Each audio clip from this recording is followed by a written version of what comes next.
Part 1. Twin Towers. Chapter 1. Monday, October 28th. It had been a good day for the defense. I had walked a man right out of the courtroom. I had turned a felony battery charge into a righteous case of self-defense in front of the jury. The so-called victim had a history of violence of his own that both prosecution and defense witnesses, including an ex-wife, were eager to describe on cross-examination. I delivered the knockout punch when I recalled him to the witness stand and led him down a path of questioning that put him over the edge. He lost his cool and threatened me, said he'd like to meet me out in the street where it would just be him and me. Would you then claim I attacked you, like you have with the defendant in this case?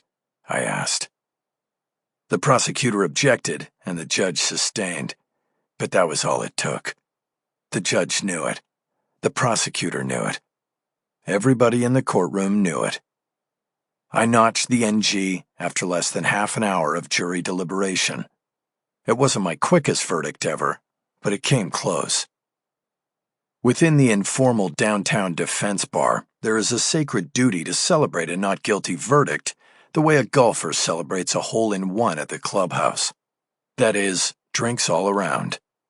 My celebration took place at the Redwood on 2nd Street, just a few blocks from the Civic Center, where there were no fewer than 3 courthouses to draw celebrants from. The Redwood was no country club, but it was convenient. The party, meaning the open bar, started early and ended late, and when Moira, the heavily tattooed bartender who had been keeping the tab, handed me the damage, let's just say I put more on my credit card than I would ever see from the client I had just set free. I had parked in a lot on Broadway. I got behind the wheel, took a left out of the lot, and then another to put me back on 2nd Street. The traffic lights were with me, and I followed the street into the tunnel that went under Bunker Hill. I was halfway through when I saw the reflection of blue lights on the tunnel's exhaust-smoked green tiles. I checked the mirror and saw an LAPD cruiser behind me. I hit the blinker and pulled into the slow lane to let him pass, but the cruiser followed my lead into the same lane and came up 6 feet behind me. I got the picture then. I was being pulled over. I waited until I was out of the tunnel and took a right onto Figueroa. I pulled to a stop, killed the engine, and lowered the window. In the Lincoln's side view mirror, a uniformed officer was walking up to my door. I saw no one else in the patrol car behind him. The officer approaching me was working alone. "Can I see your license, car registration, and proof of insurance, sir?" he asked. I turned to look at him. His name tag said Milton. "You sure can, Officer Milton," I said. "But can I ask why you pulled me over? I know I wasn't speeding, and all the lights were green." "License," Milton said. "Registration, insurance." "Well, I guess you'll eventually tell me. My license is in my pocket inside my coat. The other stuff is in the glove box. Which do you want me to go for first?" "Let's start with your license." "You got it." As I pulled my wallet and worked the license out of one of its slots, I reviewed my situation and wondered if Milton had been watching the Redwood for lawyers exiting my party and possibly too tipsy to drive. There had been rumors about patrol cops doing that on nights when there was an NG celebration going on, and defense lawyers could be picked off for a variety of moving vehicle violations. I handed Milton my license and then went for the glove box. Soon enough, the officer had all he had asked for. "Now, are you going to tell me what this is about?" I asked. "I know I didn't step out of the car, sir," Milton said. "Oh, come on, man. Really? Please step out of the car." Whatever. I threw the door open, aggressively forcing Milton to take a step back, and got out. "Just so you know," I said, "I spent the last 4 hours in the Redwood, but I didn't have a drop of alcohol. I haven't had a drink in more than 5 years." "Good for you. Please step to the back of your vehicle. Make sure your car camera is on, because this is going to be embarrassing." I walked past him to the back of the Lincoln and stepped into the lights of the patrol car behind it. You want me to walk a line? I said. Count backward, touch my nose with my finger, what? I'm a lawyer. I know all the games, and this one is bullshit. Milton followed me to the back of the car. He was tall and lean, white, with a high and tight haircut.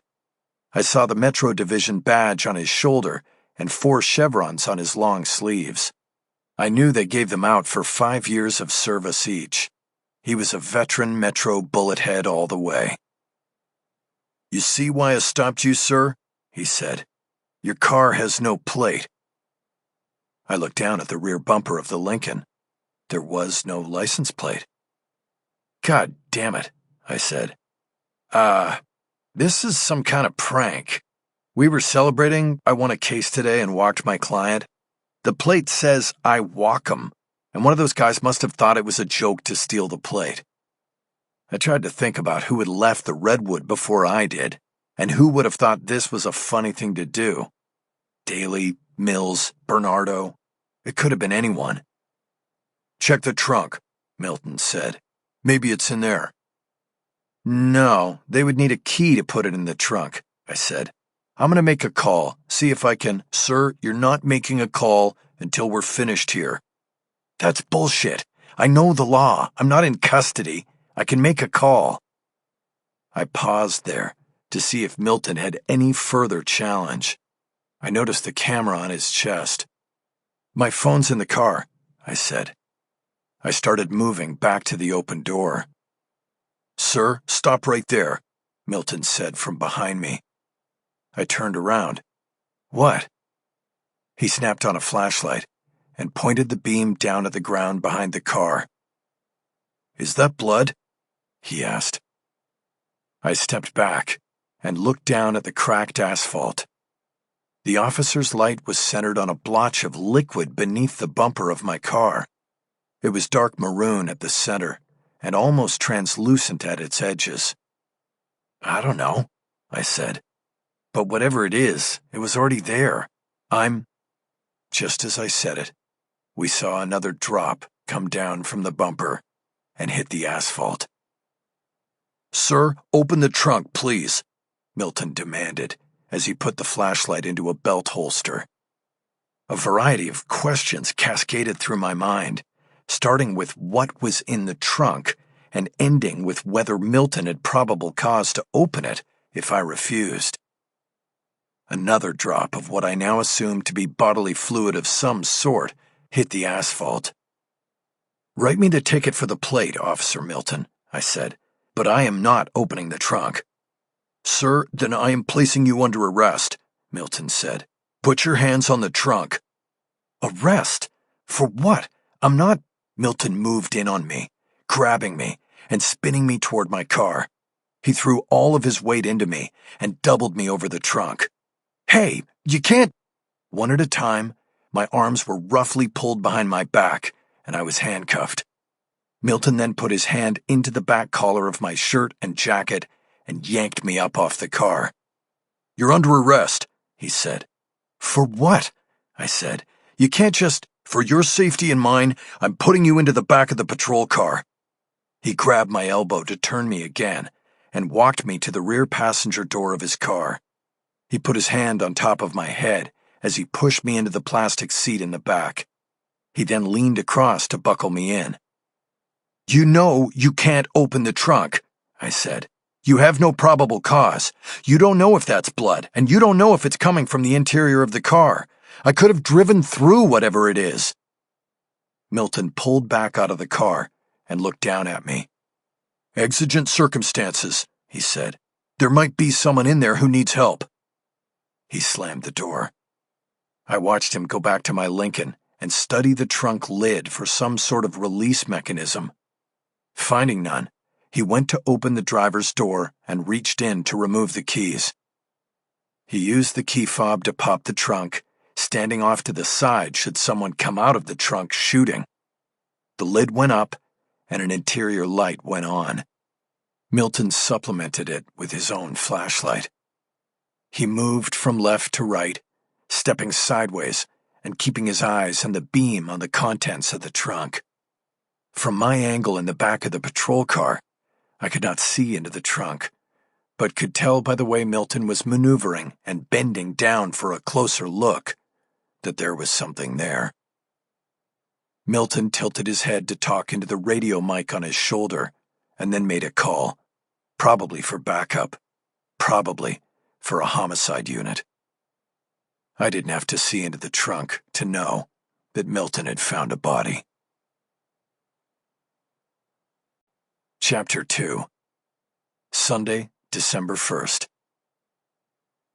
Edgar Casada sat next to me at a day-room table as I read the last pages of the transcript from his trial. He had asked me to review his case files as a favor, hoping there was something I could see or do to help his situation. We were in the high-power module in the Twin Towers Correctional Facility in downtown Los Angeles. This was where they housed inmates on keep-away status as they waited for trial or, as in Casada's case, sentencing to state prison. It was the first Sunday evening in December, and the jail was cold. Casada wore white long johns under his blue jumpsuit, the sleeves all the way down to his wrists. Casada was in familiar surroundings. He had been down this path before and had the tattoos to prove it. He was a third-generation white fence gang member from Boyle Heights, with lots of inked allegiance to the gang and the Mexican Mafia, which was the largest and most powerful gang in California's jail and prison systems. According to the documents I had been reading, Casada had been the driver of a car that carried two other members of White Fence as they fired automatic weapons through the plate glass windows of a bodega on East First Street, where the owner had fallen 2 weeks behind on the gang tax that White Fence had been extorting from him for almost 25 years. The shooters had aimed high, the attack intended to be a warning, but a ricochet went low and hit the bodega owner's granddaughter on the top of the head as she crouched behind the counter. Her name was Marisol Serrano. She died instantly, according to testimony I read from the deputy coroner. No witnesses to the crime identified the shooters. That would have been a fatal exercise in bravery. But a traffic cam caught the license plate on the getaway car. It was traced to a car stolen from the long-term parking garage at nearby Union Station, and cameras there caught a glimpse of the thief, Edgar Casada. His trial lasted only 4 days, and he was convicted of conspiracy to commit murder. His sentencing was in a week, and he was looking at a minimum of 15 years in prison, with the likelihood of many more beyond that. All because he had been behind the wheel on a drive-by warning-turned-murder. "So?" Casada said, as I flipped the last page over. "Well, Edgar," I said, "I think you're kind of fucked." "Man, don't tell me that. There's nothing at all?" "There's always things you can do, but they're long shots, Edgar. I'd say you have more than enough here for an IAC motion, but what's that?" "Ineffective assistance of counsel. Your lawyer sat on his hands the whole trial. He let objection after objection pass. He just let the prosecutor... Well, here, you see this page?" I moved back through the transcript to a page where I had folded a corner over. Here the judge even says, "Are you going to object, Mr. Seguin, or do I have to keep doing it for you?" That is not good trial work, Edgar, and you might have a shot at proving that. But here's the thing. At best, you win the motion and get a do-over, but that doesn't change the evidence. It's still the same evidence, and with the next jury, you'll go down again, even if you have a new lawyer who knows how to keep the prosecutor inside the lines. Casada shook his head. He was not my client, so I didn't know all the details of his life, but he was about 35 and looking at a lot of hard time. "How many convictions do you have?" I asked. "2, he said. "Felonies?" He nodded, and I didn't have to say anything else. My original assessment stood. He was fucked. He was probably going away forever.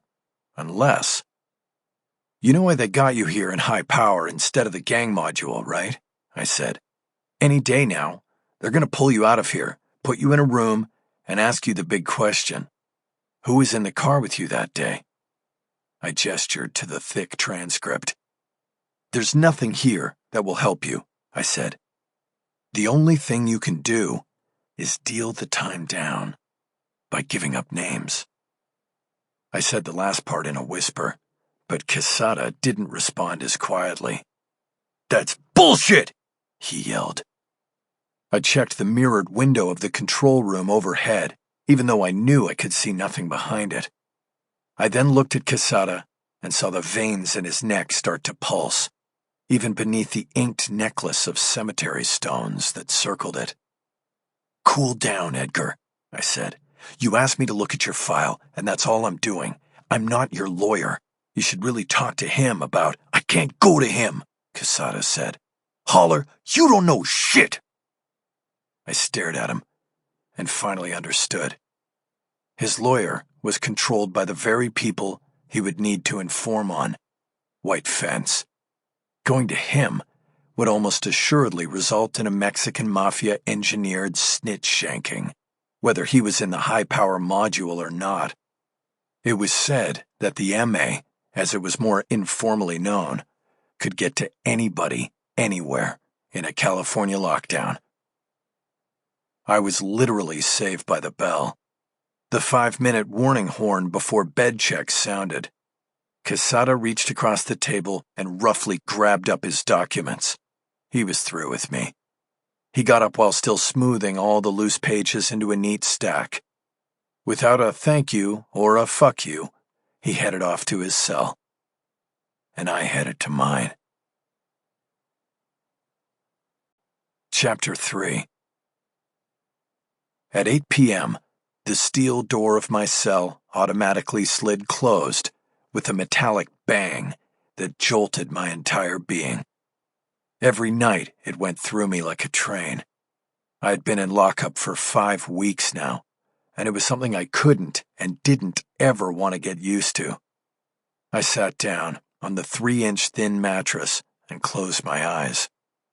I knew the overhead light would stay on another hour, and I needed to use that time. But this was my ritual, to try to blank out all the harsh sounds and fears, to remind myself of who I still was, a father, a lawyer, but not a murderer. You got Q all hot and bothered out there. I opened my eyes. It was Bishop in the next cell. There was a grated air vent high up on the wall that separated our cells. Didn't mean to, I said. I guess next time somebody needs a jailhouse lawyer in here, I'll just pass. Good plan, Bishop said. And where were you, by the way? It was about to become kill the messenger time with him. I looked around. No Bishop. Don't worry, Holmes. I had you covered. I was watching from up on the rail. I had your back. I was paying Bishop $400 a week for protection. The payment delivered in cash to his girlfriend and mother of his son in Inglewood. His protection extended throughout the quarter of the high-power octagon where we were housed. 2 tiers, 24 single cells, with 22 other inmates presenting varying levels of known and unknown threat to me. On my first night, Bishop had offered to protect me or hurt me. I didn't negotiate. He usually stuck close when I was in the day room, but I had not seen him on the 2nd-tier walkway rail when I gave Casada the bad news about his case. I knew very little about Bishop because he didn't ask questions in jail. His dark black skin hid tattoos to the point of making me wonder why he even got them. But I'd been able to make out the words Crip Life inked across the knuckles of both his hands. I reached under the bed for the cardboard file box that held my own case docs. I checked the rubber bands first. I had wrapped each of the 4 stacks of documents with 2 bands each, horizontal and vertical, with the bands crossing at distinct spots on the top sheet. This told me if Bishop or anyone else had snuck in and gone through my stuff. I had a client once who almost went down on a first-degree murder because a jailhouse snitch had gotten to the files in his cell and read enough discovery material to concoct a convincing but phony confession he claimed my client had made to him. Lesson learned. I set rubber band traps and would know if someone had looked through my paperwork. I was now facing a first-degree murder charge myself and was going pro se, defending myself. I knew what Lincoln said, and probably many wise men before him and since. Maybe I did have a fool for a client, but I couldn't see putting my future in any hands other than my own. So in the matter of the state of California versus J. Michael Haller, the defense's war room was cell 13, level K10, at Twin Towers Correctional Facility. I pulled my motions packet out of the box and snapped off the rubber bands after confirming that the documents had not been tampered with. A motions hearing was scheduled for the following morning, and I wanted to prep. I had 3 requests before the court, beginning with a motion to lower bail. It had been set at my arraignment at $5 million, with the prosecution successfully arguing that I was not only a flight risk, but a threat to witnesses in the case, because I knew the inner workings of the local justice system like the back of my hand. It didn't help that the judge handling the arraignment was the Honorable Richard Rollins Hagan, whose rulings in prior cases I had twice gotten overturned on appeal. He got some payback on me, agreeing with the prosecution's request to more than double down on the schedule that recommended a $2 million bail for first-degree murder. At the time, the difference between $2 million and $5 million didn't matter. I had to decide if I wanted to put everything I had into my freedom or into my defense. I decided on the latter and took up residence in Twin Towers, qualifying for keep-away status as an officer of the court who had potential enemies in all of the Gen Pop dorms. But tomorrow, I would stand before a different judge, one I believed I had never crossed, and ask for a reduction in bail. I had 2 other motions as well, and now reviewed my notes so I could stand and argue before the judge instead of read. More important than the bail motion was the discovery motion that accused the prosecution of withholding information and evidence I was entitled to, and the challenge to the probable cause of the police stop that led to my arrest. I had to assume that Judge Violet Warfield, who had drawn the case on rotation, would put a time cap on arguments on all the motions. I would need to be ready, succinct, and on point. "Hey, Bishop," I said. "You still awake?" "I'm awake," Bishop said. "What's up?" "I want to practice on you." "Practice what?" "My arguments, Bishop." "That ain't part of our deal, man." "I know, but the lights are about to go out, and I'm not ready. I want you to listen and tell me what you think." At that moment, the lights on the tier went out. "Okay," Bishop said. "Let's hear it. But you pay extra for this." Chapter 4. Monday, December 2nd. In the morning, I was on the first bus to the courthouse, having dined on a bologna sandwich and a bruised red apple for breakfast.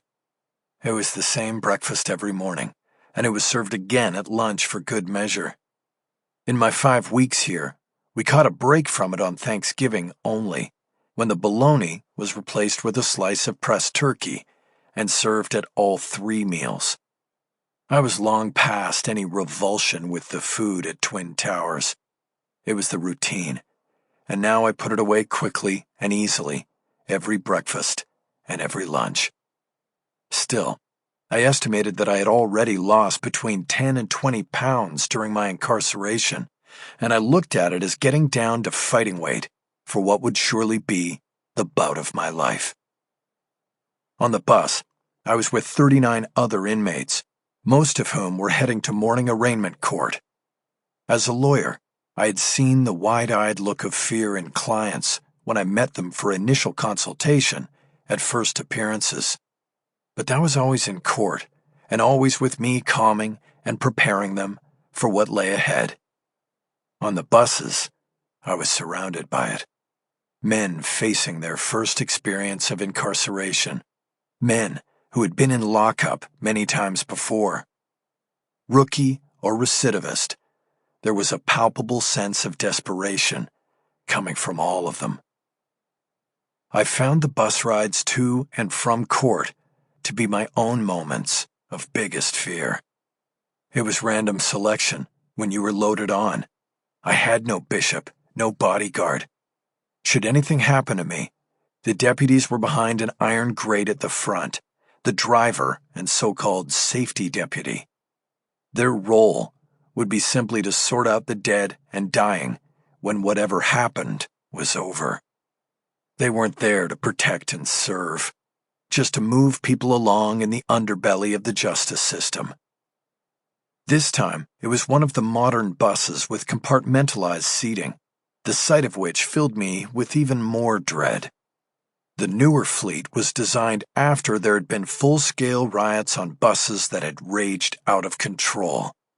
With the sheriff's department responsible for the safety of inmates, the riots resulted in scores of lawsuits against the agency for failure to report those who had been injured and killed.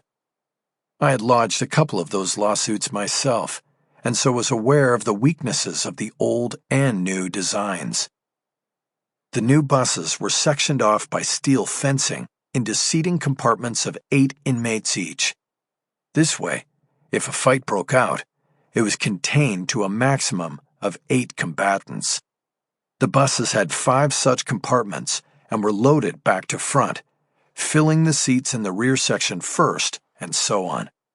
The prisoners were cuffed together, 4 to a chain, with one group on either side of the aisle in each compartment. This design was also the blueprint for a significant problem. Should the bus be in transit and a fight break out in the rear compartment, the unarmed safety deputy must unlock and move through 5 doors and 4 compartments, 4 tight spaces filled with inmates accused in some cases of violent crimes, to break up a fight in the 5th. The idea was preposterous, and to my thinking, the department's solution had actually doubled down on the problem. Fights in the rear compartments were allowed to play out until the bus got to its destination.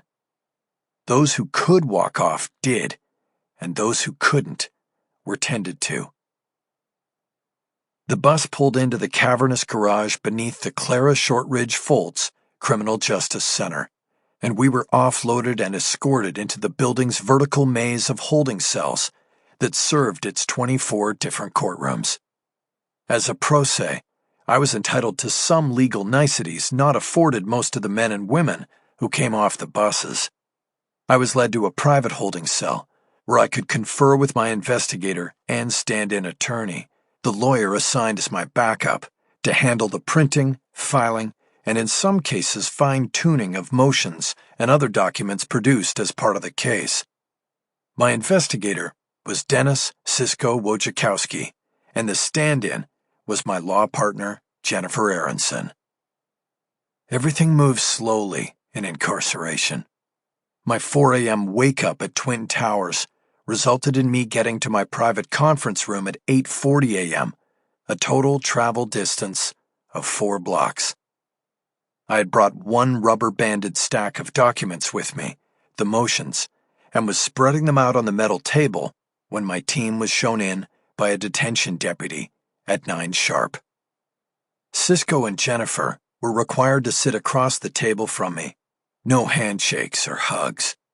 The meeting fell under attorney-client privilege and was private. But there was a camera in one corner of the ceiling.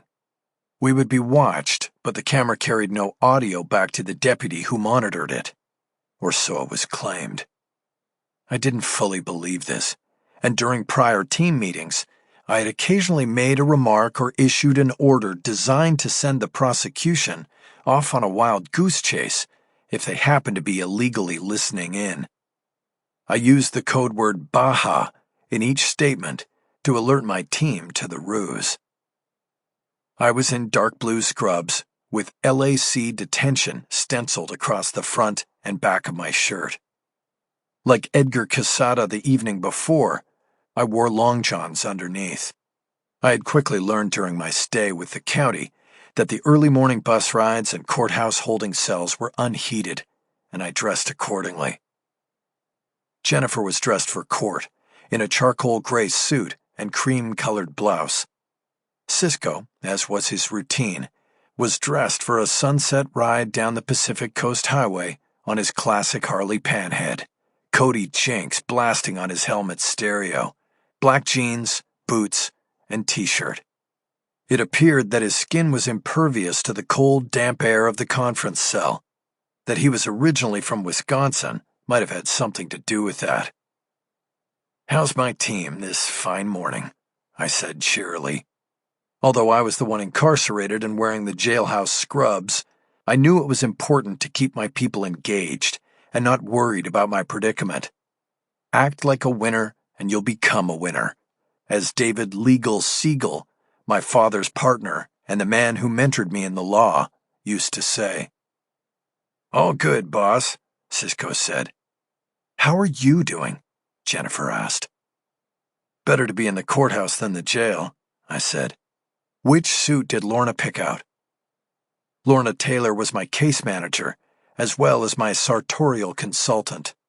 This second duty extended from when she was my wife, my second wife, in a union that lasted only a year and preceded her marriage to Cisco. Though I would not be appearing this day before a jury, I had previously secured Judge Warfield's approval of a motion allowing me to dress in my professional clothes during all appearances in open court. My case had drawn considerable attention from the media, and I didn't want a photo of me in convict garb going viral. The world outside the courtroom was a jury pool, from which 12 people would be drawn to judge me. I didn't want them, whoever they were, to have already seen me in Jailhouse blues. My carefully curated selection of European suits also added to my confidence when I stood before the court to argue my case. "The blue Hugo Boss with pink shirt and gray tie," Jennifer said. "The courtroom deputy has it." "Perfect," I said. Cisco rolled his eyes at my vanity. I ignored it. "What about the time?" I asked. "You talked to the clerk?" "Yes, the judge slotted an hour," Jennifer said. "Will that be enough?" "Probably not, with argument from Dana. I might have to drop something if Warfield sticks to the schedule." Dana was Dana Berg, the Major Crimes Unit star prosecutor assigned to convicting me and sending me off to prison for the rest of my life. Among members of the downtown defense bar, she was known as Death Row Dana because of her propensity to seek maximum penalties, or, alternately, as Iceberg because of her demeanor when it came to negotiating pleas. The fact was that her resolve couldn't be melted, and she was most often assigned cases where trial was inevitable. And that was the situation with me. The day after my arrest, I had put out a media statement through Jennifer that forcefully denied the allegations against me and promised vindication at trial. It was most likely that statement that got the case assigned to Dana Berg. "Then what do we drop?" Jennifer asked. "Let's put bail on the back burner," I said. "Wait, no," Cisco said. "What? I wanted to go with that right out of the gate," Jennifer said. "We need you to get out of there and into unrestricted strategy sessions in an office, not a cell." Jennifer raised her hands to take in the space where we were sitting. I knew that they would both protest my decision on bail, but I intended to make better use of today's time in front of the judge. "Look, it's not like I'm having a great time at Twin Towers," I said. "It's not the Ritz, but there are things that are more important to accomplish today. I want to get a full hearing on the probable cause challenge. That's number one. And then I want to argue the discovery issues. You ready on that, Bullocks?" It had been a long time since I had called Jennifer by her baby lawyer nickname. I had hired her right out of Southwestern Law School, which was housed in a former Bullock's department store. I had wanted somebody with a working-class law degree and an underdog's drive and fierceness. In the years since, She had proved me a genius, rising from associate counsel to whom I handed off low-money cases to full partner and trusted confidant who could hold her own and win in any courtroom in the county. I wasn't interested in using her as a mere filer of documents.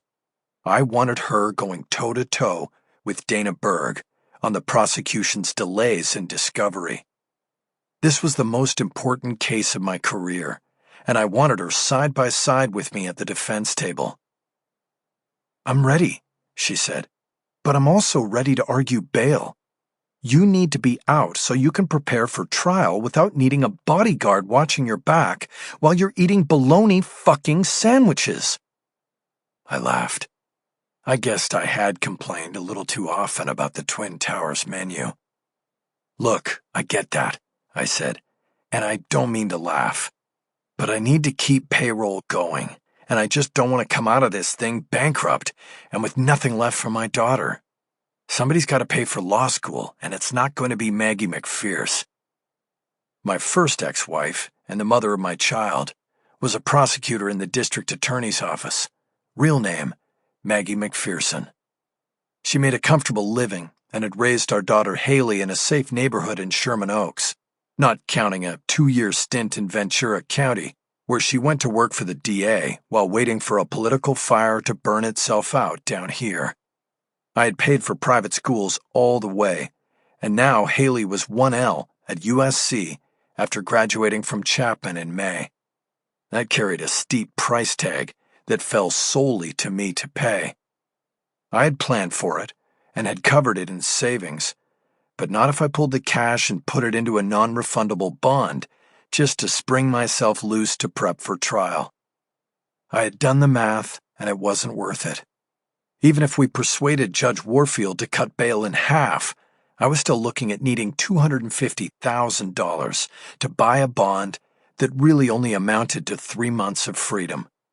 After all, I had refused to waive my right to a speedy trial and had the state on a clock, 60 court days within which to put me on trial. This meant that the trial was only 2 months away, in February, and the verdict would either give me back my freedom or permanently suspend it. On many previous occasions, I had counseled clients to save their bond money and nut it out in Twin Towers. Usually that was to make sure they had money to pay me, but now that was the counsel I gave myself. "Have you talked to Maggie about this?" Jennifer asked. "Has she even visited you over there yet?" "Yes, she's visited, and yes, we've talked," I said. "She says the same thing you say, and I don't disagree it would be better. But it's about priorities, case priorities. Look, you know that Lorna, Cisco, and I have all said we can defer paychecks till this is over. I really think this is a case priority, and you need to reconsider. Besides, what about Haley? You already missed Thanksgiving with her. You want to miss Christmas too?" "Okay, duly noted. Let's see if there's time to get to it today. If not, we'll take it up in the next round. Let's move on past the motions. Cisco, what's happening with the review of previous cases?" "Me and Lorna are through more than half the files," Cisco said. "So far, nothing stands out, but we're working on it and making a list of possibles." He was talking about a list of former clients and enemies who might have the motive and wherewithal to pin a murder rap on me. "Okay, I need that," I said. "I can't just go into court and say I was framed. A third-party culpability case requires a third party." "We're on it," Cisco said. "If it's there, we'll find it." "If?" I asked. "I didn't mean it like that, boss," Cisco said. "I just meant—" "Listen," I said. "I've spent the past 25 years of my life telling clients that it didn't matter to me whether they did it because my job was to defend them, not judge them. Guilty or innocent, you get the same deal and the same effort. But now that I'm on the other side of it, I know that's bullshit. I need you two and Lorna to believe in me on this." "Of course we do," Jennifer said. "Goes without saying," Cisco added. "Don't be so quick to answer," I said. You must have questions about it. The state's case is more than persuasive. So if at any point Death Row Dana turns you into a believer, I need you to step up and step out. I don't want you on the team." "Not going to happen," Cisco said. "Never," added Jennifer. "Good," I said. "Then let's go to war. Jennifer, can you go get my suit and bring it in so I can get ready?" "Be right back," she said. She got up and hammered on the steel door with one hand while waving to the overhead camera with the other. Soon I heard the sharp metal crack of the door unlocking. A deputy opened it to let her out. "So," I said, once Cisco and I were alone, "what's the water temp these days down in Baja?" "Oh, it's nice," Cisco said. "I talked to my guy down there, and he said high 80s. Too warm for me. Tell him to let me know when it gets down to about 70. That would be perfect for me." "I'll tell him." I nodded to Cisco and tried not to smile for the overhead camera. Hopefully, this last bit of conversation was intriguing enough to any illegal listeners to send them fishing for a red herring down in Mexico. "So, what about our victim?" I said. "Still working on it," Cisco said hesitantly. "I'm hoping Jennifer gets more stuff in Discovery today, so I can run down his movements and how and when he ended up in your trunk. Sam Scales was a slippery guy. Nailing him down is going to be tough, but I'm going to need that. Don't worry, you'll have it." I nodded. I liked Cisco's confidence. I hoped it would pay off. I thought for a moment about my former client, Sam Scales, the ultimate con man, who had even conned me. Now, the victim in the biggest con of all, I was set up for a murder that I knew was going to be a hard frame to break. "Hey, boss, you okay?" Cisco asked. "Yeah, fine," I said. "Just thinking about things. This is going to be fun." Cisco nodded. He knew it was going to be anything but fun, but he understood the sentiment. Act like a winner, and you'll become a winner. The cell door slid open again, and Jennifer came back in, carrying my court clothes on 2 hangers. I usually reserved the pink Oxford for appearances before a jury, but that was okay. Just seeing the sharp cut of the suit kicked my mood up to a new level. I started getting ready for battle. Chapter 5. My suit fit me loosely. I felt like I was swimming in it. The first thing I told Jennifer when they moved me into court and took off the chains was to ask Lorna to go to my house, pick out 2 of my suits, and take them to the tailor to be altered. "That's going to be kind of hard without you there to be measured," she said. "I don't care. It's important," I said. "I don't want to look like a guy in a borrowed suit in front of the media. That gets out to the jury pool and sends a message." "Okay, I get it." "Tell her to have them taken in a full size all around." Before she could respond, Dana Berg stepped over to the defense table and put down a set of documents. "Our answers to your motions," she said. "I'm sure it will all come out in oral." "Timely," Jennifer said, meaning it was anything but. She started reading. I didn't bother. Berg seemed to hesitate, as if expecting a retort from me. I just looked up and smiled. "Good morning, Dana," I said. "How was your weekend?" "Better than yours, I'm sure," she said. "I think that would be a given," I said. She smirked and returned to the prosecution table. "No surprise, she's objecting to everything," Jennifer said, "including bail reduction." "Par for the course," I said. "Like I said, don't worry about bail today. I was silenced by the booming voice of Morris Chan, the courtroom deputy, announcing the arrival of Judge Warfield. We were instructed to remain seated and come to order. I believed I got lucky when we drew Warfield on the case. She was a tough law and order jurist, but she was also a former member of the defense bar. Oftentimes, defense lawyers who become judges seem to go out of their way to show impartiality by favoring the prosecution. That was not what I had heard about Warfield. While I had never had a case before her, I had listened to the conversations of some of the other defense pros at the Redwood and Fort Greene fields in the past, and the picture I got was of a judge who threw her pitches right down the middle. In addition, she was African American, and that made her an underdog. Coming up, she had to be better than the other lawyers. That demanded a mindset I liked. She knew full well the disadvantages I faced in trying to defend myself. My guess was that she would include that knowledge in her decisions.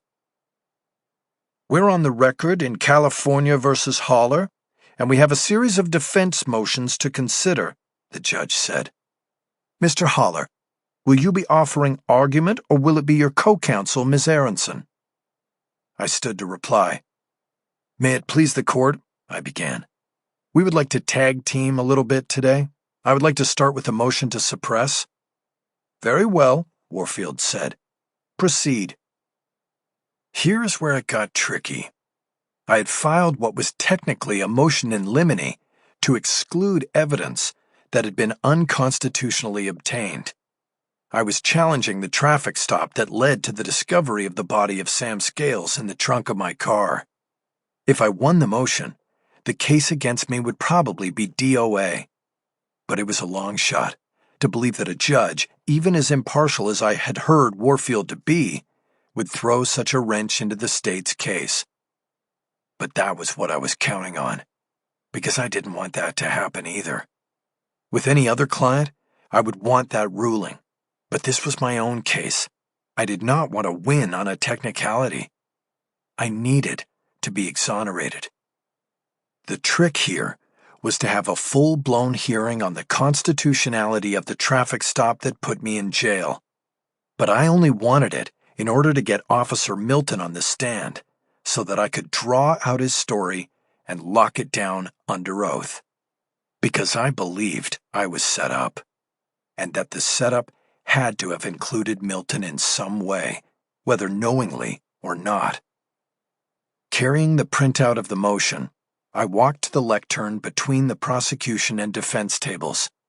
On the way, I casually checked the gallery and saw at least two people I recognized as journalists covering the hearing. They were the conduit I would use to get my defense out into the world. I also saw my daughter, Haley, in the back row. I assumed she was cutting class at USC Law, but I couldn't be too upset. I had forbidden her to visit me in jail. I didn't want her ever to see me in jail scrubs, and had gone so far as to leave her off my approved visitors list. So court was where she could see and support me, and that was not lost on me.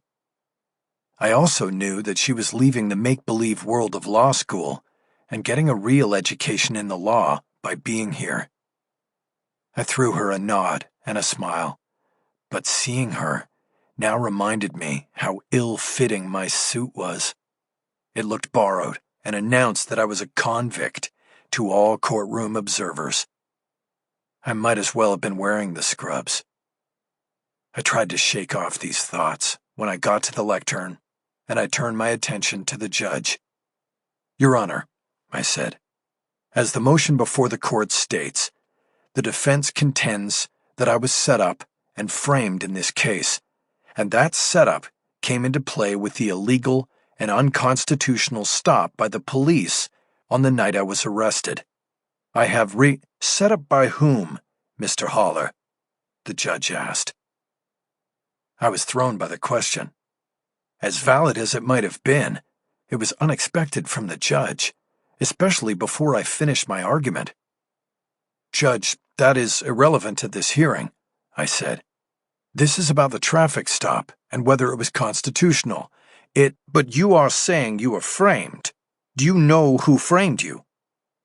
Again, Your Honor, that is irrelevant. In February, it will be very relevant when we go to trial, but I don't see why I have to reveal my case to the prosecution while challenging the validity of the traffic stop." "Then continue." "Thank you, Your Honor, I will. Is that a shot?" "Excuse me?" "What you just said, is that a shot at me, Mr. Haller?" I shook my head, confused. I couldn't even remember what I had said. No, not a shot, Judge," I said. "I don't remember what I said, but it was in no way intended to—" "Very well, let's move on," the judge said. I remained confused.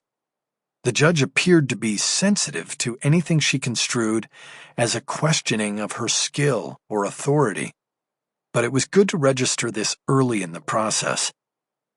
"Okay, well, I apologize if anything I said sounded disrespectful," I said. "As I was saying, I've filed a motion to suppress, challenging the probable cause to stop and the probable cause supporting a warrantless search of the trunk of the vehicle I was driving. An evidentiary hearing is required on the issues raised, with the attendance of the officer who stopped me and searched my vehicle. I would like to schedule a time for that hearing, but before we can do that, I have other matters that need to be addressed. My investigator has been trying for 5 weeks, Your Honor, to talk to the officer who stopped me, Officer Roy Milton, and has been unsuccessful despite numerous requests to him and the police department. I know we will be discussing our discovery motion later, but same thing, no cooperation from the DA's office in regard to the arrest. This is a continuation of the prosecution's effort since day one to prevent a fair trial from occurring." Berg stood up, but Warfield had up a hand to prevent her from speaking. "Let me stop you right there, Mr. Haller," the judge said. "That is a very serious accusation you just made. You'd better back that up right now." I composed my thoughts before proceeding. "Your Honor," I finally began, "the prosecution clearly does not want me to question Officer Milton, and you can see this all the way back in the decision to go to a grand jury for an indictment and have him testify in secret instead of holding a preliminary hearing where I would be able to question him. In the California courts, a felony charge can advance to trial only after a preliminary hearing in which evidence of probable cause for the arrest is presented to a judge and the defendant is ordered to trial. An alternative to the preliminary hearing is for the prosecution to present the case to a grand jury and ask for an indictment on the charge. That was what Berg had done in this case. The difference between the two procedures is that a preliminary hearing is held in open court, where the defense is allowed to question any witness who testifies in front of the judge, while a grand jury operates in secret. "The grand jury is a perfectly valid option for the prosecution to choose," Warfield said. "And it prevents me from questioning my accusers," I said. "Officer Milton was clearly wearing a body camera the night of my arrest, in keeping with LAPD regulations, and we have not been given that video. I also noted that there was a video camera in the police car, and we have not been given that video either." "Your Honor," Dana Berg said, "the state objects to defense's argument. He is turning a motion to suppress evidence in the case into a request for evidence. I'm confused." "So am I," Warfield said. "Mr. Haller, I allowed you to defend yourself because you are an experienced lawyer, but you are sounding more and more like an amateur. Please stay on point." "Well then, I too am confused, Your Honor," I said. "I filed a legally sufficient motion to suppress the fruits of a warrantless search.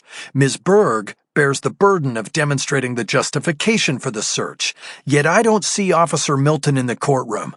So unless the prosecution is about to announce a concession, Ms. Berg is not ready to defend against the motion. Yet Ms. Berg acts as though she is outraged, and as though I'm supposed to merely argue and be done with it. Judge, the point is, I request an evidentiary hearing, and an opportunity to prepare for that hearing after receiving the discovery I am entitled to. I can't properly and fully argue the motion to suppress because the prosecution is violating the rules of discovery. I ask the court to table this for today, order the prosecution to fulfill its discovery obligations, and schedule a full evidentiary hearing on the motion at a time when witnesses, including Officer Milton, may appear. The judge looked at Berg. I know we have a discovery motion in Mr. Holler's stack, Warfield said, but where are we on those items just mentioned? The video from the officer and the car. Those should have been turned over by now. Judge, Berg said, we had technical issues with the transfer of— Your Honor, I roared. They can't be pulling this technical difficulty excuse. I was arrested 5 weeks ago today. My freedom is on the line here. And for them to say technical issues have delayed my due process rights is patently unfair.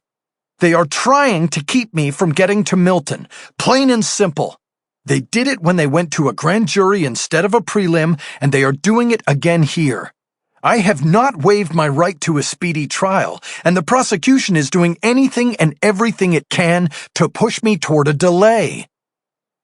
Ms. Berg, Warfield said. Response to that? Judge, Berg said, if the defendant would stop interrupting me before I even finish a sentence, he would have heard that we had, that's past tense, technical difficulties, but they were cleared up, and I have the videos from the officer's car and body cam to give to the defendant today. Additionally, the state objects to any suggestion that it is dragging its feet or pressuring the defendant in any way to delay this case. We are ready to go, Your Honor. We are not interested in a delay. Very well, Warfield said. Turn the videos over to the defense, and we will— Your Honor, point of order, I said. What is it, Mr. Holler? The judge said. I'm losing my patience. Counsel just referred to me as the defendant, I said. Yes, I am the accused in this case, but when I am arguing before the court, I am counsel for the defense, and I request that the court direct Ms. Berg to refer to me properly. You are talking about semantics, Mr. Holler, Warfield said. The court sees no need for such direction to the prosecution. You are the defendant. You are also the defense counsel. Same difference in this case. Members of a jury might see the difference, Your Honor, I said. Warfield once again held her hand up like a traffic cop before Berg could voice an objection. No argument from the people is needed, she said. The defense request is denied. We are going to continue this motion to Thursday morning. Ms. Berg, I will expect you to have Officer Milton here to be questioned about the traffic stop of Mr. Holler. I will be happy to sign a subpoena to that effect if needed. But rest assured that if he does not appear, I'll be inclined to grant the motion. Is that understood, Ms. Berg? Yes, Your Honor, Berg said. Very well. Let's move on to the next motion, Warfield said. I have to leave the courthouse at 11 for an outside meeting. Let's press on. Your Honor, my co-counsel, Jennifer Aronson, will discuss the motion to compel discovery. Jennifer got up and approached the lectern. I went back to the defense table, and we lightly touched arms as we passed each other. Go get him, I whispered. Chapter 6. The perks I received as a pro se inmate extended to the detention center, where I was afforded space and time for daily meetings with my legal team. I set these meetings Monday through Friday at 3 p.m., whether or not there were issues or strategy to discuss. I needed the connection to the outside, if only for the mental health maintenance. The meetings were a hardship for Cisco and Jennifer because they and their belongings were searched coming in and going out, and the rule was that the team had to be in place in the attorney-client room before I was even pulled from the module where I was housed. Everything in the jail moved at an indifferent pace, set by the deputies running the show. The last thing afforded an inmate, even a pro se, was punctuality. It was the same reason my wake-ups were at 4 a.m., for a hearing 6 hours later and only 4 blocks away. These delays and harassments meant that they usually had to present themselves at the jail's attorney's entrance at 2 p.m., so that I might see them for an hour beginning at 3 p.m. The meeting that followed the court hearing was more important than a mental health hour. Judge Warfield had signed an order allowing Jennifer Aronson to bring a disc player into the jail for the legal team conference so that I could view the videos that had finally been turned over by the prosecution. I was late to the meeting because it had taken nearly 4 hours to bus me back from the courthouse to the jail. By the time they put me in the lawyer room, Jennifer and Cisco had been waiting nearly an hour. "Sorry, guys," I said as I was ushered in by a deputy. "I don't control things around here." "Yeah, no kidding," said Cisco. It was the same setup as with the attorney room in the courthouse. They sat across from me. There was a camera that supposedly had no audio feed. The difference here was that I was allowed to use a pen when I was in the room to keep notes or handwrite motions to the court. I was not allowed to take a pen back to my cell because it could be used as a weapon, a pipe, or a source for tattoo ink. In fact, I was allowed a red ink pen only because it was considered an undesirable tattoo color should I somehow smuggle it back to my pod. "Have you looked at the videos yet?" I asked. "Only about 10 times while we were waiting," Cisco said. "And?" I looked at Jennifer with the question. She was the lawyer. "Your recall of what was said and done was excellent," she said. "Good," I said. "Can you stand to watch it again? I want to take notes for the Q&A with Officer Milton." "Do you think that's the best way to go?" Jennifer asked. I looked at her. "You mean me asking the guy who arrested me the questions?" "Yes. Might look vindictive to the jury." I nodded. "It could, but there won't be a jury." "There will probably be reporters. It will get out to the pool." "Okay. I'm still going to write questions, and we'll make it a game time decision. You should write up what you would ask, and we'll compare tomorrow or Wednesday." I was not allowed to touch the computer. Cisco turned the screen toward me. He played the video from Milton's body cam first. The camera was attached to his uniform at chest height. The footage began with a view of the steering wheel of his car and quickly moved to him exiting the car and moving up the shoulder of the road toward a car I recognized as my Lincoln. "Stop it," I said. "This is bullshit." Cisco hit the stop button. "What is bullshit?" Jennifer asked. "The video," I said. "Berg knows what I want, and she's fucking with us, even though she made the grand gesture of compliance in court today. I want you to go back to the judge tomorrow with a motion requesting the full video. I want to see where this guy was and what he was doing before I supposedly happened to cross his path. Tell the judge we want to go back half an hour minimum on the body cam, and we want the full video before we go in for the hearing Thursday." "Got it." "Okay, go ahead with what they gave us." Cisco hit the play button again, and I watched. There was a time code in the corner of the screen, and I immediately started writing down times and notes to go with them. The traffic stop and what happened afterward was pretty much how I remembered it. I saw several places where I thought I could score points questioning Milton, and a few others where I thought I might be able to lead him into a lie trap. Where I saw new stuff on the video was when Milton opened the trunk of the Lincoln and looked down to examine Sam's scales for any sign of life. I had been in the back seat of Milton's patrol car at that point, my view of the trunk limited and from a low angle.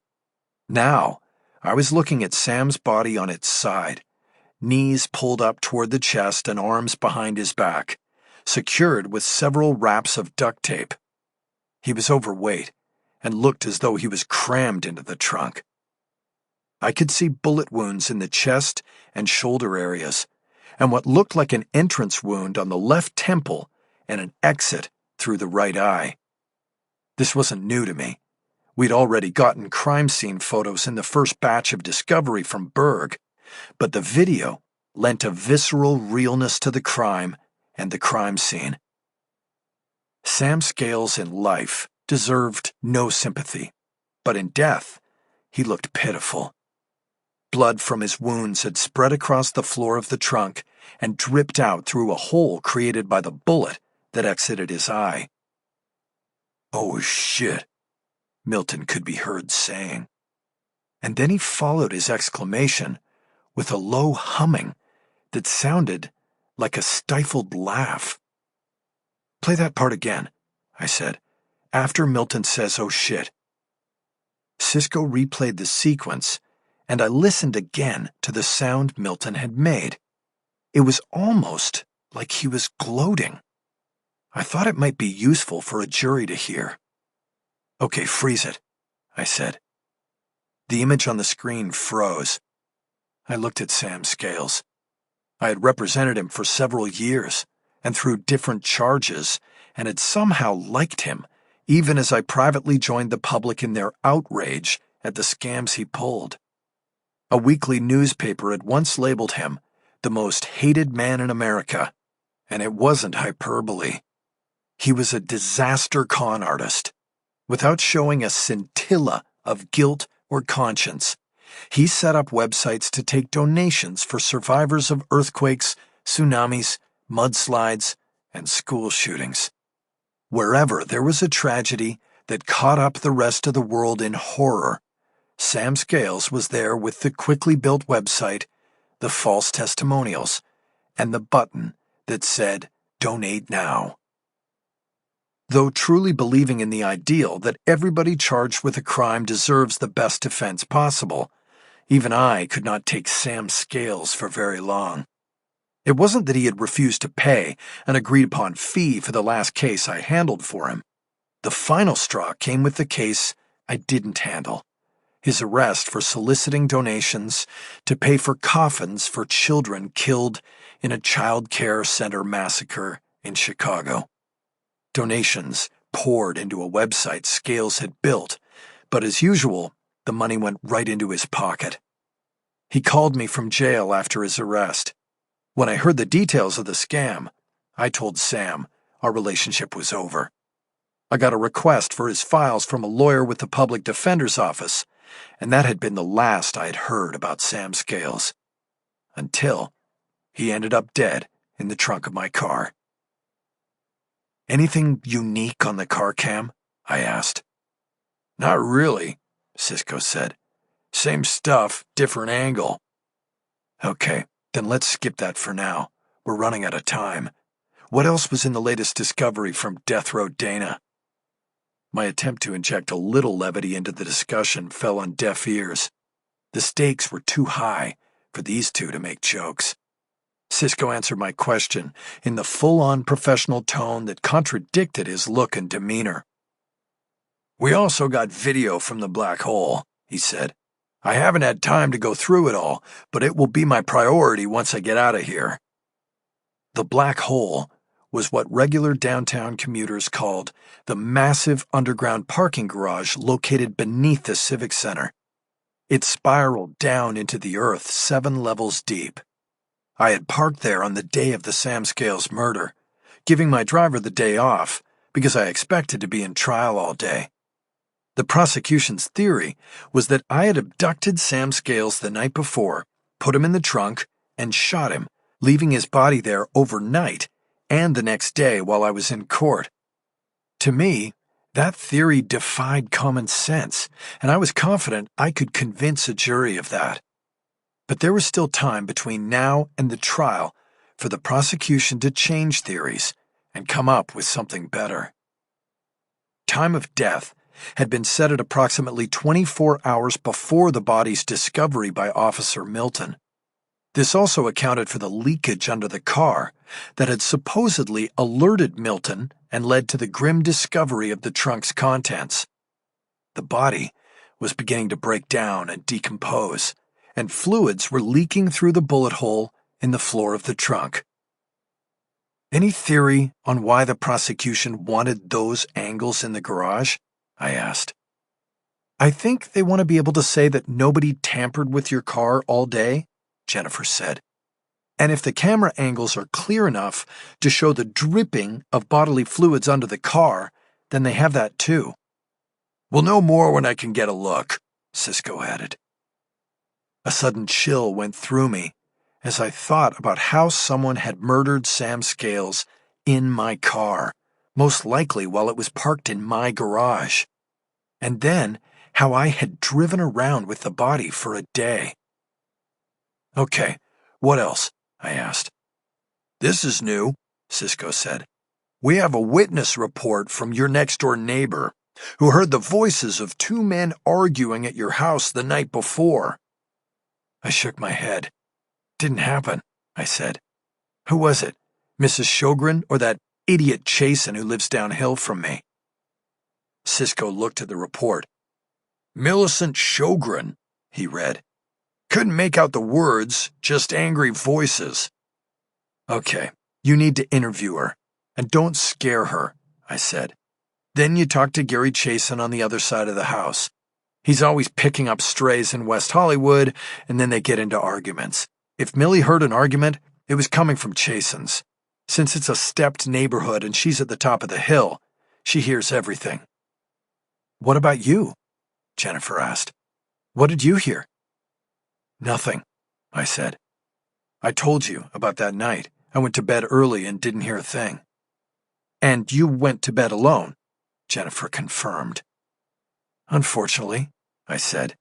If I knew I was going to be tagged with a murder, maybe I would have picked up a stray myself. Again, stakes too high. Nobody cracked a smile. But the discussion of what Millie Sjogren heard and from where she heard it prompted a question. Millie didn't tell them she heard shots, right? I asked. Doesn't say it here, Cisco said. Then make sure you ask her, I said. We might be able to turn their witness into ours. Cisco shook his head. What? I asked. No go, boss, he said. We also got the ballistics report in the discovery package, and it doesn't look good. Now I realized why they had been so somber, with me trying to cheer them up instead of the other way around. They had buried the lead, and now I was about to hear it. Tell me, I said. Okay, well, the one shot that went through the victim's head and that punctured the floor of the trunk was found on the floor of your garage, Cisco said, along with blood. The slug hit the concrete and flattened, so matching of the rifling was no good, but they did metal alloy tests and matched it to the other bullets that were in the body. According to what we got in the package, the DNA is still out on the blood, but we can assume that will be matched to Sam Scales as well. I nodded. This meant that the state could prove that Sam Scales was murdered in my home's garage at a time I had confirmed that I was at home. I thought about the legal conclusion I had offered Edgar Casada the night before. I was now in the same sinking boat. Legally speaking, I was fucked. Okay, I finally said. I need to sit with this and think. If you two have no more surprises, then you can get out of this place and I'll do some strategizing. This doesn't change anything.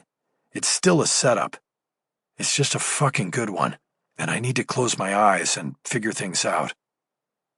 You sure, boss? Cisco asked. We can work it with you, Jennifer offered. No, I need to be alone with this, I said.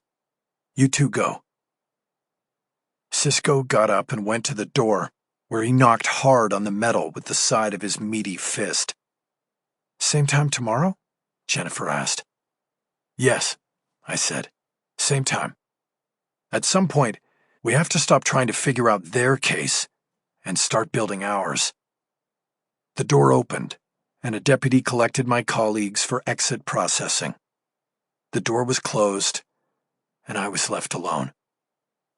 I closed my eyes and waited for them to come get me next.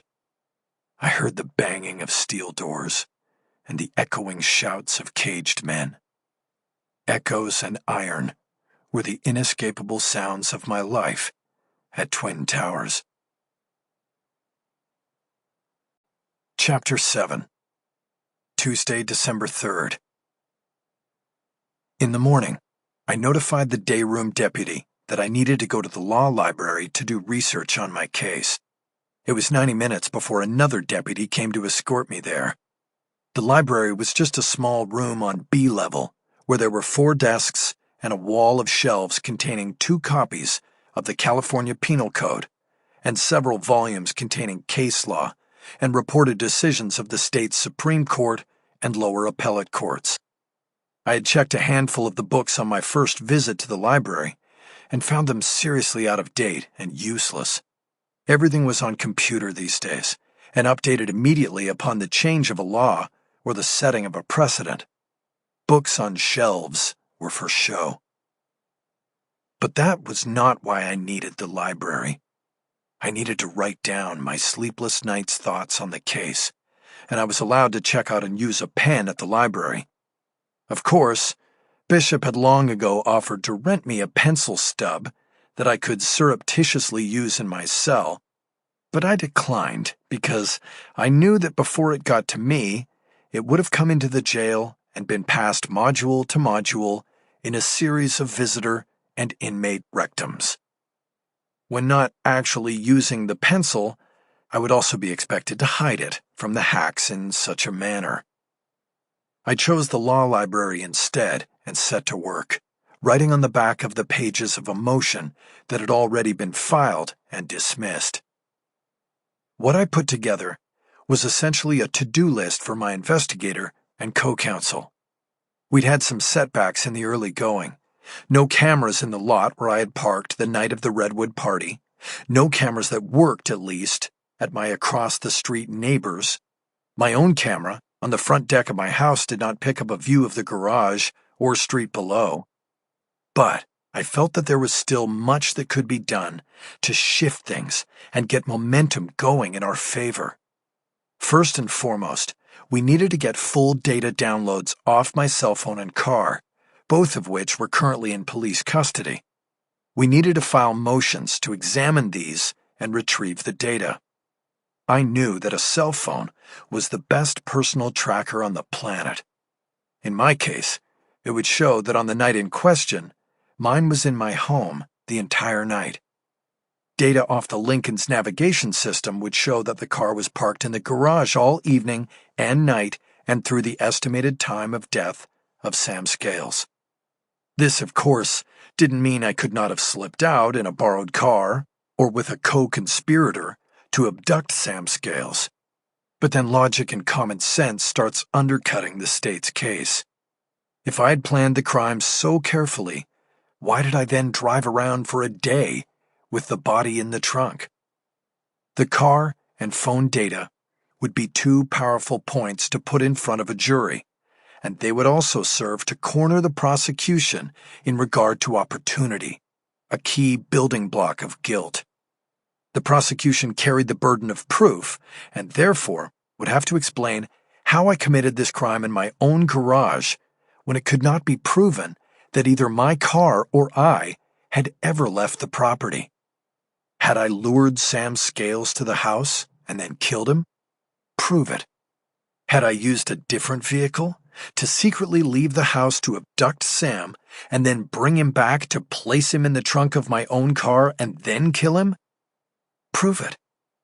These were motions I would need Jennifer to research and write. For Cisco, I had a different task. I had initially put him on a survey of my prior cases in search of someone who might want to do me harm, an unhappy client, a snitch, someone I had thrown under the bus at trial. Framing me for a murder was a bit extreme as far as revenge plots go, but I knew that I was being set up by somebody and had to leave no possibility unchecked. Now I would shift Cisco away from that angle of investigation and turn it over to Lorna Taylor. She knew my cases and my files better than anyone and would know what to look for. She could handle the paper chase while I put Cisco full-time on Sam Scales. I had not represented Scales in years and knew very little about him. I needed Cisco to background him and figure out how and why he was chosen as the victim in the plot to get to me. I needed to know everything Sam had his fingers in. I had no doubt that at the time of his murder, he was either scheming his next con or in the middle of it. Either way, I needed to know the details. Part of vetting Sam Scales' life was to also vet him in death. We had gotten the autopsy report in the very first but thin wave of discovery from the prosecution. It confirmed the obvious, that Scales had died of multiple gunshot wounds. But we had received only the initial autopsy report put together after the examination of the body. It did not include a toxicology report. That usually took 2 to 4 weeks to complete following the autopsy. That meant the toxicology results should be in by now, and the fact that they had not been included in the latest batch of discovery was suspicious to me. The prosecution might be hiding something, and I needed to find out what it was. I also wanted to know what level of mental function Sam Scales was at when they put him into the trunk of my car, presumably alive, and shot. This could be handled 2 ways. Jennifer could simply file a motion seeking the report as part of discovery, or Cisco could go down to the coroner's office and try to cadge a copy of it on his own. It was, after all, a public record. On my to-do list, I assigned the job to Cisco for the simple reason that if he got a copy of the tox report, there was a good chance the prosecution would not be aware that we got it.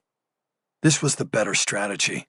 Don't let the prosecution know what you have and where you are going with it, unless it is required. That was it for the list, for now. But I didn't want to go back to the module. Too much noise, too many distractions.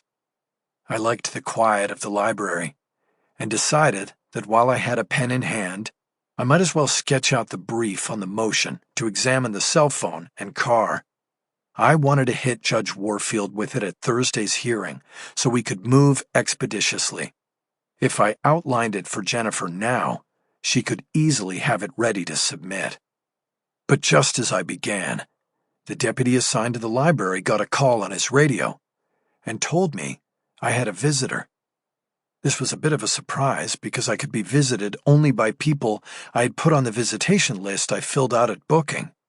The list was short and primarily contained the names of the people on my defense team. I was already scheduled to have a team meeting in the afternoon. I guessed the visitor would be Lorna Taylor.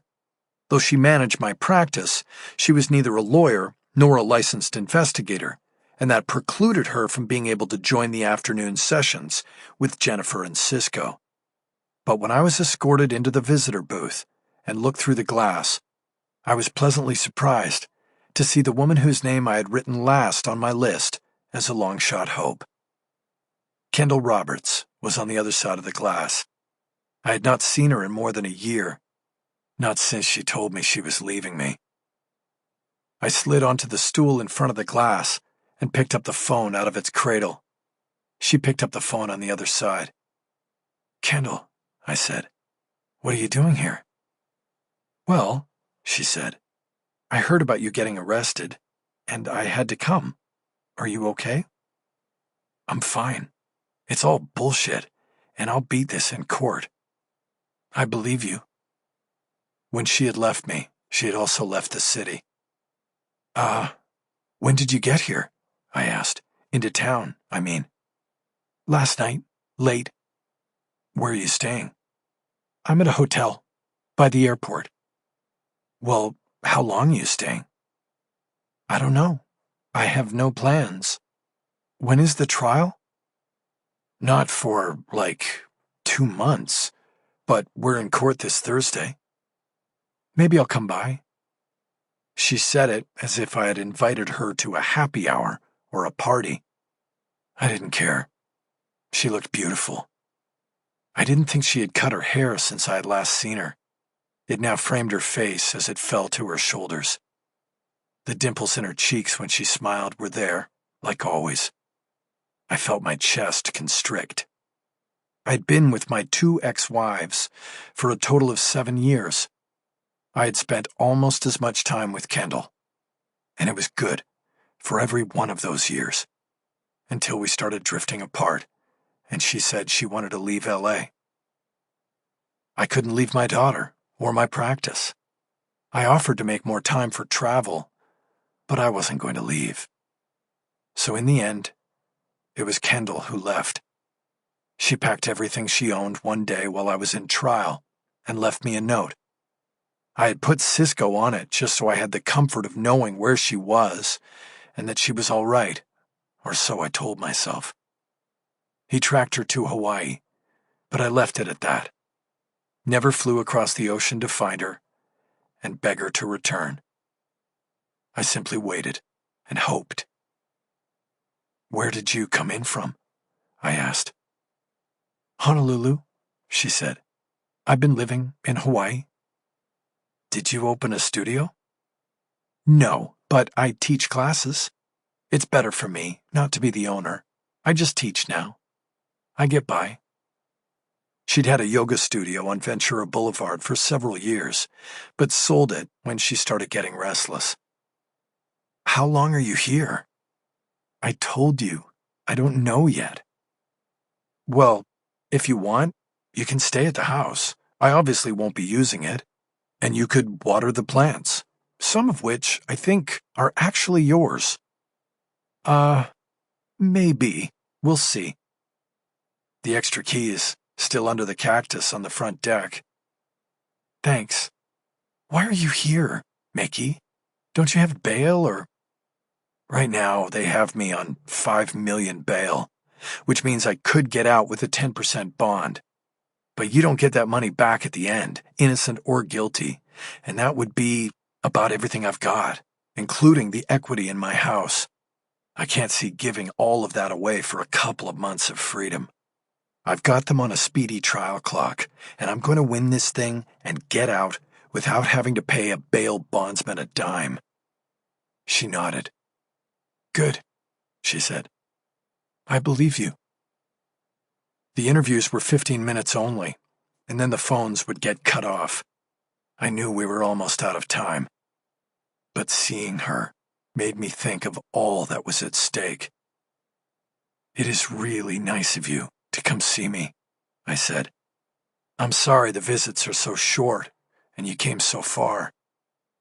You put me on your visitors list, she said. I wasn't sure when they asked me, and then they found my name. That was nice. I don't know. I just thought maybe you'd come if you'd heard about it. I didn't know if it would make the news in Hawaii, but it was big news here.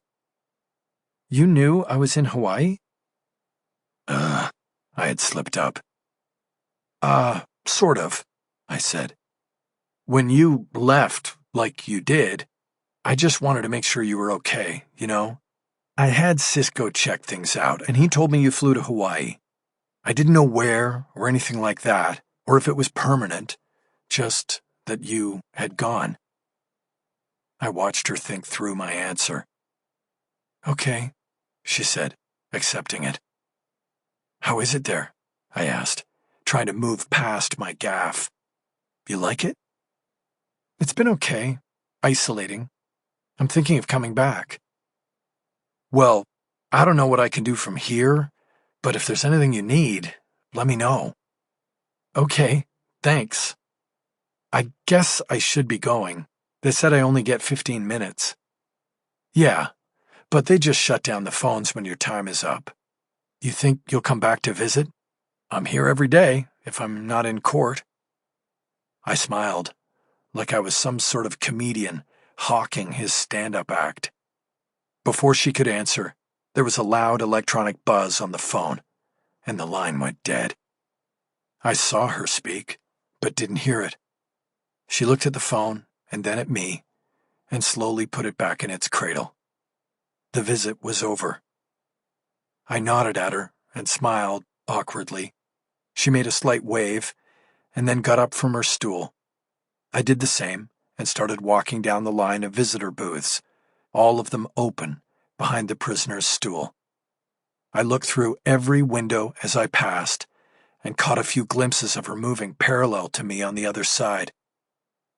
Then she was gone. The hack asked me whether I was going back to the law library, and I told him I wanted to go back to the module. While I was being led back, I worked over my final view of Kendall on the phone. I had watched her lips as she spoke into the dead phone. I came to realize that she had said, "I don't know." Chapter 8. Thursday, December 5th. Officer Roy Milton was in uniform and sitting in the first row of the gallery behind the prosecution table when I was led into the courtroom. I recognized him easily from the night of my arrest. Following Sheriff's Department protocol, I was manacled by a waist chain, with my hands cuffed at my sides. I was led to the defense table, where the escort deputy unchained me, and Jennifer, who was standing and waiting, helped me put on my suit jacket. Lorna had somehow gotten 2-day tailoring done, and the suit fit me perfectly. I turned toward the gallery as I shot the cuffs and addressed Milton. "Officer Milton, how are you today?" I asked. "Don't answer that," Dana Berg said from the prosecution table. I looked at her, and she stared right back at me. "Mind your own business, Holler," she said. I spread my hands in a gesture of surprise. "Just being cordial," I said. "Be cordial with someone on your side," Berg said. "All right," I said. "Whatever." I did a 180 sweep of the gallery and saw my daughter in her usual spot. I smiled and nodded, and she gave both back to me. I didn't see Kendall Roberts anywhere, but I wasn't expecting to. I had come to view her visit the other day as her fulfilling some sort of duty to me, but that was all there would be. I finally pulled out my chair at the defense table and sat down next to Jennifer. "You look good," she said. "Lorna did a good job with that suit." We had spoken earlier in the holding cell along with Cisco, but Cisco was gone now, with a full plate of investigative tasks to carry out. I heard whispers directly behind me, and turned to see that 2 of the reporters who had been covering the case from the beginning were now in their usual spots. Both were women, one from the Los Angeles Times, the other from the Daily News, competitors who liked to sit together and chat while waiting for court to start. I had known Audrey Finnell from the Times for years, as she had covered a few of my cases. Addie Gamble was new on the criminal courts beat for the News, and I knew her by her byline only. Soon, Judge Warfield appeared in the doorway behind the clerk's corral, and court was called to order. Before getting to the motion to suppress, I told the judge that I had a new motion to file with the court on an emergency basis, because the prosecution was still not playing fair when it came to the rules of discovery. "What is it this time, Mr. Holler?" the judge asked. Her voice took on a tone of exasperation, which I found disconcerting, since the hearing had just started. As I walked to the lectern, Jennifer carried copies of the new motion to the prosecution table and the court clerk, who then handed the documents to the judge. "Your Honor, the defense just wants what it is entitled to," I said. "You have a discovery motion in front of you for data from my own car and cell phone, which the prosecution has not provided because it knows it is exculpatory and will show that I was in my house and that my car was in my garage when I supposedly went out and abducted Mr. Scales and then took him back to my house to murder him." Dana Berg immediately stood up and objected. She didn't even have to state her grounds for the objection. The judge was on it right away. Mr. Haller, she boomed, making your case to the media instead of the court is unacceptable and dangerous. Do you understand me? I do, Judge, and I apologize, I said. Defending myself has taken me to some emotional depths I don't usually deal with. That is no excuse. Consider that your one and only warning. Thank you, Your Honor. But as I spoke my apology, I couldn't help wondering what the judge would do to me with a contempt citation. Put me in jail? I was already there. Fine me? Good luck collecting, with me earning zero income while I fought a murder rap. Continue, the judge instructed. Carefully. Judge, the motion is clear, I said. The state obviously has this information, and we have not received it. It appears that it is the practice of the district attorney's office to hold discovery and not share it unless it is specifically asked for by the defense, and that is not the way it works. This is vital information about my own property that I need in order to defend myself, and I need it right now, Your Honor, not when the prosecution feels like it. The judge looked at Berg for a response, and the prosecutor took the lectern, lowering the stem microphone to her level. Your Honor, Mr. Haller's assumptions are completely wrong, she said. The information he seeks was acquired by the LAPD following the issuance of a search warrant, which took time to write and execute. The material that came from that search warrant was received by my office just yesterday and has not yet been reviewed by me or anyone on my team. I believe the rules of discovery allow me to at least review evidence before passing it to the defense. When will the defense have this material? Warfield asked. I would think by the end of the day tomorrow, Berg said. Your Honor, I said. Hold your horses, Mr. Haller, Warfield said. Ms. Berg, if you don't have time to review the material, then get someone else to review it or turn it over blind.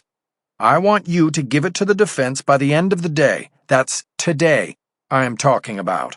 And that's the workday, not midnight. Yes, Your Honor, a chastened Berg said. Your Honor, I would still like to be heard, I said. Mr. Haller, I just got you what you asked for, Warfield said impatiently. What else is there to say? I went to the lectern as Berg stepped away. I glanced back into the gallery and saw Kendall sitting next to my daughter. That gave me confidence. I raised the microphone stem back up.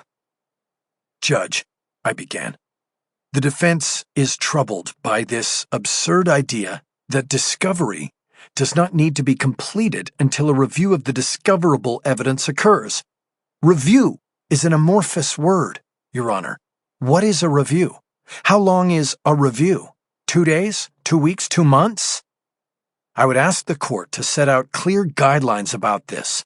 As the court knows, I have not and will not waive my right to a speedy trial, and therefore any delay in the transfer of discovery puts the defense on an unfair footing.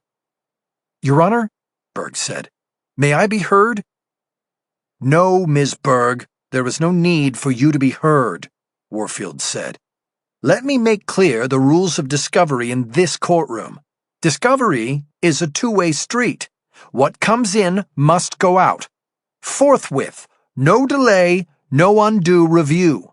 What the state gets, the defense gets. Conversely, what the defense gets, the state gets. Without delay. The penalty for violation is the disallowance of the material at the source of the complaint. Remember that.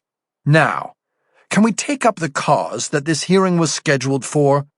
The motion in limine filed by Mr. Haller to essentially disallow the body in this case.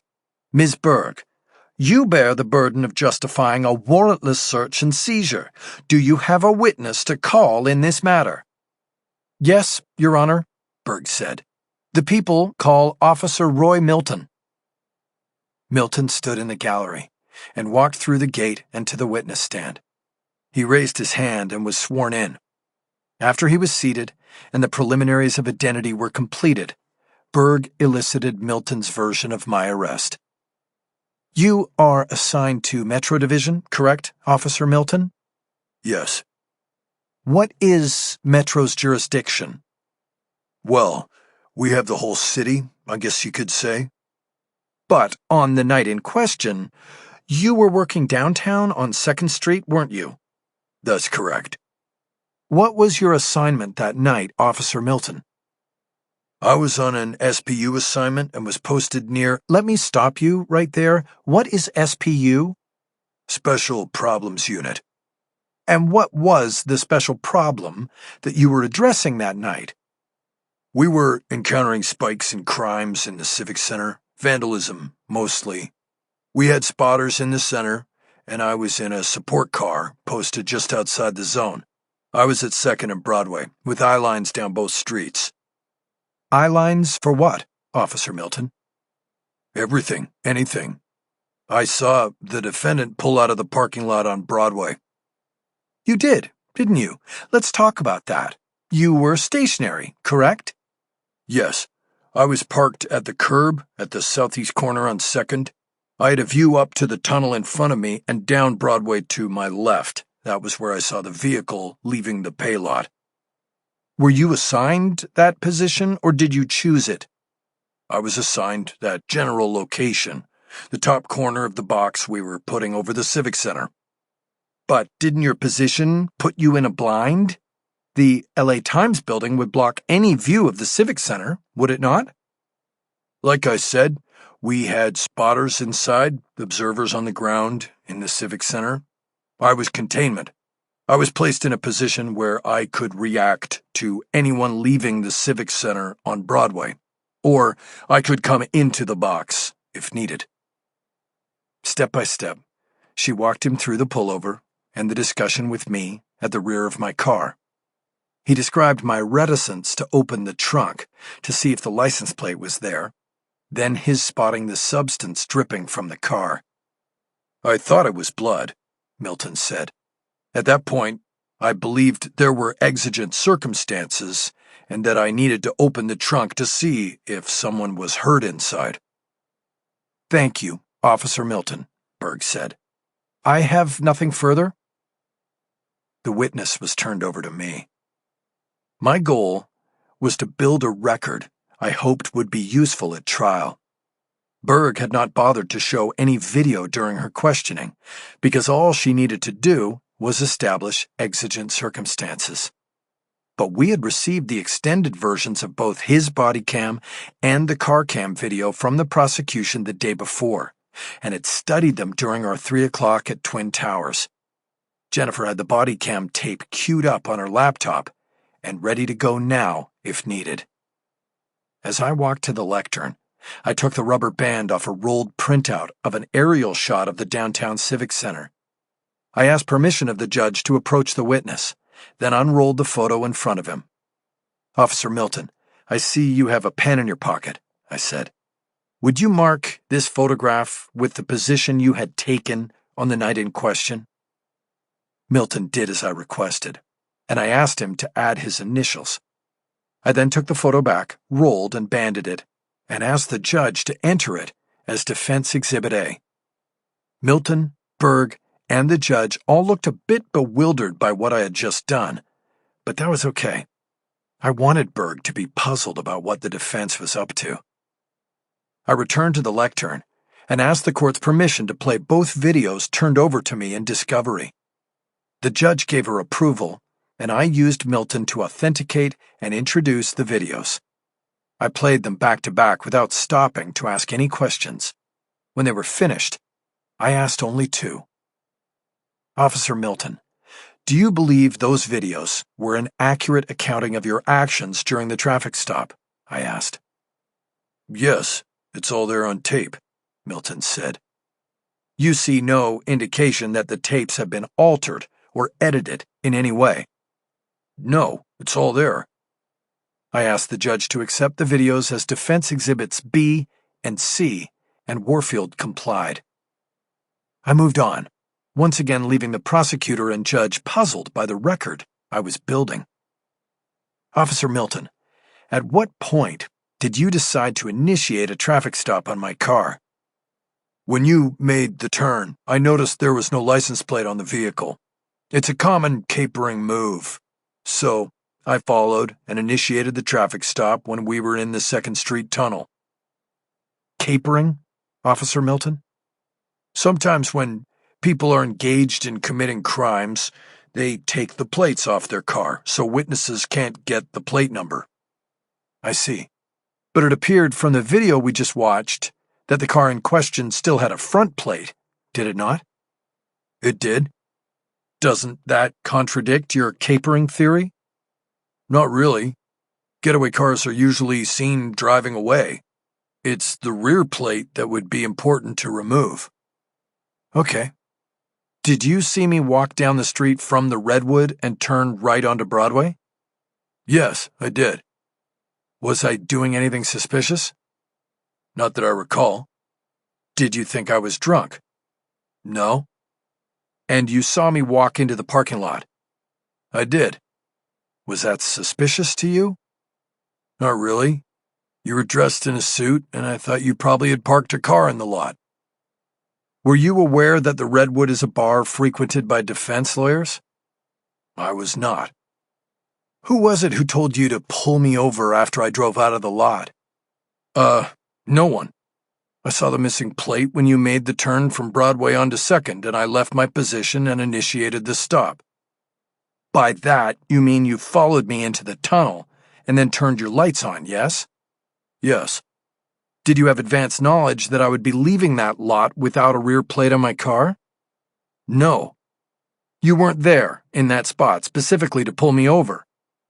No, I was not. Berg stood and objected, saying I was badgering Milton by asking him the same question in different ways. The judge agreed and told me to move on. I looked down at the lectern, at the notes I had written in red ink. "No further questions, Your Honor," I said. The judge looked slightly confused by my examination and its abrupt end. "Are you sure, Mr. Haller?" "Yes, Your Honor." "Very well. Does the state have recross?" Berg also seemed confused by my questioning of Milton. Thinking I had done no damage, she told the judge she had no further questions. The judge shifted her focus back to me. "Do you have another witness, Mr. Haller?" "No, Your Honor." "Very well. Arguments?" "Judge, my argument is submitted." "Nothing further? You don't want to at least connect the dots for us after your examination of the witness?" "Submitted, Your Honor." "Does the state wish to argue?" Berg stood at her table and raised her hands as if to ask what there was to argue. Then she said she would go with her written response to my motion. "Then the court is prepared to rule," Warfield said. "The motion is denied, and this court is in recess." The judge had spoken matter-of-factly, and I could hear whispers and sense the letdown of those in the courtroom. It was as though there was a collective "what?" from those in the gallery. But I was pleased. I didn't want to win the motion. I wanted to cut down the prosecution's tree at trial and win the case. And I had just made the first swing of the axe. Chapter 9. We came into the 3 o'clock meeting with good spirits, despite the surroundings. Not only had we accomplished what we wanted to get done, and on the record in the court hearing that morning, but both Jennifer and Cisco said they had good news to share. I told Jennifer to go first. "Okay, you remember Andre Lacasse?" she asked. "Of course I do," I said. "My finest hour." It was true. The state of California versus Andre Lacasse might as well be etched on my tombstone at the end of my days. It was the case I was proudest of. An innocent man with the entire weight of the justice system against him, charged with murder. And I walked him. And it wasn't just an NG. It was the rarest of all birds in the justice system. It was the big I. My work in trial had proved him innocent. So much so that the state paid damages for their malfeasance in charging him in the first place. What about him? I asked. Well, he saw something about your case online, and he wants to help, Jennifer said. Help how? Mickey, don't you get it? You got him a 7-figure settlement for wrongful prosecution. He wants to return the favor. He called up Lorna and said he could go up to $200 on bail. I was a bit stunned. Andre had barely survived the case while being held in this same place, Twin Towers, while we were in trial, and I had negotiated a settlement for him in compensation. I had taken a third, but that was 7 years ago, and it was long gone. He had apparently done better with his money, and was now willing to chip off some of what he had in order to spring me. He knows he doesn't get it back, right? I said. 200 out the window. That's a big chunk of the money I got him. He knows, Jennifer said, and he hasn't just been sitting on that money. He invested it. Lorna said he's into the whole cryptocurrency thing, and he says the settlement was only seed money. It has grown a lot. He's offering the 200, no strings attached. I want to go in and set up a bail hearing. We get Warfield to knock it down to 2.5 or 3 million where it should be, and you walk out of here. I nodded. Andre's money could go for a 10% bond against the set bail, but there was a problem. That's very generous of Andre, but I don't think that'll get it done, I said. Berg's not going to roll over and play dead on a 60% reduction on bail. I don't think Warfield will either. If Andre really wants to kick in, maybe we talk about using his money for expert witnesses, exhibits, and everybody on staff getting paid for the overtime they're putting in. No, boss, Cisco said. We thought about that, Jennifer said, and there's somebody else who wants to help. Another donor. Who? I said. Harry Bosch, she said. No way, I said. He's a retired cop, for God's sake. He can't. Mickey, you got him $1 million settlement from the city last year and didn't even take a cut. He wants. I didn't take a cut because he might need that money. He's going to max out his insurance and then he'll need it. Besides, I set up a trust and he put it in there. Look, Mickey, he can tap it or borrow against it, Jennifer insisted. The point is, you have to get out of here. Not only is it dangerous in this place, but you're losing weight, you don't look good, and your health is at risk. Remember what Legal Seagull used to say? Look like a winner and you'll become a winner. You don't look like a winner, Mickey. You can tailor your suits, but you still look pale and sick. You need to get out of here and get yourself in shape for trial. He actually said, act like a winner and you'll be a winner. Doesn't matter, same thing. This is your chance. These people came to us. We didn't go to them. In fact, Andre said he came because he saw you on TV from that last hearing, and it reminded him of himself when he was in here. I nodded. I knew she was right. But I hated taking the money, especially from Bosch, my half-brother, who I knew needed it for other things. Not only that, but you need to get home for Christmas and see your daughter, Jennifer said. This no visitation thing is hurting her as much as it must hurt you. She nailed me with her final argument. I missed my daughter, missed her voice. Okay, I hear you, I said. Good, Jennifer said.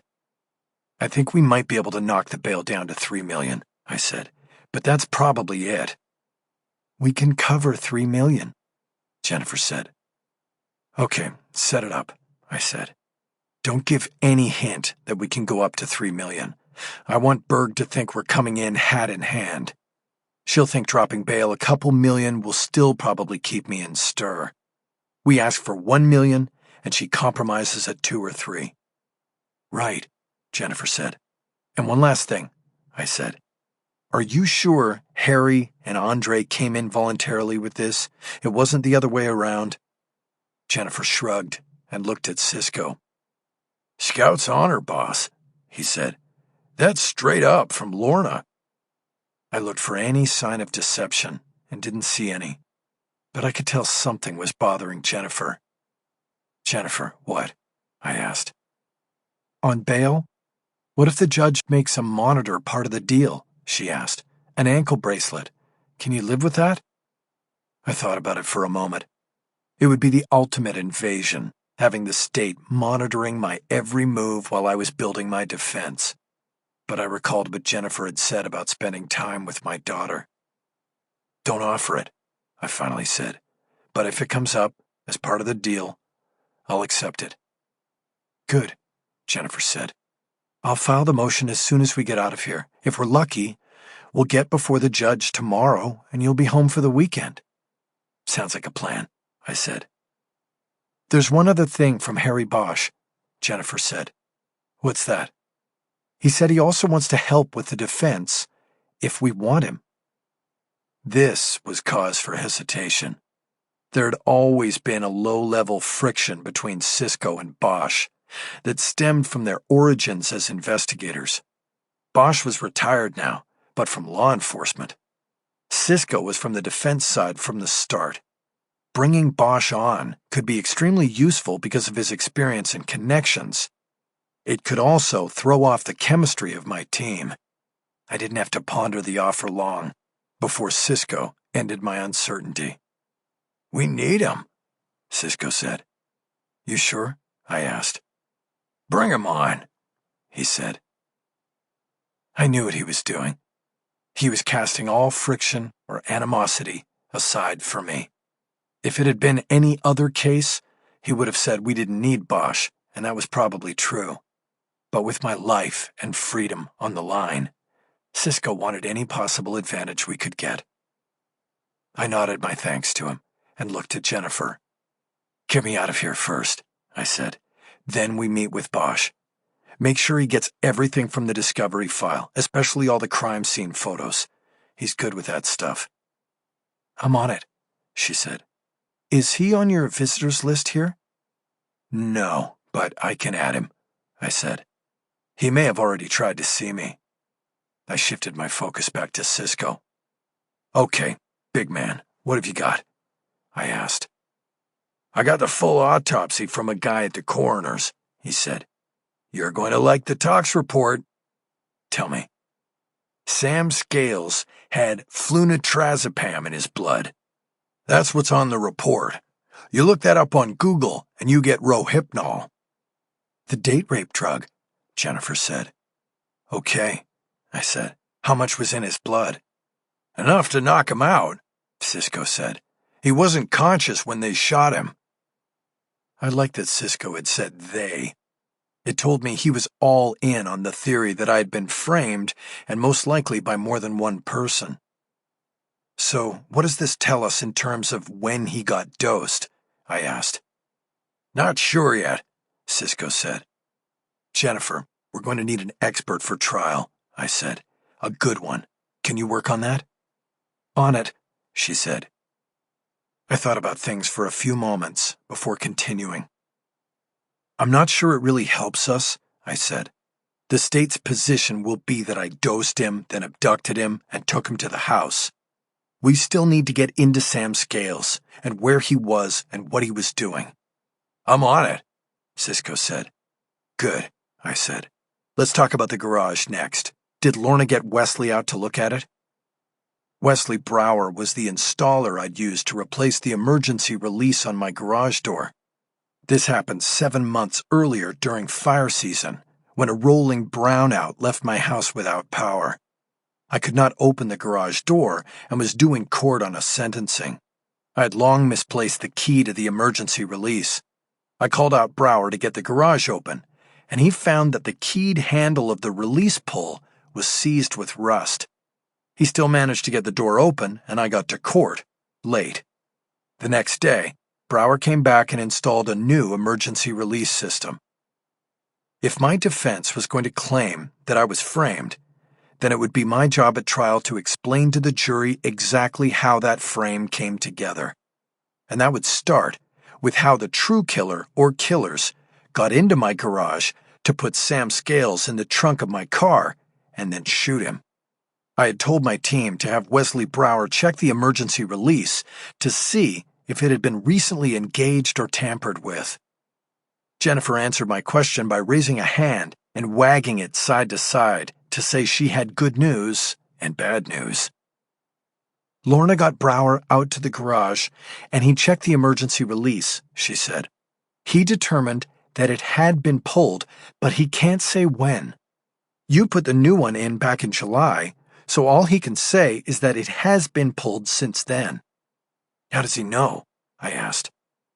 Whoever pulled it put it back together after they got the door open, but they didn't do it the way he left it back in July. So he knows it was pulled. He just won't be able to testify when. It's a wash, Mickey. Damn. I know, but it was a long shot. The good feelings that we had started the meeting with were dissipating. Okay, where are we on the suspects list? I asked. Lorna is still working on it, Jennifer said. You've had a ton of cases in the past 10 years. There's still a lot to go through. I told her I'd work with her this weekend, and with any luck you'll be out of this place and able to be there too. I nodded. Speaking of which, you should probably go if you're going to file something today, I said. I was thinking the same thing, Jennifer said. Anything else? I leaned across the table to talk in a low voice to Jennifer, in case the overhead camera had grown ears. I'm going to call you when I can get to a phone in the module, I said. I want to talk about Baja, and I want you to record it. Can you do that? Not a problem. I've got an app. Good. Then we'll talk later. Chapter 10. It was almost an hour before they moved me back to the module. I found Bishop at one of the tables playing Mexican dominoes with a custody named Philbin. He gave me his customary greeting. Counselor? He said. Bishop, I thought you had court today, I said. Thought I did too, till my lawyer put it over. Motherfucker must think I'm staying at the Ritz over here. I sat down, put my documents on the table, and looked around. A lot of guys were out of their cells and moving around the day room. The module had 2 phones mounted on the wall below the mirrored windows of the hack tower. You could either make a collect call on them or use a phone card purchased from the jail canteen. At the moment, both phones were being used, and each one had a line of 3 men waiting. The calls cut off after 15 minutes. That meant if I got in line now, I would get a phone in roughly an hour. I didn't see Casada on my survey of the day room. Then I saw that the door to his cell was closed. Every man in the module was on keep-away status, but being locked up in a cell in a keep-away module was reserved for those inmates who were either in imminent danger or highly valuable to a prosecution. Casada's on lockdown? I said. Happened this morning, Bishop said. Snitch, Philbin said. I almost smiled. Calling someone in the keep-away module a snitch was a bit like the pot calling the kettle black. The most common reason for segregating people in the module in the first place was that they were informants. For all I knew, Philbin was one. I didn't make it a practice of asking fellow inmates what they were being held for or why they were on keep-away status. I had no idea why Bishop was in the module and would never ask him. Sticking your nose in other people's business could have consequences in a place like Twin Towers. I watched them play until Bishop won the game and Philbin got up and walked off towards the stairs leading to the second tier of cells. You want to play, Counselor? Bishop asked. A dime a point? No, thanks, I said. I don't gamble. Now that's some bullshit right there. You gambling with your own life right now, being in here with us criminals. Speaking of that, I might be getting out soon. Yeah? You sure you want to leave this wonderful place? I need to. Gotta prep my case, and in here it's not going to happen. Anyway, I'm only telling you because I want you to know that I'll make good on our deal. I'll pay till the end of my trial. That's mighty white of you. I mean it. You made me feel safe, Bishop, and I appreciate it. When you get out, you should look me up. I might have something for you, something legitimate. Like what? Like driving? You have a driver's license? I could get one. A real one? As real as they get, counselor. Driving what? Who? Me. I work out of my car, and I need a driver. It's a Lincoln. My previous driver had been working off her son's debt for my representation and was a week away from completing that when I was arrested. If I got out, I would need a new driver. And I wasn't blind to what Bishop could bring in terms of intimidation and security, in addition to the driving chores. I checked the phone bank again. The line was down to 2 each. I knew I should get over there before it built up to 3 again. I leaned in close to Bishop and violated my own rule about getting into other people's business. Bishop, say you were going to break into a garage at somebody's house. How would you do it? Whose house? It's a hypothetical. Any house. How would you do it? What makes you think I would break into a house? I don't think that. It's a hypothetical, and I'm picking your brain. And it's breaking into a garage, not the house. Any windows or a side door? No, just a double-wide garage door. It got one of those pop-out handles in case of emergency? Yeah, but you need a key. No, you don't. Those handles you can pop with a flathead. A screwdriver? You sure? I'm sure. I knew a guy. That was his specialty. He'd drive around and hit garages all day long. Got cars, tools, lawnmowers, all kinds of good shit to sell. I nodded and checked the phone bank. One phone had only one man waiting. I stood up. I have to hit the phone line, Bishop, I said. Thanks for the intel. I got you, man. I walked over to the phones and got behind the single just as the man in front of him hung up angrily and said, "Fuck you, bitch!" He walked away, and the next man stepped up to the phone. My wait ended up being less than 2 minutes, as the man in front of me called collect, and the call either went unanswered or the recipient declined to accept the charges. He walked away, and I stepped up and put my paperwork down on top of the phone box. I entered Jennifer's cell phone number for a collect call. While I waited for the electronic voice to tell her that she was receiving a collect call from the county jail, I studied the sign on the wall. All calls monitored. Jennifer accepted. "Mickey," she said. "Jennifer," I said. "Hold on while I make this announcement. This is Michael Haller, pro se defendant, talking to his co-counsel Jennifer Aronson under privilege. This call should not be monitored." I waited a beat, presumably for the monitor to move on to another inmate's call. "Okay," I said. "Just checking in. Did you file?" "I did.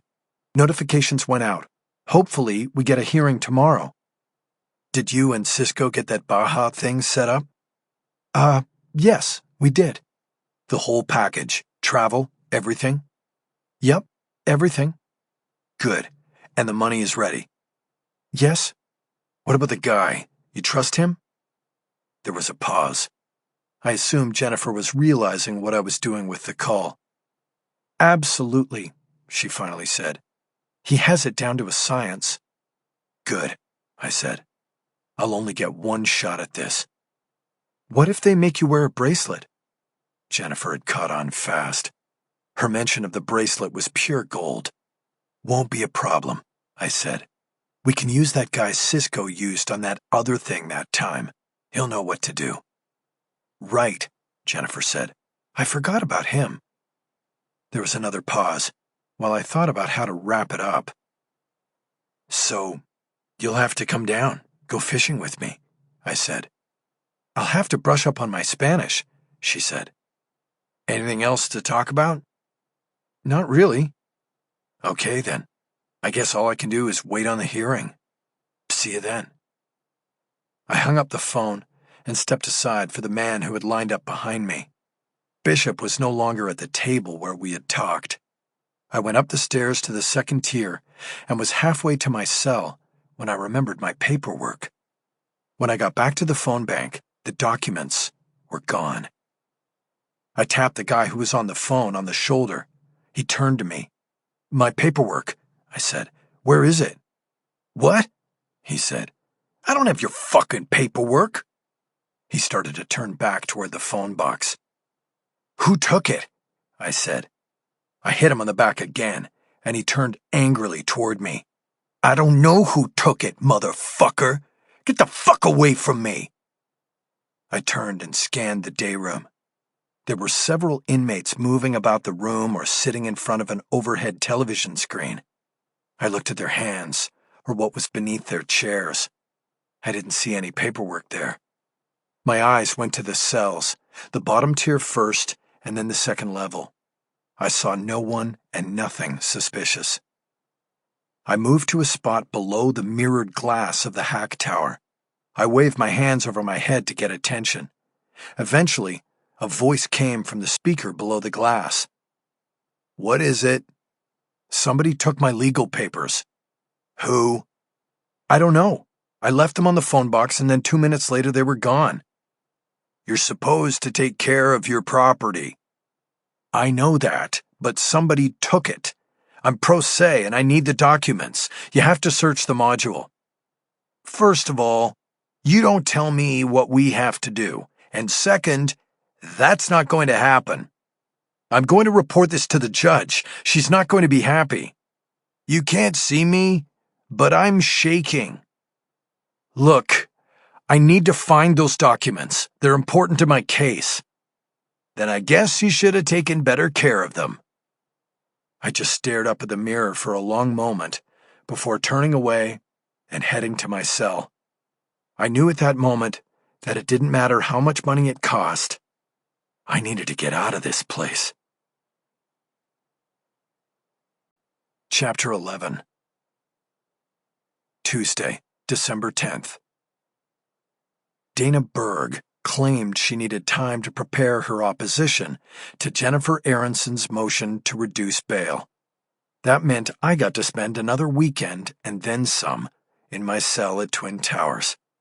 I waited for Tuesday like a man in shark-infested waters, waiting for the rope that will finally pull him to safety. I ate what I hoped would be my last jail bologna sandwich and apple on the bus to the CCB, then began my slow ascent through the courthouse's vertical jail to the holding cell on the 9th floor beside Judge Warfield's courtroom. I was delivered there shortly before my 10 a.m. hearing was due to begin, so there was no chance to convene ahead of time with Jennifer. My suit was brought in, and I changed. Already tailored once, it was loose in the waist again, and it was mostly by this that I measured what incarceration had done to me. I was clipping on my tie when the courtroom deputy told me it was time for court. The gallery was more crowded than usual. The reporters were in the same row they always took, and I also noticed my daughter and Kendall Roberts, as well as my would-be benefactors, Harry Bosch and Andre Lacasse, two men who could not have been more different, but were seated there together and ready to shell out their savings for me. Next to them sat Fernando Valenzuela, the bail bondsman ready to make the transaction if the judge could be swayed in my favor. I had worked with Valenzuela on and off for 2 decades, and had at times sworn I would never use him again, just as he had sworn on occasion never to bail out another of my clients. But here he was, apparently willing to let past grievances go and accept the risks of posting a bond for me. I smiled at my daughter, winked at Kendall. Just as I was about to turn to the defense table, I saw the courtroom door open and Maggie McPherson enter. She scanned the gallery, saw her daughter, and slid in next to her.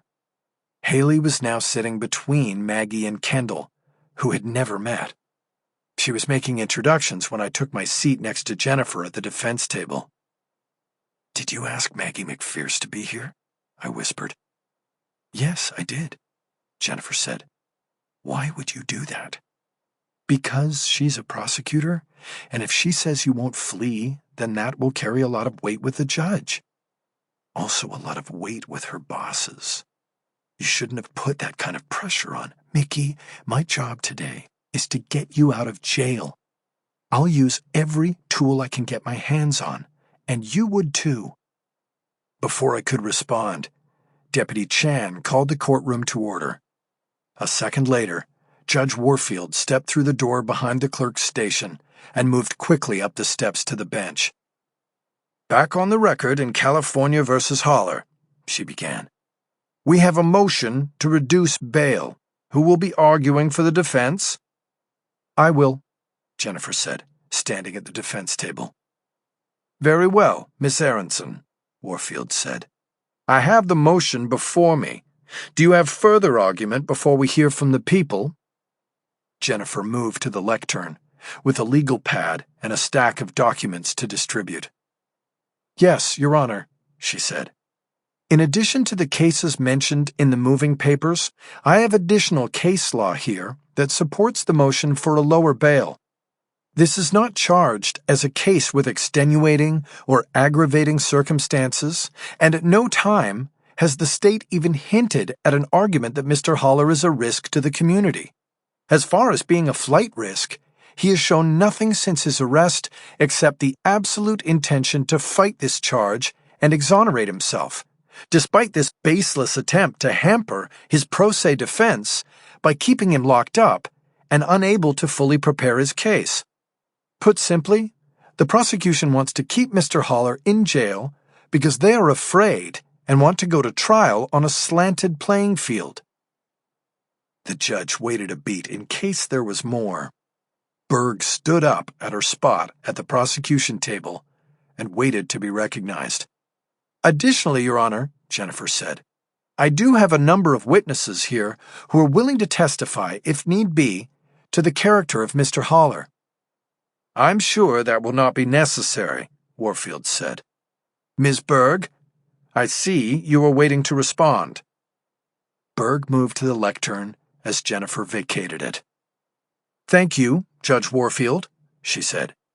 "The state opposes lowering bail in this matter because the defendant does have the means and motive to flee. As the court well knows, we are talking about a murder here, the victim of which was found in the trunk of the defendant's car, and the evidence clearly indicates the murder took place in the defendant's garage. In fact, Your Honor, the evidence in this case is overwhelming, and this gives the defendant all the reason in the world to flee." Jennifer objected to Berg's characterization of the evidence and her presuming what my state of mind would be. The judge instructed Berg to refrain from such speculation and to continue. "Additionally, Your Honor," Berg said, "the state is considering adding a special circumstance allegation to the charge in this case, which would render the question of bail moot." Jennifer shot up out of her seat. "Objection!" she exclaimed. I knew this was the battle line. An allegation of special circumstances, murder for hire or for financial gain, would bump the charge to the no bail level. "Counsel's argument is preposterous," Jennifer protested.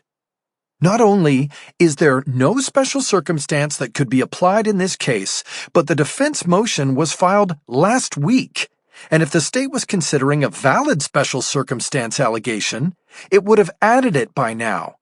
The state is blowing smoke, hoping to stop the court from providing Mr. Holler's right to bail."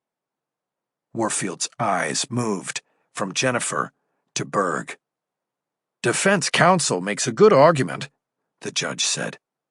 "What is the special circumstance allegation the state is supposedly considering?" "Your Honor, the investigation of this crime is ongoing, and we are developing evidence of a financial motive," Berg said. "And as the court well knows, murder for financial gain is a special circumstance crime." Jennifer angrily spread her hands wide. "Your Honor," she said, "is the district attorney's office really asking for bail to be set on the basis of what evidence might be found down the line? This is incredible." "Incredible or not, This court is not going to consider what may lie in the future while making rulings in the present, Warfield said. Do both sides submit? Submitted, Jennifer said. One moment, Your Honor, Berg said. I watched her lean down to confer with her second, a young attorney who wore bow ties. I had a pretty good idea what they were talking about. Warfield quickly grew impatient. Ms. Berg, you asked for time to prepare for this hearing, and I gave it. There should be no need for a sidebar with your colleague. Are you ready to submit? Berg straightened up and looked at the judge. No, Your Honor, she said. The state believes that the court should be made aware that there is an ongoing investigation of the defendant relating to a plan to flee the country to Mexico, should he be released on bail. Jennifer stood up. Your Honor, she protested. More unfounded allegations? Is the state so desperate to keep this man in jail that it trumps up an investigation into— Your Honor, I said as I stood up. If I may address this allegation? In a moment, Mr. Haller, Warfield said. Ms. Berg, this better be good. Tell me more about this alleged plan to flee the country. Judge, all I know is that a confidential informant in the jail where Mr. Haller is being housed revealed to investigators that the defendant has openly spoken about a plan to cross the border and flee if he can make bail. The plan includes circumventing an electronic monitor should the court order that as part of a bail reduction, and co-counsel is fully aware of this. The defendant has gone so far as to invite her down to go fishing. What do you say about that, Mr. Haller? Warfield asked. Your Honor, the prosecution's claim is false on multiple levels, starting with the alleged confidential informant, I said. There is no CI. There are only the jail deputies listening in on privileged conversations and then feeding what they hear to the prosecution as intel. That's a serious allegation, Mr. Haller, Warfield said. Do you care to enlighten us with your knowledge?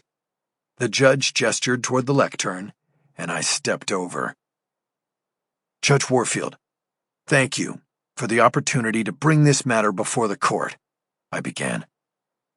I've been incarcerated at Twin Towers for 6 weeks. I elected to go pro se and defend myself with the help of my co-counsel, Miss Aronson. This meant meetings with my team in the jail, as well as calls from the community phones in the K-10 module. These meetings and calls are not supposed to be monitored in any way by law enforcement or anyone else. The privilege is supposed to be sacrosanct. I hope you're going to get to a point soon, Mr. Haller, the judge interjected. Arriving there now, Your Honor, I responded. As I said, the privilege is sacrosanct, but I became suspicious that that was not the case at Twin Towers, and that somehow what was said in my meetings and phone calls with co-counsel and my investigator was getting back to the DA's office and Ms. Berg. And so, Your Honor, I set up a little test to either prove or disprove my theory. On a phone call with my co-counsel, I announced that I was having a call with counsel under privilege and stated that the call should not be monitored. But it was, and I spun a story that just came out of Miss Berg's mouth almost verbatim. Berg stood to speak, and I gestured with my hand as if to say, Your turn. I wanted her to respond because I would then hang her with her own words. Your Honor, Berg began. Talk about incredible! The defense's plan to flee is revealed in court, and his response is to say, Yes, but I was just kidding. I was just testing to see if anyone was listening. That's a confirmation, Your Honor, and reason alone not to reduce bail in this matter, but to raise it. Does this mean that counsel for the people acknowledges listening to the privileged call? I asked. It means no such thing, Berg shot back. Excuse me, the judge boomed. "I'm the judge here, and I'll ask the questions if you don't mind." She paused and stared down hard, first at me and then at Berg. "When exactly was this call, Mr. Haller?" she asked. "About 5:40 p.m. Thursday," I responded. Warfield shifted her focus to Berg. "I would like to hear this phone call," she said. "Is that possible, Ms. Berg?" "No, Your Honor," Berg said. "Privileged calls are destroyed by the monitors because they are privileged." "Destroyed after they are listened to?" the judge pressed. "No, Your Honor," Berg said. "Privileged calls are privileged. They are not listened to once they are established as protected conversations with counsel or others under the rules of privilege. The calls are then destroyed. That is why it is not possible to confirm or refute counsel's outlandish allegation, and he knows it." "That's wrong, Your Honor," I said. Warfield swung her eyes back to me and squinted them down to slots. "What are you saying, Mr. Haller?" she asked. "I'm saying we were running a test," I said. "Miss Aronson recorded the call, and that recording is available to the court right now." The air momentarily went out of the room while Berg recalculated. "Your Honor, I am going to object to any playing of a tape," she said. "There is no way to validate its legitimacy." "I disagree, Judge," I said. "The tape begins with the jail system's collect call announcement, and more importantly, you will hear the exact words and story Ms. Berg just revealed to the court. Now, if I were to make a phony tape, how would I know exactly what she was going to say in court?" Warfield registered that for a few moments before responding. "Let's hear the tape," she said. "Your Honor," Berg said, panic creeping into her voice. "The people objection overruled," Warfield said. "I said, let's hear the tape." Jennifer came forward with her cell phone, placed it on the lectern, and bent the stem microphone down to it before pushing the play button on the recording app. Without my instruction, Jennifer had been smart enough to record the call from the start, including the electronic voice saying she was receiving a collect call from the LA County Jail. After the call was over, she had also added her own tag, announcing that the call had been a test to see if LA County authorities were violating my privilege rights. The call was convincing. I wanted to see Berg's reaction, but could not pull my eyes away from the judge. Her face seemed to grow darker as she heard the parts of the conversation that Berg had said came from an informant. When the tape ended with Jennifer's tag, I asked the judge if she wished to hear it again. She said no, then took a moment to compose herself and her verbal response. As a former defense attorney, she had probably always had reason to be suspicious about the monitoring of calls from jailed clients to their lawyers. "May I address the court?" Berg said. "I did not listen to that call. What I represented to the court earlier was the truth as it was told to me. The sheriff's jail intelligence unit provided a report that gave me the information and said it came from an informant. I did not knowingly lie to or mislead the court." "Whether or not I believe you doesn't matter," Warfield said. "A serious intrusion upon the rights of this defendant has occurred, and there are consequences for that. There will be an investigation, and the truth will come out. In the meantime, I'm ready to rule on the defense motion on bail. Any other argument, Ms. Berg?" "No, Your Honor," Berg said. "I didn't think so," the judge said. "May I be heard, Your Honor?" I asked. "There is no need, Mr. Haller. No need." Chapter 12. A small group of friends, colleagues, and loved ones were there to greet me when I stepped through the inmate release door at Twin Towers. They erupted in cheers and applause as I came through. The media was there too, and they filmed me as I went down the line, hugging and handshaking. It was embarrassing, but felt good at the same time. I was breathing free air again and wanted to revel in it. One of my Lincolns was there at the curb, ready to go. Obviously, not the one Sam Scales had been murdered in. Harry Bosch and Andre Lacasse were last in the well-wishers line. I thanked them both for being willing to stand up for me and put up their money as well. "We got off cheap," Bosch said. "You played that perfectly in court," Lacasse added. "As usual." "Well," I said, $25K apiece is still a lot of money in my book, and I will pay you guys back sooner than you think." Both men had generously agreed to put up as much as $200,000 each to pay for a 10% bond. But Judge Warfield was so enraged by the obvious eavesdropping on my jail calls that she dropped bail from $5 million to $500,000 as punishment for the wrongdoing. Unfortunately, she also ordered me to wear an ankle monitor, but this did not dampen the news that my two sponsors only had to put up a fraction of what they had offered. It was a good day all round. I was free. I took Andre aside for a private moment. "Andre, you didn't need to do this, man," I said.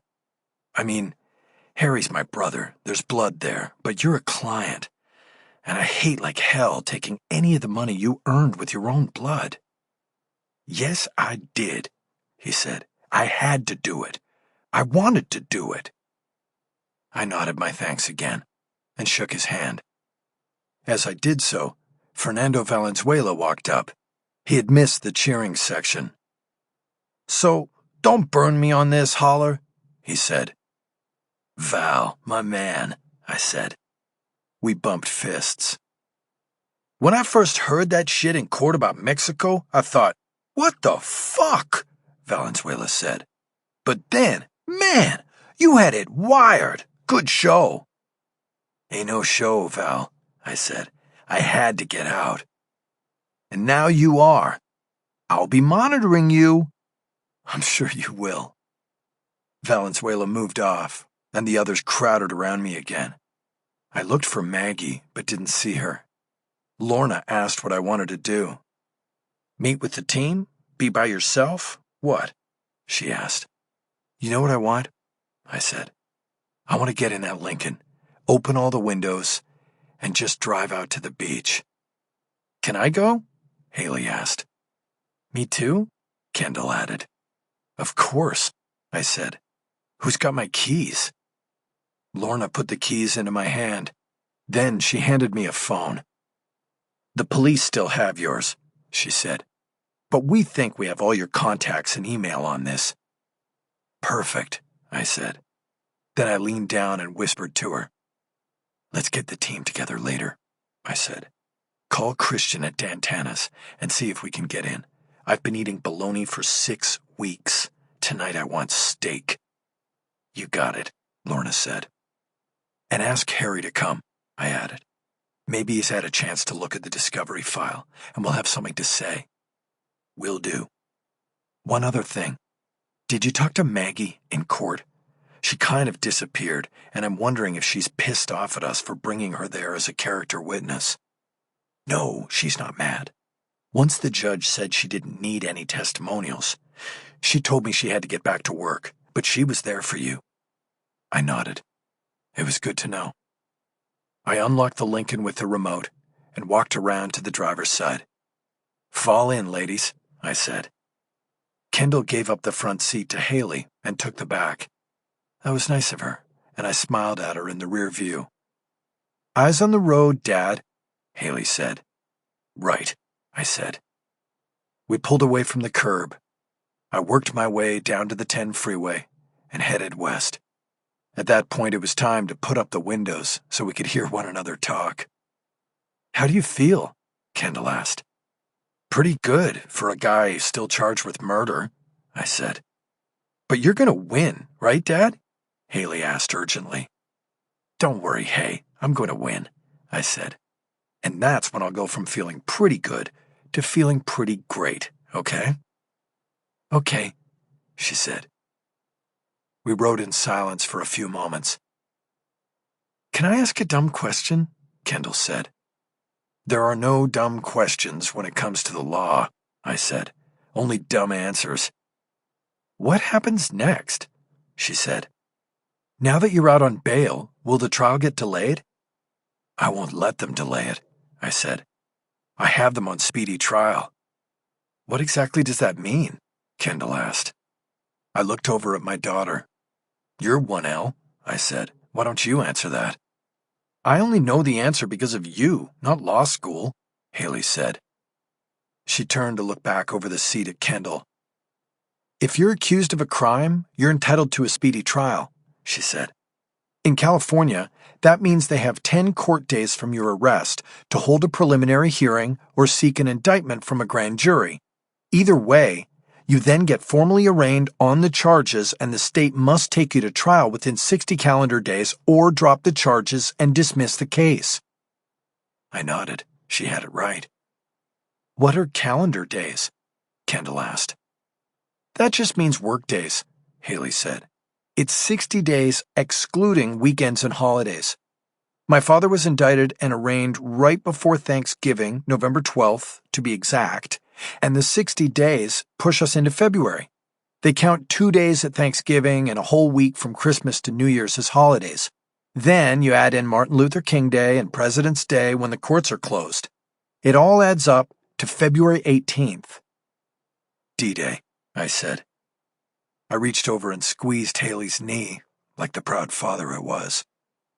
The traffic was flowing, and I took the freeway all the way to the curving tunnel that dumped out onto the Pacific Coast Highway. I pulled into a lot that served one of the beach clubs down there and got out. An attendant came walking toward us.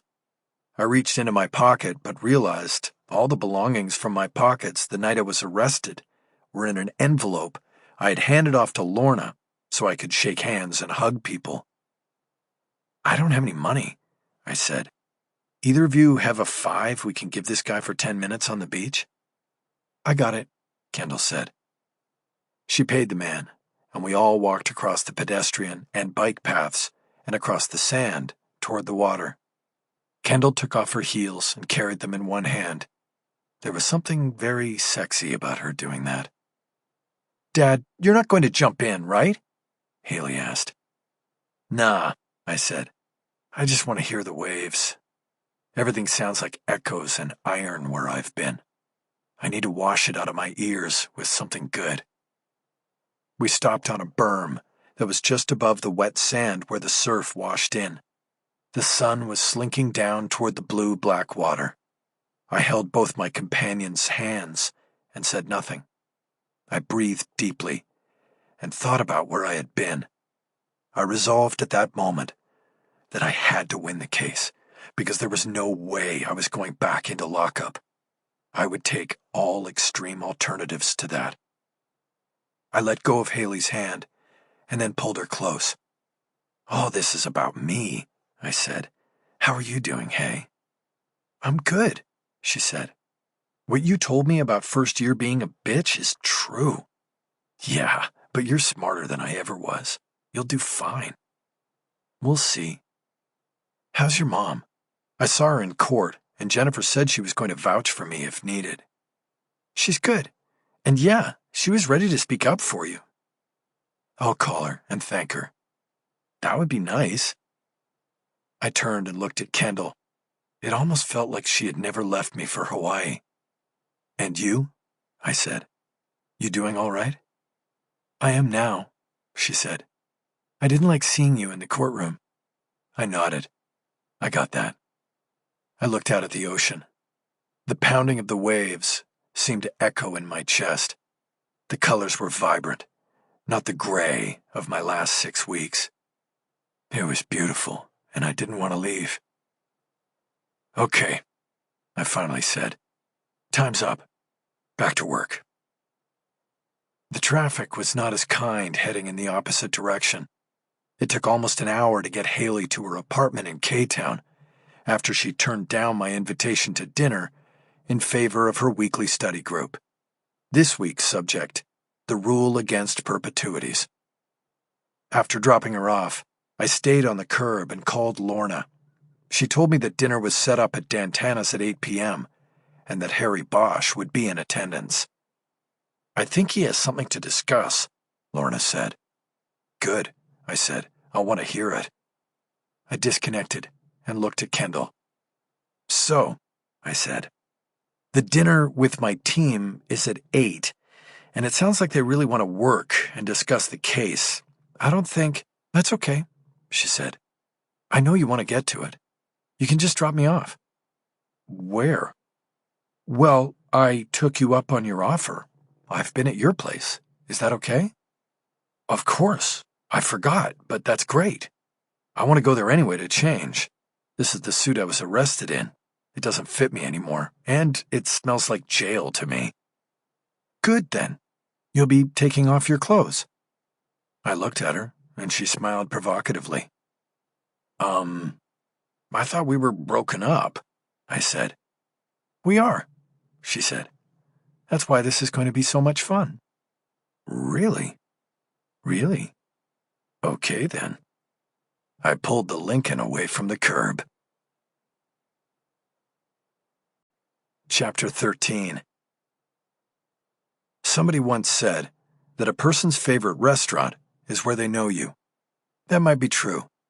They knew me at Dantana's, and I knew them. Christian at the door, Arturo at the table, Mike behind the bar. But that didn't obscure the fact that the kitschy Italian joint with checkered tablecloths served up the best New York strip in the city. I liked the place because they knew me, but I liked the steak even better. When I pulled up to the valet, I saw Bosch standing outside the restaurant's front door by himself. He was at the smoking bench, but I knew he didn't smoke. After turning over the car keys, I walked over. I noticed he had an inch-thick file tucked under his arm. The discovery file, I assumed. "You're the first one here?" I asked. "No, they're all in there," he said. "Table in the back corner." "But you're here waiting for me. Is this where you asked me if I did it?" "Give me a little more credit, Mick. If I thought you did it, I wouldn't have put up the money." I nodded. "And nothing in that file changed your mind?" "Not really. Just made me think you've got yourself in a pretty tight box." "Tell me about it. Should we go in?" "Sure, but one thing before we're with the others. Like I said, somebody really put you in a box here, and I was thinking that you may want to run this thing out for as long as you can. You know, drop the speedy trial thing. Take your time with it. So much for the vote of confidence. It is what it is. Thanks for the advice, but I'll pass. One way or another, I want this thing done." "I get it. What about you? You okay? Still taking your pills?" "Every day. So far, so good." "I like hearing that. And Maddie, how's she doing?" "She's good. In the academy." "Man, the second generation. Just like the first. I thought Haley wants to be a prosecutor." "She'll change her mind." I smiled at him. "Let's go in. One other thing. I just wanted to explain why I never came to see you in the jail." "I don't think you need to, Harry. Don't worry about it. I should have visited, I know. But I didn't want to see you in there."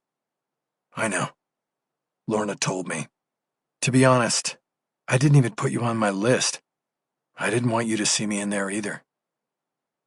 He nodded, and we went inside. Christian, the tuxedo-clad maitre d', greeted me warmly and had the class not to mention that I hadn't been in there in more than 6 weeks, even though he probably knew why. I introduced Bosch as my brother. Christian escorted us to the table where the others were waiting: Jennifer, Lorna, and Cisco. It was a table for 6, but with Cisco in the mix, it was crowded. The smell of food on the tables around us was almost overpowering. I was distracted by it and found myself turning and craning my neck to see what other patrons had ordered. "You all right, boss?" Cisco asked. I turned back to him. "Fine, I'm fine," I said, But let's order first. Where's Arturo? Lorna waved to someone behind me, and soon Arturo was at our table with his order pad. It was orders of steak Helen all around, except for Jennifer, who wasn't a red meat eater. She went with eggplant parmesan, on Arturo's recommendation. Lorna ordered a bottle of red wine for the drinkers, and I asked for a big bottle of sparkling water. I also told Arturo to bring bread and butter as soon as he could. "Okay," I said when we were alone. "Tonight, we can celebrate because I'm free and we knocked the prosecution down a notch or two in court, but that's it. No hangovers tomorrow because we go back to work." Everybody nodded except Bosch. He just stared at me from the opposite side of the table. "Harry, you're dying to say something," I said. "Probably something bad. You want to start? You have the discovery file. Did you read it?" Sure," he said. "I read the discovery, and I also talked to some people I know." "Like who?" Jennifer asked. Bosch looked at her for a moment. I raised my hand a few inches off the table as a signal for her to cool it. Bosch was long retired from the LAPD, but he was still tightly connected. I knew that firsthand and did not need him to name his sources. "What did they tell you?" I asked. "Well, they're pretty pissed off over at the DA's office because of the way you sandbagged Berg," Bosch said. "They get caught cheating, and they're pissed at us?" Jennifer said. "That's just beautiful." "What's the upshot?" I said. "What are they going to do about it?" "For one, they're going to go after special circumstances, like it's the Holy Grail," Bosch said. "They want to punish you for that stunt today. Put you back in jail." "That's bullshit," Cisco said. "Yeah, but they can do it," Bosch said. "If they find the evidence." "There is no evidence," Jennifer asked. "Financial gain? Murder for hire? It's ridiculous." "All I'm saying is they're looking," Bosch said, staring at me, as though the others at the table didn't count. "And you have to be careful with your own moves." "I don't understand," Lorna said. "You raised hell about car and phone data," Bosch said. "I assume you need it to prove you never left your house. That might just end up being evidence supporting that you paid somebody to grab Scales and bring him to you. That gets you close to murder for hire." "Like I said, bullshit," Cisco said.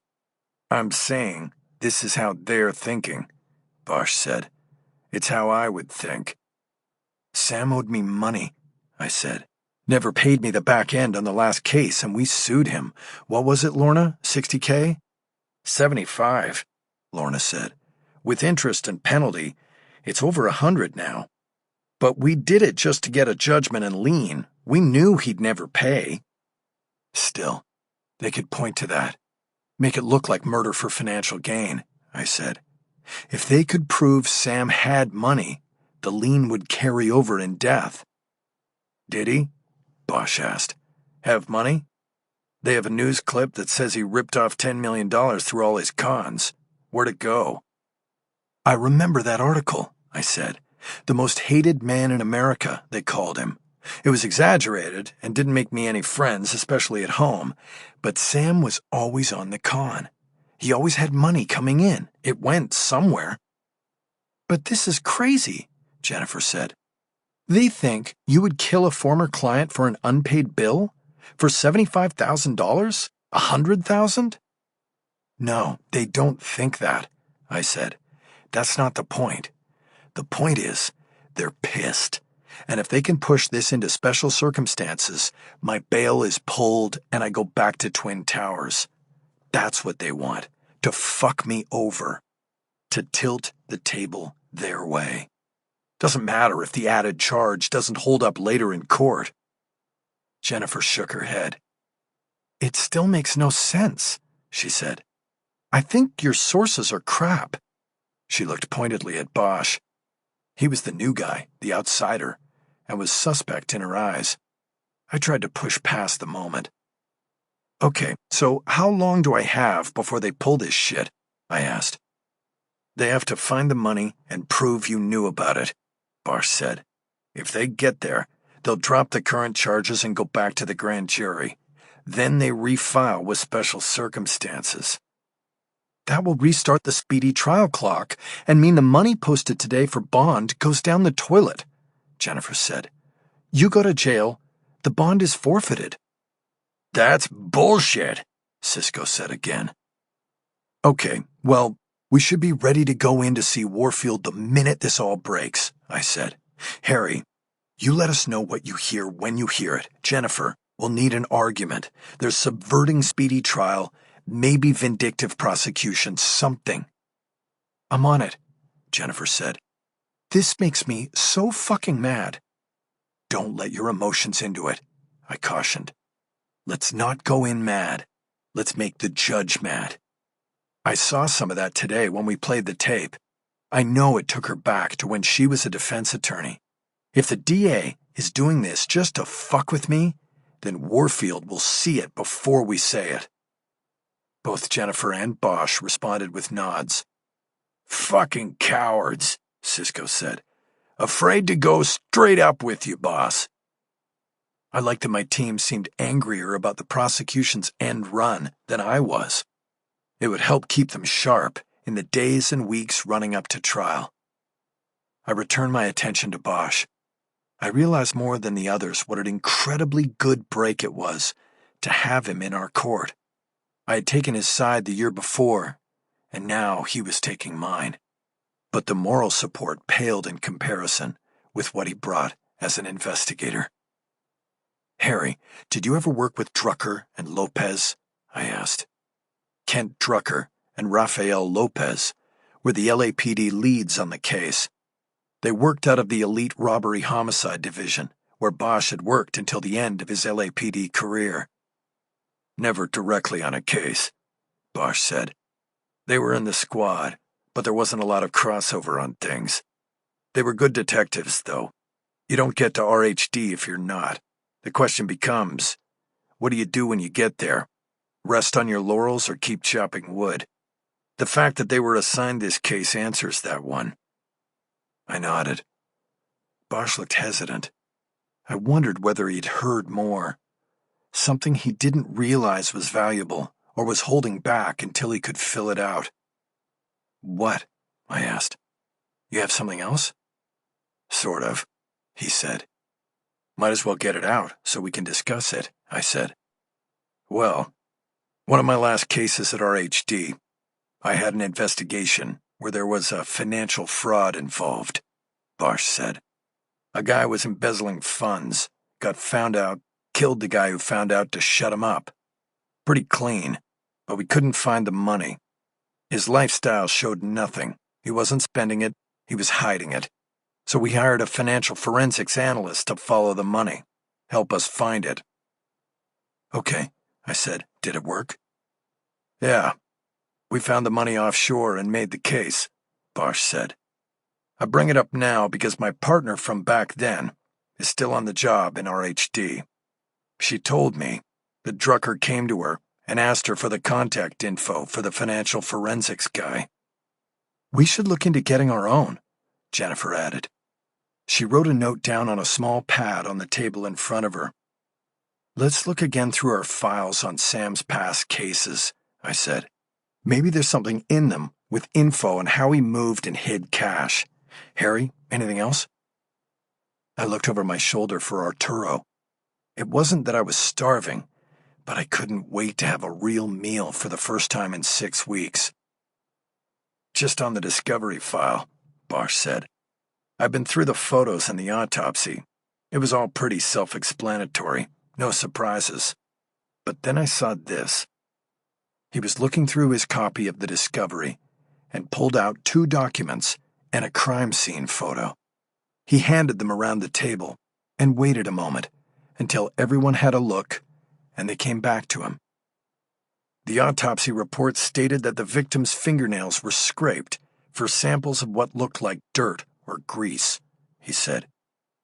Then, the lab report came in, identifying the substance as a combination of vegetable oil, chicken fat, and some sugar cane. Cooking grease, according to the report. I saw that in the discovery, I said. Why is it significant? Well, when you look at the crime scene photos, you see that all of this guy's fingernails were dirty with this stuff, Bosch said. I'm still not following, I said. If it was blood or something, I looked at this guy's rap sheet, Bosch interjected. He was strictly white-collar cons, internet mostly. And now, he's got grease under his nails. So what does it mean? I pressed. Maybe he was working as a fucking dishwasher, Cisco said. I think it means he was into something completely new, Bosch said. What that means to the case, I don't know. But I think you should request a sample of the fingernail grease for your own testing. Okay, I said. We can do that, Jennifer. Got it, she said. She wrote it down. I was about to pass the baton to Lorna to see what she had come up with on the review of my past cases.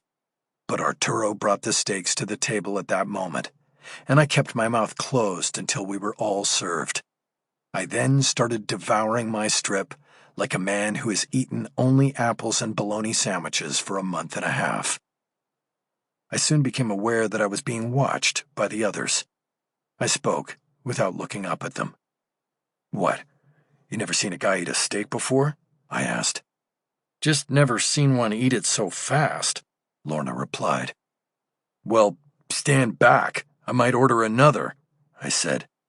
I need to get back to my fighting weight. Since you take so much time between bites, Lorna, why don't you tell us where we stand on my enemies list? Before she could answer, I glanced over at Bosch to offer an explanation. Lorna has been going through the old case files and drawing up a list of enemies, people who might have wanted to do this to me, I said. Lorna? Well, the list so far is short, Lorna said. You've had your problem clients, and there have been some threats, but very few who we think have the skills, smarts, and general wherewithal to pull together a frame like this. It's a sophisticated frame, Cisco added. Your run-of-the-mill client could not do this. So who could? I asked. Who's on your list? I've been through everything twice and came up with only one name, Lorna said. One name, I said. That's it? Who? Louis Aparicio, she said. Wait, what? I said. Louis Aparicio. The name rang a loud bell in my memory, but I needed a moment to place it. I was sure I'd never had a client named Louis Aparicio. Then I remembered. Aparicio wasn't a client. He was a witness. A man from a mob-connected family who straddled the line between criminal enterprise and legitimate business. I had used him. I had cornered him on the witness stand and made him look like the guilty party. It drew the jury's attention away from my client and onto Aparicio. Compared to him, my client looked like an angel. I remembered an encounter I'd had with Aparicio in a courthouse restroom. I remembered the anger, the hate. He was a bull of a man, built like a fireplug, and his arms hung away from his body like he was ready to use them to tear me apart. He'd backed me into a corner and had wanted to kill me right there. Who is Aparicio? Bosch asked. He's somebody I pinned a murder on once in court, I said. He was mobbed up, Cisco added, from Vegas. And did he do it? Bosch asked. No, but I made it look like he did, I said. My client got the NG and walked. And was your client really guilty? I hesitated, but then answered truthfully. Yes, but I didn't know it at the time.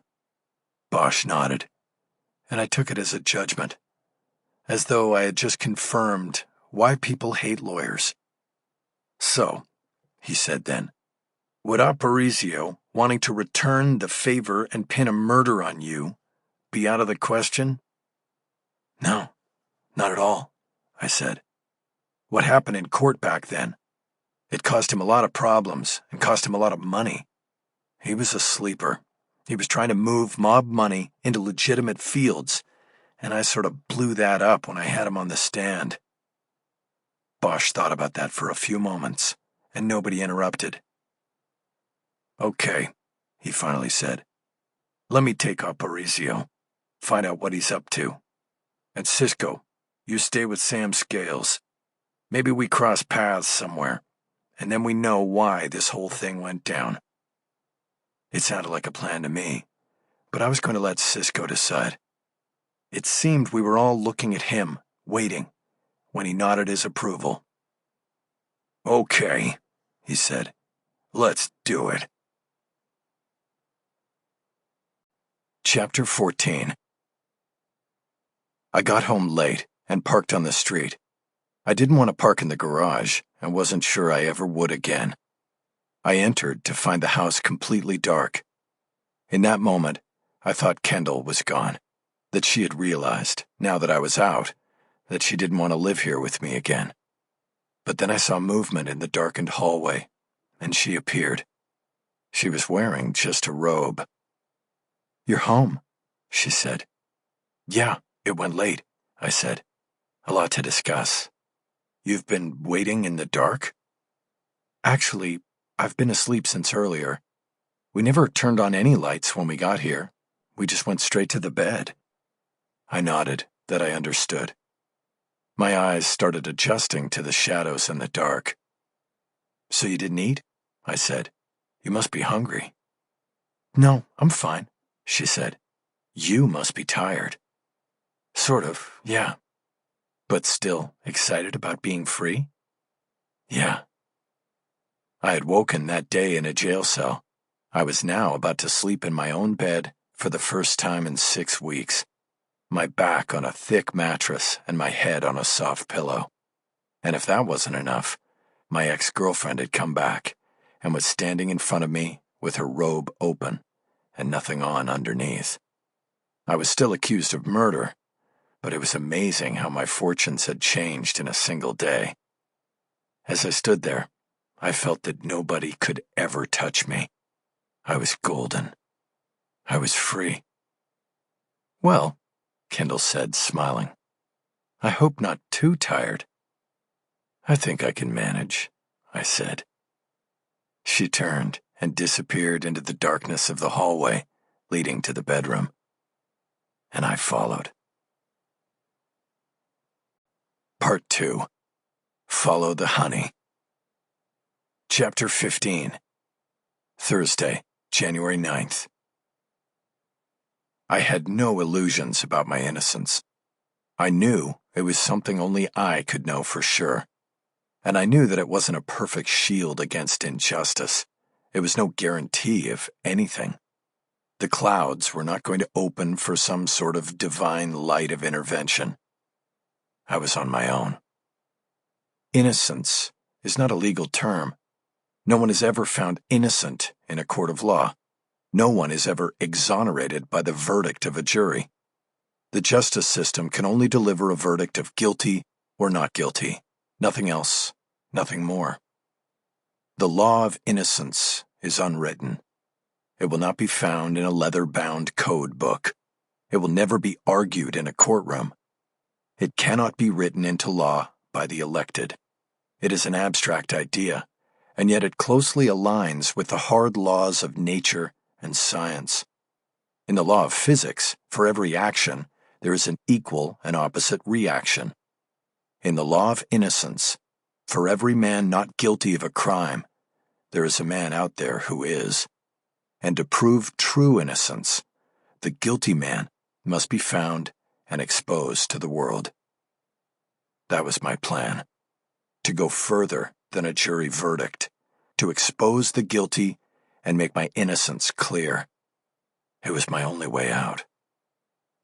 To that end, December proceeded with preparations for trial as well as prep for the anticipated move by the prosecution to recharge me and remand me back to a solo cell at Twin Towers. As the days until Christmas counted down, my paranoia rose incrementally. I expected the cruelest of moves by Death Row Dana as payback for the humiliation I had brought her in the last hearing. A Christmas Day arrest, with courts closed for the holidays, and me left unable to put our ready arguments before Judge Warfield until the calendar turned to the new year. There was no evasive action that I could take. My current bail restriction forbade me to leave the county, and the ankle-mounted monitor broadcast my location to authorities 24 hours a day. If they wanted me, they could surely find me. There was no escape. But no one came knocking. No one came looking for me. I spent Christmas Eve with my daughter, and she went to her mother's on Christmas Day.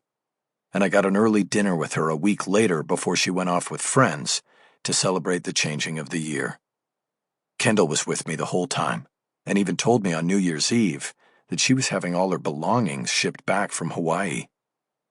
All in all, it was a great month of freedom and work in preparation for the trial that lay ahead of me. But it would have been better if I hadn't been looking over my shoulder the whole time. I began to think that I had been played, that Harry Bosch had been fed the false narrative of my rearrest as the real payback. Dana Berg had made sure I would not be able to rest easy in my newfound freedom. And so, she had the last laugh.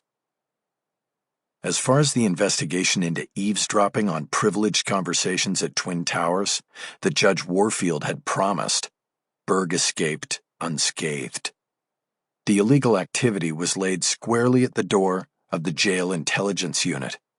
A report that was leaked to the Los Angeles Times during the news-starved week after Christmas resulted in a New Year's Day exclusive on the front page that concluded that deputies had been listening for years to privileged conversations, the contents of which were then used to create tip sheets from non-existent jailhouse informants.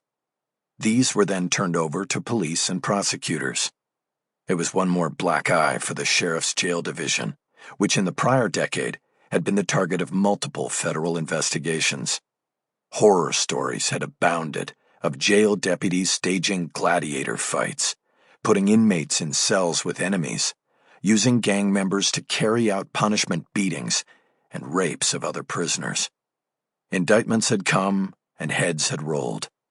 The elected sheriff at the time, and his second-in-command, had even gone to prison for turning a blind eye to the corruption.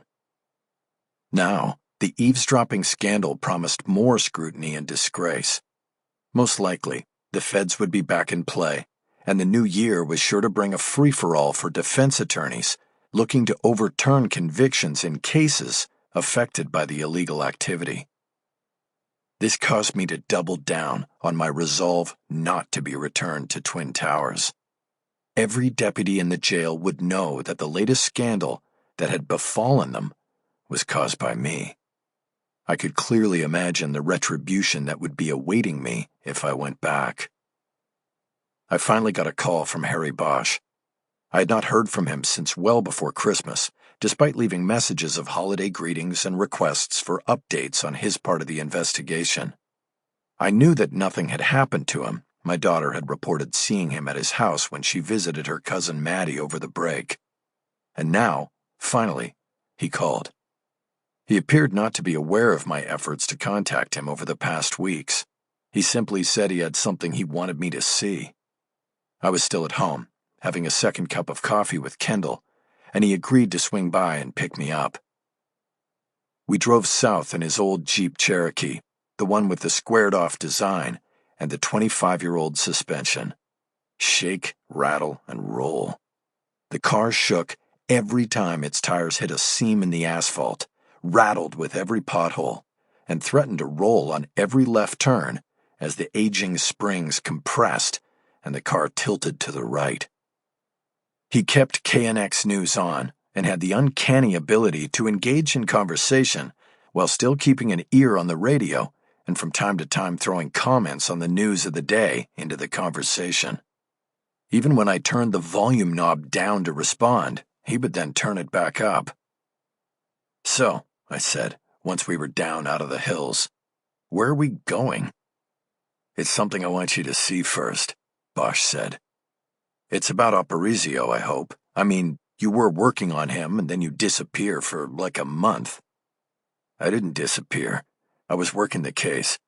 I told you you'd hear from me when I had something, and now I think I do."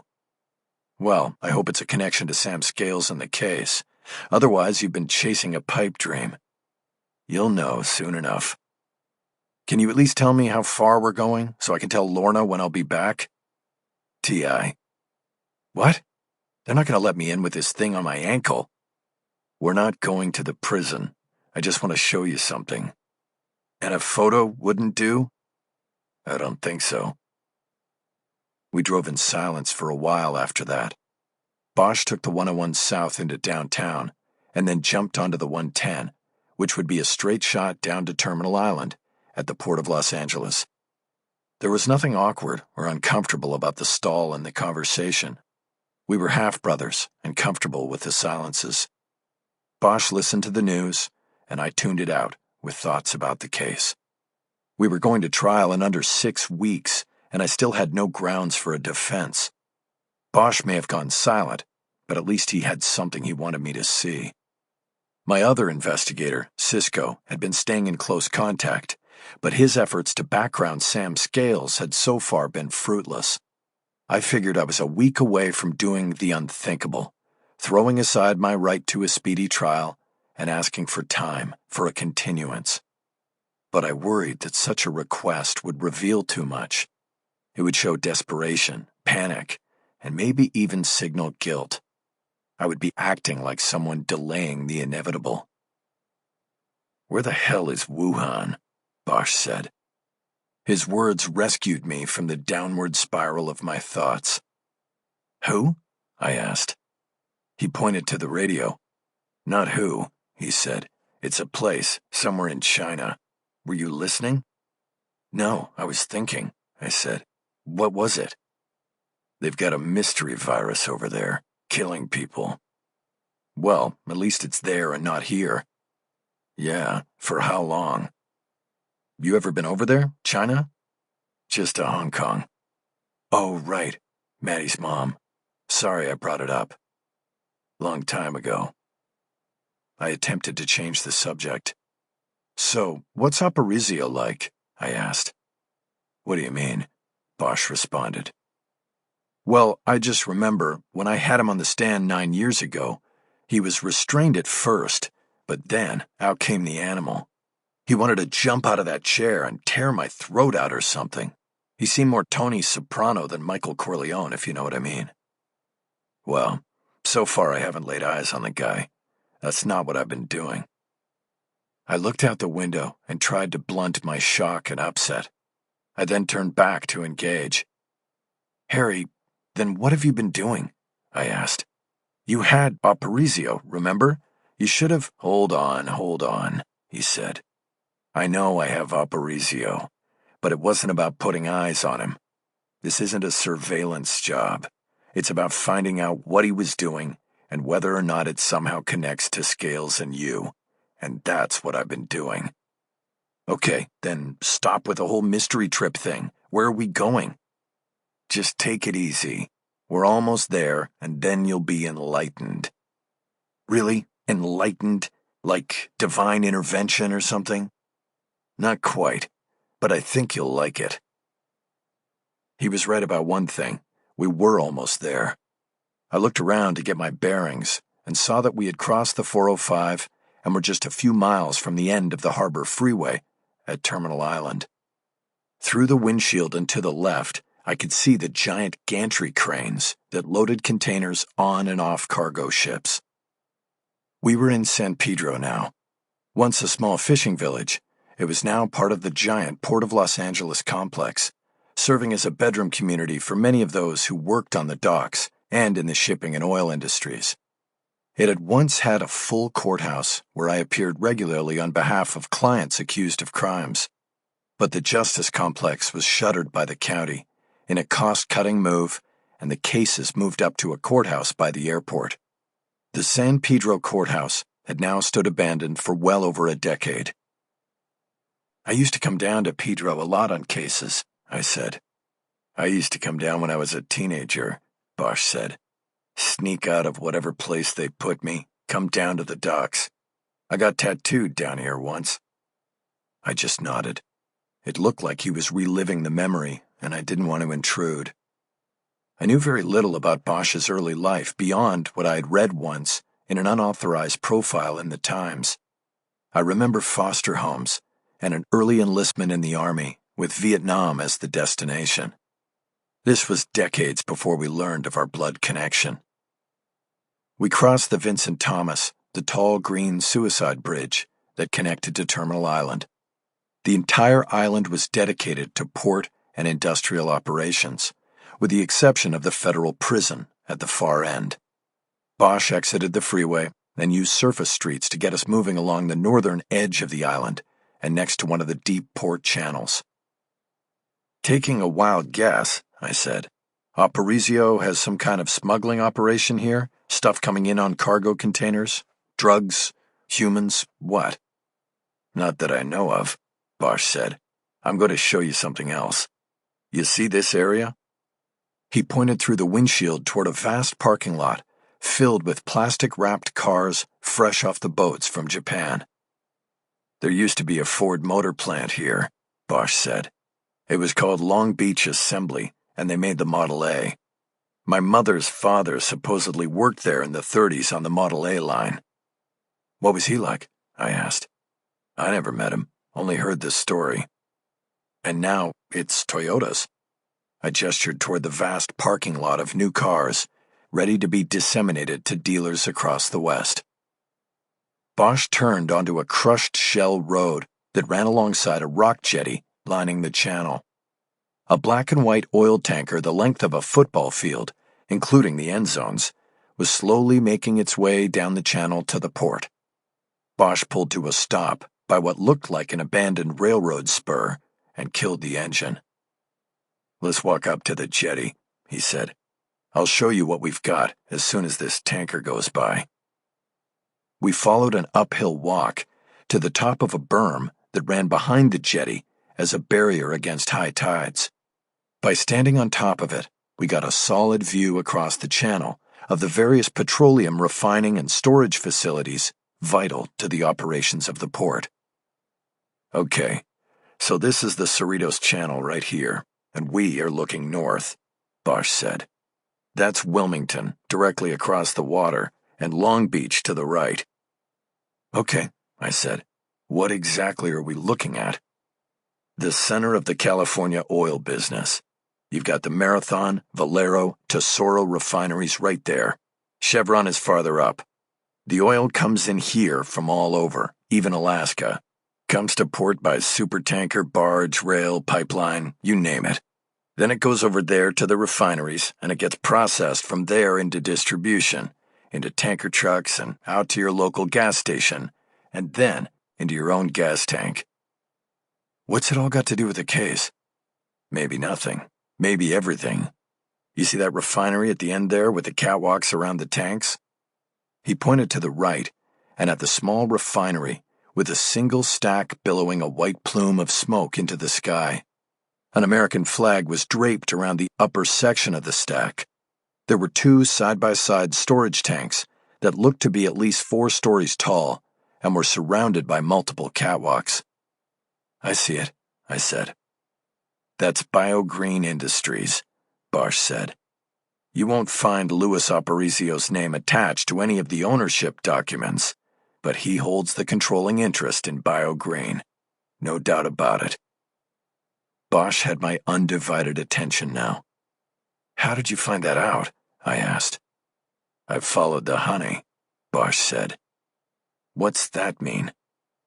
"Well, 9 years ago, you were able to drag Aparicio through the legal wood chipper at the trial for your client Lisa Trammell. I pulled the transcript and read his testimony. You don't have to tell me, I was there, remember?" Another tanker was coming down the channel. It was so wide, it had little margin for error as it navigated between the jagged rocks that lined both sides. "I know you were there," Bosch said, "but what you might not know is that Luis Aparicio learned a lot from getting pounded by you that day on the stand.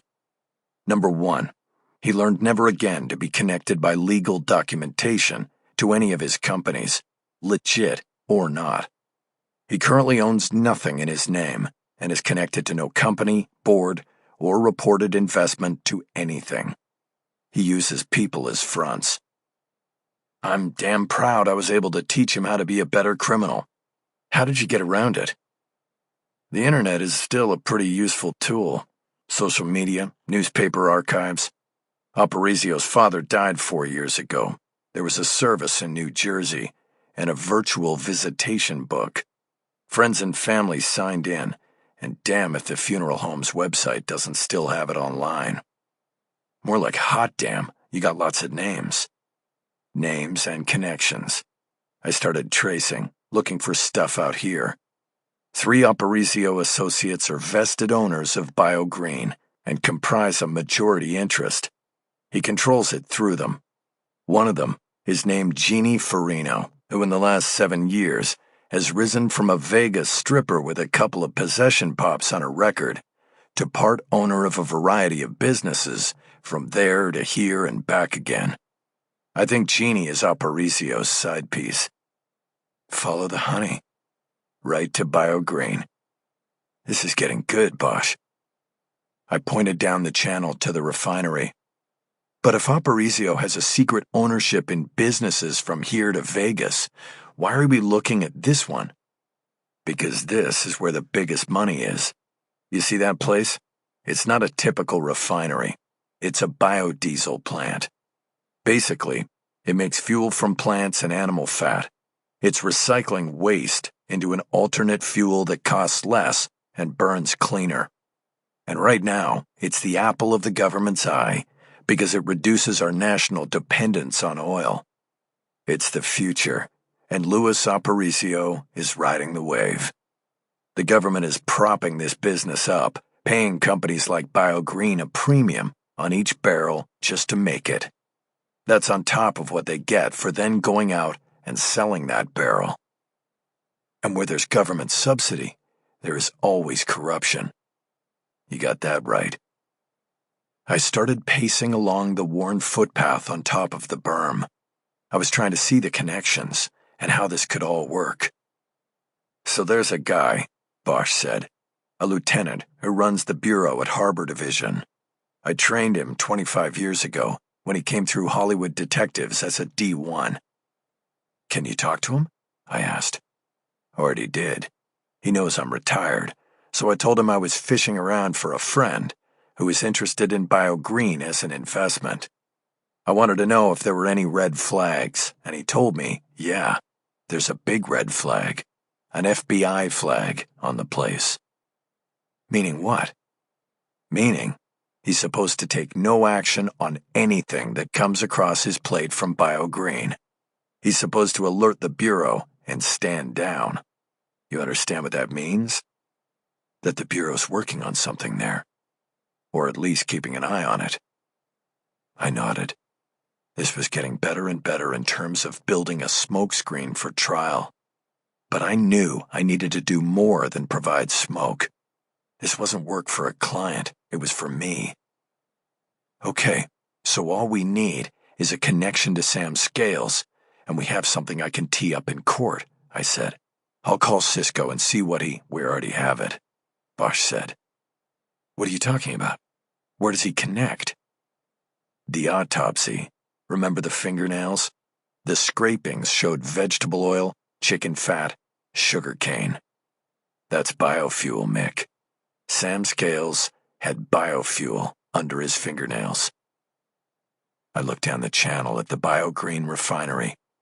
The smoke from the stack billowed ominously upward, helping to feed the dirty cloud that hung over the entire harbor. I nodded. I think you found it, Harry, I said. The magic bullet. Just be careful you don't shoot yourself with it, he said. Chapter 16. Sunday, January 12th. Bosch's discovery of BioGreen and its connection to Louis Aparicio and possibly Sam Scales served to kickstart the defense case by providing a focal point of investigation and strategy. The trip to Terminal Island was followed by an all-hands meeting the following morning, at which tasks were delineated and assigned. Establishing a link between Scales and Aparicio was paramount, and I wanted that to be the main focus of my investigators. Locating Aparicio was another. He had insulated himself from direct ownership and control of the refinery operation, and we needed to nail that down before trial. With no direct link, we worked the secondary link, Jeannie Farino. I told Cisco to put together a surveillance team, in hopes that Jeannie would lead us to Aparicio, and then we would jump the surveillance to him. I wanted to be able to document for the jury that this man, who held an undeniable grudge against me, had an association with the man I was accused of killing. If we could make that connection, then I believed we had our frame. The meeting ended with a lot of excitement, but for me, the adrenaline ebbed quickly. While the investigators got the thrill of working in the field, I focused through the weekend on what many lawyers abhor: reviewing the case files. The paper trail of a case is a living thing that grows and changes. Documents and evidence reviewed at one point could look different or take on new significance when reviewed through the prism of time. It was important to know the case inside and out, but I could only accomplish that through repeated reviews of the case files. It had now been more than 2 months since my arrest, and the files had thickened by the week with the dissemination of discovery material. I had read and reviewed it all as it came in, but it was also important to take it all in as a whole. By Sunday morning, I had filled several pages of a legal pad with notes, lists, and questions. One page was a list of what was missing from the case. At the top was Sam Scales's wallet. It was not on the property report that described the clothing found on the body and the contents of its pockets. No wallet. It was assumed that the killer, meaning me, had taken and disposed of it. This missing wallet was important to me, because in the variety of scams for which I had defended Sam, he had never used his real name. It was the con man's way. Each con required a new personality, so that he could avoid being traced after the victims woke up to the fact that they had been had. To this end, I knew that Sam was gifted at reinventing himself. I only represented him the times he got caught. It was unknown how many cons he had pulled off without detection. The missing wallet in this case was important because after a month of diligent work, Cisco Wojciechowski had come up empty in his efforts to background Scales. It was a black hole. We had found no digital record of his whereabouts in the 2 previous years. The wallet would help if it contained the identification of his current persona. It also would help connect him to BioGreen.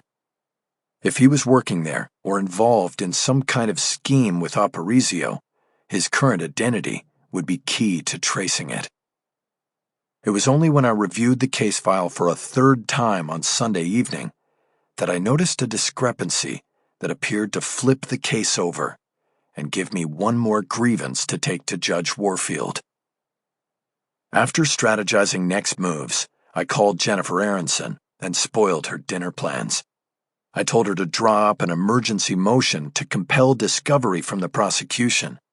I told her that the request should clearly state that the prosecution had been withholding vital evidence from the defense since the start of the case, and that the evidence in question was the victim's wallet and its contents. It was a provocative move, and my guess was that Dana Berg would object to the accusation, and an evidentiary hearing would be quickly scheduled before Warfield.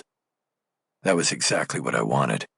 A hearing presumed to be about a discovery dispute that would be about something else entirely. I told Jennifer I wanted the request filed as soon as court opened in the morning, and then I disconnected and let her go to work. I had not asked if the assignment intruded on her plans for the evening. I was only interested in protecting my own. Kendall had not gotten to the Musso and Frank Grill since her return from Hawaii. It had been her favorite restaurant, and a place where we had shared many a martini and dinner in our first go-round. I was off martinis and all other alcohol now, but I had made a deal with her. Musso and Frank's on Sunday night, in exchange for allowing me to hole up in my home office and work through the weekend.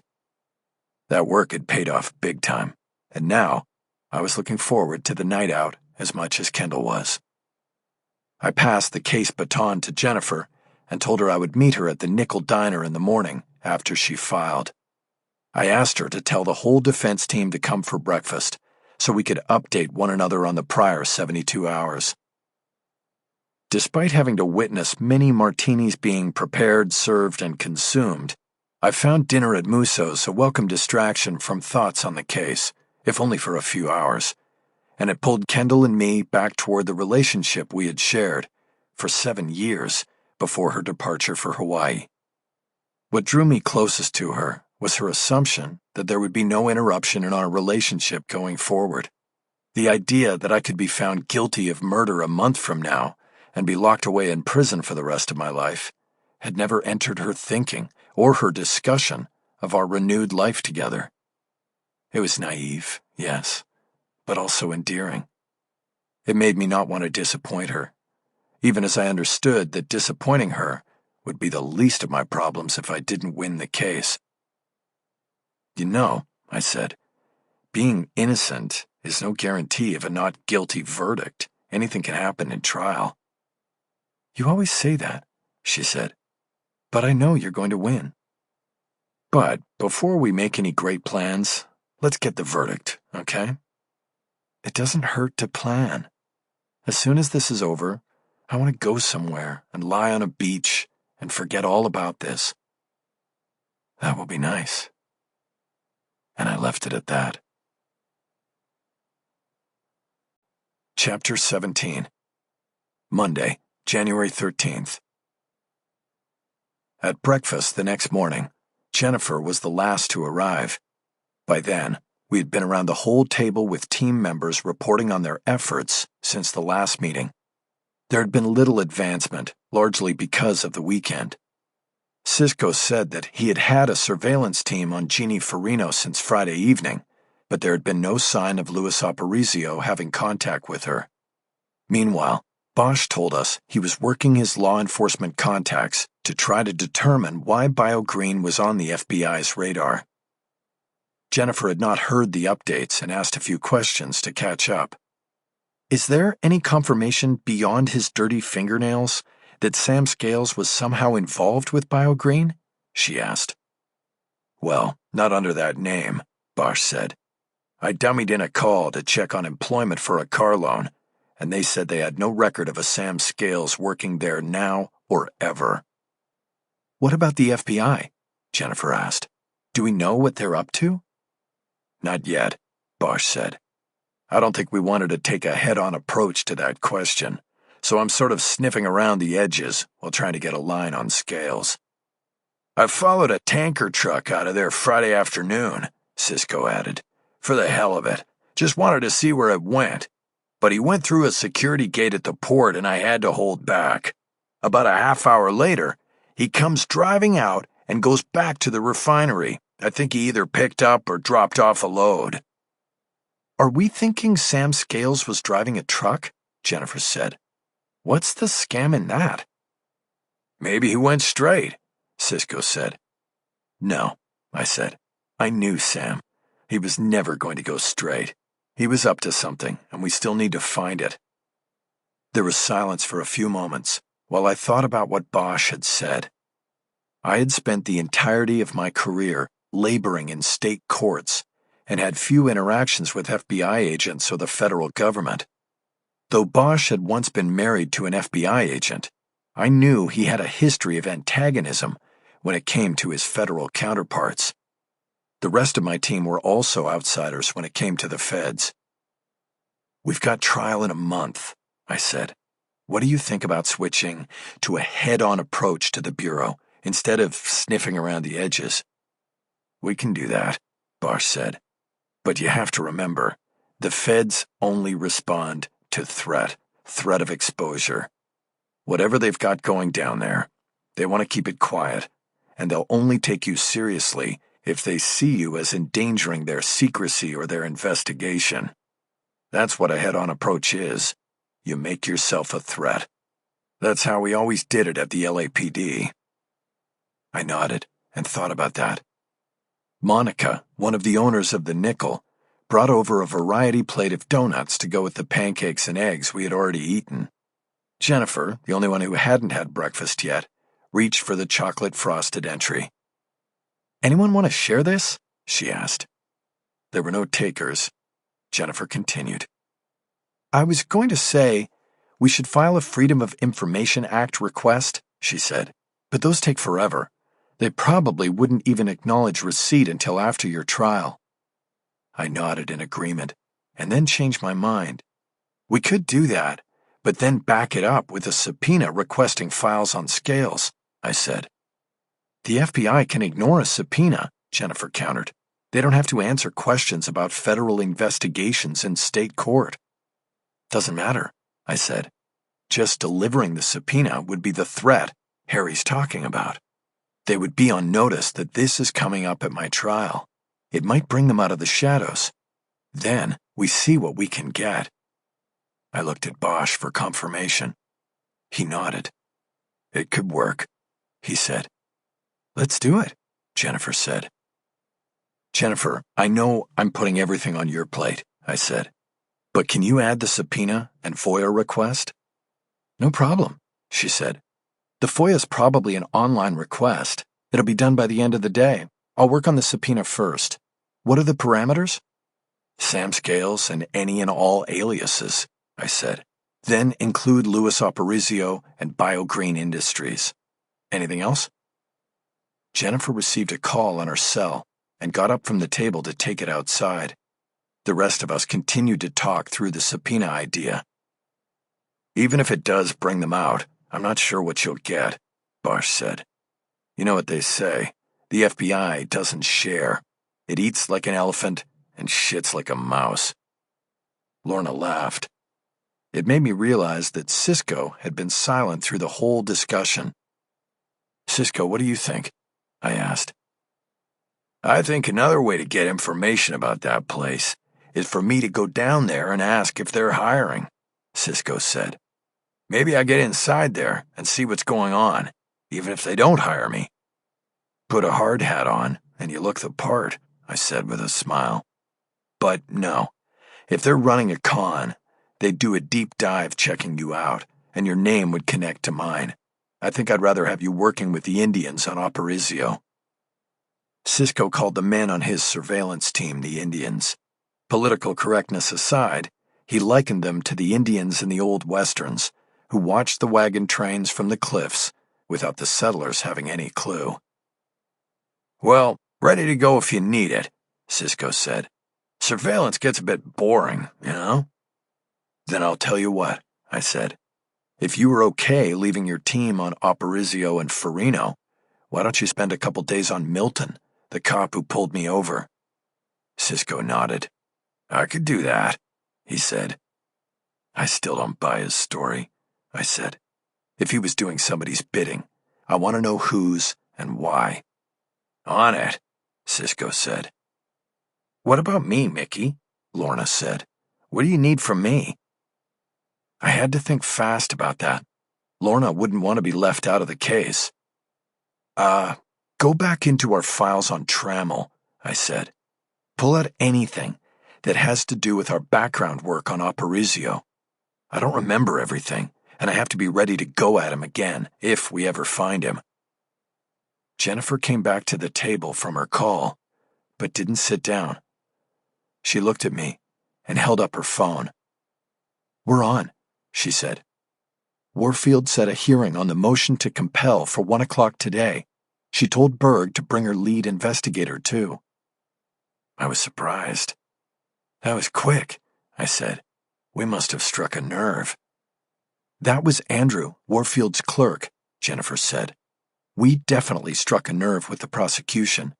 He said Death Row Dana got mad as hell when he called her. Good, I said. That'll make it interesting. We're going to put her lead detective on the stand before she does. I checked my watch and then looked at Lorna. Lorna, how long would it take to get a couple blow-ups off crime scene photos? I asked. Give them to me now and I'll put a rush on them, she said. You want them mounted on a hard back? If we can, I said. More important just to have them for the hearing. I pushed my empty plate back and opened my laptop on the table. I pulled up the 2 crime scene photos I planned to display at the afternoon's hearing. 2 different shots of Sam Scales in the trunk of my Lincoln. I sent them to Lorna and warned her that they were graphic.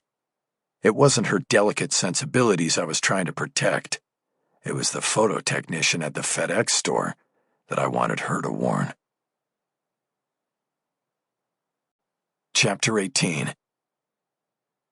It felt good to enter Judge Warfield's courtroom through the public entrance rather than the steel door from the holding cell.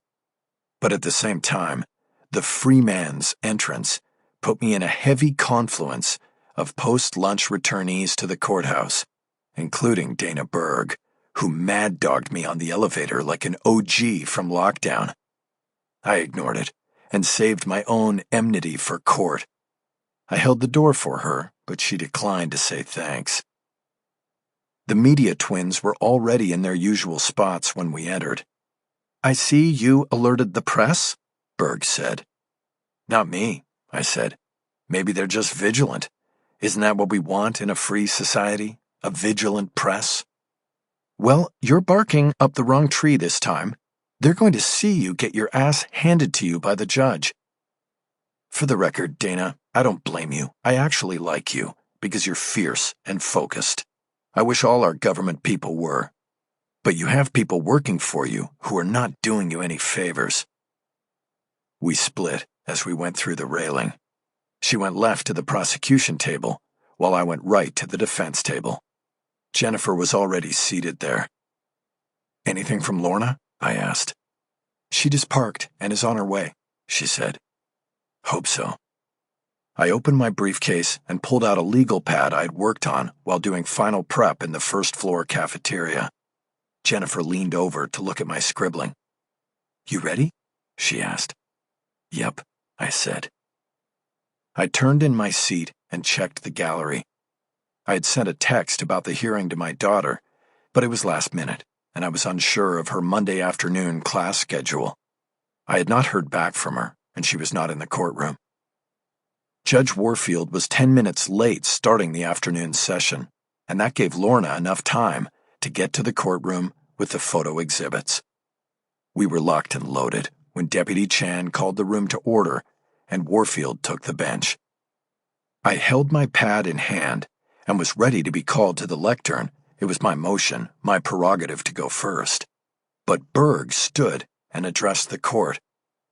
"Your Honor, before Mr. Haller is allowed to stand up here and feed his completely unfounded claims to the media that he is invited to the hearing, the state would request that the hearing be moved in camera so as not to taint the jury pool that the defense is trying to reach with these wild and wholly unsubstantiated accusations."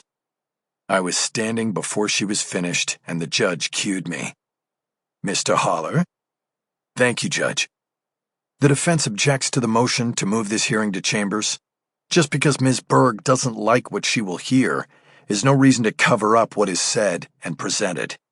It's true that these are serious allegations, but sunlight is the best disinfectant, Your Honor, and this hearing should remain open to all. Additionally, and for the record, I did not alert the media to this emergency hearing. I don't know who did, but it never occurred to me, as it apparently has to Ms. Berg, that a vigilant media would be a bad thing." I turned and gestured toward the 2 reporters as I finished. I saw then that Kent Drucker, the lead investigator on the case, had arrived and was sitting in the gallery row behind the prosecution table. "Are you finished, Mr. Haller?" Warfield asked. "Yes, Your Honor," I said. "Submitted." "The request for a closed hearing is denied," Warfield said. "Mr. Haller, do you have any witnesses?" I paused. In a perfect world, a lawyer never asks a question he doesn't know the answer to. That means a good lawyer never puts a witness on the stand whom he or she cannot control or draw the needed answers from. I knew all of that, but still made the call to go against the received wisdom. Your Honor, I see Detective Drucker is in the courtroom.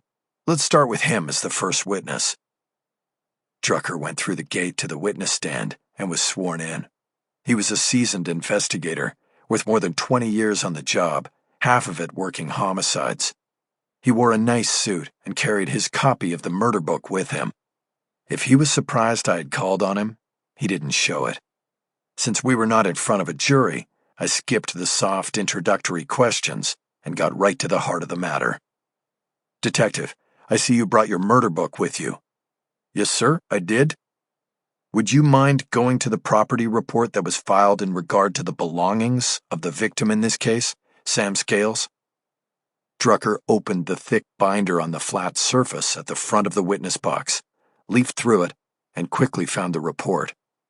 I asked him to read it to the judge, and he quickly ticked off items of clothing and shoes, as well as the contents of Scales's pockets, which amounted to some loose change, a set of keys, a comb, and a money clip containing $180 in 20s. Anything else in his pockets? I asked. No, sir, Drucker responded. Cell phone? No, sir. No wallet. No wallet. Was that notable to you? Yes. I waited for more and got nothing. Drucker was one of those witnesses who would not give an inch more than what was required. Can you tell us why? I said, not hiding my exasperation. It raised a question, Drucker said. Missing wallet. Could this have been a robbery? But there was a money clip in his pocket, wasn't there? Yes. Didn't that undercut the robbery theory and raise the possibility that the wallet was taken for another reason? It could have, yes. It could have. I'm asking if it did. Everything was a question. The man was obviously murdered. There were a lot of possibilities as to motive. Without a wallet and ID, how did you identify the victim as Sam Scales? Fingerprints? There was a patrol sergeant on hand with a mobile reader. We got the ID pretty fast, and it was more reliable than checking a wallet. People carry fake IDs. He had just unknowingly made a point that I intended to make. After you identified the victim as Sam Scales, did you do a criminal background check on him? My partner did. What did he find? A long list of frauds, cons, and other crimes that I'm sure you are familiar with. I ignored the barb and pressed on. Isn't it a fact that in each of those frauds, cons, and other crimes, Sam Scales used a different alias? That is correct. Berg sensed that a kill shot might be coming and stood up and objected.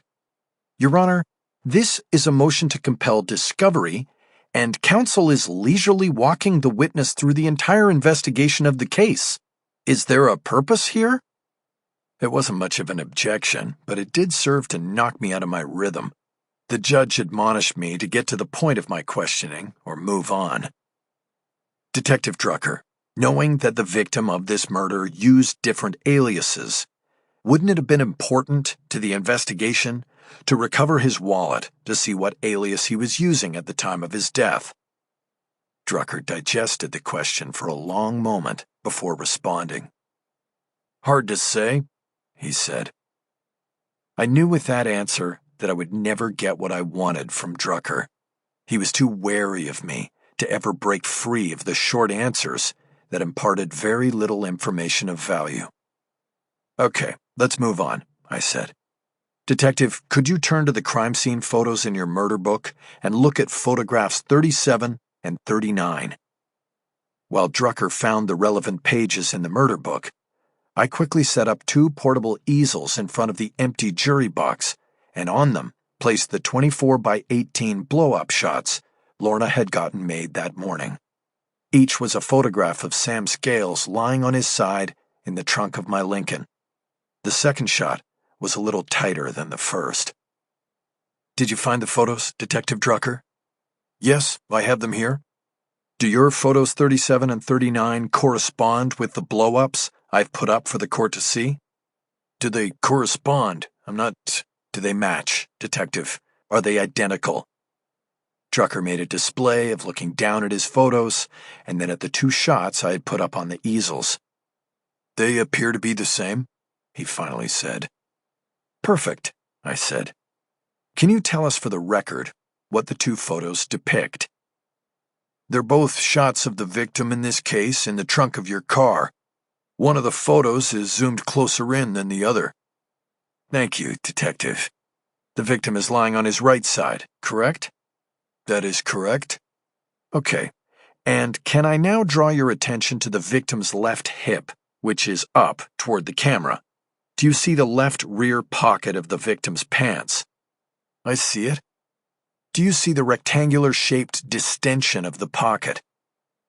Drucker hesitated as he realized where this was going. Do you see it, Detective Drucker? I see some sort of pattern there. I don't know what it is.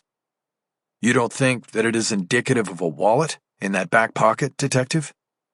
I couldn't know for sure without looking in that pocket. All I do know is that there was no wallet turned in to me by forensics or the medical examiner's office. Berg stood and objected to the line of questioning. Your Honor, counsel is trying to create suspicion about the investigation of this case based on a pattern he sees in the victim's clothing. There was no wallet in that pocket because no wallet was recovered from the victim or the crime scene. The defense is using this issue, this ghost wallet, to distract the court and feed the media a conspiracy theory he hopes will get out to the jury pool. Once again, the people object, first of all, to the hearing itself, and, second, to this being discussed in open court. She sat down angrily, and the judge turned her eyes to me. Your Honor, that was a nice speech, but the fact remains that anybody with two eyes can see that the victim had a wallet in his back pocket. Now that wallet is gone, and not only does it cast doubt on the investigation of this murder, but it puts the defense at a steep disadvantage because it is prohibited from examining the evidence that was in the wallet. Having said all of that, if the court will indulge me for 5 more minutes with this witness, I believe it will become abundantly clear that something was terribly wrong with this investigation. Warfield took her time before responding, and this told me she was riding with me on this, not with the prosecution. You may continue with the witness, Mr. Haller. Thank you, Judge. My colleague, Miss Aronson, is now going to put the body cam video for Officer Milton on the big screen. What we will show is the early moments of the tape when Officer Milton uses the remote car key to pop the trunk. The video started to play on the flat screen on the wall opposite the jury box. The angle was from the side of the rear end of the Lincoln. Milton's hand came up into the screen as he used his thumb to pop the trunk. The lid came up, revealing the body of Sam Scales. The camera started moving as Milton reacted. Okay, stop it right there, I said. Can you back it up to the point where the trunk just comes open? Jennifer did so and froze the image. Milton had taken a safe side angle to the car as he opened the trunk, presumably because he did not know who or what was in it. This gave a 2-second side view of the body, an angle the forensic photographer had not taken. It just happened to be captured by Milton's body cam. Detective Drucker, I said, can I draw your attention to the victim's rear left pocket again? Does what you see from this angle change your opinion as to whether the victim had a wallet in his pocket at the time the body was discovered? All eyes were on the video screen, except mine. I even saw one of the journalists slide down her gallery bench to get a better angle on the screen. The camera angle on the video clearly showed the back pocket of the victim's pants to be slightly open because of an object inside it. It was a dark object, but there was a line of lighter color running lengthwise in the middle of it. To me, it was clearly a wallet, with the edge of a currency bill poking out of it. To Drucker, it was still nothing. No, he testified. I can't tell for sure what that is. I had him. What do you mean by what that is, Detective? I mean, I can't tell. It could be anything. But you are now acknowledging that there is something in his pocket, correct? Drucker realized he had walked into a defense trap. Well, I can't say for sure, he said. It could just be the lining of the pocket. Really? I said, full of disbelief. You are now saying that is the lining of the pocket? I'm saying I don't know for sure. Detective, can you go back to the property report you have in the murder book, and I'll ask my last question. The room waited silently until Drucker had it in front of him. Okay, sir, I said. The property report lists where each item recovered came from, correct? Yes, correct. Drucker seemed relieved to get an easy one, but I didn't let it last long. Okay then, I said. What does the report say was removed from the left rear pocket of the victim's pants? Nothing, Drucker said. Nothing is listed. No further questions, I said. Chapter 19. Like a good prosecutor, Dana Berg was thinking of the trial down the road. Her cross-examination of Detective Drucker was not so much about winning the day as it was about winning the trial. She had to make sure that what went on the record today would not turn a juror against Drucker or the prosecution at trial. The smartest move she made was to ask for a 10-minute recess after I finished my direct. That gave her the space to huddle with Drucker and get a handle on what was transpiring here. When court reconvened, Drucker had a completely different view of the photographs and video I had showed him. I was not surprised. Detective Drucker, did you get a chance to review all of the crime scene photos of the victim during the break? She asked. Yes, I did, Drucker said. And did you draw any new conclusions about what you saw? I looked at all the photos we have of the body in the trunk, and I now believe that there most likely was a wallet in the rear pocket of the pants at the time the body was in the trunk. I had to smile. Berg was going to make it seem as though the prosecution team had made this discovery and brought it to light. And yet, your own property report says no wallet. How do you explain that? Well, obviously, the wallet was taken at some point. Taken? You mean taken and misplaced? Possibly. Could it have been stolen? Possibly. When was the clothing that was on the body searched? We didn't touch it while it was in the trunk. We waited for the coroner's people to arrive, and then the body was removed from the trunk. We grabbed his prints with the reader, and then the body was wrapped in plastic. After that, it was taken to the coroner's office for autopsy. So, can you say at what point the clothing was removed and examined and the property inventoried? That all falls under the coroner's duties. The body was prepped for autopsy the following day, and I got a call from an investigator over there that I could swing by and pick up the property. And did you? Not right away. The autopsy was scheduled for the following morning. I waited to pick up the property then. It wasn't urgent? Not really. The coroner's investigator shot me an email with the property list. I noted that there was no wallet, and the other property didn't appear to be germane to the investigation. You got that email when? Drucker looked up innocently at the judge.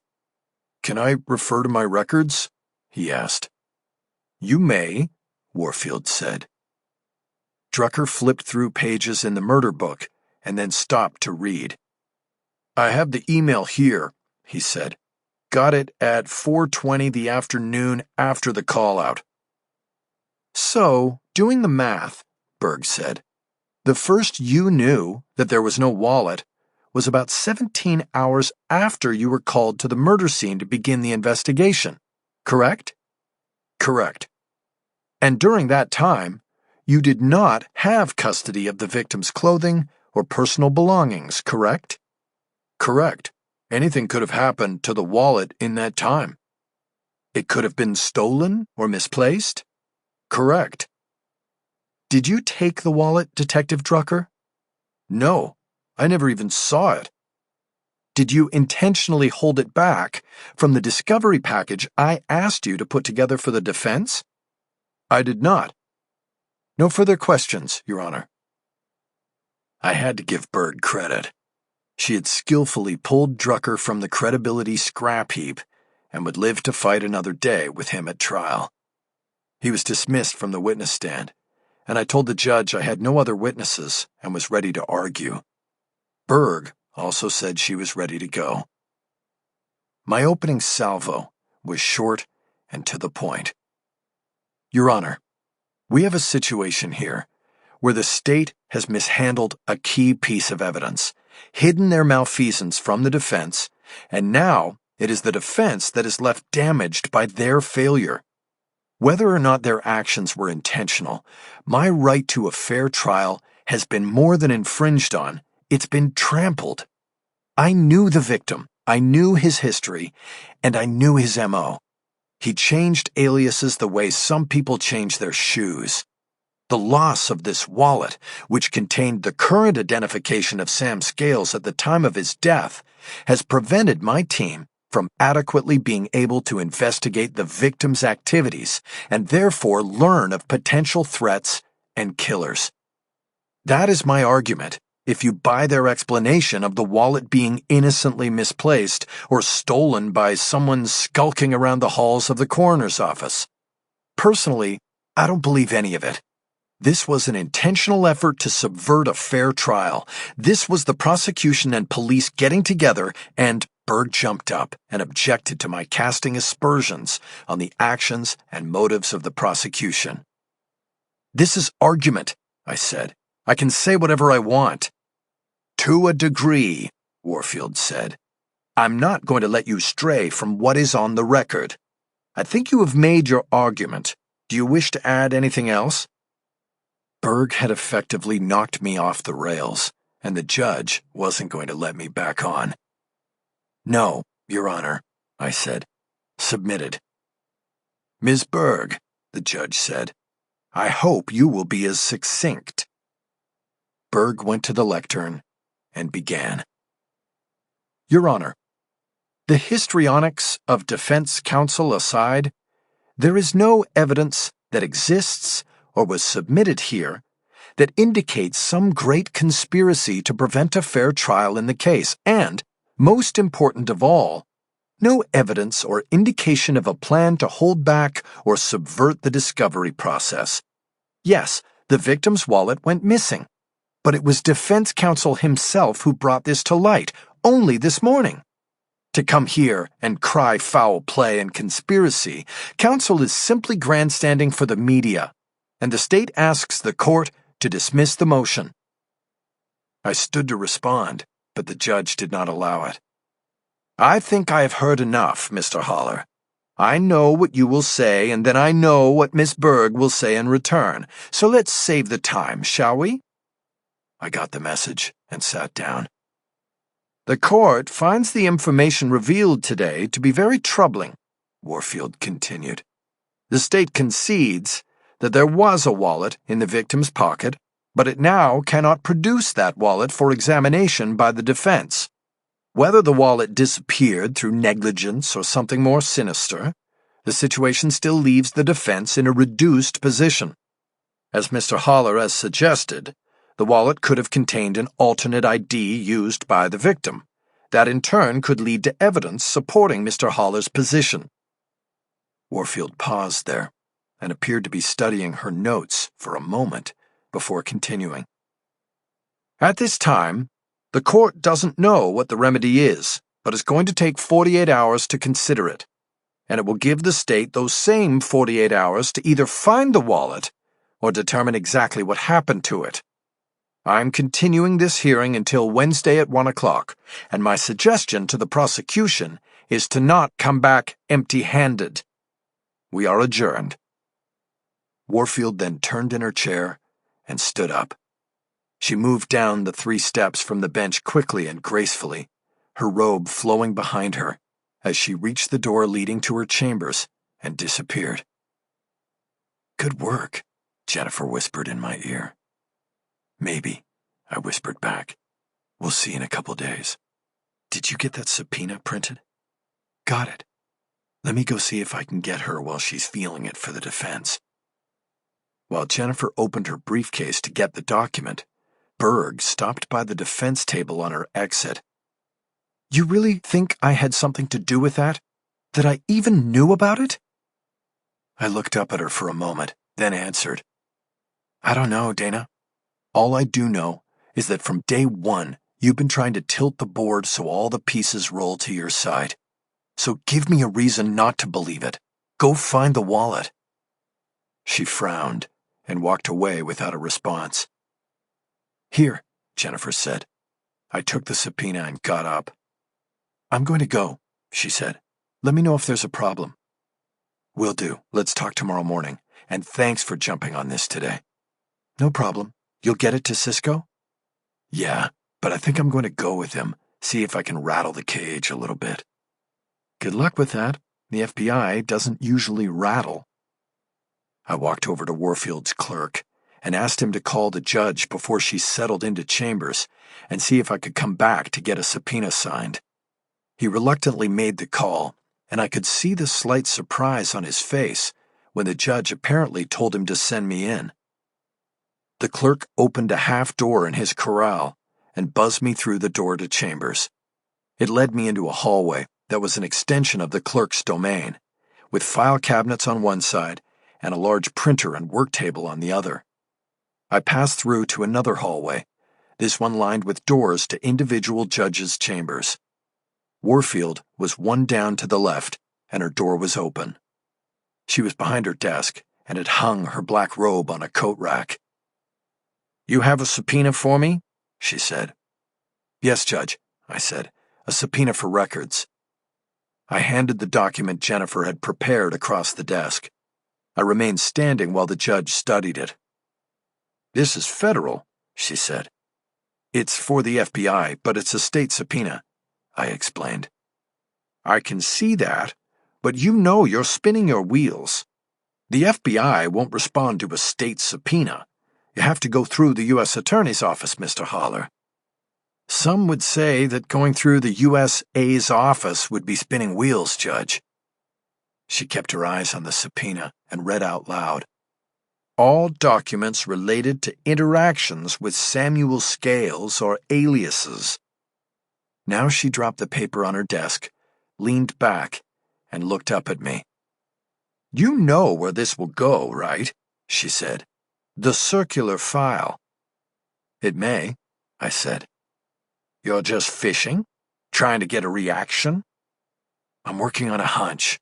It would have helped if I'd had the wallet and a name to work with. Do you have a problem with my fishing, Judge? I was speaking to the former defense attorney in her. I knew she had been in the same position, needing a break and backing a long shot to get it. I don't have anything against what you're doing, Warfield said, but it's a little late in the game for it. You have trial in a month. I'll be ready, Judge, I said. She leaned forward, grabbed a pen from a fancy silver holder on the desk, and signed the subpoena. She handed it back to me. Thank you, Judge, I said. I walked to the door, and she caught me before I could slip through. I cleared 2 weeks for jury selection and trial, she said to my back. I turned around to look at her. If you try to fuck me by running it up to game time and then asking for a delay, my answer's going to be no. I nodded that I understood. Thank you, Your Honor, I said. I walked through the door with my long-shot subpoena. Chapter 20. Back in the courtroom, the clerk told me I'd had a visitor who had been waiting in the gallery, but the deputy had shooed him out because the courtroom was dark for the rest of the day. A big guy? I asked. Black t-shirt, boots? No, the clerk said. A black guy, had on a suit. That made me curious. I gathered the materials I had left at my place at the defense table and then left the courtroom. Out in the hallway, I found my visitor waiting on a bench outside the courtroom door. I almost didn't recognize him in the suit and tie. Bishop? Counselor? Bishop, what are you doing here? You got out? I'm out, man, and ready to go to work. It then struck me.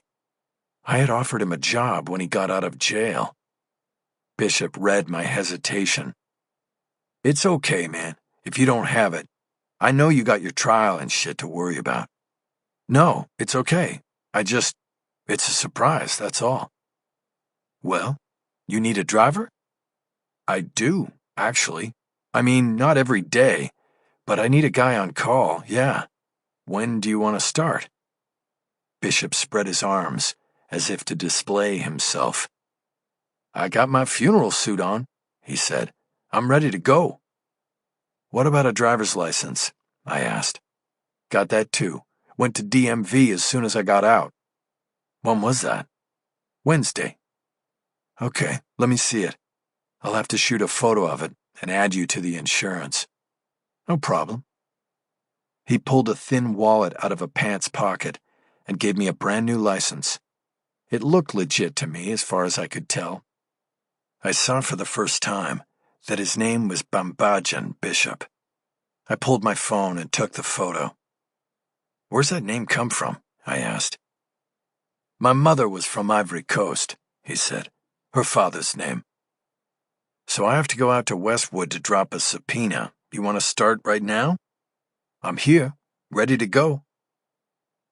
My Lincoln was parked in the Black Hole parking structure.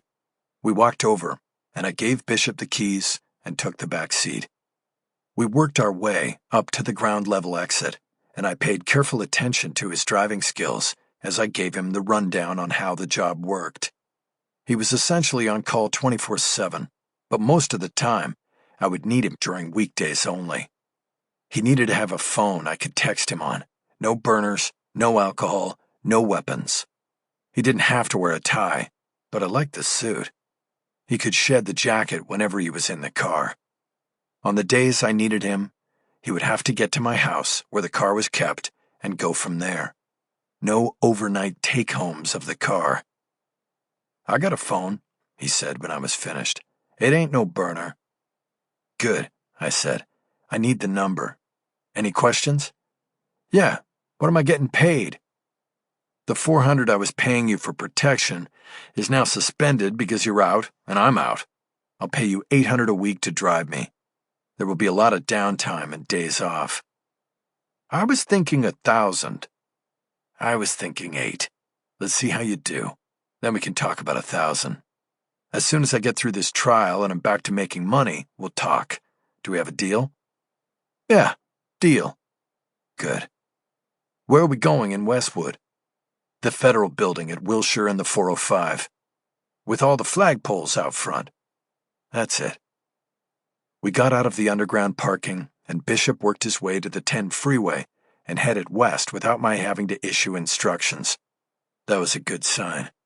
I pulled my phone and texted Cisco, telling him to meet me in the lobby of the Federal Building in Westwood. What's up? Subpoena drop on the feds. On my way. I put the phone away and looked at Bishop's eyes in the rearview mirror. What do you want me to call you? I said. I'm so used to calling you Bishop, but that was in jail, and maybe Bishop is good. So when I was in there, I wanted to mind my own business. I didn't ask anybody anything. But now I have to ask you, what were you in Twin Towers for, and how'd you get out? I was doing a bullet on a probation violation. Normally they would have put me up at Pitchess, but a guy from LAPD gang intel was working me, and he didn't like driving all the way up there all the time. So I got lucky, got a solo cell at TT instead of a day room cot at Pitchess.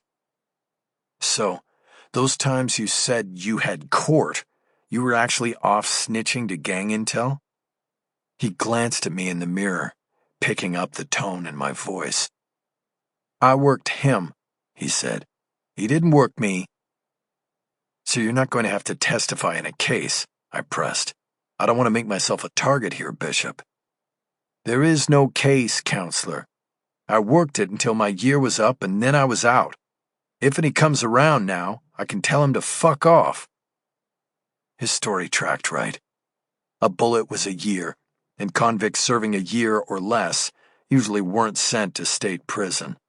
They served their short sentences in one of the county's stockades, and the Peter J. Piches Honor Rancho was the largest of them all. "You're a Crip, right?" I asked. "I was an associate," Bishop said. "Which set?" "Southside." During my time with the Public Defender's Office, I had represented defendants from probably every known clique and set of the Bloods and Crips. But that was long ago, and no names of former clients came to mind. "Before your time, but Southside guys supposedly took out Tupac in Vegas," I said. "That's the word," Bishop said. "But that was ancient history.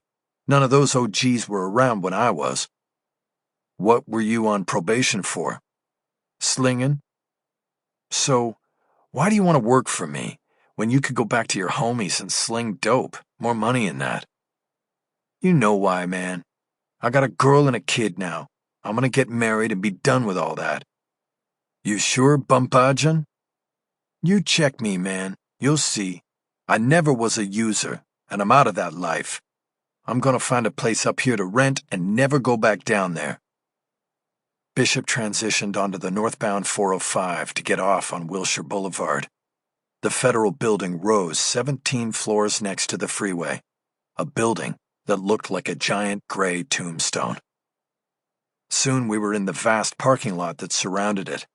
I told Bishop to stay in the lot and that I would text him when I was coming out. "This probably won't take too long," I said. "Paying your taxes?" he asked. I didn't answer. I wasn't going to start telling him my business just yet. In the lobby, I saw Cisco waiting on the other side of the metal detector. He had brought Lorna with him. This was fine, because she was a state-registered process server as well. California statutes required that all subpoenas be delivered by process servers or licensed private detectives. It was a safety rule designed to circumvent the possibility of lawyers or their clients serving subpoenas and other legal documents on the people they were engaged in disputes with. Normally, I would be nowhere near this subpoena delivery, but I wanted to be there to make a statement. A statement I hoped would engender a response from the Bureau. I joined Cisco and Lorna after getting through the metal detector. We took an elevator up to the 14th floor, where the largest FBI field office west of Chicago was located. We somehow ended up alone on the elevator. "You know they aren't going to accept this, right?" Cisco said. "I know," I said. "I just want to make some waves, bang a few drums, and see what happens." "The FBI?" Lorna said. "Don't count on them reacting at all." "Just have your phone ready," I said.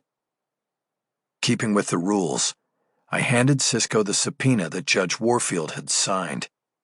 The elevator doors opened on 14, and we saw a reception counter protected with thick glass, like a bank teller's cage in a high crime zone. A woman sat on a stool behind a slide-through drawer. She switched on a two-way speaker attached to the glass. "Can I help you?" she asked. Cisco leaned down to the speaker and read the name on the subpoena. "I'd like to see the sack, John Tremblay," he said. "Do you have identification?" the receptionist asked. "For all three of you?" I pulled my wallet and dug out my driver's license and a business card, one of the old ones printed before the California bar made me remove reasonable doubt for a reasonable fee from all of my advertising and marketing. Cisco and Lorna produced their IDs as well, and we put all three in the drawer. The receptionist took her time studying them before responding. "The special agent in charge doesn't see anyone without an appointment," the receptionist said. "I can give you an email you can use to reach out and set something up." Cisco held up the document with Tremblay's name written on it. "I have a subpoena here signed by a judge requesting documents from Agent Tremblay," he said. "He needs to see it right away, and I have to confirm service or we could both end up in contempt." "All subpoena service goes through the U.S. Attorney's office, and they are located downtown," the receptionist said. You should know that. I do know that, Cisco said. This is different. This subpoena has a clock on it. I leaned toward the speaker. Can you call Agent Tremblay, please? I asked. He'll want to know about this. The receptionist seemed annoyed by the request. Put it in the drawer, she said. The steel drawer slid out with our IDs, which we all collected. My business card was in the bottom. I took it and gave it to Cisco, who slid it under the paperclip attached to the multi-page subpoena. Cisco placed the subpoena in the drawer, and it was immediately pulled in. The receptionist turned off the speaker while she pulled the subpoena out and looked at it. She then picked up a phone and made a call. The glass suppressed her side of a short conversation. A few moments later, a man in a suit stepped through a door behind the receptionist, took the subpoena, and only glanced at it as he opened a door and stepped into the waiting area. Agent Tremblay? I asked. No, he said. Agent Eason. We don't accept subpoenas here. I nodded to the one in his hand. You just did, I said. No, this has to be taken to the U.S. Attorney's office, he said. Lorna raised her cell phone and took a photo of Eason and the subpoena. Hey, the agent cried. No photos! Delete that now! You're served, Cisco said. Mission accomplished. I reached back and hit the elevator button. The doors opened right away. I looked back at Eason. My card's there, I said. Tell Tremblay he can call any time. We left Eason standing there, holding the subpoena. As the elevator doors closed, I saw him glance through the glass at the receptionist. He looked both angry and embarrassed. Back down in the lobby, I gave Lorna and Cisco the news about Bishop. I just hired a driver, I said. We walked through the glass doors to the Flag Plaza. Who? Lorna asked. I thought hiring someone was my job. Bambajan Bishop, I said. What? Lorna said. Who? Is that the guy who had your back in Twin Towers? Cisco asked. Exactly, I said. He's out, and I'm trying him out as a driver. I sort of promised him the job when I was in there. The protection money to his girlfriend now stops, and I'm paying him $8 a week to drive. And you trust him? Lorna asked. Not exactly, I said. I need to make sure he's legit. After the eavesdropping scam, and now the wallet gone missing, I'm not going to be surprised by anything the other side pulls. You think he's wired up for them? Lorna asked. No indication of that, but I want to be sure, I said. That's where you come in, big man. Where is he? Out in the lot, somewhere. I'll text him to come pick me up. So you want me to bend him over the car, or what? I want you to search him for a wire, but you don't need to prone him out. I think he'll cooperate. If he doesn't, then we know. When we got to the parking lot, I texted the number Bishop had given me, and we waited. When the Lincoln pulled up, Lorna and I got into the back, and Cisco squeezed into the front for the meet and greet. Bishop, this is Lorna and Cisco, I said. Lorna manages the practice, and she'll get with you about any paperwork you need to set up the job.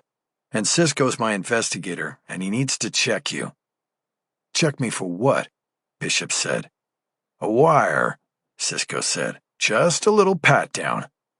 That's bullshit, Bishop said. I ain't wearing no wire. I don't think you're wearing one either, I said. But a lot of confidential conversations take place in this car.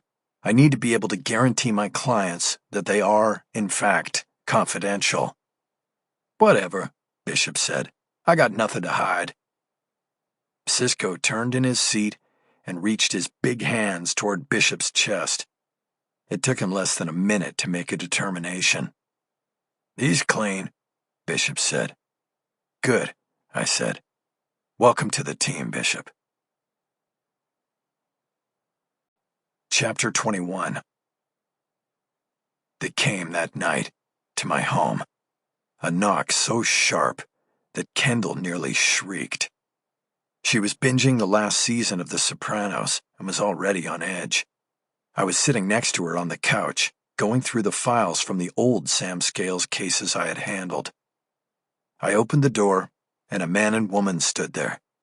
I knew they were feds before they said word one or showed their badges. They introduced themselves as Agent Rick Aiello and Dawn Ruth. Over my shoulder, they could see Kendall sitting on the couch and asked if there was a place we could speak privately. I stepped out through the front door and pointed to the table and chairs at the far end of the deck. "Out here is good," I said. We moved toward the table, and the motion engaged the deck lights, 2 sconces on the wall and an overhead in the roof sieve. That told me that the motion-activated camera attachment had engaged as well. We stopped at the high-end table, but no one sat down. I broke the ice. "I suppose this is about the subpoena we dropped off for your boss today?" I asked. "Yes, sir, it is," said Aiello. "We need to know why you believe that the Bureau would have any information on the activities of Sam Scales," Ruth said. I smiled and spread my hands. "Does it matter now?" I asked. "Aren't the 2 of you confirming it by showing up here at my house at 9 o'clock at night? I thought the subpoena might cause some commotion and consternation, but to be honest, I wasn't expecting you guys till at least tomorrow, maybe Wednesday." "We're glad you think it's funny, Mr. Haller," Aiello said. "We don't." "No, what's not funny is me being charged with the murder of a guy who was being watched by the FBI," I said. "Maybe you can tell me, how did that happen?" I was bluffing, hoping to get a confirmation or some indication I was on the right track with Sam Scales. But the agents were too smart for that. "Good try," Ruth said. From the inside pocket of his standard-issue FBI blazer, Aiello pulled out a folded document and handed it to me. "There's your stupid little subpoena," he said. "Wipe your ass with it." "What about my Freedom of Information Act petition?" I asked. "I guess I can wipe my ass with that too, huh?" "We don't expect to hear from you again," Ruth said. She nodded to Aiello, and they turned back toward the steps. I watched them go, and then, without thinking, I made a play for the camera. "Or what?" I called after them. "You know it's all going to come out at trial. I'm not going down, so you can keep your bio-green case secret." Ruth pirouetted perfectly and came back toward me, but Aiello passed her on the outside and got to me first. "What did you say?" he asked. "I think you heard me pretty good," I said. He brought both hands up and shoved me backward into the deck railing, then moved in and held me leaning back over it, the street 25 feet below. "Haller, you've been told," he said.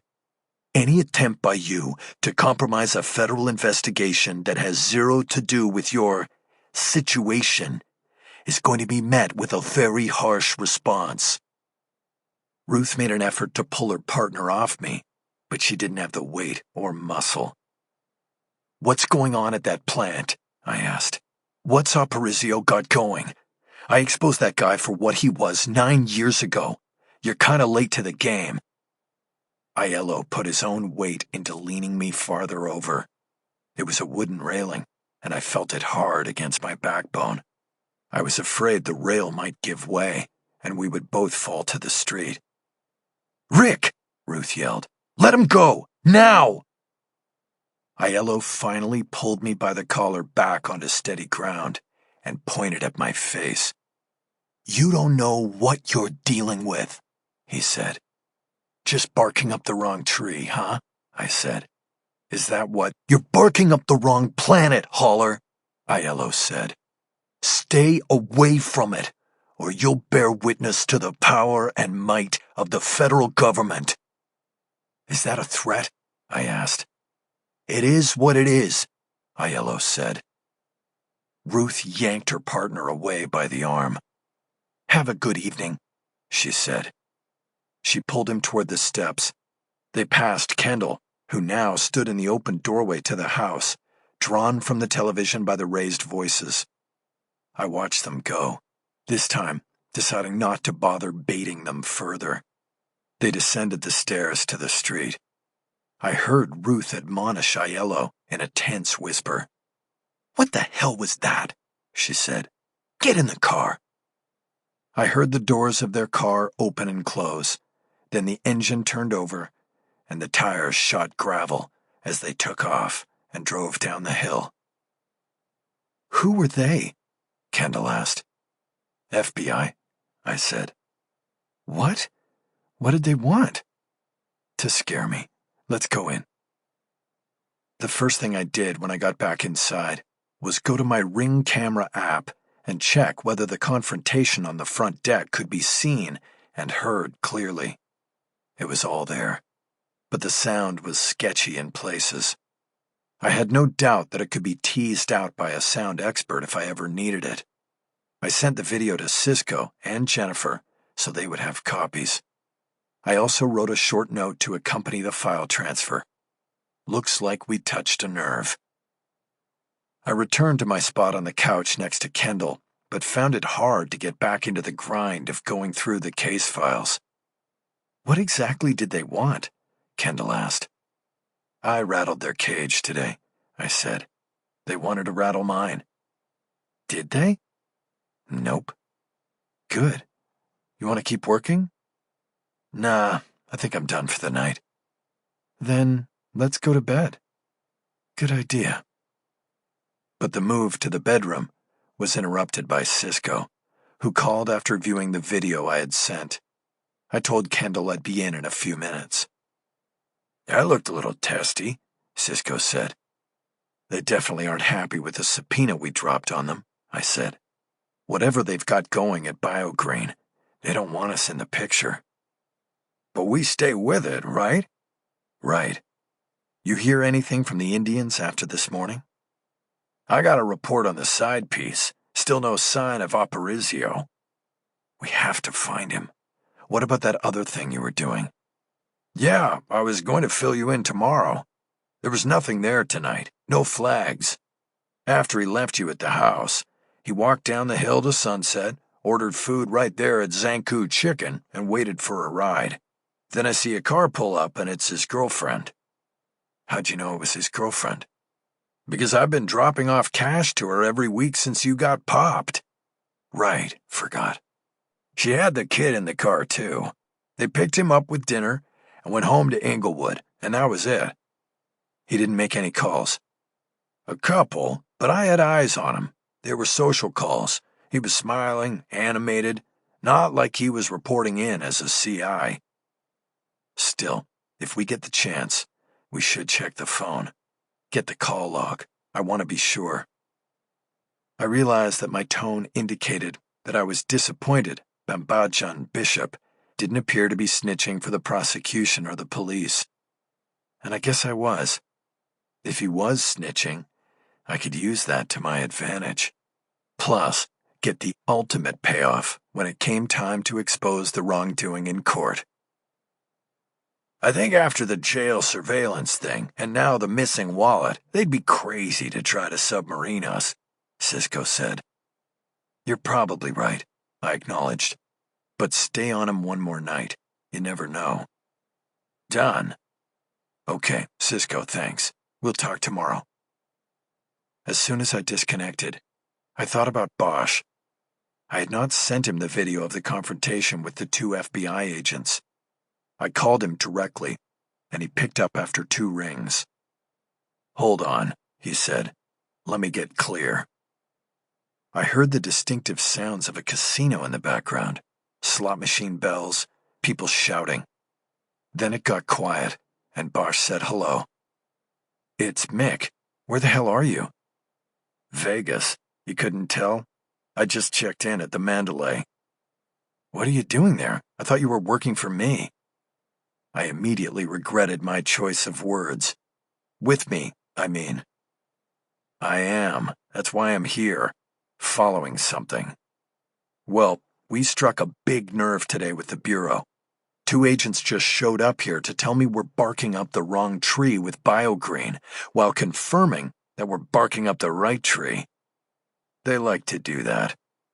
Well, I don't know what you've got there, but I want to put everything we have into finding out about how Sam was mixed up with Aparicio and BioGreen. I still think it's the magic bullet. It'll win the case. Got it. I should be back by tomorrow night. Are you going to tell me what you're doing? Tracking Sam's scales. The last time he got caught was for a phony online fundraiser for the victims of the music festival shooting out here. Remember that? The shooter was actually here at the Mandalay. Of course. Another senseless act of hyper-violence, perpetuated by the easy access to high-powered weapons. You're not an NRA guy, are you? No, I'm not. Anyway, the state of Nevada was all over these scams related to the shooting and grabbed Scales in LA. They extradited him back here for trial, and he cut a deal and did 15 months for fraud up at High Desert. I remember he called me from the can out there, wanted me to rep him, but I said no. But couldn't you have gotten all this by phone? I need you back here. Not what I'm doing tomorrow. High Desert State Prison is about an hour from here. Scales' cellmate is still there, and I'm going to go up and talk to him. Got it set up for 8 a.m. I'll head back to LA after that. You think he has something? He's serving a 5-year sentence for major fraud. He was selling phony casino chips, took in a couple million before they caught him. Anyway, these two spent 15 months together in a cell. I'm thinking they may have traded a few stories about things they did and were planning to do. Perfect. They put a fraud and a con artist together in the same cell. That's some match, I said. They usually try to keep white-collar guys together so they don't get picked off by the heavies. Thanks for schooling me. Sorry. I guess you know more about jails than I do, Bosch said. I don't know if that's a dig or a compliment. You fly over there or drive? Drove. Okay, call me when you're heading back. And then I want to get everybody together Wednesday after court to figure out the next steps. I'll be there. After disconnecting the call, I thought about things for a few minutes. I felt that the team was getting close to the big secrets of the case.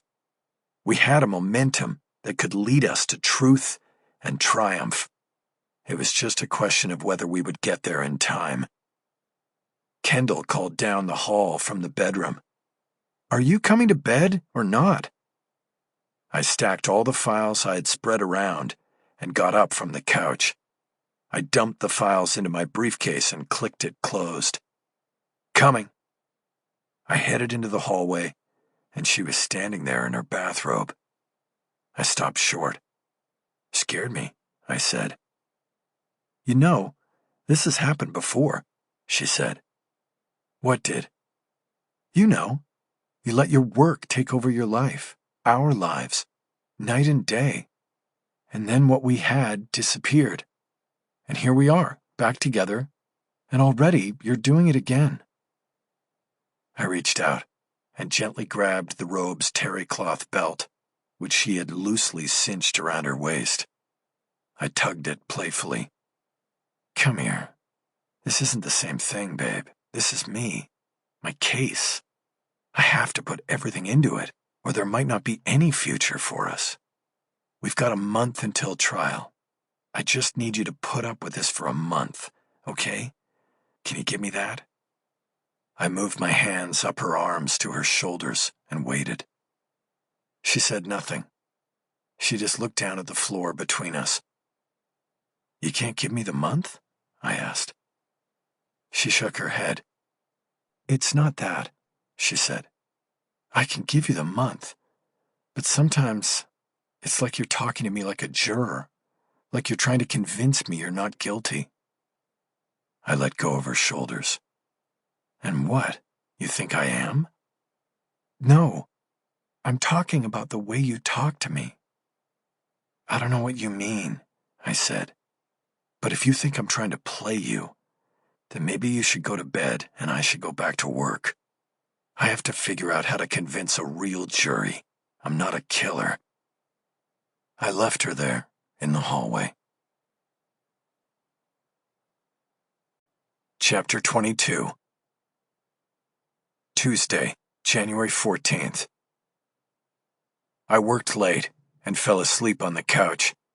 I had forgotten to attach the charger to my ankle monitor, and it woke me at 8:15 a.m.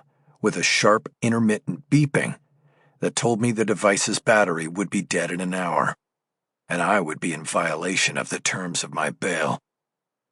I timed the beeps.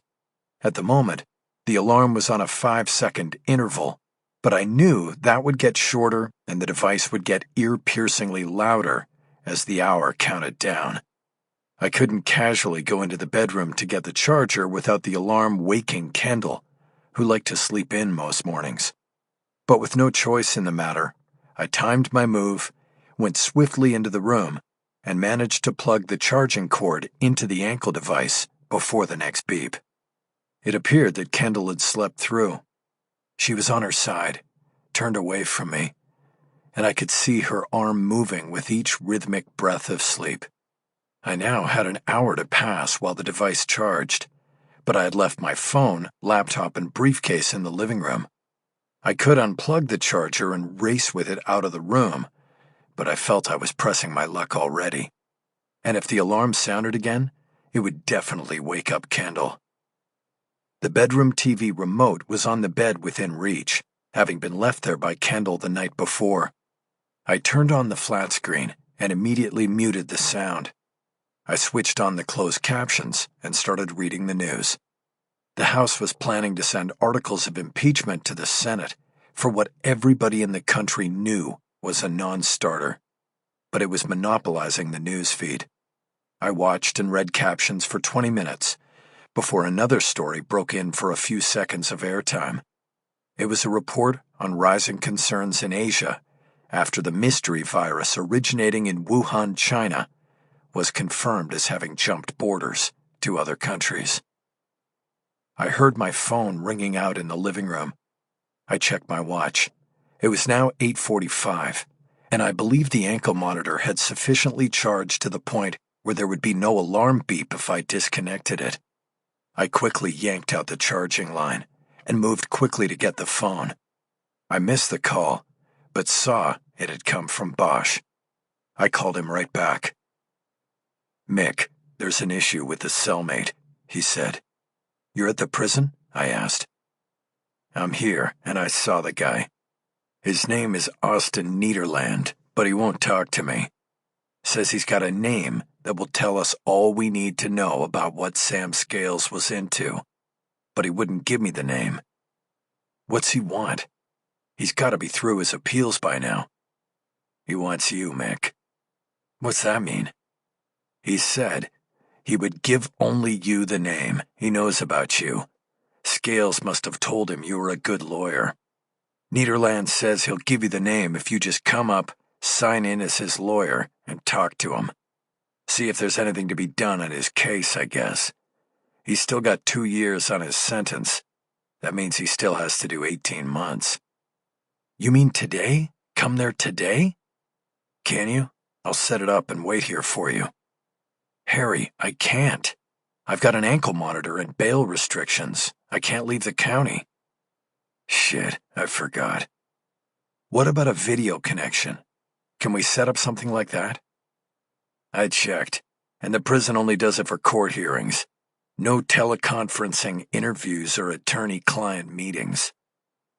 There was silence on the phone while I thought about this. "So, what else did he say about this name?" I finally asked. "I mean, what if we jump through all these hoops and he says, yeah, it's Louis Aparicio? Then we're nowhere. We already have that name." "It's not Aparicio," Bosch said. "I tried that name on him and got a read. He didn't know it." "Okay, so can this even be done today? I have court tomorrow. Even if I can convince the judge to let me go up there, I have to be back tonight, tomorrow morning at the latest. You think I can get in and out? It's a prison. They don't like cooperating with defense lawyers." "Your call, Mick. But if you have to talk to the judge to get permission, maybe she can write you an order that gets you in." different states, Harry. She doesn't have jurisdiction. Well, what do you want to do? Okay, hold tight. I'll see what I can do. I'll call you back as soon as I know something. I disconnected and thought about the best way to approach this. Then I called Lorna and asked if there was anything on my schedule. Your first witness list is due today, she said, but that's it. And then you have the continuation of yesterday's hearing tomorrow at 1. Okay, I already have a wit list ready, I said. I'll send it in. I might be going to Las Vegas if the judge lets me. What's in Vegas?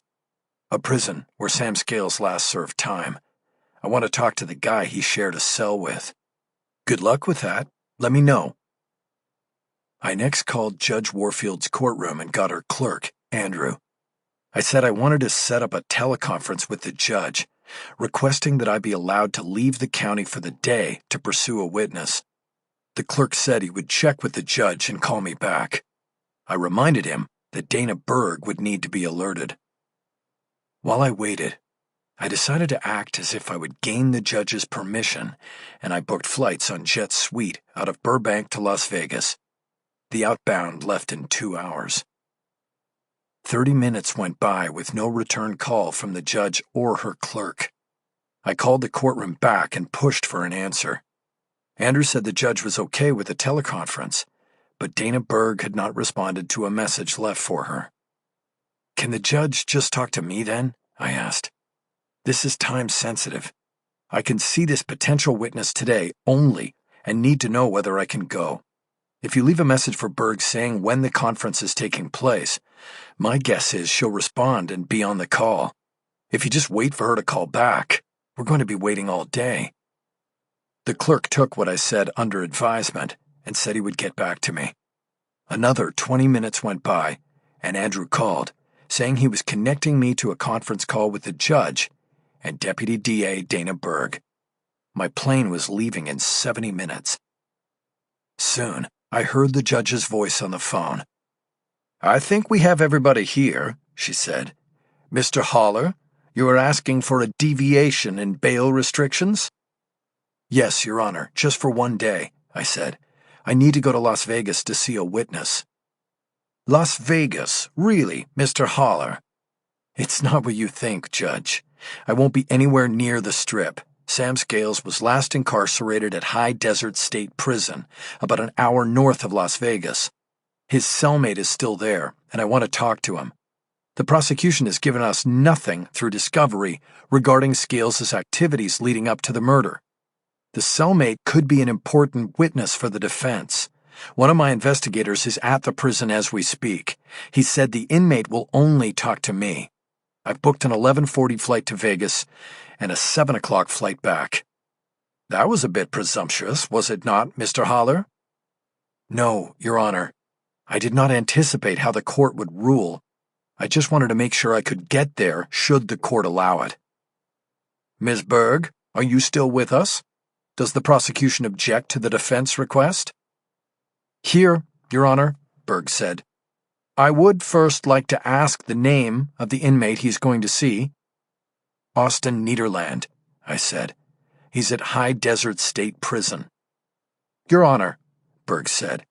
The state objects to this travel outside of bail restrictions and maintains its original argument from the bail hearing. We believe Mr. Haller is a flight risk.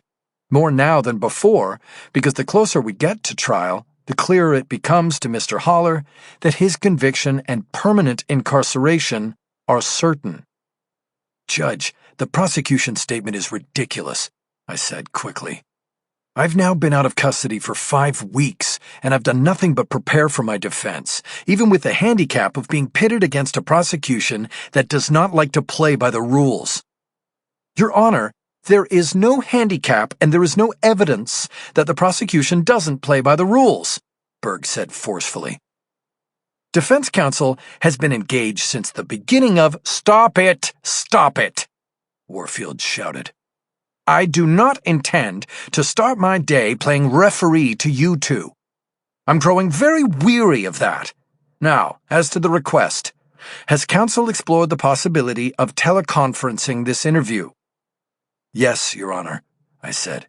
Believe me, that would be the way to go, but my investigator told me the prison does not make that available for meetings besides court hearings. Very well, Warfield said. The court is going to allow Mr. Haller to interview this witness. I will make the appropriate notification to the bail and detention folks, and, Mr. Haller, you need to be back in this county by midnight tonight, or Miss Berg's prophecy will become true. You will be considered a fugitive. Is that understood? Yes, Your Honor, I said. Thank you. And if I could make one other quick request? Here we go, Berg said. What is it, Mr. Haller? Warfield asked.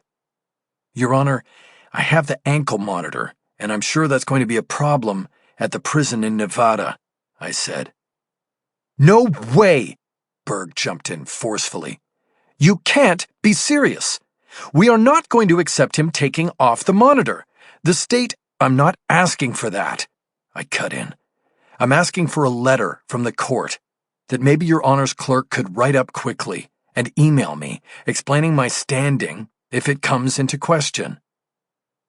There was a pause, during which the judge was most likely waiting for Berg to object. But I thought the prosecutor probably believed she had overstepped with her loud objection to removal of the monitor. She had overplayed, and now was silent. Very well, Warfield said. I will craft a note and have Andrew email it to you. Thank you, Your Honor, I said. After the call, I contacted Bosch and told him I was coming. I told him to set up the appointment with Nederland for 2 p.m. This would give me time to fly over and be driven up to the prison. I also told Bosch to keep an eye out. I had to give Nederland's name to the prosecution, I said. I doubt they'll be able to get anybody out there before me, but they may try to fuck with us somehow. I'll stay right here, Bosch said. Look out for anything strange. Call when you're getting close. A quick shower and shave later, I was in fresh travel clothes and ready to go. I downloaded and printed the letter from Judge Warfield and put it in my briefcase. Kendall was awake and in the kitchen. There was a loud silence that she broke first. I'm sorry about last night, she said. I know you need to put everything you've got into your defense. I was being selfish. No, I'm sorry, I countered. I was ignoring you, and that should never be. I'll do better. I promise. The best thing you can do for me is win your case. That's the plan. We hugged it out. Then I kissed her goodbye. Bumbajan Bishop was sitting at the bottom of the stairs when I exited my house and locked the door behind me. Right on time, I said. I like that. Where are we going? He asked. Burbank Airport. I'm flying to Vegas. Then you're free until 8 tonight when I come back. I'll need you to pick me up. Got it. The Jet Suite terminal was not on the commercial airfield at Burbank. It was hidden in a long line of private jet operators and hangars. The beauty of the little-known airline was that it operated like a private jet, but provided commercial service. I got there 15 minutes before my flight, and it was no problem. The sold-out flight carried 30 passengers into the air above the San Gabriel Mountains, and then out over the Mojave Desert. I finally started to relax after the rush morning. I had a window seat, and the woman next to me was wearing a surgical mask. I wondered if she was sick or trying to prevent becoming sick. I turned and looked down on the vast nothingness below. The brown, sunburned desert went in all directions, as far as the eye could see. It made everything seem inconsequential, including me. Chapter 23. Harry Bosch was waiting for me in the front of the prison's main entrance. He met me at the door of my ride as I got out. The sun was blistering, and I'd forgotten to bring sunglasses. I squinted at him. Can I let this guy go and you drive me back to the airport? I asked. Flight's at 7. Yeah, no problem, he said. I made sure I had my briefcase, then tipped the driver and sent him off. Bosch and I started toward the prison entrance. You go through the doors, and then there's another door just for visiting attorneys. Head in through there, and it should be all set. Nederland is supposed to be in a room by 2. You can go through the attorney chute with me, I said. No, I'm not going in with you. It'll just be you and him, attorney-client. That's what I'm saying. You work for me as an investigator, and that puts you under the privilege umbrella. Yeah, but you're about to go to work for him, and I'm not working for that guy. What are you talking about? I pick my cases, Mick. I don't work for criminals. That would undo everything I ever did in my career. I stopped and looked at him for a moment. I guess I should take that as a compliment, I finally said. I told you at Dantana's that I believe you, he said. I wouldn't be here if I didn't. I turned and looked up at the prison. Well, okay then, I said. I'll be out here, Bosch said. You get a name from him, I'll be ready to go to work on it. I'll let you know. Good luck. I didn't get into a room with Nederland until 40 minutes later. The ankle monitor set off alarms with the jail staff, as I had thought it might. The letter from Judge Warfield was deemed not good enough because it could have been forged. Somebody called the judge's office to confirm that she had granted permission for me to travel to Nevada, but was told the judge was currently on the bench. It wasn't until Warfield took the mid-afternoon break and returned the call from Chambers that I was led to the attorney-client interview room. I was running a half-hour late, and Nederland looked angry when I arrived. He sat in a chair across a bolted-down table from another chair. His hands were cuffed, and a lead chain ran from his wrists to a ring bolted to the front of his chair, which in turn was bolted to the floor. Still, he tried to stand and yanked hard against the chain as I slid into my seat. Mr. Nederland, I'm Michael Haller, I began. I'm sorry, I know who the fuck you are, he said. You told my fuck you. Excuse me? Get the fuck out of here. I just flew here from LA because you told my, don't you fucking get it? He yanked his cuffed hands up until the lead chain snapped taut again. His hands were gripped as if around an imaginary neck. My neck. They didn't used to do this, he said. Chain you down like this. Not with your lawyer. I didn't know. I didn't fucking know. You should be dead by now, motherfucker. What are you talking about? I asked. Why would I be dead? Because I would have broken your fucking neck. He pushed his words through gritted teeth. He wasn't a big man or heavily muscled. He had thin blonde hair and a sallow complexion. No surprise considering his current address. But the look of sheer hatred on his face was downright scary.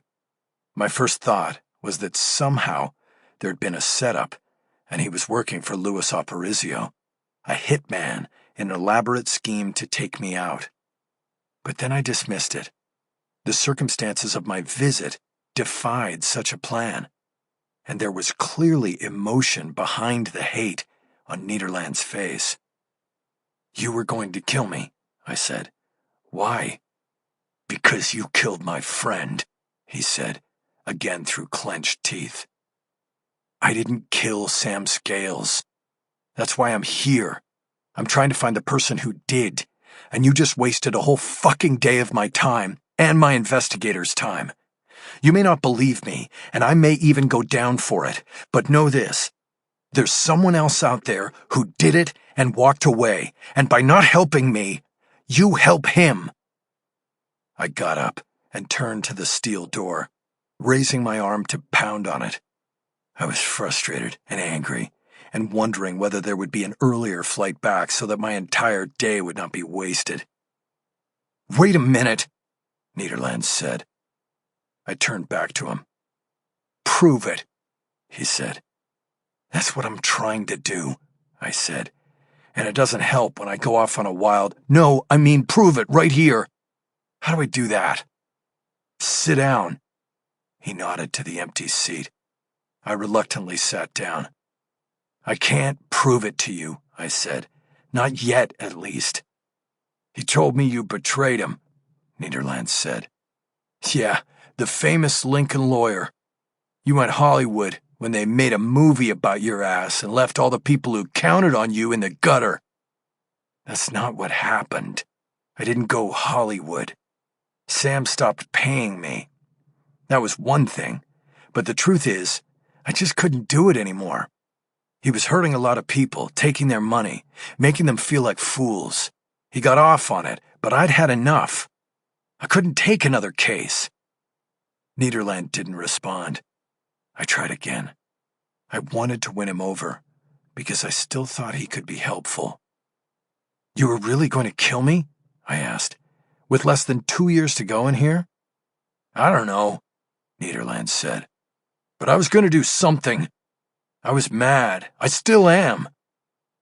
I nodded. I could feel the temperature in the room subsiding. "For what it's worth, I liked Sam," I said. "He ripped off a lot of people, and that was hard to take, but somehow, I always liked him. I just had to draw the line, because what he was doing was reflecting on me in the media and at home. Added to that, he stopped paying me, and that was the same as treating me like one of the fools he ripped off." "He outstayed his welcome with a lot of people," Nederland said. I could see a door of communication opening. "But not you?" I asked. "No, I never abandoned him," Nederland said. "And he never abandoned me. We had plans for when I got out of here." "What were they?" "Find one big score and then disappear." "What was the score? Did he already find it?" "I don't know. It's not like he could put it in one of his letters. Everything here is monitored. Visitors, phone calls, letters. You're not even supposed to have contact with any ex-cons on the outside." "So how did you communicate?" Nederland shook his head. He wasn't going to go there. "Hey, I'm your lawyer," I said. "You can tell me anything, and they can't listen, and I can't repeat it. It's privileged." Nederland nodded and relented. "He sent me letters," he said, "posing as my uncle." I paused for a moment. I knew the next question and answer could change everything about the case. I also knew that when people make up stories, plays, and even cons, they usually salt their stories with truth. Nederland had promised Harry Bosch a name if I came to the prison. Maybe that was the truth in his con. "What's your uncle's name?" I asked. "Was," Nederland said. "He's dead now. His name was Walter Lennon, my mother's brother." "Did you ever send Sam letters as your uncle?" "Sure. What else is there to do in here?" "And do you remember where you sent the letters?" "He had a garage apartment in San Pedro. But that was 3 months ago, when he was alive. They probably put his shit out on the street." "Do you remember the address?" "Yeah, I looked at a few of his letters this morning. The return was 2720 Cabrillo. He said it was small, he was saving, and we were going to get something bigger when I got out. He said we'd buy a place." The vibe I was getting was that Nederland was talking about a romantic relationship without actually saying it. I realized that I had never known Sam Scales' sexual orientation because it didn't play a part in his crimes or our attorney-client relationship. "Did he tell you how he was getting the money he was saving?" "He said he was working at the port." "Doing what?" "He didn't say, and I didn't ask." To Sam, working a job meant working a grift. I wrote the name and address down on my legal pad. It would be considered work product and not discoverable. "Anything else you think I should know?" I asked. "That's it," he said. I thought about protecting the information I had just received, at least until we checked it out. "An investigator from the LAPD might come to see you," I said. "They think I killed Sam, and that's all they're worried about. Just remember that you don't have to talk to them. I'm your lawyer now. You can refer them to me." "I won't tell them dick." I nodded. That was what I wanted. "Okay then," I said. I'm going to head back. What about your trial? Niederland asked. Don't you want me to testify? I wasn't sure how I could use him in my defense, or whether I could get the judge to approve it. Teleconferencing from prison to courtroom would probably put the jury to sleep. There was also the question of conflict of interest. Niederland was now technically my client, at least on paper at the prison. I'll let you know, I said. I stood up again, ready to bang on the door. Are you really going to find out who killed him? Niederland asked. Or are you just worried about proving you didn't? The only way to prove I didn't do it is to prove who did, I said. That's the law of innocence. Part 3. Echoes and Iron. Chapter 24. Wednesday, January 15th. We got down to San Pedro by 9:30 the next morning. We drove separately. I was driven by Bishop because I needed to get to downtown before 1 p.m. for the hearing on the missing wallet. Bosch came in his old Cherokee and Cisco on his Harley. We convened at the house on Cabrillo that Austin Niederland had put me onto. There was an apartment for rent sign on the front lawn. Bishop had been cleared by Cisco, but you can never be 100% sure about anything. I didn't want him sitting in the Lincoln in front of the house. I told him to go get coffee nearby and wait for me to summon him when I was ready to go to court.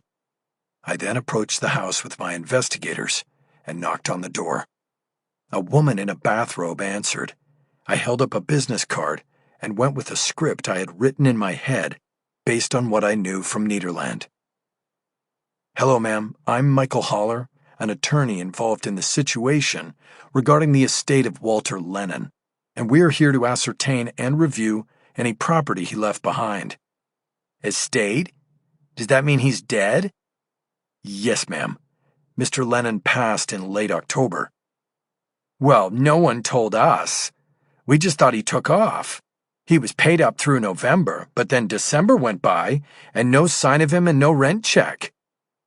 I see the sign out front. You are re-renting the apartment? Of course. He was gone, and he didn't pay. Are his belongings still in there? No, we cleared him out. His stuff is in the garage. We wanted to dump it, but the law, you know. We have to wait 60 days. Well, thank you for adhering to the law. Do you mind if we look at the property in the garage? She didn't answer. She closed the door about halfway so she could reach to something behind it. She then came up with a remote control and reached out the door to click it. Third bay, she said. It's open now. The boxes are marked with his name and stacked between the tread marks. Thank you, I said. Do you mind if we also look around the apartment? Just a quick check. She reached behind the door again and then handed me a key. Stairs are on the side of the garage, she said. Bring it back when you're finished. Of course, I said. And don't mess it up. It's all clean. Mr. Lennon left it a mess. How so? What kind of mess? Like a tornado, it hit the place. Broken furniture, his stuff thrown all over the floors. So don't be asking about his deposit. It barely covered what we had to do in there. Understood. Do you mind one more thing?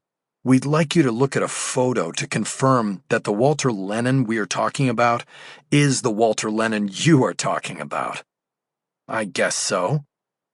Cisco had pulled a photo of Sam Scales up on his phone. It was a DMV photo that had been released to the media after my arrest.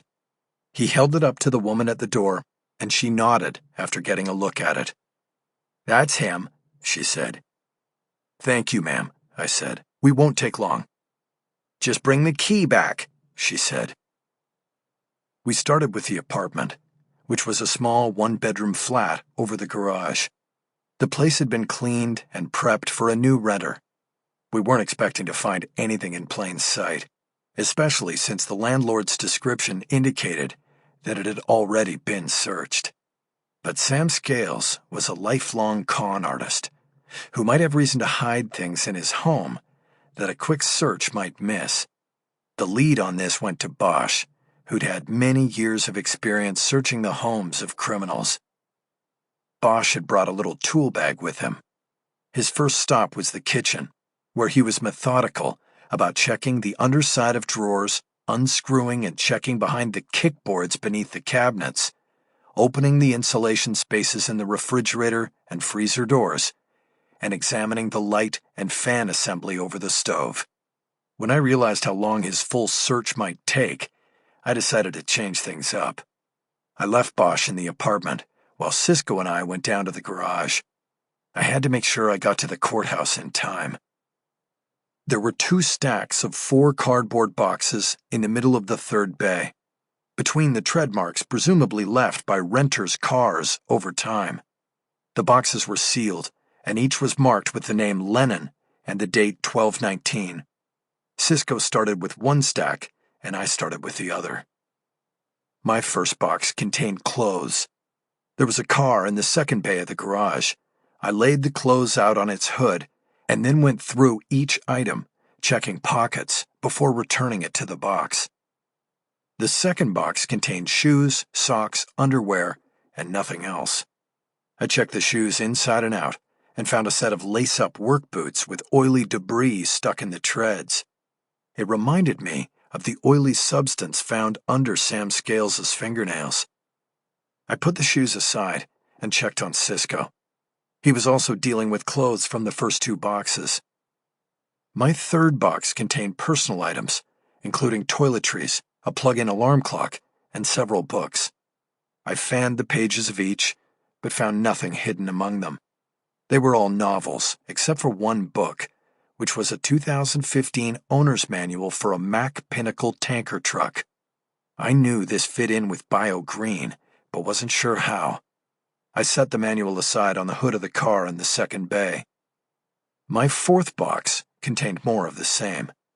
More books and personal items, such as a drip coffee maker and several coffee mugs that were wrapped in old newspaper.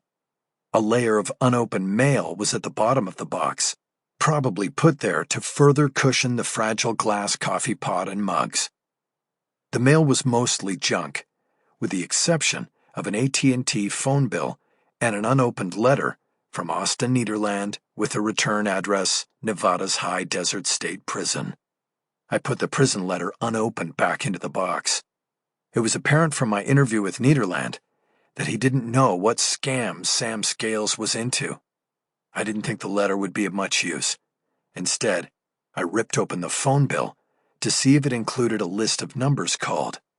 But it was a reminder notice that the prior bill was unpaid. There was a list of services Sam Scales was receiving, but no list of calls. Cisco was running one box behind me as he fanned the pages of books from his third box. I moved over and opened his last one. It contained 3 unopened boxes of honeycomb cereal and a 4th box of Rice Krispies. Sam liked his cereal, I guess. I shook and examined each box to see if it was factory sealed or Sam sealed to hide something inside. I decided they were just boxes of cereal and moved on. Below the cereal were some bags of ground coffee and other unopened items from kitchen cabinets. "Look at this," Cisco said. He held up a thin study manual for the California Commercial Driver's License exam. "It's got stuff underlined in it," Cisco said, like he was really studying it. "And I found an owner's manual for a Mack tanker truck," I said. "I'll say it again. Maybe he was going straight, being a trucker or something." No way. For Sam, working a square job was worse than prison. He was working a long con. He could never go straight. Then what was it? I don't know, but we're getting close. This is why they stole the wallet. Why? The wallet had his current alias. That would have led here and then to Bio Green. They didn't want us getting there. Who is they? We don't know yet. Maybe Aparicio, maybe the FBI. They're set up on Aparicio, and that place didn't want the investigation compromised by a murder investigation linked to Bio Green. As soon as the LAPD ran Sam's prints that night, the Bureau probably got an alert on it. They assess the situation and go grab the wallet before anybody looks at it. They come here, search the place, remove any connection. Sam is never linked to the Walter Lennon alias, and the investigation never gets to BioGreen. So you're saying they just stood by while you got tagged with the murder and were going to let you go down for it? I don't know. It had to have been a plan hatched without a lot of down-the-road thinking. Maybe they were just buying time to wrap things up on BioGreen. Then I blew up the schedule when I refused to waive speedy trial. Instead of a trial in July, or even later, it's February, and they didn't see that coming. Maybe. A lot of maybes. It's all speculation right now. But I think where Bosch entered the garage then, and I stopped. Anything upstairs? I asked. Clean, he said. I found a false floor storage space in the bedroom closet, but it wasn't hidden well and was empty. Whoever searched the place before would have found it. How big? I asked. Could a laptop fit? Yeah, it could fit, Bosch said. That's what's missing here, I said. Sam used the internet for his scams. I can't see him without a computer. Plus, there's a phone bill in here for a full-service package, including home Wi-Fi. Why get Wi-Fi if you don't have a computer? So we're missing a computer, a phone, and a wallet, Cisco said. Exactly, I said. What's in the boxes? Bosch asked. Not much, I said. A pair of boots with grease in the treads. We're almost finished. I went back to the last box and saw that the bottom was lined with various documents and paperwork, things that were probably stuffed into a kitchen drawer. There was an instruction manual for the coffee maker, a set of step-by-step directions for putting together an IKEA table, and several opened letters from Nederland. That Scales had kept them reinforced in me the idea that they'd had a romantic relationship. There was also a trifold and stapled printout of a story from the New York Times. The headline read, Bleeding the Beast. The story had a Salt Lake City dateline. I started reading, and by the time I finished, I knew that the story changed everything. And I knew that the printout was something I would need to turn over in discovery to the prosecution if I took it from the garage. I refolded the printout and dropped it back into the box. I picked up the Mack truck owner's manual and dropped it in as well. I then closed it up and stacked 2 other boxes on top of it. I pulled my phone and texted Bishop, telling him to come pick me up. Okay, we're out of here, I said. Wait, Cisco said. You don't want to take any of this stuff? We take it. We have to share it, I said. Discovery, Cisco said. Let them discover it on their own, I said. They're not doing me any favors. I won't do any for them. Let's go. I have court. I checked Bosch as we walked out to see if he showed any signs of discomfort with my decision to leave everything behind. I didn't see a thing. Bishop was pulling up out front as we emerged. I handed Cisco the key to the apartment. You mind taking the key back to the old lady? I asked. And get her name and contact info to put on the witness list. You got it, Cisco said. Tell her we found nothing of value to the estate in the boxes. She can donate them or get rid of them any way she wishes, as soon as she wants to. Cisco looked at me and nodded. He understood what I meant. Get rid of the property before the police or prosecution finally find the place. I'll deliver the message, he said.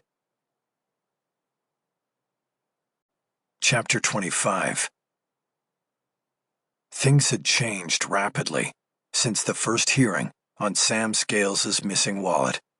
My outrage over the missing evidence and its impact on my case was now tempered by my team's findings of the last 48 hours. I believed I had learned the key secret of the wallet, the alias Sam was using in the last year of his life. And now I didn't want to share that secret with the prosecution until I had to. I certainly didn't want it to be pursued by a court order or continue to be an issue. This led me to approach the hearing in Judge Warfield's courtroom cautiously and with a plan to score points, especially in front of the reporters who would be there, but to let sleeping dogs lie. Judge Warfield was again a solid 10 minutes late coming to the bench for the afternoon session. This gave me time to update Jennifer on the morning's activities. I told her about the Times story from Salt Lake City and the need to keep the knowledge it gave us under wraps. I cautioned her against printing out the story if she looked it up in the newspaper's archives. If it's on paper, it goes into discovery, I said, so no paper. Got it, Jennifer said. Also, there was a man in the story, a witness named Art Schultz. He was retired from the EPA. We need to find him and bring him in as a witness. He'll be key. But what happens when we put him on the witness list? The prosecution will be all over it, and they'll figure out where we're going with this. Each side's witness list was included in discovery, and the court required an abbreviated summary of what every witness would testify to. Writing these so that they were accurate on face at the same time that they carried no hint of strategy or significance of the full testimony was an art form. There's a way around it, I said, to camouflage it. Make contact with Schultz and get his CV. He was with the EPA, so he probably has a biology degree or something like that. Put him on the list and say he'll testify in regard to the material found under the victim's fingernails. He'll be our grease expert and will probably fly well below the prosecution's radar, but once we get him on the stand, we'll use him to connect what's under the nails to what's going on at BioGreen. Risky, but okay, Jennifer said. I'll work on it after the hearing. The judge stepped out from the door to her chambers and took the bench. She first apologized for being late, explaining that a monthly judge's luncheon had run long. She then got down to business. This is a continuation of a motion to compel discovery by the defense, and I believe, Miss Berg, that I instructed you to investigate the matter of a missing wallet and to report back to the court. What have you found? Berg stepped over to the lectern to address the court. She looked pained as she adjusted the level of the microphone. Thank you, Your Honor, she said. Simply stated, the wallet remains missing. Over the past 2 days, Detective Drucker has conducted an investigation and is here to testify if necessary, but the wallet was not found. The people concede that the video evidence presented by the defense Monday is conclusive in that regard. There does appear to have been a wallet in the victim's back pocket at the time the body was discovered in the trunk of the defendant's car, but it was not among the personal property that was later turned over to the LAPD at the coroner's office. Have you determined when it was taken or by whom? Warfield pressed. No, Your Honor, Berg said. The procedure is that the body would have been transported to the coroner's office, where it would have been placed in the prep room. That's where clothing and property is removed, and the bodies are prepared for autopsy, while the property is sealed and held for the police. In this case specifically, the body was discovered in the evening and therefore not delivered to the prep room until approximately 2 a.m. This means that autopsy prep would not have occurred until the morning. So, the body would have just been sitting there, unattended, the judge asked. Not exactly, Berg said. It would have been moved to a large refrigerated crypt that is part of the coroner's office. So it was in with other bodies. Yes, Judge. Not isolated. Not beyond being in a crypt where authorized access is required. Did Detective Drucker check to see if there are any surveillance cameras in the area? He did, and there are no cameras. So we have no way of knowing who may have gained access to this crypt and taken the wallet. That is correct at this time.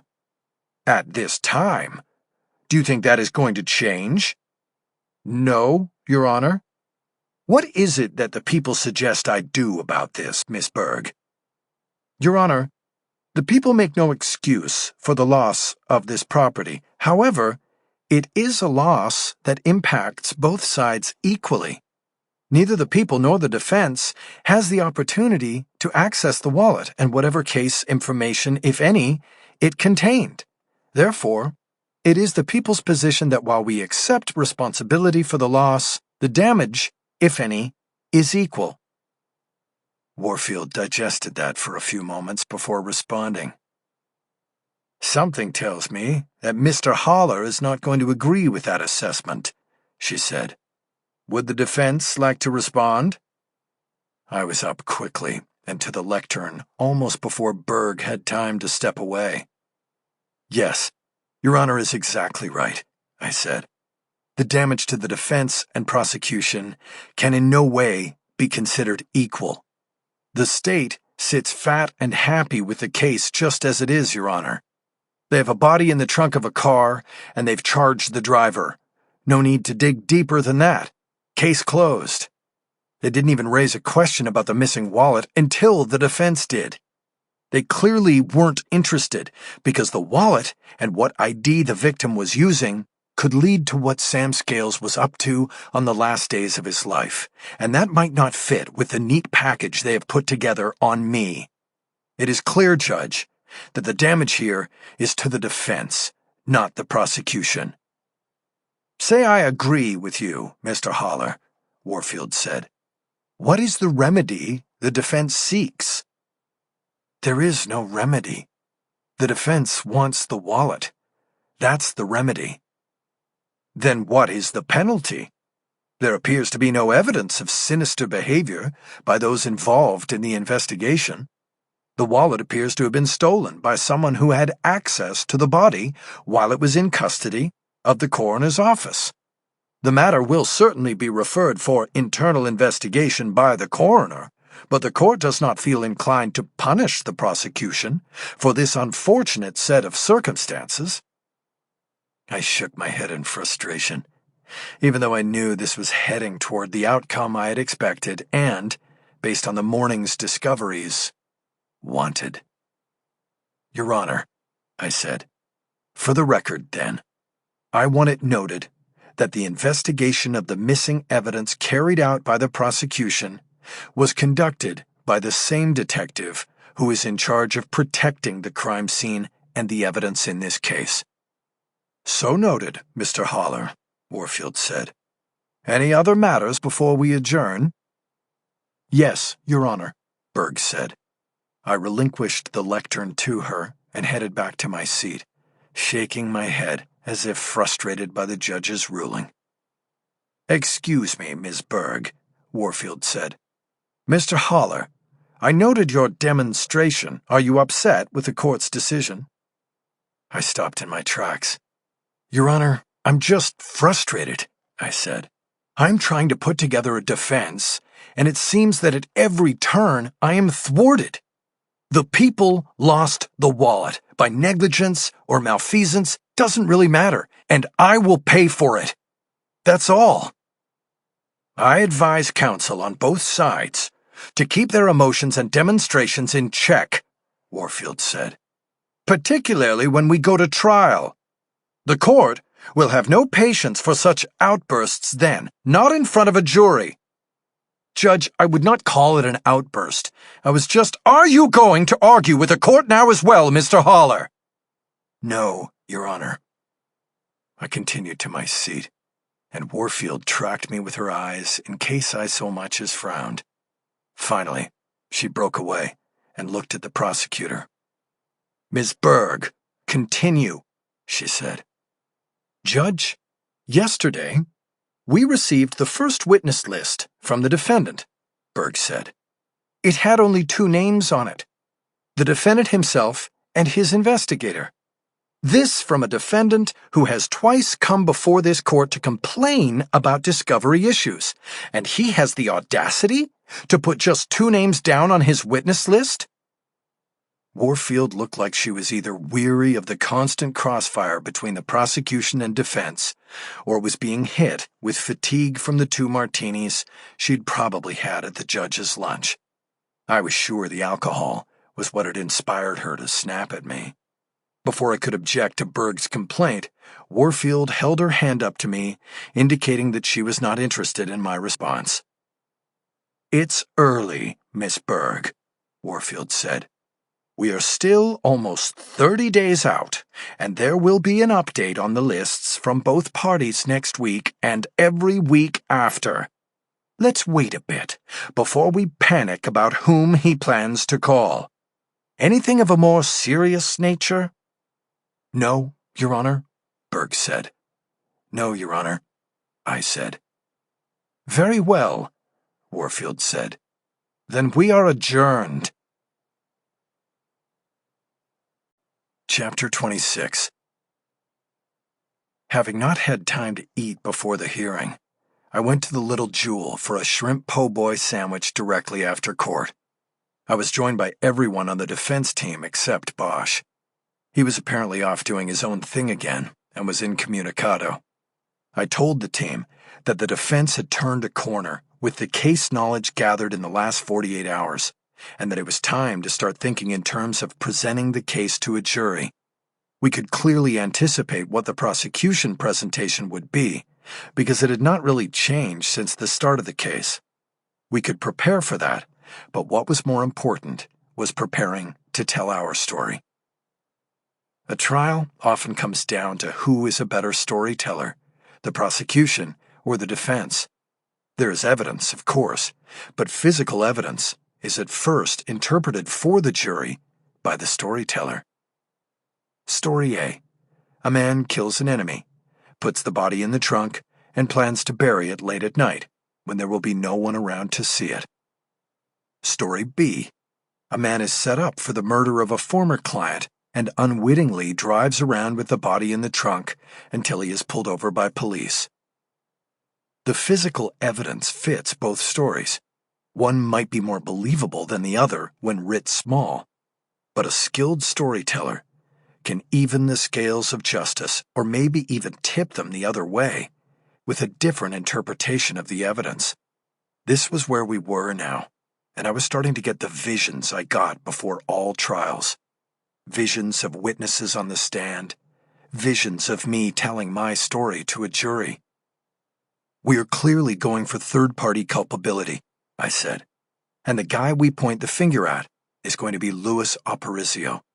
I doubt he pulled the trigger, but he gave the order. So he is our fall guy and our number one witness. We need to find him. We need to paper him. We need to make sure he shows up for court." Jennifer Aronson shook her hands palms out like she was warding off a swarm of bees. "Can we just back up?" she asked. "Walk me through this like I'm a juror. What are we saying happened? I mean, I get it. Aparicio killed Scales, or had Scales killed, and then tried to frame you for it. But can we say yet exactly how this went down?" "Nothing is exact at this point," I said. "But we have a lot of holes to fill. That's why we're meeting right now. But I can tell you what I think went down, and what the evidence, once we have it all, is going to prove." "Yes, please," Lorna said. "I'm with Jen. I'm having a hard time seeing this." "Not a problem," I said. "Let's go through it slowly. A couple things to start with first. Number 1 is Louis Aparicio's enmity for me. 9 years ago, I sandbagged him in court, revealing his mob connections and shady dealings in the foreclosure world. In that case, he was a straw man. He was the shiny bait I put out in front of the jury, and they went for it. Though he was not the killer I portrayed him as in court, he was involved in some shady shit. The government took notice, and he and his mob backers ended up forfeiting major millions when the Federal Trade Commission reversed a $100 million merger he had just completed. I think all of that explains why he would hold a grudge against me. Not only did I expose him in public, but I cost him and his mob backers a ton of money." "No doubt," Cisco said. I'm surprised he waited until now to make a move against you. 9 years is a long time. Well, maybe he was waiting until he had the perfect frame, I said, because I'm in a tight box. That's for sure, Lorna said. Okay, so the second building block of our case is the victim, I said. Sam Scales, con man extraordinaire. Our story is that these two, Aparicio and Scales, intersected at Bio Green. They were bleeding the beast, operating the long con, when something went wrong. Aparicio had to take out Scales, but also had to make sure the investigation came nowhere near Bio Green. So I became his fall guy. He somehow knew of my history with Scales and that it ended badly. He sticks Sam's body in my trunk, and I go down for it while Bio Green stays clean and supposedly keeps pumping out that recycled fuel the government loves so much. I looked at the three faces around the table. Questions? I asked. I have a couple, Lorna said. First, what was the con they were pulling? It's called bleeding the beast, I said. Scamming the government, the beast, that is, out of federal subsidies for producing green gold, recycled oil. Whoa, Lorna said. Sounds like Sam really came up in the world. That's a long way from the internet scams he was known for. Good point, I said. That is something that doesn't fit with what I know about him, but I'm just telling you my theory so far. He has green gold under his fingernails. One thing we do need to find out is whether Sam went to Aparicio with the scam idea, or was Sam simply recruited into the ongoing operation. Any idea what the falling out was? Jennifer asked. Why was Sam killed? Another hole we have to fill, I said, and my guess is that the FBI is at the bottom of that hole. They flipped him, Cisco half-asked, half-suggested. I nodded. I think it's something along those lines, I said. Aparicio found out, and Sam had to go. But the smart move would have been to just make him disappear, Cisco said. Why put the body any place where it could and would be found?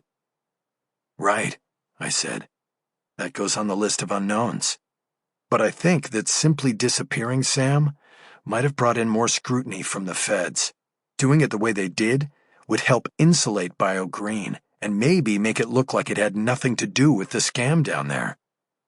Not to mention Aparicio knew this was a good way to get back at you, boss, Cisco added. Most of this is just theory, Jennifer said. What's next? How do we turn theory into a solid defense? Aparicio, I said. We find him, serve him, and make sure the judge enforces the subpoena. That only gets him to court, Jennifer said. Last time you wanted him to take the fifth, but this time you have to get him to actually testify. Not necessarily, I said. If we have the goods on him, it'll be about the questions we ask, not the answers. He can take the fifth all he wants. The jury will hear the story in the questions. I turned my eyes to Cisco. So where is he? I asked. We've been on the girlfriend, 5 days now, Cisco said, and no sign of him. We may need to shake things up, throw a scare at her, create a need for her to see him. I shook my head. I think it's too early for that, I said. We have some time. We don't want to subpoena him till pretty late in the game. Otherwise, Iceberg will be on to us. She is already, Jennifer said. She would have gotten copied on the FBI subpoena. But my guess is she saw that as a shot in the dark, I said. A fishing expedition, to see if the feds had anything. Even the judge thought that. Anyway, I don't want to go for a subpoena yet. That will give the prosecution too much time to cover our ground. So, we need to find him first, and then watch him until it's time. That can be done, Cisco said. But it will cost. I didn't realize we were talking about running this up to the trial. How much? I asked. We're running $4,000 a day with the surveillance package we've got out there now, Cisco said. I looked at Lorna, the keeper of the practice's bank accounts. She shook her head. We're 4 weeks out from trial, she said. You'll need $100,000 to keep it going, Mickey. We don't have that. Unless you go back to Andre Lacasse or Bosch, Jennifer said. They got off easy on your bail, but had been willing to pony up 6 figures each. No on Bosch, I said. I should be paying him rather than asking him for money. Lorna, see if you can set up a dinner between me and Andre. I'll see what he's willing to do. Maybe Cisco can negotiate a discount, Lorna said, looking across the table at her husband. Mickey is a repeat client, after all. I can try for it, Cisco said. I knew that he probably got a piece of any business he brought to the Indians, so Lorna's suggestion hit him in his own wallet. Good, I said. So what about the FBI? Jennifer said, changing the subject. The FOIA and subpoena went nowhere. We could formally go to the U.S. Attorney with a TUI letter, but we all know the feds can just sit on it, and it won't work with our time frame. What's a TUI letter? Cisco asked. Step 1 in a protocol for demanding a federal agent's testimony, Jennifer said, named after an Illinois convict whose case created it. You're right, though, I said. It'll take forever. But there might be an end run with the Bureau, and if we make enough waves at Bio Green, or at least threaten to, they may come to the table. Good luck with that, Jennifer said. Yeah, luck is what we need, I said. And that put a solemn cap on the meeting. Chapter 27. Wednesdays had always been my night with my daughter, but things had shifted with law school. She had a tort study group that met at 7, so I was relegated to the early bird special. We'd meet on campus or close by for a quick and early dinner, and then she would go off to the law school and the group's meeting room.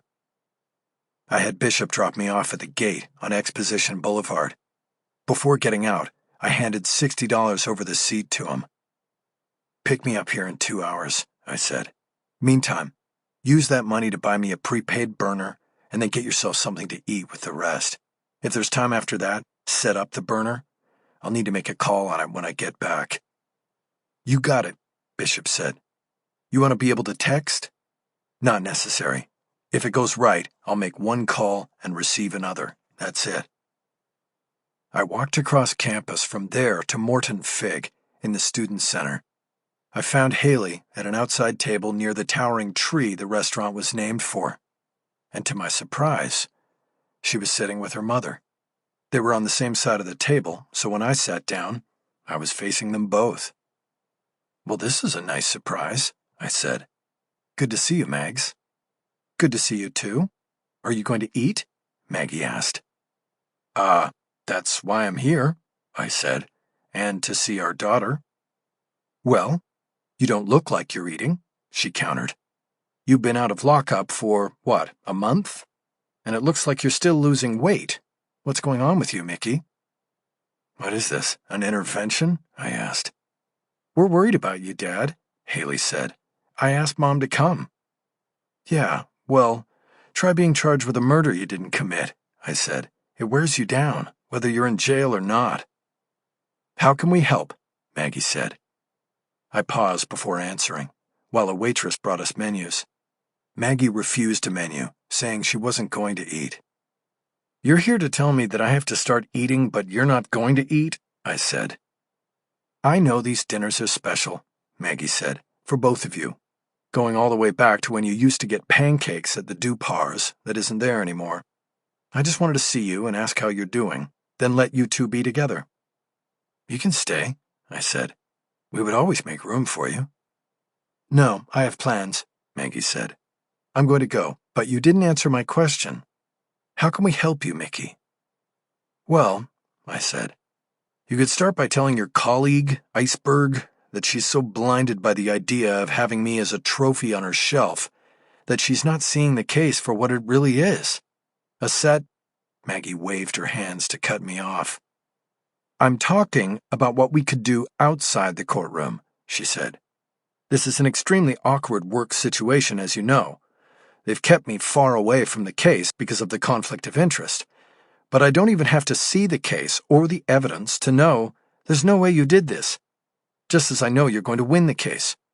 Haley and I could never think otherwise. But you need to be able to win the case, and your physical health is key. And you look like shit, Mickey. I'm sorry, but I've seen you in court. Haley said you've got your suits altered, but you still look like skin and bones. You've got circles under your eyes. You don't look confident. You don't look like the Lincoln lawyer we know and love. I was silent. Her words hit hard because I knew they were sincere. Thank you, I finally said. I mean that. It's a good reminder. Act like a winner, you'll become a winner. That's the rule, and I guess I forgot it. You can't act like a winner if you don't look like one. It's all about sleep, I think. It's hard to sleep, with this hanging over me. See a doctor, Maggie said. Get a prescription. I shook my head. No prescriptions, I said. But I'll figure something out. Should we order? You sure you can't stay? The food here is great. I can't, she said. I really do have a meeting, and I want you and Hay to visit. She was just telling me that she's learning more watching you in court than in the hallowed hallways of USC law. Anyway, I'm going to go now. Maggie pushed back her chair. Thanks, Mags, I said. It means a lot. Take care of yourself, she said. And then she did a surprising thing. After leaning down and kissing Haley on the cheek, she came around the table to kiss me as well. It was the first time in too many years for me to remember. Bye, guys, she said. I watched her go and was silent for a few moments. Did they really call her that? Haley asked. What? I asked. Iceberg. Yeah, they do. She laughed, and then I did too. The waitress came, and we ordered off the happy hour menu. Haley had lobster tacos, and, inspired by Maggie's skin and bones comment, I ordered the classic hamburger with grilled onions, even though I'd had a late lunch. During the meal, we mostly talked about her classes. She was at a stage where the law was a wonderful thing, with protections for all and equitable punishments for the offenders. It was an exciting time, and I remembered it well. It was when ideals were set and goals attached to them. I let her talk and mostly just smiled and nodded my head. My mind was on Maggie, the things she had said, and the kiss at the end. Now you, Haley said at one point. I looked up, a French fry ready to go in my mouth. What do you mean? I asked. All we've been talking about is me and the theoretical world of law, she said. What about you and the real world? How's the case going? What case? Dad. Just kidding. It's going well. We're coming up with some good stuff, I think. I'm beginning to see the trial come together. There was a football coach. I can't remember who it was. Maybe Belichick, the Patriots guy. Anyway, he would call the first 12 plays of the game for the offense a couple days before the game even started. He'd look at film of the other team, study their habits, decide what he expected them to do on defense, and write out the plays. That's the place I'm getting to.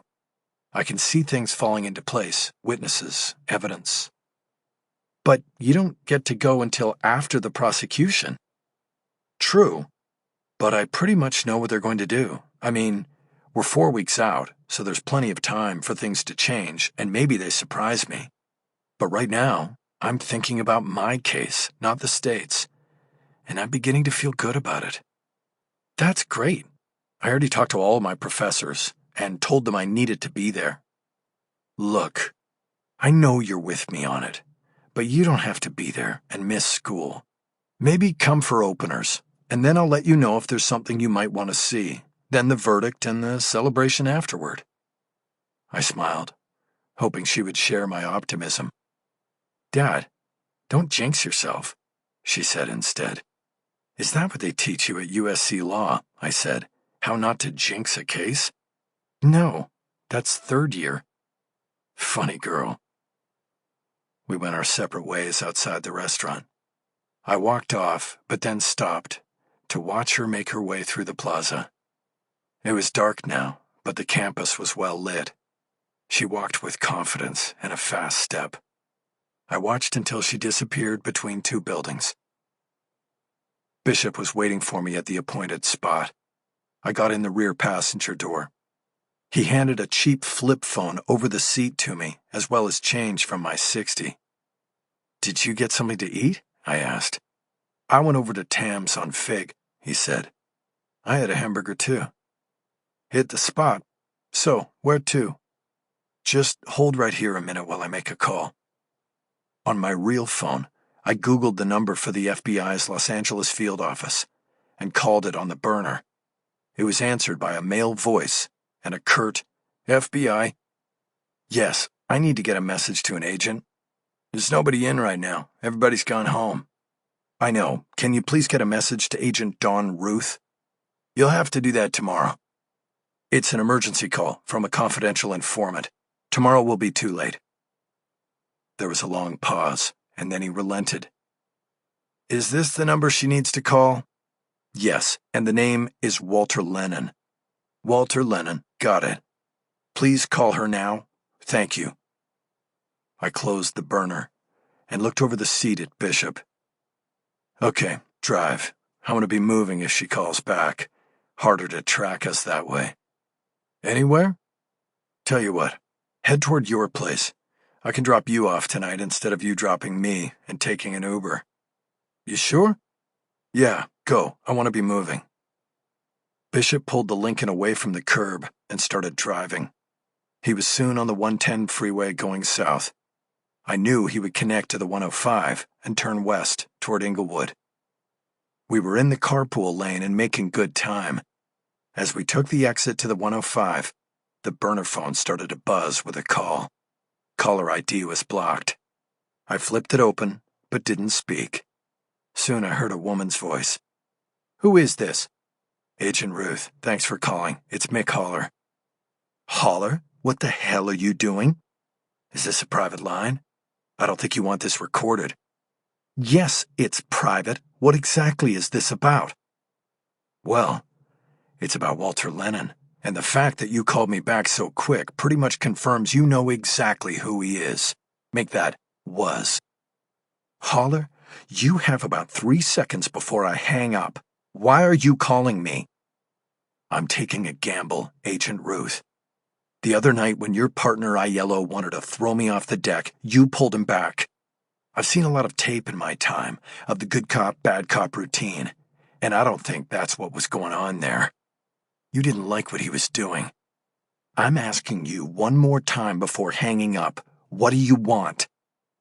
"Well, for one thing, I want you to testify." I heard sarcastic laughter. "And, barring that," I said, undaunted, "I want you to tell me what was going on with Sam Scales, a.k.a. Walter Lennon, and BioGreen." "You're crazy, Holler," Ruth said. "You expect me just to throw my job away?"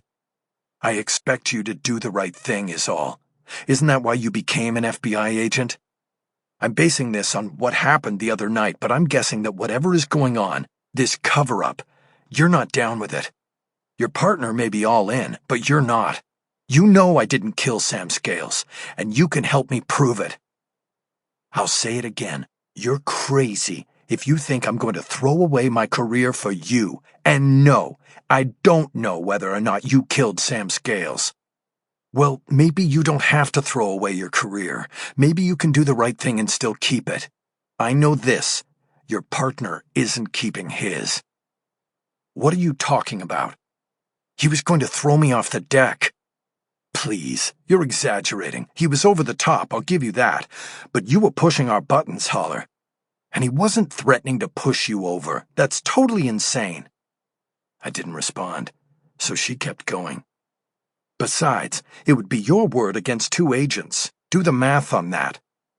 "Is that why you guys always travel in pairs?" She didn't respond. I pressed on. "Look, Agent Ruth, for some reason, I like you. It's not been my experience with feds, but like I said, you pulled him off me. So I'm going to do you a favor. I'm going to stop you from filing a false report on that incident when I make the complaint. It'll probably save your job, and then maybe you'll do right by me. I don't know what you're talking about now. Do you have a private email address? Give it to me, and I'll send you something tonight. You'll know what I'm talking about then. I have a camera on that balcony, Agent Ruth. I caught the whole thing. It would be the word of 2 agents against a video. You would lose. There was a long silence, and I looked out the window. I saw we were going by the new billion-dollar football stadium. Then I heard Ruth recite an email address. I snapped on the overhead light and wrote it down on a legal pad. Okay, I said. I'll send you the video as soon as I get home and get steady Wi-Fi. Probably be an hour. Hopefully, I hear something back from you and this whole thing can be avoided for you and your partner. She disconnected without a further word. I put the burner into my jacket pocket and snapped off the overhead light. That video must be pretty good, huh? Bishop asked from the front seat. I stared at him in the darkness, his face catching a dim glow from the dashboard lights. I once again wondered about Cisco having cleared him as a possible spy for the prosecution. Either way, he didn't need to know my business. Nah, I said. I was just bluffing. Chapter 28. Thursday, January 16th. The next morning came quickly, thanks to a 7 a.m. hammering on the front door. Kendall jumped out of bed first, and then I sat up so fast, I thought I felt a muscle in my lower back twinge. "What is it?" she cried. "I don't know," I said. "Just get dressed." I pulled on the pants I had discarded on the floor the night before and grabbed a fresh shirt out of the closet. I buttoned it as I walked barefoot down the hall, the dread growing with each step that I might be going back to Twin Towers. Only the cops pounded on your door this early. I opened the door, and sure enough, there was Drucker and another detective I didn't recognize. Behind them stood 2 uniformed officers. Drucker was holding up a document I did recognize, a search warrant. "Hello, sir. We have a warrant to search these premises," Drucker said. "May we come in?" "Let's see what you've got," I said. I took the warrant, which was several pages stapled together. I knew to skip through all the preamble and the probable cause statement to get to the meat of what they were looking for. "You want billing records," I said. "I don't have any of that stuff here. My office manager has all of the current stuff and the rest is in storage." "My partner is serving a warrant to Miss Taylor's residence," Drucker said, "and we have a third for your storage unit. I was hoping you would cooperate and meet us there to facilitate that search after this." I stepped back from the doorway and held my arm out, signaling them to enter. I noticed Kendall in the door to the hallway leading to the back. She was holding up my phone. "It's Lorna," she said. "Tell her I know she's getting searched," I said. "I'll call her back in 5. I turned to the 4 law officers now standing in my living room. "I have a home office in the back," I said. "I assume you'll want to start there, but like I said, I don't keep billing records here. Lorna handles all of that." Drucker was not put off. "If you could show us the way," he said, "we'll try to make this as painless as possible." They followed me down the hall. I saw that Kendall had retreated to our bedroom and closed the door. As we went by, I knocked on the door to get her attention. "Kendall, I need to stay with these guys," I said. "Will you bring me some socks and my shoes?" I then moved to the last door in the hallway, which led to a bedroom I'd converted into an office. There was a desk covered in paperwork and files. "These are case files that contain privileged information you're not entitled to look at," I said.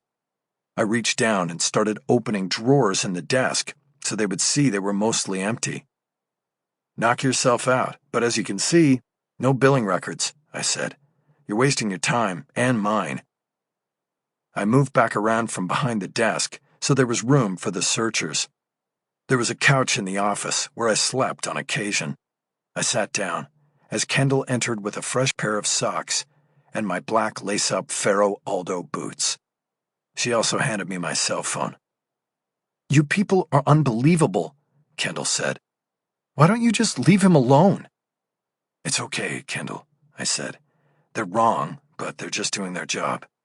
The sooner we let them get to it, the sooner they're out of here." Kendall left the room in a huff. I called Lorna back. "Mickey, they're searching my records," she said upon answering.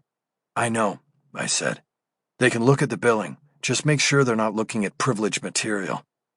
"I'm not letting them near that, but, all the stuff with Sam Scales is not here." "Detective Drucker is here. I told him that, but they're going to do what they want to do." Lorna lowered her voice to a whisper for her next question. "What does this mean, Mickey? What are they looking for?" I hadn't really had time to think about those questions.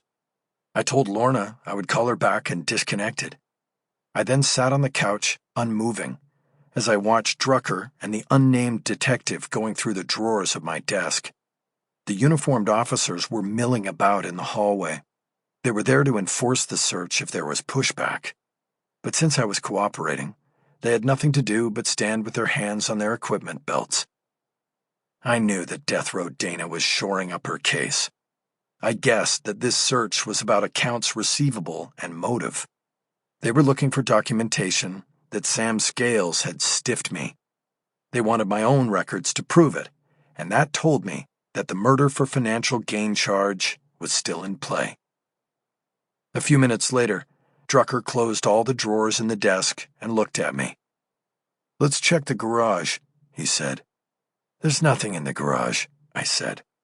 "The California bar frowns on client records being stored in unsecured locations. You want to just skip all of this and go to my warehouse. I know what you're looking for, and if I have it, it's there." "Where's your warehouse?" "Over the hill, Studio City." "Let's check the garage and then go." "Whatever." It was too early for Bishop to be around. After the garage was cleared, my first time being in there since the murder, I drove the Lincoln, and as I made my way north through Laurel Canyon, I thought about how many times I had chided clients for being cooperative with the people working to take away their freedom. Do you think by being nice and helping them out you'll convince them you didn't do it? Not a chance. These people want to take everything away from you. Your family, your home, your freedom. Do not cooperate with them. And yet here I was, leading a parade of police cars to the place where I kept the records of my practice and livelihood. This was the moment when I thought maybe I did have a fool for a client. Maybe I should have just told Drucker to fuck off and let him find the warehouse on his own, then cut the locks and figure out where the files were. My phone buzzed, and it was Lorna again.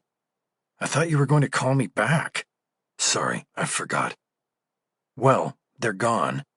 I heard them say they were going to the warehouse." "Yeah, I'm heading there now." "Mickey, what are the chances they're going to finish their search and then arrest you on new charges?" "I thought about that, but they let me drive my own car and lead them up here. No way Drucker would have done that if he had an arrest warrant in his pocket." "I hope you're right. Have you heard from Jennifer yet today?" "Not yet." "Okay, I'll call her to let her know what's going on. Hang in there, Lorna. I just wish this would all be over." "Me too." I led the police brigade up Lancashire to the climate-controlled warehouse where I kept my records, along with male and female mannequins and other props I had used at trials over the years. I also had 2 racks of suits there of various sizes that I kept for clients to wear in court, and the third of my 3 Lincoln Town Cars. There was also an upright AMSEC gun safe for when I took firearms in trade for services rendered. As a condition of my bail, I could have no firearms, so I'd had Cisco take the guns to the home he shared with Lorna until the case came to an end. The warehouse had a roll-up garage door, which I opened for the searchers. I then led them to a locked storage room within the warehouse, where I kept archived records in locked filing cabinets, in full compliance with California bar guidelines for securing client records. I used a key to unlock the first 4-drawer cabinet. "Have at it, gentlemen," I said. "This row contains the business records going back to '05, I believe. You will find the P's and O's, the accounting and tax returns, all the financial stuff. That's what you were entitled to under the scope of the warrant. The other drawers contain case files, and they're off limits, even the Sam Scales files." The room was too small for the whole group, which now included Drucker's partner, Lopez.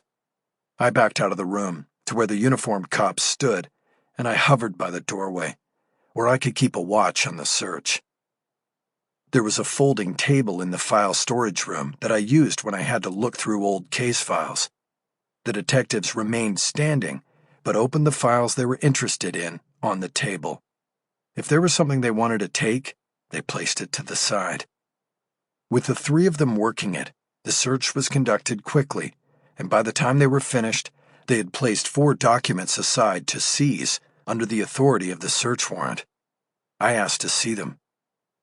"There's nothing in the warrant that directs me to share with you what we seize," Drucker said. "And there's nothing in there that directs me to cooperate with you," I said. "But I did. Whatever you take, it comes back to me in discovery anyway, Detective, so why be a dick about it? You know, Holler, you didn't have to be a dick yourself and rake me over the coals in public." "What? You're talking about the other day in court? If you think that's raking somebody over the coals, wait till you testify in front of the jury. Make sure you wear your Depends, Detective." Drucker gave me a smile without a note of humor in it. "Have a good day," he said. He brushed by me, holding the documents to his chest so I could not get even a glimpse of them. Lopez and the unnamed detective followed him out. Then the whole entourage of detectives and uniformed escorts left the warehouse. I texted Lorna to let her know I had not been rearrested. Yet. Chapter 29. Friday, January 17th. The Catalina Express moved swiftly over the dark waters of the Pacific. The sun was just starting to dip behind the island that lay ahead of us. The wind was biting cold, but Kendall and I faced it on the open deck, arms wrapped around each other. It was Friday afternoon, and I had told Team Holler that I was disappearing for the holiday weekend. My bail restrictions prohibited me from leaving LA County without the judge's permission, so I chose a spot as far away as I could get without breaking the rules. The boat docked at the pier in the Avalon Harbor at 4 p.m., and there was a chauffeured golf cart from the Zane Grey Pueblo waiting for us. It carried us and our one bag up the hill, the driver making small talk about the renovations recently completed at the historic hotel, which had once been the home of the author and the place where he had written several of his novels about the western frontier. "He lived out here because he loved the fishing," the driver said. "He always said that he wrote so he could fish, whatever that means." I just nodded and looked at Kendall. She smiled. "Did you know he was a dentist?" the driver asked. "Who was?" I asked. "Zane Grey," he said. "And that wasn't his real first name. His real name was Pearl, like the woman's name. No wonder he went by Zane. That was his middle name, actually." "Interesting," Kendall said. It was off-season, and the hotel was nearly empty. We had the pick of several rooms, all named after the author's most popular novels. We took the Riders of Purple Sage suite, not because I knew the book, but because it had a view of the harbor and a working fireplace. I'd been in the room before, many times, many years ago, with Maggie McPherson, when we were still married. Our plan was to stay in for most of the weekend and enjoy each other's company. No phones, no computers, no intrusions. We did, however, rent a golf cart from the hotel for sorties to restaurants and the grocery store down in the town. The setup was great, but there was something sad for me about the trip. I was feeling depressed and couldn't shake it. Kendall and I spent time in front of the fireplace talking and reminiscing and planning, and we made love the first 2 nights and on Sunday morning. But by Monday, we had stopped talking about anything that mattered, and I sat most of the day in front of the flat screen, watching CNN reports on the ongoing impeachment saga, as well as the mystery virus in China. The Centers for Disease Control had announced that it was deploying medical staff to LAX to meet flights from Wuhan and check passengers for fever and other symptoms of illness. Those who were determined to be sick would be quarantined. The news was a diversion. I had made a good show of it, turning my phone off and never pulling it out of the suitcase the whole weekend. But I couldn't take my mind off other things. The weight of what was ahead and the stakes involved was coming down on me. I had the premonition that Kendall and I were spending our last days together, that her return to LA and our trying to rekindle our romance would ultimately be a failed experiment. I couldn't pinpoint exactly why this was, but thoughts intruded about Maggie and the meeting at USC that had briefly reunited our lost family. And the kiss. It was amazing to me how something so casual, quick, and unexpected could shake the fragile foundations of the relationship at hand. Chapter 30. Tuesday, January 21st. When Tuesday dawned, with a gray, overcast sky and heavy fog cover between the island and the mainland, it somehow seemed appropriate to me. The dread that had steadily built through the weekend was confirmed shortly after I turned on my phone for the first time in 3.5 days. Just as we were about to check out and head to the boat, I got a call from Jennifer Aronson. "Mickey, where are you?" "Catalina." "What?" "Kendall and I went for the weekend, I told you. Anyway, we're about to head back. What's up?" "I just got a call from Berg. They want you to turn yourself in. They dropped the current murder charge against you this morning, then got a grand jury indictment for murder with special circumstances. Financial gain." That meant no bail. I remained silent for a long moment and thought about Drucker going through my Sam Scales files. What did he take? Was there something in my files that had led to this? Kendall noticed the look on my face and whispered, "What is it?" I shook my head. I would tell her after the call. At the moment, I had to come up with a strategy for dealing with this. "Okay," I said. "Call Warfield's clerk. See if you can get on the calendar in the afternoon. I'll turn myself in then and there, but we—" "What?" Kendall shrieked. I held a hand up to quiet her and continued with Jennifer.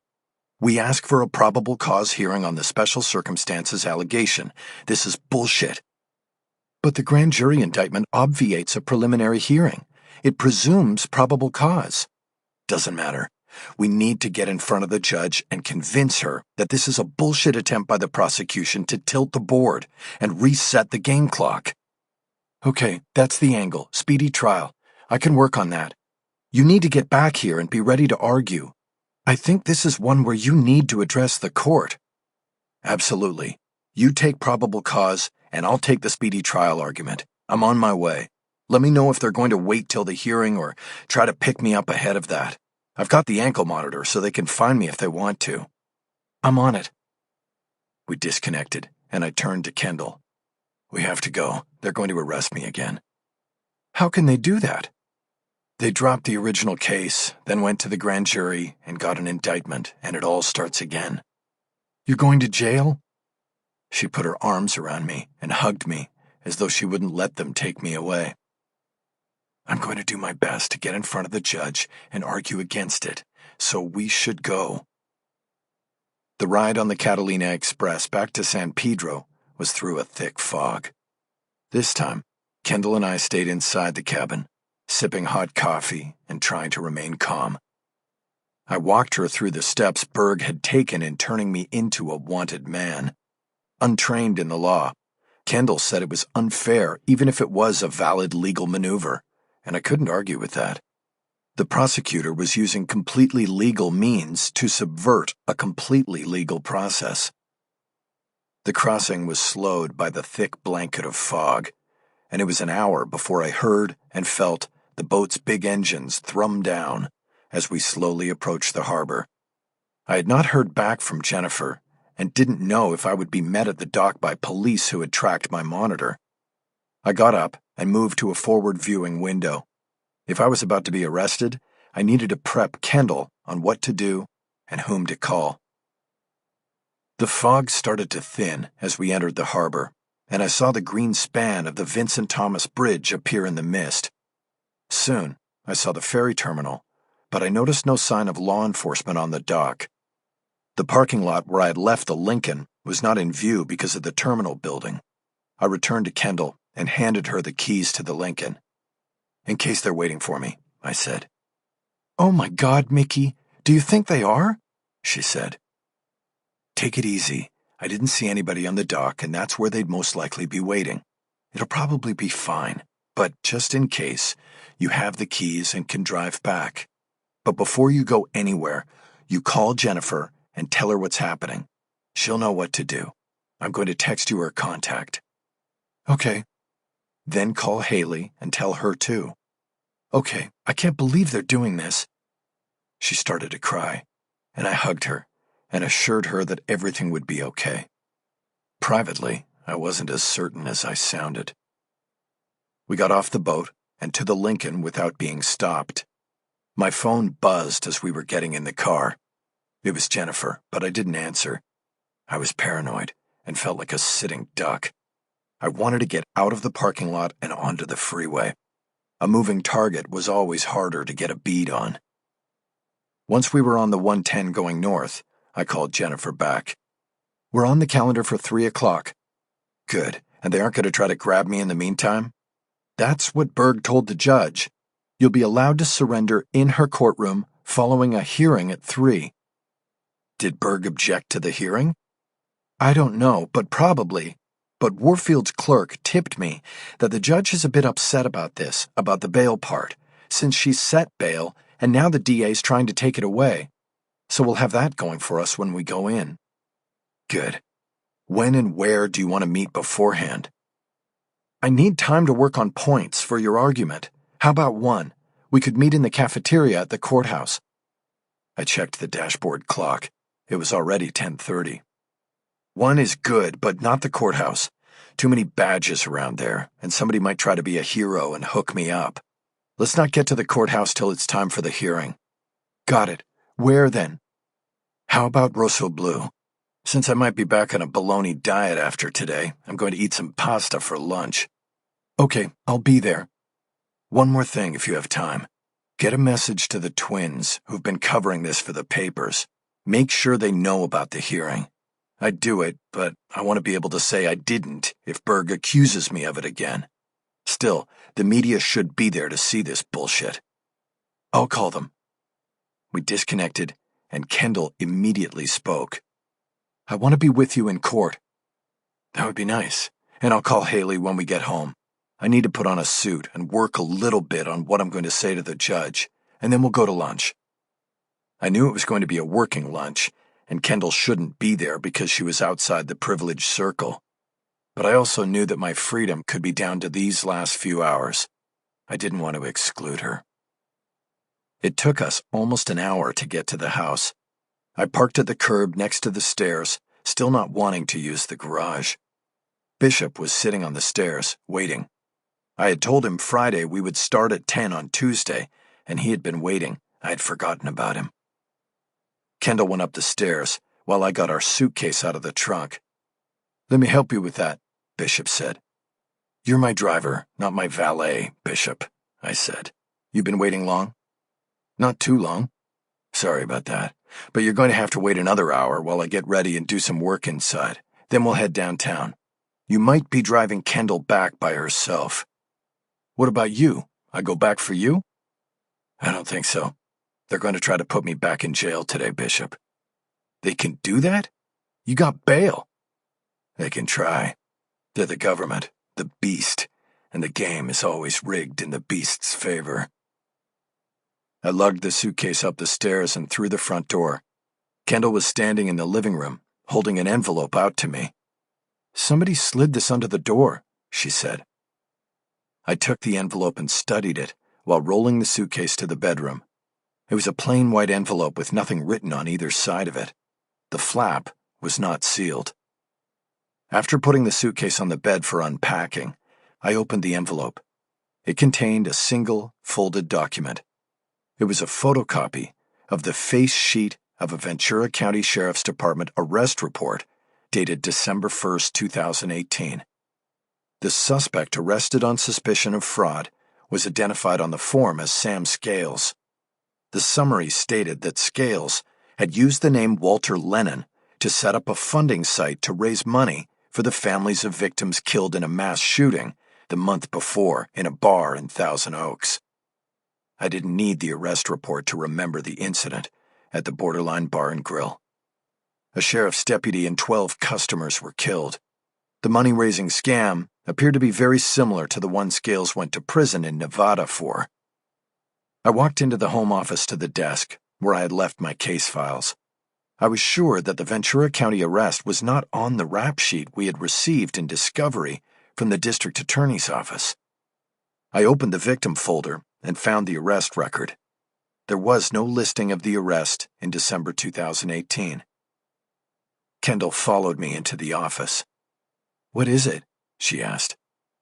"An arrest report for Sam Scales," I said. "A case over a year ago in Ventura County." "What does it mean?" "Well, it's not on the rap sheet the prosecution gave us in discovery." The face sheet of the arrest report was a form with various windows and boxes below the handwritten summary. Under the box where fraud had been checked off was another checklist where the box marked Interstate had a slash through it.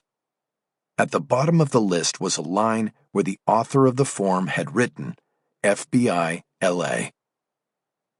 "Were they trying to hide it from you?" Kendall asked. I looked up at her. "What?" "Was the prosecutor trying to hide that arrest from you?" "I think they didn't know about it. I think the FBI came and scooped Sam up." Kendall looked confused, but I did not explain further. My mind was racing ahead to the possibilities of what the arrest report could mean.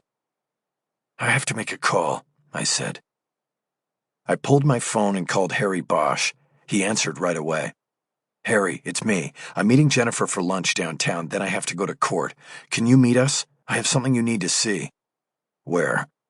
"Rosso Blue at 1. "Rosso Blue? Where's that?"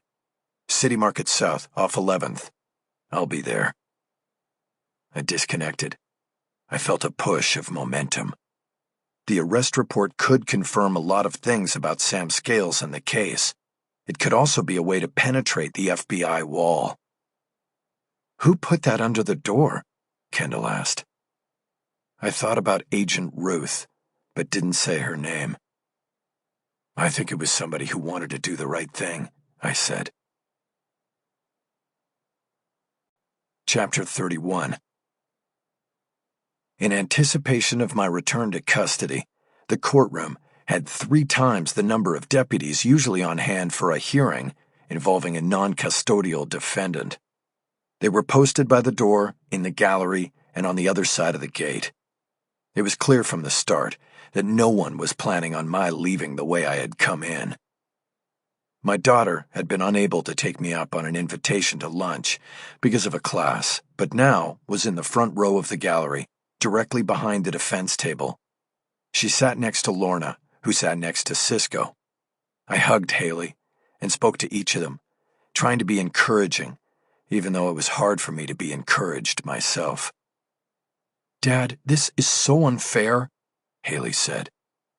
"Nobody ever said the law is fair, hey?" I reminded her. "Remember that." I moved down the line to Cisco. He had not been to lunch and didn't know about the arrest report that had been slipped under my door. I had chosen Bosch to run with it because of his law enforcement pedigree. I believed he was better suited to make contact with the Ventura County Sheriff's investigator who had arrested Sam Scales. "Anything new?" I asked. He knew I was talking about the surveillance and the hopes of locating Luis Aparicio. "Not as of this morning," he said. "The guy's a ghost." I nodded, disappointed, and then moved through the gate to the defense table. where I sat down alone and collected my thoughts. I had beat Jennifer to the courtroom from our lunch because she had to find parking in the black hole, while I'd had Bishop drop Kendall and me at the front door. I looked at notes from our lunch meeting and rehearsed in my mind what I would say to the judge. I had never been nervous or intimidated in a courtroom. I'd always felt at home and fed off the animosity that was usually directed at the defense from the prosecution table, the bench, sometimes even the jury box. But this was different. I knew that if I failed here, I would be the one who is escorted through the steel door into lockup. Before, when I was arrested, there had been no opportunity to argue my case before being booked. This time I had a chance. It was a long shot, because the state was within the rule of law in making its moves. But that didn't make it right, and I had to convince the judge of that. My concentration broke when I noticed Dana Berg and her bow-tied second take seats at the prosecution table. I didn't turn to look at them. I didn't say good afternoon. This had gotten personal, with Berg repeatedly seeking to take away my freedom to prepare my case unfettered. She was now the enemy, and I would treat her as such. Jennifer slid into the seat next to me. "Sorry, no parking in the black hole," she said. "I had to go down to a pay lot on Main." She seemed out of breath. The parking lot must have been more than a few blocks down Main. "No worries," I said. "I'm ready to go." She turned in her seat to acknowledge our line of supporters, then turned back to me. "Bosch not coming?" she asked. "I think he wanted to get going," I said. Head up to Ventura." "Right. Listen, if this doesn't turn out the way we want it to, and I go back to Twin Towers, you'll need to deal with Bosch on the Ventura thing. Make sure there's no paper. He's not used to how we work things on the defense side. No paper, no discovery, okay?" "Got it. But things are going to work out, Mickey. We're going to tag team them, and we are a damn good team." "I hope so. I like your confidence, even if the whole legislature and penal code is against us." I turned and made one more sweep of the gallery, making momentary eye contact with the two reporters that were in their usual places in the second row. A few minutes later, the deputy called the courtroom to order as Judge Warfield came through the door to chambers and took the bench. "Back on the record with California versus Michael Haller," she said. "We have new charges filed in the case, warranting a custody and arraignment hearing, as well as a reading of the indictment. And we have a 686 motion from the defense as well. Let's start with the charges." I waved a formal reading of the indictment. "How do you plead?" Warfield asked. "Not guilty," I said crisply. "Very well," Warfield said. "Now let us take up the issue of pretrial release or detention. And I have a feeling we are going to have a lot of back and forth between the lawyers today, so let's remain at our respective tables to reduce traffic and time. Please speak loudly and clearly when addressing the court, so the record will be clear. What is the position of the people, Ms. Berg?" Berg stood up at the prosecution table. "Thank you, Your Honor," she began. "This morning, previous charges in this case were dropped after the Los Angeles County Grand Jury delivered an indictment of J. Michael Haller on a charge of first-degree murder under special circumstances, outlined by the state legislature, to wit, murder for financial gain. It is the people's position that this is a no-bail offense, and we are seeking detention pending trial. There is a presumption. I'm well aware of what the law presumes, Miss Berg," Warfield said. "I am sure Mr. Haller is as well."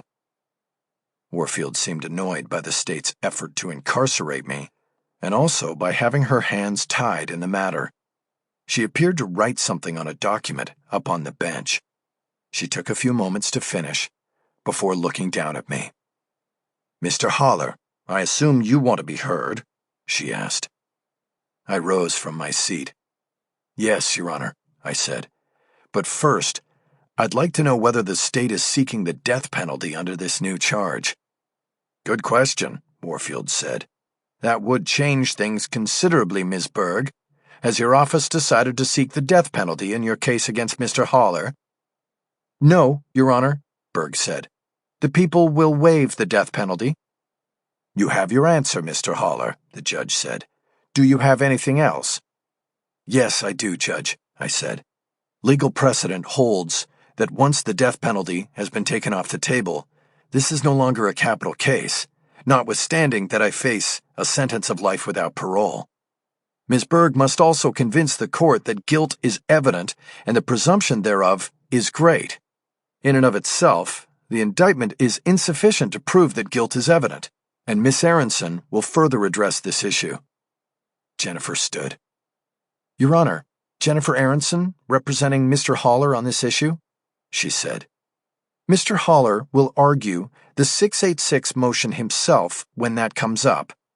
As to the indictment before the court, it is the defense's position that the prosecution has gone outside the bounds of fair play to deprive Mr. Haller of his freedom as he prepares to defend himself in this matter.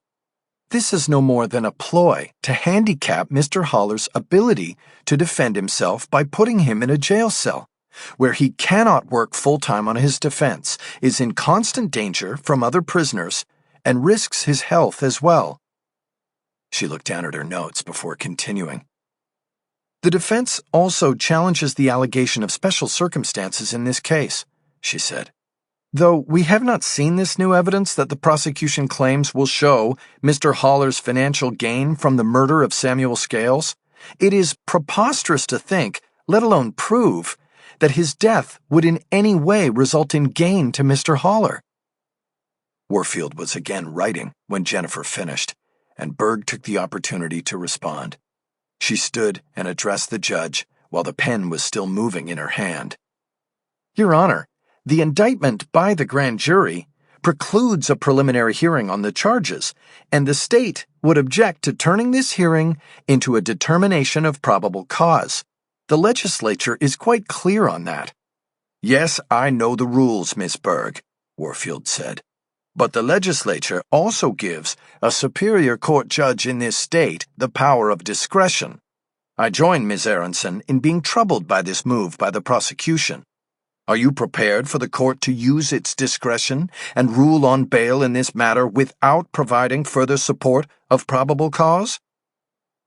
"A moment, Your Honor," Berg said. For the first time today, I looked over at the prosecution table. Berg was conferring with her second. It was clear that the judge, a former defense attorney, did not approve of the game Berg was playing to put me back in jail. It was put up or shut up time, no matter what she had been able to run by the grand jury.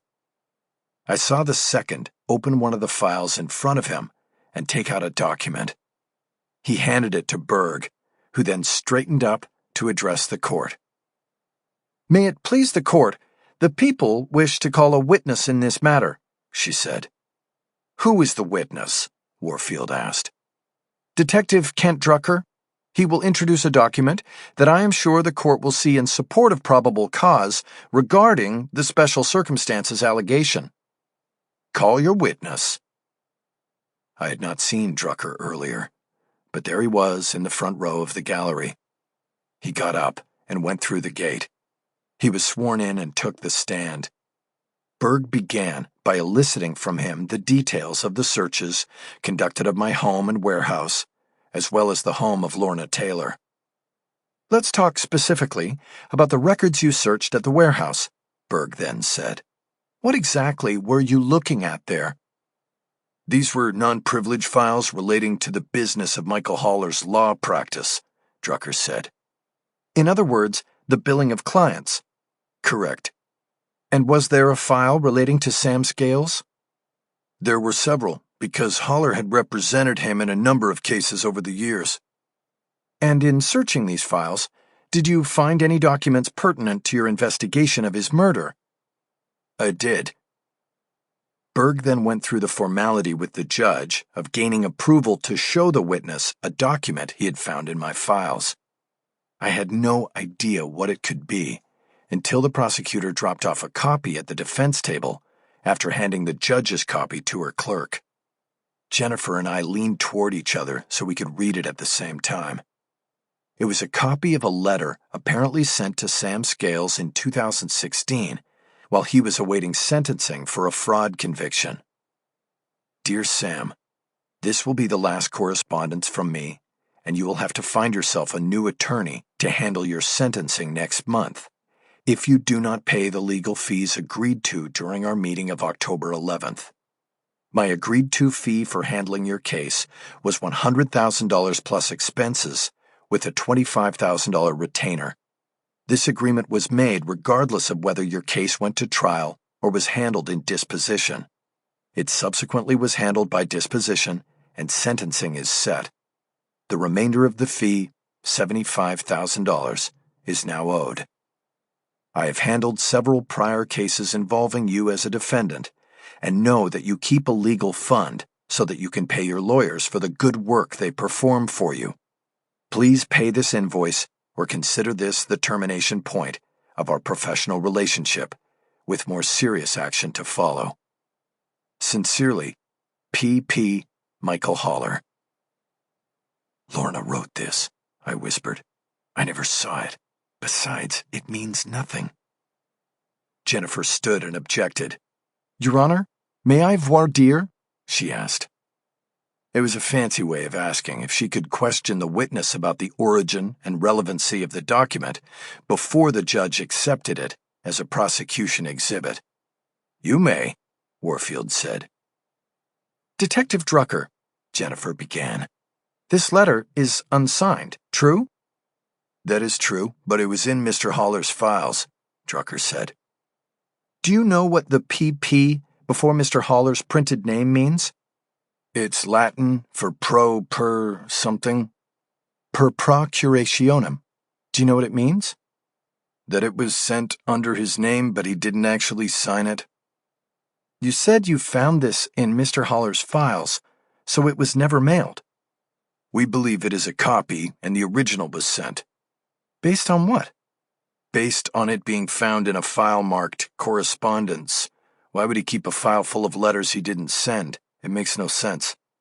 What evidence do you have that this letter was ever mailed or delivered directly to Mr. Scales? I assume it was mailed or delivered. How else would Mr. Haller expect to get paid? Do you have any evidence that Mr. Scales ever received this letter? Again, no, but that is not what is important about the letter. Then what is important about the letter? Mr. Haller says he knows that Sam Scales kept a fund to pay his lawyer, and he wanted another $75,000. That is motive to kill. Do you suppose that Mr. Haller knew about the fund because Sam Scales told him? That would make sense. Did Sam Scales reveal to Mr. Haller where he kept that fund and how to access it? I have no idea, but it would be covered under attorney-client privilege. If you can't show that Mickey Haller knows where Sam Scales kept his money, how can you claim that he killed Sam Scales for his money? Berg had had enough and stood. I object, Your Honor, she said. This isn't voir dire. Ms. Aronson is conducting a discovery deposition. I can see what she is doing, Ms. Berg, Warfield said, and she has made her point. Anything further, Ms. Aronson? Jennifer checked me, and I gave a slight shake of my head, reminding her that a lawyer should always quit talking when she's ahead. No further questions at this time, Your Honor, she said. It is clear from the detective's testimony as well as the document that it was not signed or written by Mr. Haller and has no relevancy to this hearing. Judge, the relevancy is clear, Berg countered. Whether or not it was signed by the defendant, it was sent by his office and it references a meeting he attended. It is clearly relevant because it speaks to the issues and motives surrounding this case, that the defendant was owed money and he knew that Sam Scales, the victim, had the money and wouldn't part with it. We have further documentation we are ready to present that shows the defendant filed a lien against the victim in furtherance of collecting his money. That lien is now lodged against the estate. If money is found, the defendant is in line to receive it plus interest. He could not get Sam Scales to pay him in life. He hopes to collect from him in death. "Objection!" Jennifer yelled. "Miss Berg, you know better," Warfield said. "Leave your sound bites for the reporters, not this court." "Yes, Your Honor," Berg said, her tone falsely contrite.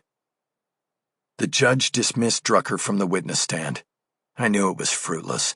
The judge would either be canny and object to what the prosecution was doing, or let it slide. Warfield asked if there was any further argument, and Berg demurred, while Jennifer asked to address the court. "Thank you, Your Honor," she said. "The court noted earlier that it has wide discretion over bail. The bail schedule is meant to protect the community, as well as ensure that defendants accused of crimes are held to answer. To these points, I believe it is clear that Michael Haller is neither a threat to the community nor a threat to flee. He has been free on bond now for 6 weeks, and he hasn't attempted to flee. He hasn't threatened the community or anyone associated with this case. In fact, he has sought and received the court's permission to leave the county and state, and yet returned the same night. Your Honor, you do have discretion in the matter, and it is in pursuit of a fair trial in this case that I ask that bond be carried over from the original charge, and that Mr. Haller be allowed to remain free to defend himself." Berg's comeback was only to remind the judge that rules were rules. She said judicial discretion did not extend to the findings of a grand jury, or to the legislature's decision to make murder for financial gain a no-bail charge. She then sat down. I didn't think we had a winning argument, but the judge built anticipation in the courtroom as she wrote notes before speaking. "We'll hear the other motion before I make a decision on this matter," she said. "We are going to take a 10-minute break first, and then we'll consider Mr. Haller's 686 motion. Thank you." The judge quickly left the bench, and I was left with 10 minutes to figure out how to turn things around. Chapter 32. It might have been my last chance to walk the halls of the courthouse, even ride the elevator down and step outside to enjoy a few moments of free, fresh air. But I remained at the defense table during the 10-minute break, which actually lasted 20. I wanted to be alone with my thoughts. I even told Jennifer I didn't want her next to me when court resumed. She might have been hurt, but she understood my reasoning. It was me against the state, and while I would not be speaking to a jury, I wanted the judge to be reminded of the fact that I was one man, standing alone against the power and might of the beast. I composed myself to be ready at the 10-minute mark, and then dealt with the anxiety of waiting in overtime. Finally, Warfield came out and retook her position on the bench above everyone.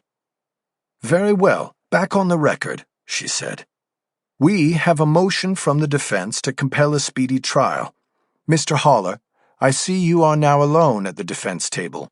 You will be arguing this motion?" I stood up. "Yes, Your Honor," I said. "Very well," Warfield said. "I hope we can be succinct. Proceed." "If it please the court, I will be succinct. What the prosecution has done with its grand jury indictment is attempt to subvert the law and my constitutionally guaranteed right to a speedy trial. It's a shell game, Your Honor, played by the prosecution, not in the furtherance of justice, but in the gaming of it. There have been two constants since the very first minutes of this case. One is that I have steadfastly denied these charges and claimed my innocence. The other is my refusal, under any circumstances, to delay these proceedings for any amount of time." I paused for a moment and looked down at the notes I had scribbled on my legal pad. I didn't need them. I was on a roll. But I wanted the space so the judge could take in my argument in pieces. "Since day one, I have demanded my right to a speedy trial," I continued. "I have said put up or shut up to the state. I did not commit this crime, and I demand my day in court. And as that day has drawn closer and the prosecution knows it's almost time, they have blinked. They know their case is weak. They know it is full of holes. They know I have innocence and reasonable doubt on my side, and they have attempted to thwart my defense at every turn. I paused again, this time turning slightly to look back at my daughter and offer a wistful smile. No man should have his daughter see him in this position. I turned back. Judge, every lawyer's got a bag of tricks. Prosecutor, defense attorney, doesn't matter. There is nothing pure about the law when you get inside a courtroom. It's a bare-knuckle fight, and each side uses whatever it can to bludgeon the other.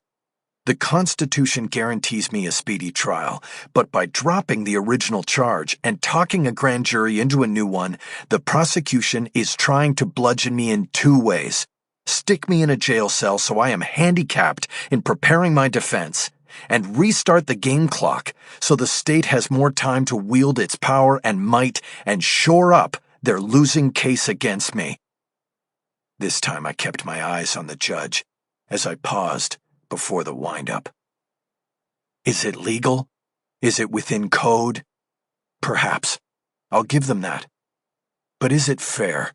Is it in the pursuit of justice? Not a chance. You can stick me back in jail. You can delay the search for truth that a trial is supposed to be. But it won't be the right thing to do, and it won't be fair. The court holds a lot of discretion in this regard, and the defense urges you not to restart the clock.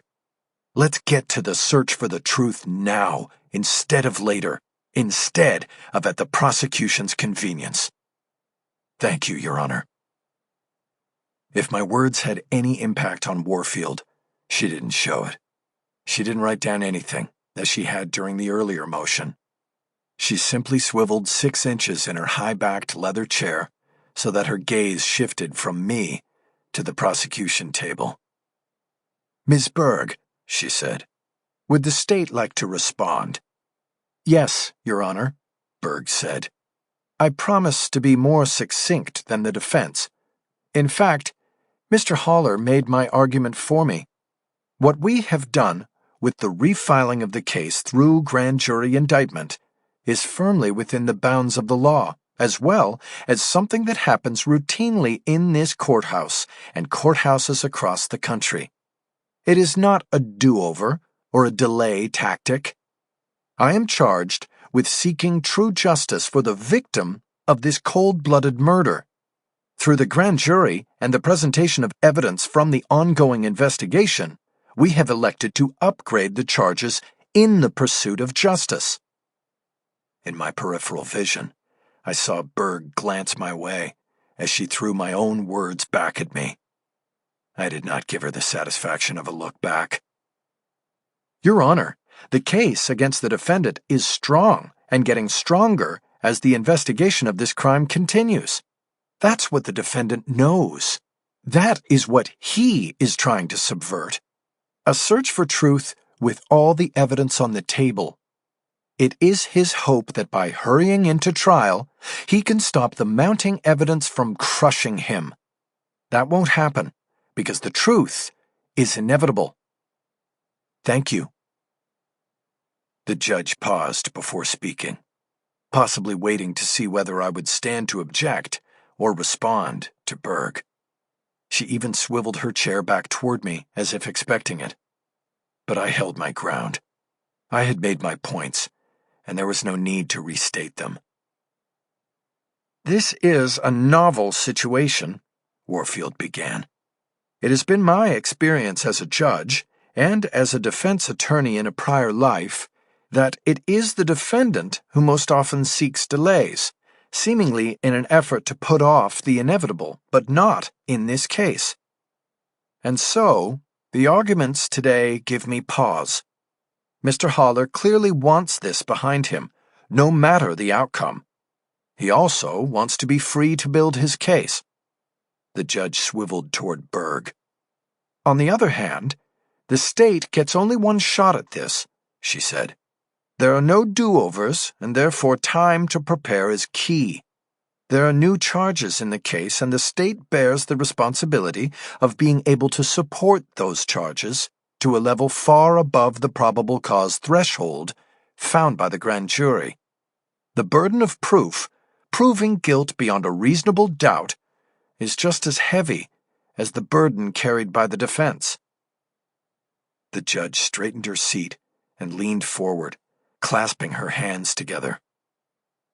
The court is inclined in these matters to split the baby, and I will let the defense choose how that split is made. Mr. Haller, you decide. I will continue your bail with all the existing restrictions, but you will waive your right to a speedy trial. Or I will revoke bail, but refuse to change the case calendar, leaving the start of trial on this matter set for the 18th of February. How do you wish to proceed? Before I could stand and respond, Berg did.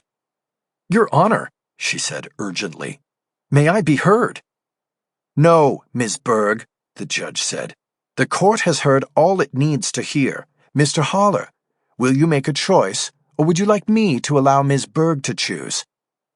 I stood slowly. A moment, Your Honor? I asked. Make it fast, Mr. Haller, Warfield said.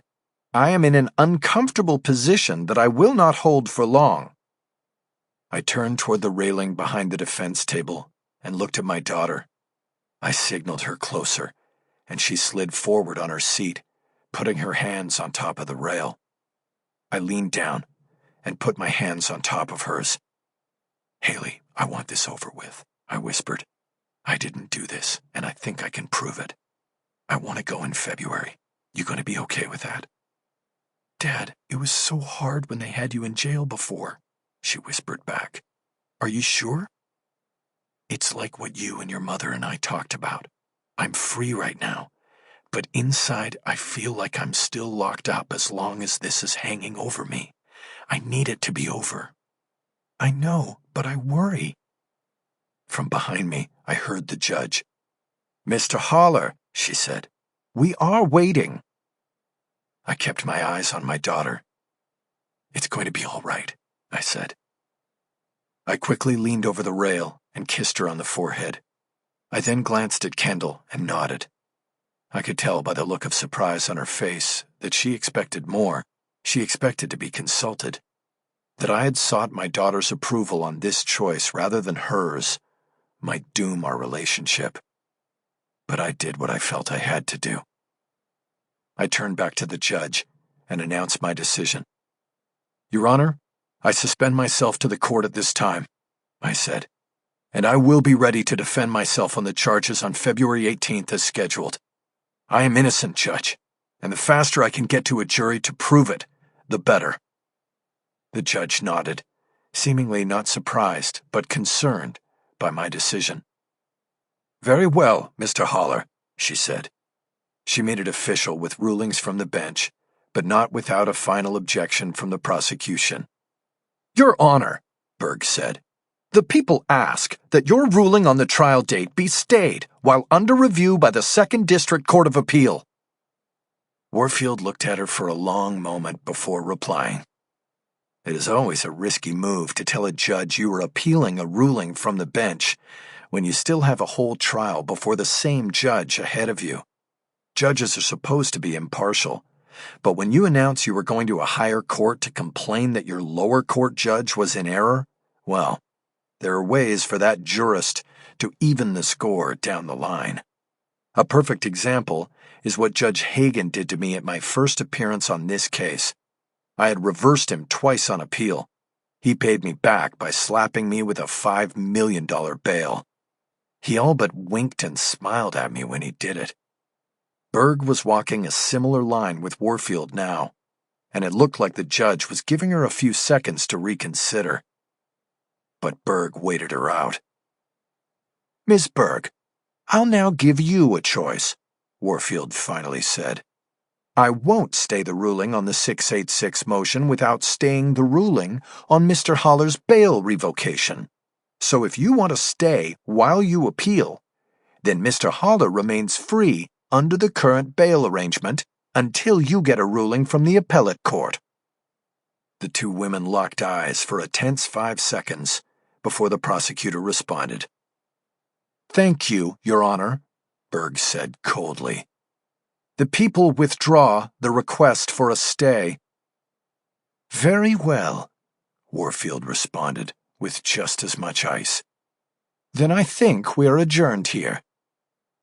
As the judge stood up, the deputies in the room moved toward me. I was going back to Twin Towers. Chapter 33. Friday, January 24th. I was placed back in K-10, the high-power module at Twin Towers, where they housed inmates on keep-away status. The only problem I had with this was that I wanted to be kept away from the jailers more than from the jailed. The investigation that had followed the eavesdropping scandal had put the mark on me, and I knew the potential that the jail deputies would get back at me physically had increased exponentially. Bishop was long gone, and I needed new protection. In a way, I held auditions. I spoke to a handful of men in the module the morning after my arrival, attempting to learn whom I might be able to trust, who might have greater enmity for the hacks than I did. I settled on a guy named Carew, who was physically impressive and being held on a murder charge. I didn't know the details of the case and didn't ask for them, but I learned that he had private counsel, and I knew that a murder defense cost serious money. I offered him $400 a week to watch my back and settled the negotiation at $500, delivered weekly to his attorney. The days in the jail fell into the same routine as the earlier stint, with my team coming into conference most afternoons at 3. It seemed that our nets had already been cast, and we were in the stage where we were looking through the catch and devising our strategy. My energy and outlook remained high. I was confident in the case. I just wanted to get to it. The only break from the routine came 3 days after my rearrest, when I was taken to the visitor's center and sat down in front of my first ex-wife, Maggie McPherson. Her coming to see me embarrassed me and made my heart swell at once. "Is anything wrong?" I said. "Is Haley all right?" "Everything's fine out here," she said. "I just wanted to see you. How are you, Mickey?" I was ashamed of my situation and my jailhouse blues. I could imagine how I must appear to her, especially after her taking exception to the way I had looked outside jail. "All things considered, I'm okay," I said. "The trial's soon, and this will all be over." "Are you ready?" she asked. "More than ready. I think we're going to win this thing." "Good. I don't want our daughter to lose her father." "She won't. That's what keeps me going." Maggie nodded and said nothing more on it. I read the reason for her visit as her checking on my health and state of mind. "It means a lot to me that you came here," I said. "Of course," she said. "And if you need anything, call me. Collect." "I will. Thanks." The visit only lasted 15 minutes, but I came away from it feeling stronger. With family, as splintered as it was, behind me, I felt like I couldn't lose. Chapter 34. Wednesday, February 5th.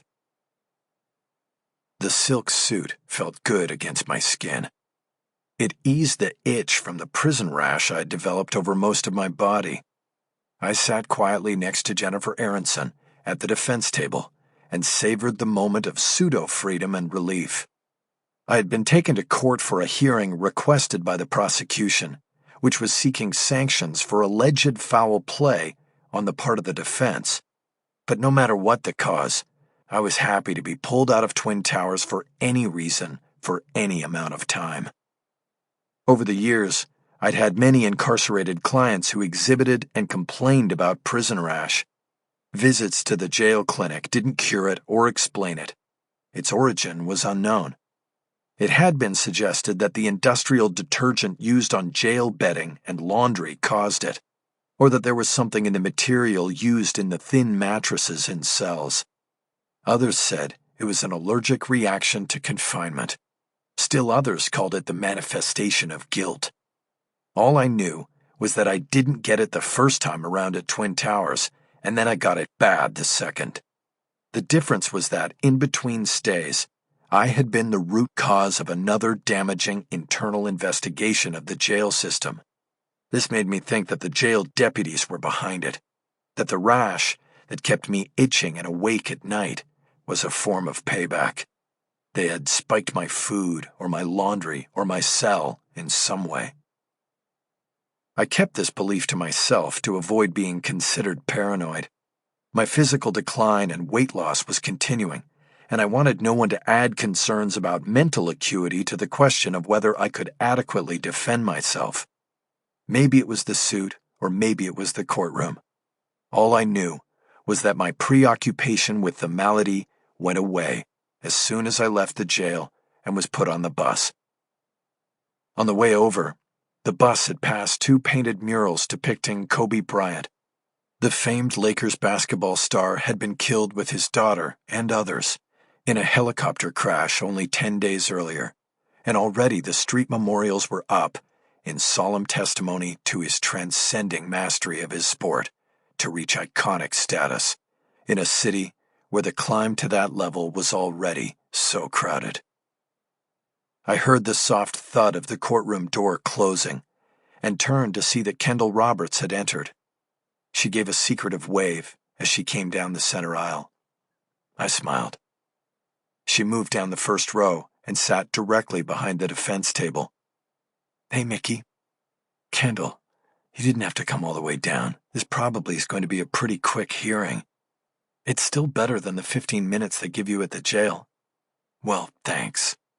Also, I wanted to—" She stopped when she saw Chan, the courtroom deputy, moving toward us to order me to stop communicating with people in the gallery. I held my hand up to signal that I was halting the violation. I turned forward and leaned toward Jennifer. "Do you mind telling Kendall that I'll call her later when I can get to the phone in the module?" "Not at all." Jennifer got up to whisper to Kendall, and I went back to staring straight ahead and feeling the tension leak out of my muscles and spine. You never stopped looking over your shoulder in Twin Towers.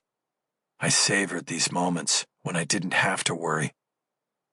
Jennifer returned to her seat. I finally came out of my reverie and got to work. "So," I said, "what's the update on Aparicio?" I'd gotten the word during a team meeting Monday that the Indians had finally located him when they followed Jeannie Farino to a rendezvous at a hotel in Beverly Hills. They dropped her and stayed with Aparicio, tailing him to a house in Brentwood that was held in an impenetrable blind trust. "Same," Jennifer said. "They're ready to go with the subpoena when you give the word." "Okay, let's wait till next week. But if it looks like he might be getting ready to split town, we need to serve him. He can't get away." "We know, but I'll remind Cisco." We also served the girlfriend then and his 2 other associates holding shares in BioGreen, and all of it on camera so we can show the judge if they don't show up. "Got it." I glanced over at the prosecution table. Berg was by herself today, no bow tie backup. She was looking at a handwritten document, and I guessed that she was rehearsing her argument. She sensed my gaze. "Hypocrite," she said. "Excuse me?" I said. "You heard me. You talk about tilting the board all the time, and the prosecution not playing fair, and then you pull a stunt like this." "Like what?" "I'm sure you know what this is about. Like I said, and you heard, you're a hypocrite, Haller, and a murderer." I looked at her for a long moment, and I could see it in her eyes. She was a true believer. She had me down as a killer. It's one thing when the cops think it. Most of them can't see the difference between a defense lawyer and a defendant. But in the world of trial lawyers, I had for the most part encountered respect from both sides of the aisle. That Berg believed I was capable of putting a man in a trunk and shooting him 3 times was a reminder of what I was facing at the trial ahead. A true believer who wanted to put me away forever. "You're so wrong," I said. "You're so blinded by the lies you've been told by—" "Save it for the jury, Haller," she said. The verbal confrontation ended, with Deputy Chan announcing that court was coming to order. Judge Warfield stepped through the door at the back of the courtroom and took the bench. She quickly got down to business on California versus Haller and invited Berg to explain her request for sanctions against the defense. The prosecutor took the document she had been studying to the lectern with her. "Your Honor, the defense in this case has repeatedly accused the people of playing unfair with discovery, and yet it is the defense that is engaged in deception all along," Berg began. "Ms. Berg," the judge cut in, "I don't need the preamble. Get to the point. If there is a discovery violation, please get to it." "Yes, Your Honor. On Monday, the latest witness lists were due from each side, and to our surprise, the defense actually put new names on their witness list. One name that stood out to us was Rosemarie Dietrich, whom the defense listed as the landlord of the victim in this case, Sam Scales. Was this a witness the prosecution was not familiar with?" "No, Your Honor, we were not familiar with her. I dispatched investigators to locate and talk to her, and we learned that the reason she was not known to us is that Sam Scales used a false identity when he rented an apartment from her." "I'm not seeing the problem here as far as the defense goes, Miss Berg." "Your Honor, the problem is in what Rosemarie Dietrich told us. She said that Mr. Haller and two of his investigators spoke with her 3 weeks ago about Sam Scales, who was using the name Walter Lennon when he rented the apartment. Additionally, she allowed Mr. Haller and his crew to look through the victim's belongings, which were stored in the garage of the property. Unaware that Mr. Scales had been murdered in October, Dietrich and her husband boxed his belongings when he seemed to disappear without paying rent for December. They stored his property in the garage. This is all very interesting, but where is the infraction the people are seeking sanctions for?" "Judge, the point is that the defense had access to several boxes of belongings, including documents and mail, and yet, 3 weeks later, nothing has come to the people in discovery. They didn't put Rosemarie Dietrich's name on their witness list until this week in order to ensure that when the prosecution got to Ms. Dietrich, it would have no access to the property." "Why would that be, Ms. Berg?" "Because they were turned over to the Salvation Army after the defendant and his crew visited Miss Dietrich. It is quite obvious that the defense had a strategy to keep whatever information was in the victim's belongings from the people, Your Honor." "That is a lot of supposition. Do you have anything that backs that up?" "We have a sworn statement from Rosemarie Dietrich that states unequivocally that she was told by the defendant that she could donate the property." "Then let me take a look at that." Berg dropped off a copy of the statement with me after handing one to the clerk for the judge. There was silence for a minute or so as Jennifer and I huddled together to read the witness statement at the same time as the judge. "Okay, the court has read the document," Warfield said. "I'd like to hear from Mr. Haller on this matter next." I got up and went to the lectern as Berg abandoned it. I had decided on the bus ride over to go full-on sarcastic with my response, as opposed to full-on outraged. "Good morning, Judge," I said good-naturedly.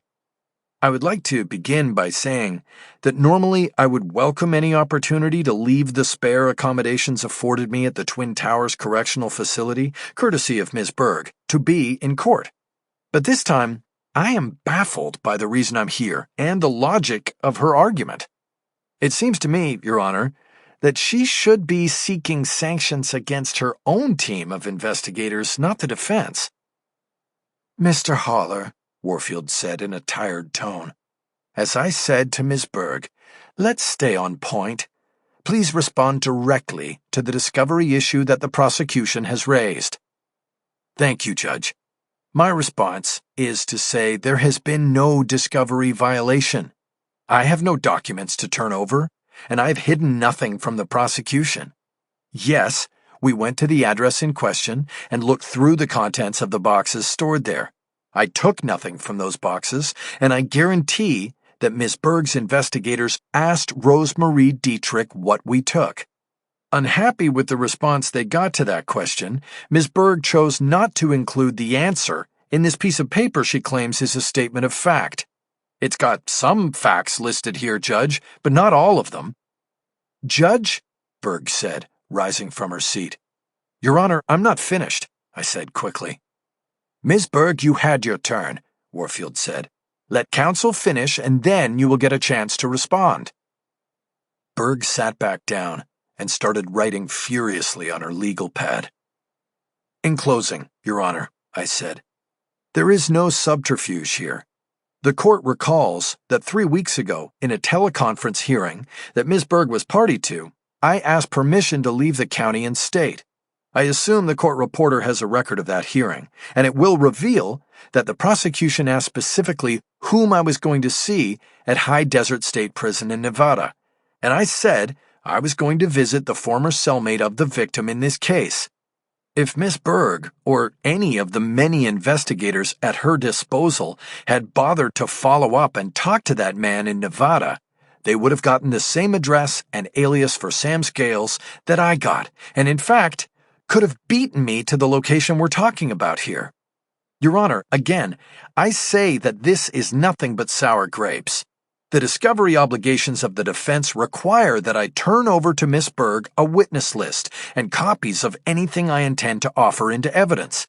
I have done that. I am not required to share with Miss Berg my interviews, observations, or other work product. She knows that. But since day one, the prosecution's investigation has been lazy, sloppy, and shoddy. I am confident that I will prove that at trial, but the sad thing is, there shouldn't be a trial. The prosecution has, okay, let me stop you right there, Mr. Haller, the judge said. I believe you have more than made your point. You can return to your seat now. Thank you, Your Honor, I said. Usually, when a judge tells you to sit down, it means that all that needs to be said has been said and a decision has been made. The judge swiveled in her chair and focused on Berg. Miss Berg, do you recall the teleconference referred to by counsel? She asked. Yes, Your Honor, Berg said. There was no emotion in her tone. She had taken the same cue I had when Warfield told me to sit down. It appears to me that the state had every opportunity to follow and find this location and the victim's belongings, Warfield said. The court tends to agree with Mr. Haller that this is about work product and a missed opportunity, not about any gamesmanship on the part of the defense. Certainly nothing I would consider a violation of discovery.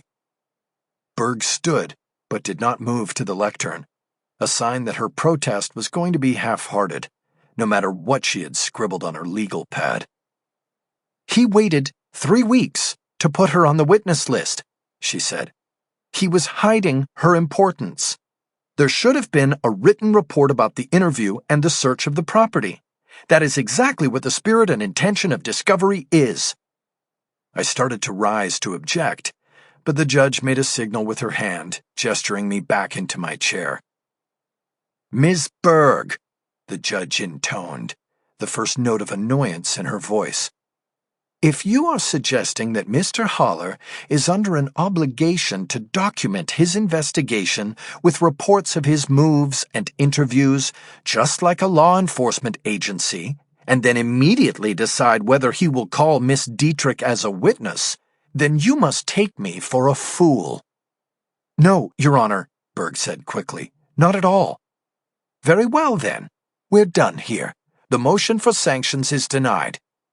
The judge looked over at the calendar that hung on the wall over the clerk's corral. We are 13 days from jury selection, she said. I'm setting a hearing for next Thursday at 10 a.m. for final motions. I want to handle everything on that day. That means get your paperwork in with enough time for the court to consider it. I want no surprises. I will see you all then. The judge adjourned court, and I felt the dread of incarceration return, before Deputy Chan and his cohorts could even get to me. Chapter 35. Upon my second arrest, I was placed back in a single-bed cell at Twin Towers. This time, I had even graduated to the outside wall of the jail, which gave me a window, only 4 inches wide and escape-proof, but it had a partial view of the criminal courts building, just a few blocks away as the crow flies. It was enough of a view for me to want to stay in the cell with my eyes on the prize, rather than congregate in the day room with the other keepaways. And this, even though I had replaced Bishop with Carew. So I was feeling safe and secure in the module. The problem was that there were no such protections on the jail buses that moved hundreds of inmates to and from court each day. Whom you rode with and whom you were chained to was mostly a matter of chance. Or so it appeared. No matter what measure I took to protect myself in custody, I was always going to be most vulnerable on the bus. I knew this for a fact because I'd had clients attacked on the buses, and I had seen fights break out and attacks staged while riding them myself. After the hearing on the prosecution's motion for sanctions, I waited 2 hours in the courthouse jail before being shuttled onto a bus back to the towers. I was cuffed fourth on a chain, behind 3 other men, and moved onto the bus. We were put into the second-to-last compartment, and I was seated against the barred window in the forward-facing bench. The deputy checked us, closed the gate, and locked it, and proceeded to fill the next compartment. I leaned forward to look across the man next to me to the prisoner seated on my row against the opposite window. I recognized him, but not from the keep-away module. I couldn't place him. It could have been from court or a potential client meeting in which I didn't take the case. He was checking me out as I was checking him, and that fired my paranoia. I knew I had to keep a watch on him. The bus exited the garage beneath the courts building and trundled up the steep grade to Spring Street. As it turned left, City Hall was on the right side, and several prisoners followed the tradition of flipping the finger at the seat of power. This, of course, could not be seen by anyone on the marble steps or behind the windows of the iconic building. The bus's windows were actually slotted metal that allowed a confined view out, but no view in. I watched the man I was curious about hold his hand up and extend the fuck you finger. He did it so routinely, without even looking out through the slots himself, that I knew he was a regular guest of the system. And that was when I recognized him. He was the client of a colleague whom I had once filled in for during a hearing before a judge. It had been a babysitting job, a minor hearing that involved a court appearance. Dan Daly had been stuck in a trial and asked me to handle it, and I did. Satisfied that I had answered the question and that the man posed no special threat, I relaxed and leaned back in my seat, tilting my head up to look at the ceiling. I started counting the days until the start of my trial and how soon I could reasonably expect to walk free after a not guilty verdict. It was the last thing I remembered. Chapter 36. Thursday, February 6th. I could only open my eyes to narrow slices of light. It wasn't the harshness of the light that prevented me from opening them wider. It was physical impediment. I simply could not do it. I was disoriented at first, not sure where I was. Mickey? I turned at the voice, recognized it. Jennifer? The one word set fire to my throat, the pain so sharp I grimaced. Yes, I'm here. How do you feel? I can't see. What? Your eyes are swollen. You burst a lot of blood vessels. I burst blood vessels? This didn't make sense. What do you mean? I asked. How did I... Oh, it hurts to talk. Don't talk, Jennifer said. Just listen. We went over this an hour ago, and then the sedation hit and you went out again. You were attacked, Mickey, on the jail bus after court yesterday. Yesterday? Don't talk. Yes, you've lost a day. But if you can stay awake, I can get them in here to do the testing. They need to check your brain function to see if there was anything, so we'll know if there is anything permanent. What happened on the bus? The pain. I don't know all the details, and the sheriff's investigator wants to talk to you about it. He's waiting outside, but I told him I was going to talk to you first. Basically, another man on the bus got his chain free and used it to choke you. He was behind you and wrapped it around your neck. They thought you were dead, but paramedics revived you, Mickey. They say it's a miracle you're alive. It doesn't feel like a miracle. Where am I? I was beginning to be able to manage the pain. Talking in a monotone, turning my head slightly to the left seemed to lessen it. County USC, the jail ward. Haley and Lorna and everybody wanted to come in to see you, but you're on lockdown, and they'd only let me in. I don't think you'd want them seeing you like this anyway. Better to wait till the swelling goes down. I felt her hand grip my shoulder. Are we alone in here? I asked. Yes, Jennifer said.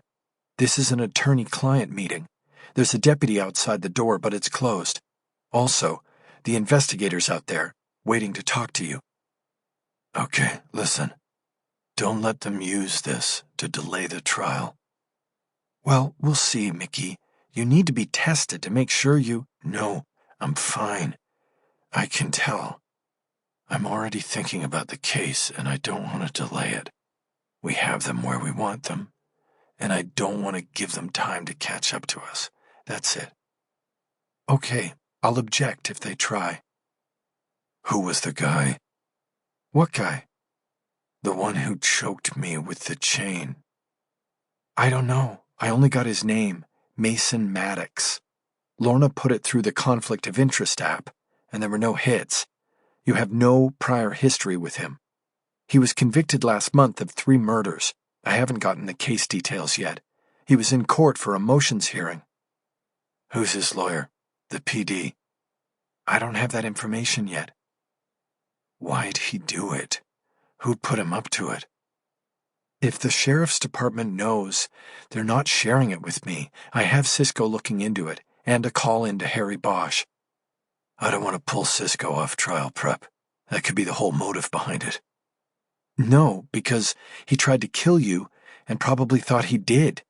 You don't kill a guy to distract his investigators. I filed a motion with Warfield today, asking her to issue an order reinstituting bail or ordering the sheriff to transport you by car to and from court. No more buses. Too dangerous. That's good thinking. I hope to get a hearing on it this afternoon. We'll see. Is there like a hand mirror around here or something? Why? I want to see myself. Mickey, I don't think you... It's all right. I just want to take a quick look, and I'll be fine. I don't see a mirror, but hold on. I have something. I heard her unzip her purse, and then she put a small square object in my hand, a mirror from a makeup case. I held it up to my face and managed to get a glimpse. I look like a boxer on the morning after a fight, and a losing bout at that. My eyes were swollen, and the rash of exploded blood vessels extended from the corners of my eyes and across both cheeks. Jesus, I said. Yeah, not a good look, Jennifer said.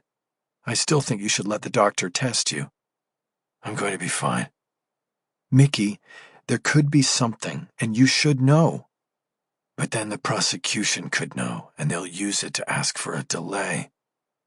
There was a brief silence, as Jennifer considered that and realized I was right.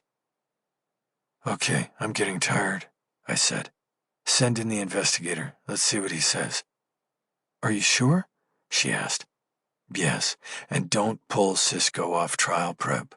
When you hear from Bosch, put him on Mason Maddox. I want to know everything. There's got to be a link somewhere. A link to what, Mickey? A link to the case, or the sheriff's wiretap investigation, something. We have to look at everybody. The sheriffs, Aparicio, the FBI, everybody. Okay, I'll tell the guys. You think I'm paranoid, don't you? I just think it's kind of far-fetched. I nodded. Maybe it was. Did they let you bring your phone in here? I asked. Yes, she said. Okay, take a picture of me.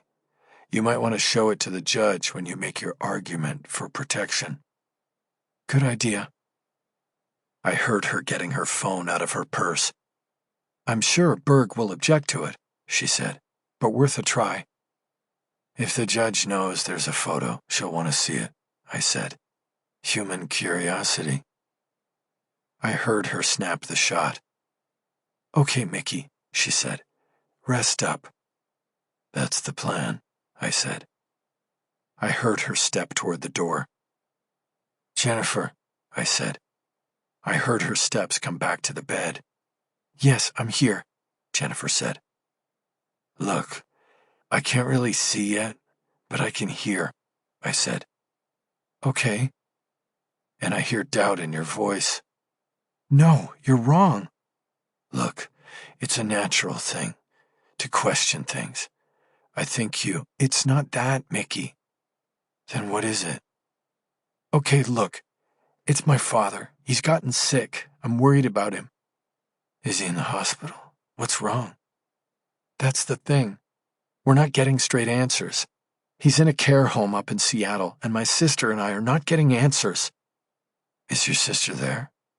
Yes, she thinks I should go up, if I want to see him before, you know. Then she's right. You need to go. But we have the case, the trial. The motions hearing is next week, and now this attack. I knew that losing her could be devastating to the case, but there was no choice. Look, I said, you gotta go. You can take your laptop, and there's a lot you can do from up there when you're not with your father. You can write motions. Cisco can get them to the court clerk. It's not the same, she said.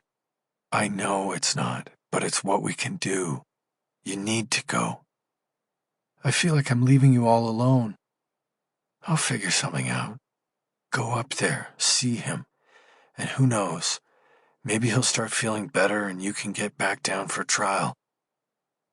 She didn't respond at first. I had said my piece and was already thinking of alternative ways to go. I'm going to think about it tonight, Jennifer finally said. I'll let you know tomorrow, okay? That's okay, but I don't think there's much to think about. It's family, your father. You have to go. Thanks, Mickey. I nodded. I heard her steps again as she headed to the door. I tried to relax my throat and ease the pain. Talking felt like swallowing glass. Then I heard Jennifer tell the investigator waiting outside the room that he could go in. Part 4. Bleeding the Beast. Chapter 37. Wednesday, February 19th. The world seemed to be on the edge of chaos. More than 1,000 people were dead from a mystery virus in China. Almost 1 billion people were on lockdown there, and American citizens had been evacuated. There were cruise ships out on the Pacific that were floating incubators of the virus, and no vaccine was on the horizon. The president was saying the crisis would pass, while his own virus expert was saying brace for a pandemic. Closer to home, Jennifer Aronson's father had just died in Seattle of an undiagnosed illness, and she was not getting any answers. In L.A., it was the second day of jury selection in the trial of my life. We had been proceeding at a rapid pace. The 4 days scheduled for voir dire had been cut in half by a judge who also felt that there was a coming wave. She wanted this trial over with before the wave hit, and while I wasn't comfortable hurrying to pick a jury, I was right there with the judge. I wanted this over. Some of the deputies at Twin Towers had started wearing masks, and I took that as a sign. I didn't want to be in lockup when that wave the judge was worried about came in. Still, picking the 12 strangers who would deliberate the case involved the most important decisions of the trial. Those 12 would hold my life in their hands, and the time allotted to choosing them had been chopped in half. This had caused me to take extraordinary measures to quickly try to find out who these people were. Jury selection was an art form. It involved research, knowledge of social and cultural data, and finally, gut instinct. What you want in the end is a panel of attentive people who are there for the truth. What you look for and hope to root out are those who view the truth through the prism of bias, racial, political, cultural, and so forth, and those with ulterior motives for serving. The process begins with the judge weeding out jurors who have conflicts of schedule, can't sit in judgment of others, or can't grasp the meaning of legal tenets, like reasonable doubt. It then moves to the lawyers, who may question jurors further to determine if they should be dismissed for cause, reasons of bias, or background. The prosecution and defense are also given an equal number of peremptory challenges, allowing them to dismiss jurors for unstated reasons. And that is where gut instinct most often comes into play. All of this must be synthesized into decisions about whom to keep in and whom to kick out. That is the art, to finally arrive at a panel of 12 people you believe will be open to your cause. I fully admit that there is an advantage to the defense in that it has to win the belief of only one juror to be successful, one doubter of the state's case.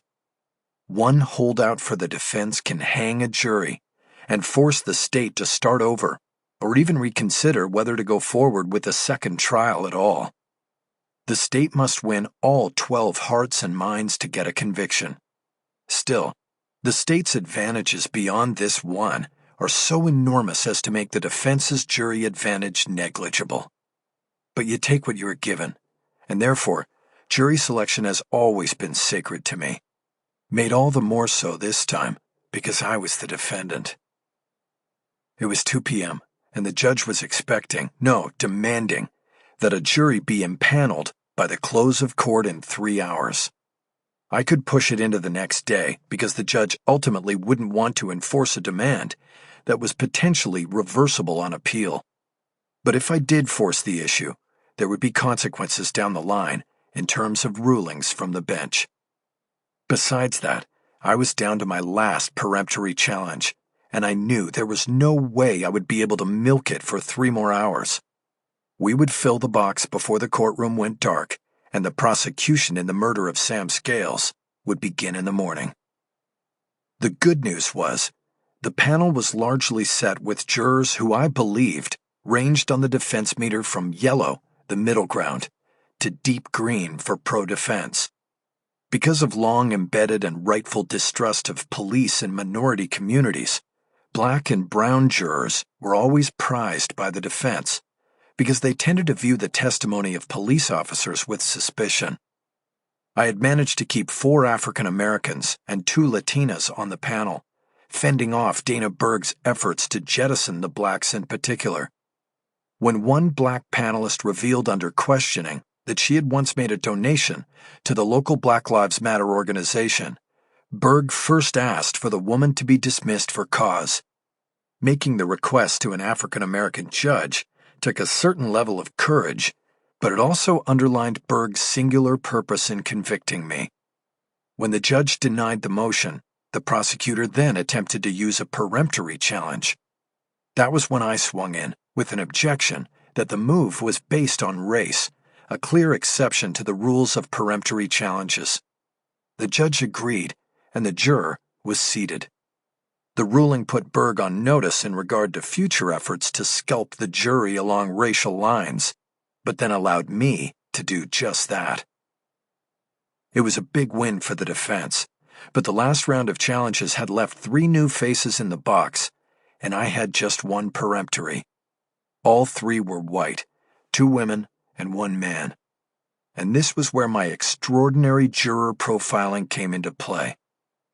Early the morning before, Cisco had posted himself in the First Street garage, where jurors were directed to park. At that point, a few hundred potential jurors had been summoned for jury duty. Cisco had no way of knowing who would end up on my panel, but he took note of character-defining aspects of the people arriving. Things like make and model of cars, registrations, bumper stickers, interior contents, and so on. A person driving a Mercedes SL is going to have a different worldview from someone driving a Toyota Prius. Sometimes you want the Mercedes on the jury. Sometimes you want the Prius. After the first morning session with the 100 people called for the panel in my case, Cisco went back to the garage at lunchtime and then again at the end of the day. By his 4th time in the garage on Wednesday morning, he was recognizing people assigned to my case and building intel on many of them. When court was back in session, he returned from the garage, sat in the gallery, and communicated what he knew about each potential juror to my co-counsel. I wasn't alone at the table, but I wasn't with Jennifer Aronson either. My new co-counsel was Maggie McPherson. She had taken a leave of absence from the district attorney's office and answered my distress call.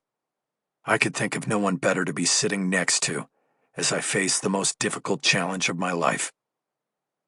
You never want to use your last peremptory because you never know who will take the seat of the potential juror you just dismissed. You could clear the way for a new face that is a prosecutor's dream, and you are left with nothing with which to stop it.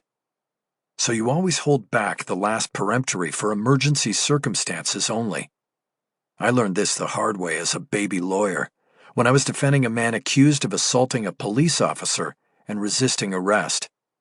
I felt sure that the assault charge was bogus, an add-on by the arresting officer because of personal animosity. The officer was white and my client black. During jury selection, I gambled with my last peremptory to kick out a potential juror who was yellow on my meter. There were still several African Americans in the courtroom pool, waiting to be randomly called to the box. I figured my chances were almost 50-50 that one of them would get the call to take the open seat for questioning. The move paid off. A black woman was called, but under questioning, she revealed that she was the daughter of a retired law enforcement officer who had served in the sheriff's department for 32 years. I questioned her at length, trying to elicit an answer that would get her bumped off for cause, but she maintained her stance that she could view the case impartially. The judge denied my request to dismiss her, so there I was, with a cop's daughter on my assault on a police officer jury, and no peremptory to change it. My client went down on all charges and spent a year in a county detention center for a crime I believed he had not committed. I followed my usual routine for charting and tracking jurors through the selection process. A plain manila file folder was open flat on the defense table. I had drawn what I called the ice cube tray across both flaps, a long rectangle divided into 14 squares for the jury of 12 and 2 alternates. Each cube was 2 inches square, the size of a small post-it note. I wrote the salient thoughts and details about each prospective juror in the cube, numbered for the jury box seat the candidate occupied. As jurors were dismissed and new people took the seats, I used post-its to cover the no longer needed details and start again. Charting everything on the file folder allowed me to flip it closed if inquiring eyes wandered over from the prosecution table. The prosecution got to question the new additions to the panel first, and while Berg went through her routine questions, Maggie and I checked the texts coming to her laptop from Cisco, who had to disguise what he was doing because no one but the attorneys on the case was allowed to use electronic devices in the courtroom. Cisco hid his phone from the courtroom deputies by keeping it down on the bench next to one of his massive thighs. To protect the anonymity of the jury in a criminal case, the prospective jurors were referred to by numbers given to them when they checked in at the Jury Coordination Center on the first floor. Cisco's texts did the same. 17, parked in handicap, no tag. That reference was to the male member of the new trio. It was an interesting piece of information, but not something I would be able to go at directly without possibly giving away how I got the information. Revealing that I had an investigator scoping out potential jurors in the parking garage would not go over well with the judge or the California bar. It didn't go over well with Maggie McPherce either. She was getting a quick education in criminal defense and didn't always like what she was learning. But I wasn't worried. She was now co-opted by the attorney-client relationship. I had watched number 17 stand up in the gallery when his number was called. He had squeezed past others out of the row and then moved to the jury box for questioning without showing any obvious physical difficulty or handicap. Of course, there were other possible unseen issues that could have resulted in his receiving a handicap tag. But it bothered me. If the man was a cheat, I didn't want him on the jury. Cisco immediately followed his first missive with a text on one of the women. 68 should be 86th. Trump 2020 bumper sticker. This was good intel. Politics were a good window into a person's soul. If 68 was a supporter of the president, it was likely she was a law and order hardliner. Not good for a guy accused of murder. That this person would continue to support the president after the media had documented his many, many untruths was a factor as well. It was blind loyalty to a cause and an indicator that truthfulness was not an important part of her framework. I agreed with Cisco. She had to go. On the third potential juror, number 21, Cisco had limited intel. 21 drives a Prius. Extinction Rebellion sticker on rear window. I didn't know what an Extinction Rebellion sign was, but I thought I understood the sticker's message. Both pieces of information were almost useless. Both could be indicators of judgmental personality, particularly when it came to the environment and crime. I drove a gas-eating Lincoln, and that would certainly come out in trial. And I was charged with a very violent crime while being a person who associated professionally with others charged with violent acts. I kept an ear on the proceedings as Berg questioned the new candidates, but I also huddled with Maggie as she pulled out the questionnaires the three had filled out when reporting for jury service. Immediately I changed my mind about 21. I liked what I read. She was 36 years old, unmarried, lived in Studio City, and had a job as a prep chef at one of the upscale restaurants at the Hollywood Bowl. This told me she liked music and culture and chose to work in a place that had both. She also listed reading first among her hobbies. I didn't think anyone who is a reader could avoid coming across stories, nonfiction or fiction, that underscored the frailties of the American justice system, chief among them that the police don't always get it right, and that innocent people are sometimes accused and convicted of crimes they didn't commit. I believe that would give 21 an open mind. She would listen closely to my case. I want her, I whispered. Yeah, she looks good, Maggie whispered back. I moved on to the other two questionnaires. I saw that 68, the other female, was my age and had gotten married the same year she graduated from Pepperdine, a conservative Christian school in Malibu. Add all of that to the Trump bumper sticker, and I was convinced she had to go. Maggie agreed. You want to use the last challenge? She asked. No, I'm going to question her, I said. Try to get her bumped for cause. What about the guy? There's nothing here. She was referring to 17. I scanned his questionnaire and had to agree with Maggie. Nothing on the single page drew a flag. He was 46 years old and married, an assistant principal at a private school in Encino. I was familiar with it because Maggie and I had flirted with the idea of sending Haley there for elementary school many years before. We took the tour and went to a parent's presentation, but ultimately got a bad vibe. Most of the students came from well-to-do families. We weren't destitute by any means, but Maggie was a civil servant and I was always chasing money cases. Some years were fat, some were thin. We thought the peer pressure on our daughter would be unhealthy. We enrolled her somewhere else. "You remember this guy?" I asked. "He would have been there when we looked at the place." "I don't recognize him," Maggie said. "I'll see what I can get on Q&A. You okay with my taking all three?" "Of course, it's your case. I don't want you deferring to me." While Berg finished her canvassing of the jurors, I wrote notes on all three on Post-its and attached them to the corresponding squares on my ice cube tray chart. I wrote in green for 21 and red for 68. For 17, I wrote a yellow question mark. Then I folded the file closed. Chapter 38. When it was my turn to question the people who might decide my future, the judge verbally cut me off at the knees before I even got to the lectern. "You have 15 minutes, Mr. Haller," she said. "Your Honor, we technically have 3 open seats and then the alternates to fill," I protested. "The prosecution just took way more than 15 minutes to question these 3. "No, you're wrong. I timed it. 14 minutes. I'm giving you 15, starting now. You can use the time to argue with me or to question the jurors." "Thank you, Your Honor." I went to the lectern and started with number 68. Juror 68. "I was looking at your questionnaire and didn't see what your husband does for a living."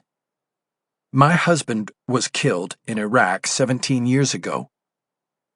That brought a moment of silence, a collective holding of breath, as I retooled my approach. I could not let the jurors who were already seated see me treat the woman with anything but kid gloves. "I'm sorry for your loss," I said, "and that I even brought the memory up." "Don't worry," she said.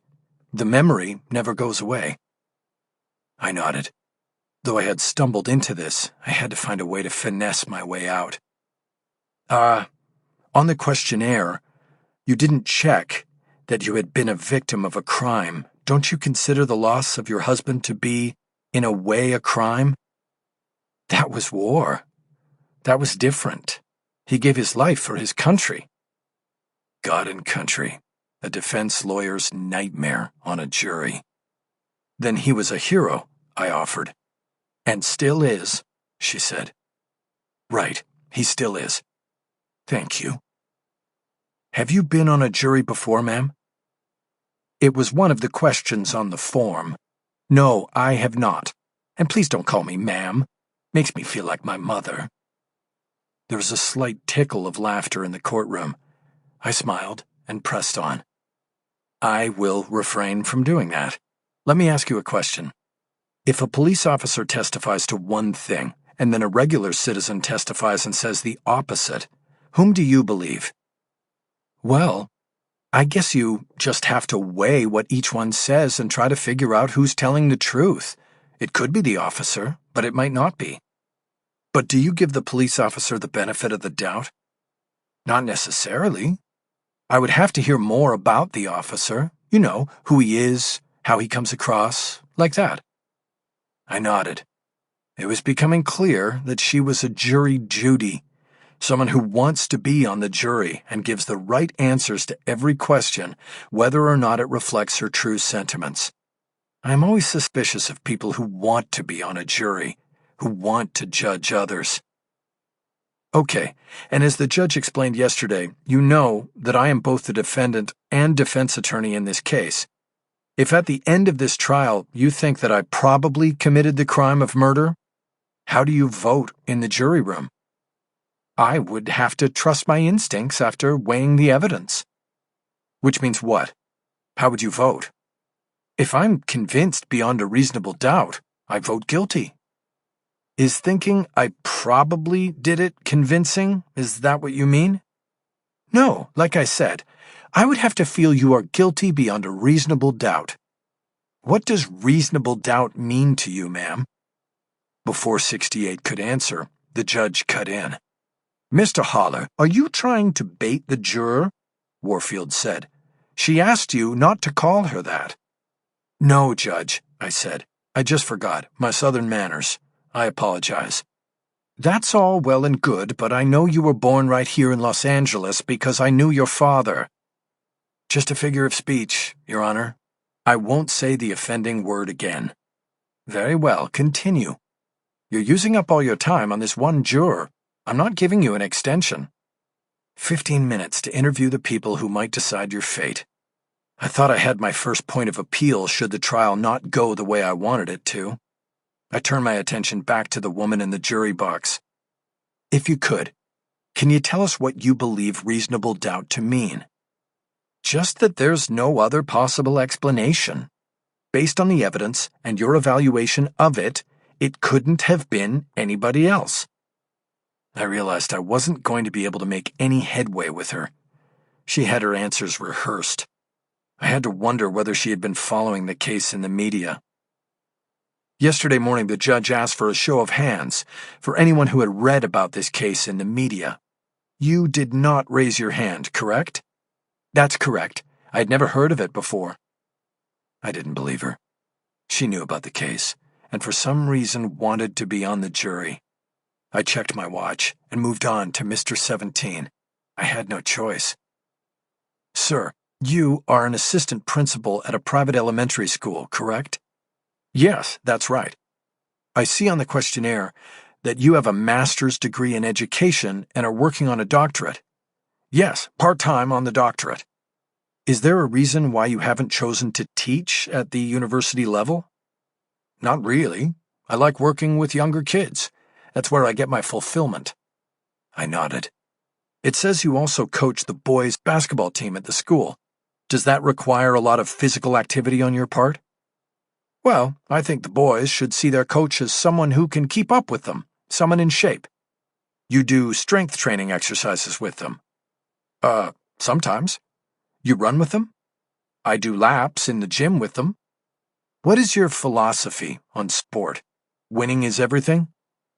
Well, I'm competitive, yes, but I don't think winning is everything. What do you think, then? I think winning is better than losing.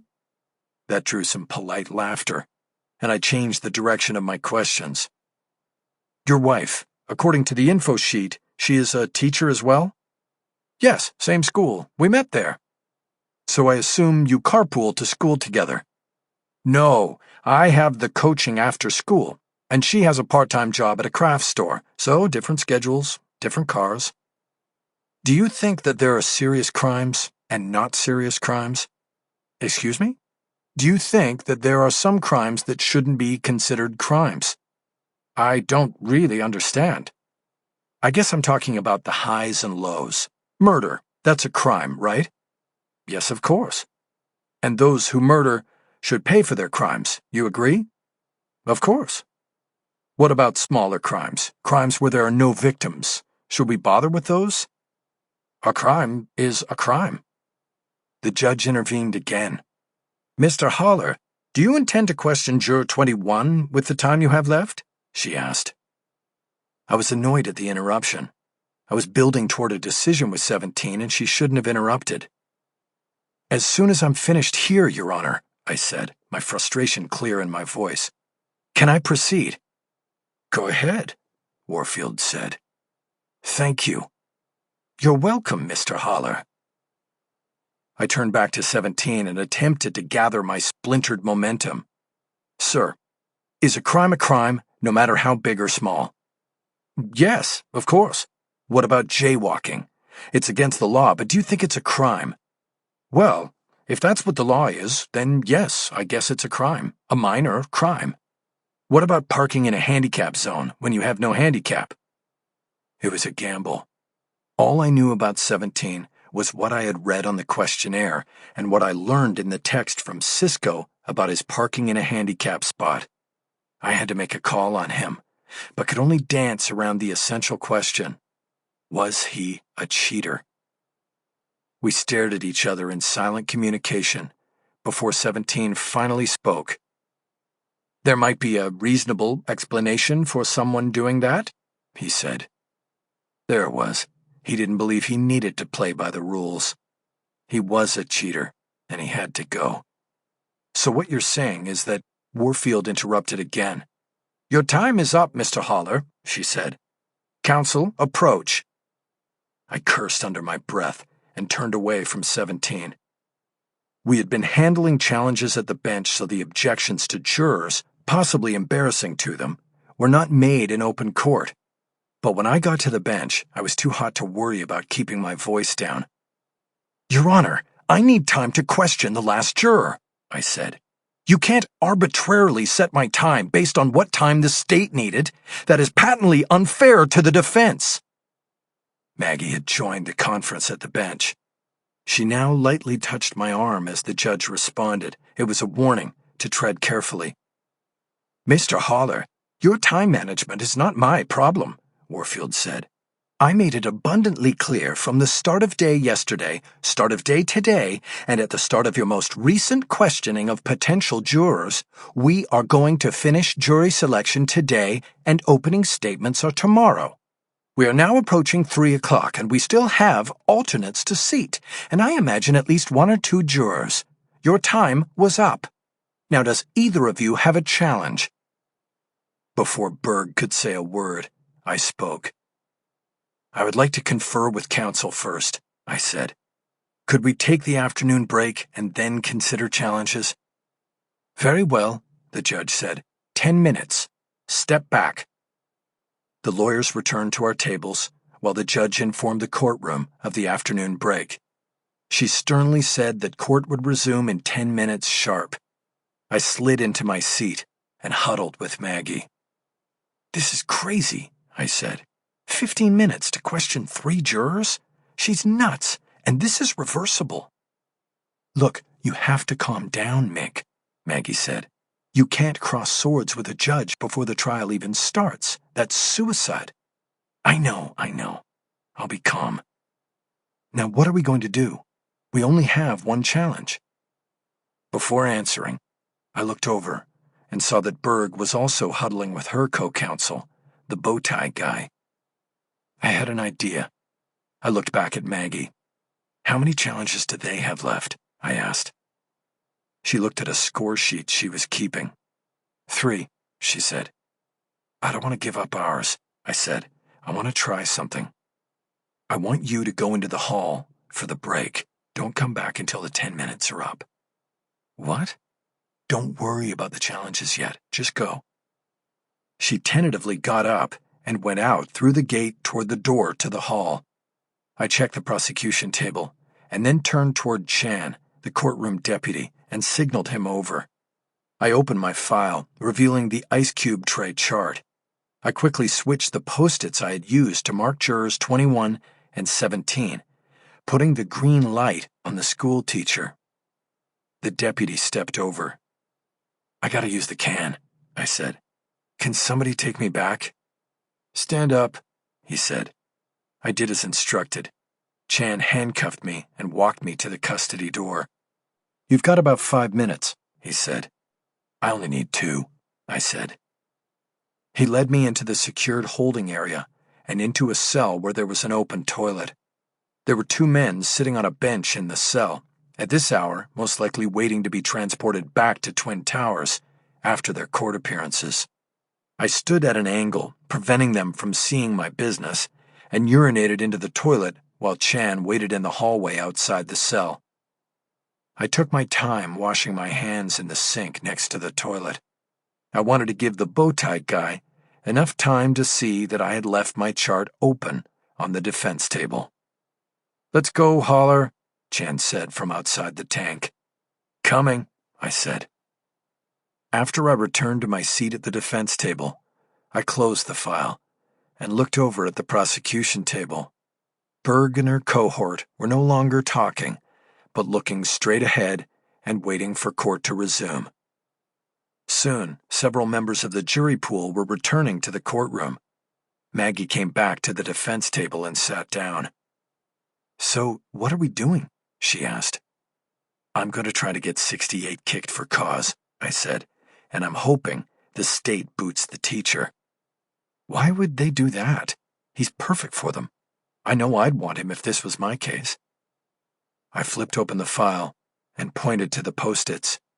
Maggie was staring at them, putting the ruse together when the judge returned to the bench and called counsel forward. At the bench, the prosecution went first. Your Honor, the people will use a peremptory challenge to dismiss number 17, Berg said. I jerked my head back like I had been slapped, and then shook it in disappointment. I hoped I wasn't overacting. You're sure? Warfield asked. Yes, Your Honor, Berg said. The judge wrote a note down on a pad. Mr. Haller, anything from the defense? She asked. Yes, Your Honor, I said. The defense seeks the dismissal of Juror 68 for cause. That cause being what? The judge asked. Clear animosity exhibited toward the defense, I said. Because she doesn't like to be called ma'am? Warfield asked. I don't want to be called that either. That and a generally combative tone, Judge, I said. She clearly doesn't like me, and that is grounds for cause. Your Honor, can I be heard on this? Berg said. You don't need to be, Warfield said. I'm denying the motion to dismiss for cause.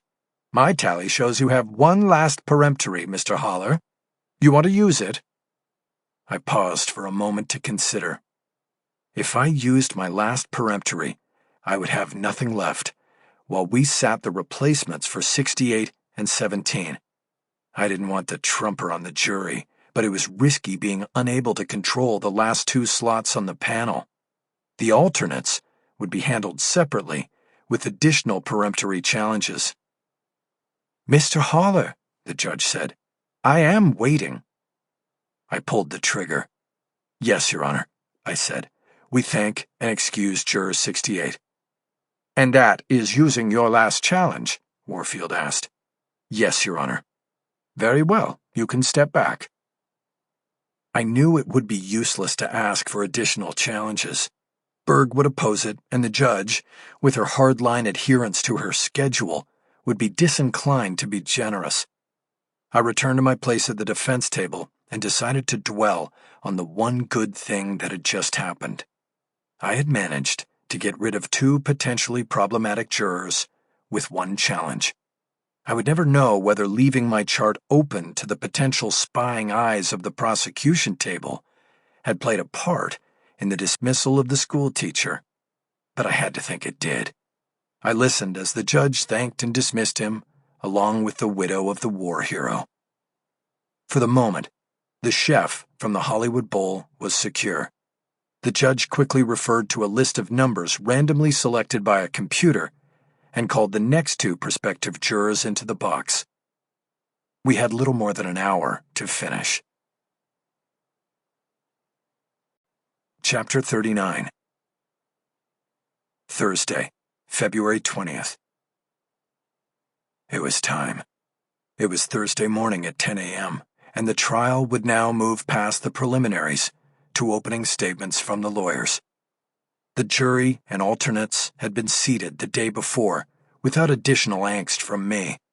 My gamble with my last peremptory had paid off in that the final candidates for placement on the jury had not raised any serious flags for the defense. The jury was sworn in, and we were good to go. I felt comfortable with the overall panel. There were no known prosecution bogeys, and 3 members of the jury I actually thought tilted toward the defense side of the scale. In most trials, you're lucky if you get even one. Still, my comfort with the jury was offset by the knot in my stomach. I was fully recovered from the attack on the bus, but the tension of a sleepless night had carried through into the day. I was nervous. I had tried many cases, and I knew that anything could happen. It wasn't a comforting knowledge. I was fully prepared to engage in this battle, but I knew there would be casualties, and I could not guarantee that the truth would not be among them. Innocent men were found guilty. I didn't want to be one of them. An opening statement is merely a blueprint of the case to come. My strategy was a third-party culpability defense. That was a legal way of saying somebody else did it, and I was either intentionally framed or the police were so incompetent that they bungled the case and framed me in the process. I was fully aware that it would be awkward and possibly off-putting for me to stand in front of the jury and espouse this line of defense. This was why I had assigned the opening statement to Maggie McPherson. I wanted her to point to me and summon all her fierceness when she said I was innocent and that the state did not have a case that would prove guilt beyond a reasonable doubt. At the same time, I didn't want Maggie saying much beyond that. When it came to opening statements, I was from the legal Siegel School of Law. He always said, "Save your powder," meaning less is more. Don't reveal your case or its surprises until it's time to present your evidence. That's when it mattered. Legal Siegel also said that opening statements were not worth spending much time on because they would soon be forgotten as the prosecution presented its case, followed by the defense. There was the option of withholding the defense's opening statement until the start of its case. I had taken that option on occasion in prior trials, but I never liked doing it. I always felt it unwise to miss the opportunity to address the jury early on, no matter how briefly. Since we were starting this trial on a Thursday, I knew it would be 6 or 7 days before the defense phase started, and that seemed too long to go without countering the state with my own view of the case. I passed all this wisdom on to Maggie, though such advice was not remotely necessary to her. She had given and sat through more than her share of opening statements, and already knew that less was always more.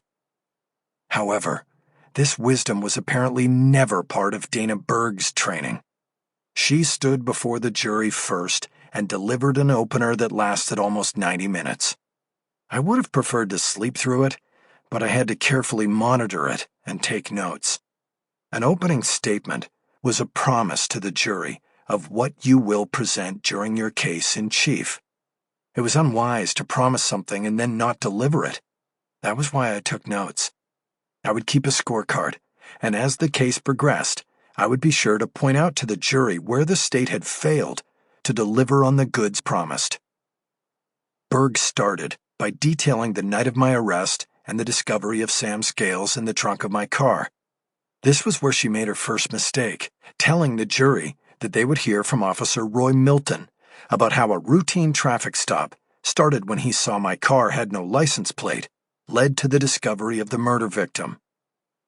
I wrote her words down verbatim because I would use them against Officer Milton when he was brought into court to testify. There was nothing routine about the traffic stop or anything else that night.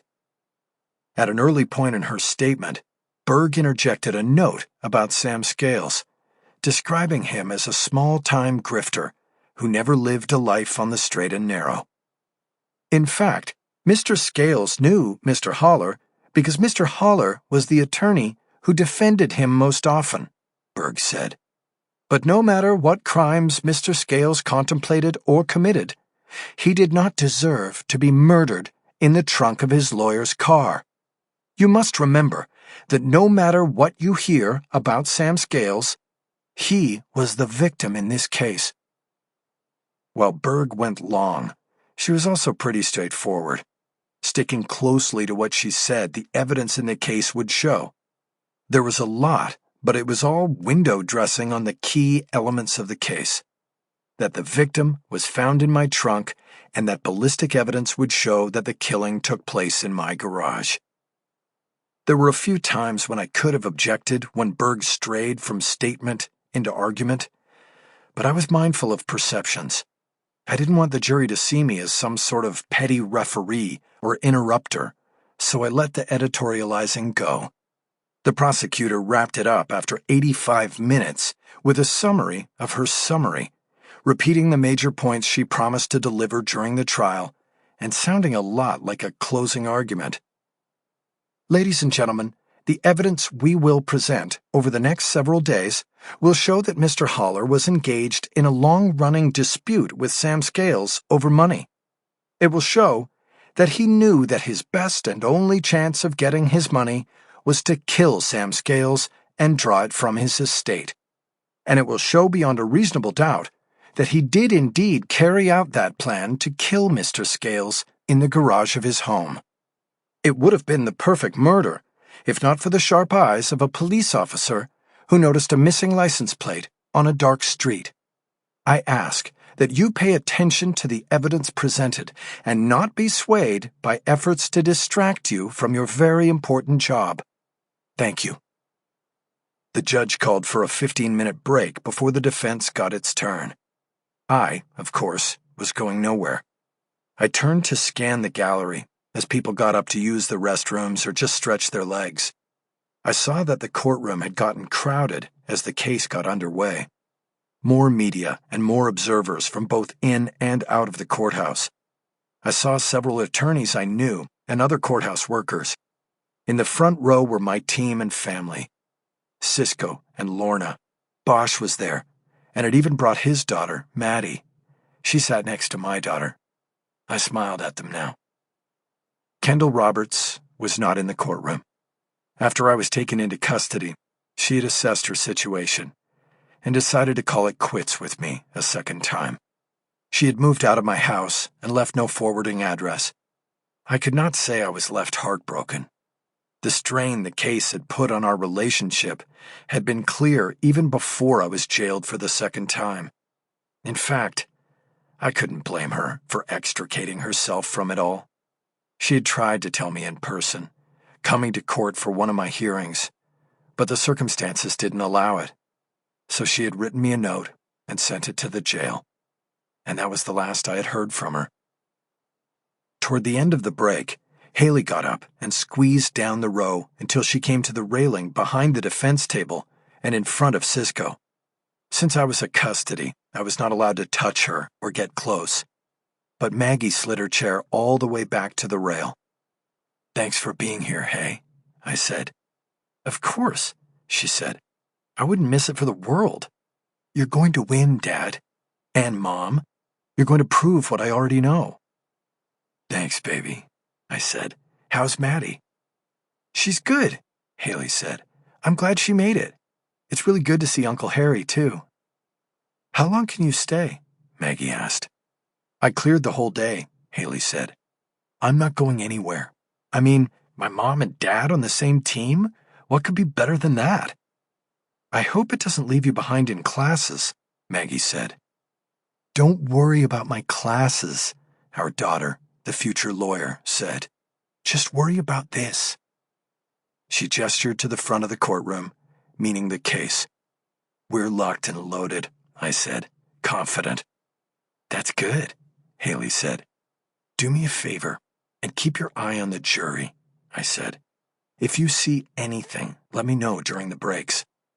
"Like what?" Haley asked. "Like anything," I said. "A smile, a shake of the head, somebody falling asleep. I'll be watching too, but we can use any read we can get." "You got it," she said. "Thanks for being here," I said somberly. "I love you." "I love you too," she said. "Both of you." She moved back to her seat, and Cisco and Bosch leaned forward to the railing to speak confidentially, even though I had to keep the same separation from them. "We all set on everything?" I asked. "We're good," Cisco said. Then he looked at Bosch for agreement, and Bosch nodded. "Good," Maggie said. "Looking at Dana's witness list, I'm guessing that the state's case will go to at least Tuesday. So we should be ready with subpoenas and everything else on Monday, just in case." "Done," Cisco said. "Good," Maggie said. People were returning to their seats. The break was almost over. "Well, this is it," I said. "We're here. I want to thank you guys for everything." They both nodded. "This is what we do," Cisco said. I turned back to the table and then leaned toward Maggie, who was already back to studying notes scribbled on a legal pad in front of her. "You ready?" I asked. "Of course," she said. "Quick and dirty." The courtroom settled, and the judge came back to the bench. "Mr. Haller," she said, "your opening statement." I nodded. But it was Maggie who stood up and went to the lectern. She carried her legal pad and a glass of water. We had not informed the judge or prosecution who would be making the opening statement for the defense. I picked up a note of surprise on Berg's face when she turned in her seat toward the lectern, expecting to see me. I hoped it would be the first of many times she would be caught off guard. "Ladies and gentlemen of the jury, good morning," Maggie said. "My name is Maggie McPherson, and I am co-counsel for the defense on this case. As you have been told by the court, the defendant, Michael Haller, is also representing himself in this trial. More often than not, it will be Mr. Haller, who stands here to question witnesses and speak to the judge. But for this opening statement, we agreed that it would be best for me to speak on his behalf." I had a clear view of the entire jury box, and my eyes traveled from one face to another, first the front row and then the back. I saw real interest and attention, but I knew this was the group's first exposure to the defense's case. I also knew that they might be disappointed by not getting the finer details in Maggie's speech. "I am going to be brief here," she said. "But first, let me say congratulations. You are all part of something that is sacred and one of the cornerstones of our democracy. In fact, no institution in modern society is more democratic than a jury. Look at yourselves. You are 12 strangers, randomly brought together for one purpose. You will elect a leader, and each one of you will have an equal vote. Your duty is so important because you have the power to take away a citizen's life, liberty, and livelihood. It's an awesome and urgent responsibility, and once you carry out your charge, you disband and go back to your lives. There is nothing as important as the duty you have agreed to take on in this courtroom." When we were married, I had watched Maggie in trial dozens of times, and she always riffed in opening statements on the democracy of the jury. There was no change here, except that now she stood, for the first time, for the defense. After the preamble, she got down to the case at hand. "So, now your work begins," she said. "Remember as you go, opening statements are basically all talk, not evidence. Ms. Berg spoke to you for 90 minutes, but she did not give you any evidence. It was just talk. The defense wants to get to the evidence, or in the state's case, the lack of evidence. We want to prove to you that the state has made a terrible mistake and charged the wrong man, an innocent man, with this crime." Maggie raised her hand and pointed to me at the defense table. "That man is innocent," Maggie McPherson said, "and there is really nothing else to say. We don't have to prove his innocence in order for you to return a verdict of not guilty. But I promise you we will." She paused to underline the emphatic statement and looked down at the notes on her legal pad. "You are going to hear 2 stories in this trial," she continued. "The prosecution's story and our story. The prosecution will point the finger at the defendant. We will show that a man whose name the state will never mention and doesn't want you to even know is responsible for the death of Sam Scales. Only one of these stories can be true. We ask for your patience and diligence and hope that you will keep an open mind and wait for the defense's case. Again, only one story can be true, and you will choose it. Pay careful attention to the facts. But be aware that facts can be twisted. We will show that as we go. You all were given notebooks. Keep tabs on who is twisting the facts and who is not. Write it down, so that when you go into the deliberations at the end of this trial, you know the facts, and you know who told the truth and who didn't." Maggie paused to take a drink from her glass of water. It was a trial attorney's trick. Always take a prop like a glass of water to the lectern when giving an opening statement or closing argument. Taking a drink of water allows one to underline an important statement or to collect thoughts before proceeding. After putting the glass down, she moved toward her closing. "A trial is a search for truth," she said. And in this trial, you are the truth seekers. You must be unbiased and undaunted. You must question everything. Question everything every witness says from the stand. Question their words. Question their motives. Question the prosecutor. Question the defense. Question the evidence.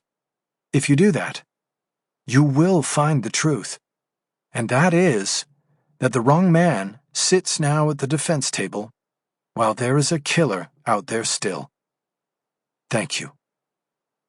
She took her glass and her pad and returned to the defense table. I turned to her as she sat down, and I nodded. Great start, I whispered. Thank you, she whispered back. Better than I could ever do. She squinted like she wasn't sure what she had just heard was true. But I meant it. It was true. Chapter 40. The prosecution is always tasked with establishing the timeline, presenting the evidence with a clear starting and ending point. It is linear storytelling, and is sometimes long and laborious, but required. In order to get to the body found in the trunk of my Lincoln, Dana Berg had to tell the jury how it came to be that my car was stopped and the trunk opened. That meant she had to start with Officer Roy Milton. Milton was called to the witness stand directly after the lunch break, and Berg quickly set up through testimony where he was and what he was doing when he noticed my car had no rear plate and pulled me over. She then used Milton to introduce the videos from his car and body cam, and the jury had a visceral "you are there" experience in the finding of Sam Scales in the trunk of my Lincoln. I carefully watched the jurors during the playing of the body cam. Some were clearly repulsed when the Lincoln's trunk came open and the body was revealed. Some leaned into it, fascinated, it seemed, by the discovery of the murder. As the testimony proceeded, Maggie tracked what Milton was saying against a transcript of his testimony from the discovery hearing back in December. Any contradiction could be brought up and called out during cross-examination. But Milton stuck close to the previous story, in some cases using the same wording, a sign that prior to trial, he had been coached by Berg not to stray from what was already on the record. Milton's sole purpose as a witness was to get the videos into evidence and in front of the jury. They were a powerful start to the case for the state. But then, it was my turn to take on Milton in cross-examination. I had waited 2 months for this, and my measured and polite questioning during the hearing in December would be a thing of the past. I adjusted the microphone on the lectern and went right at him with the first question. My goal was to rattle him in any way I could for as long as I could. I knew that if I succeeded, I would be rattling Dana Berg as well. Officer Milton, good afternoon, I began. Can you please tell the jury who it was that told you to follow and then conduct a traffic stop of the Lincoln Town car I was driving on the night of October 28th? No, I can't, Milton said, because that didn't happen.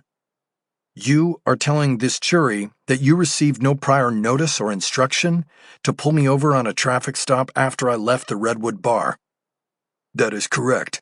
I saw your car and noticed it had no plate, and yes, we heard what you told Miss Berg. But what you are telling me and this jury now is that you received no direction to pull me over, is that correct? Correct. Did you receive a radio call telling you to stop me? No, I did not. Did you receive a message on your car's computer terminal? No, I did not. Did you receive a call or a text message on your personal cell phone? No, I did not. Berg stood and objected, saying that I was repeatedly asking the same question. The question has been asked and answered, Your Honor, she said. Warfield agreed. It's time to move on, Mr. Haller, she said. Yes, Your Honor, I said. So, Officer Milton, if I were to produce a witness at this trial who alerted you to the fact that I was leaving the bar, Then that person would be lying, correct? Yes, that would be a lie.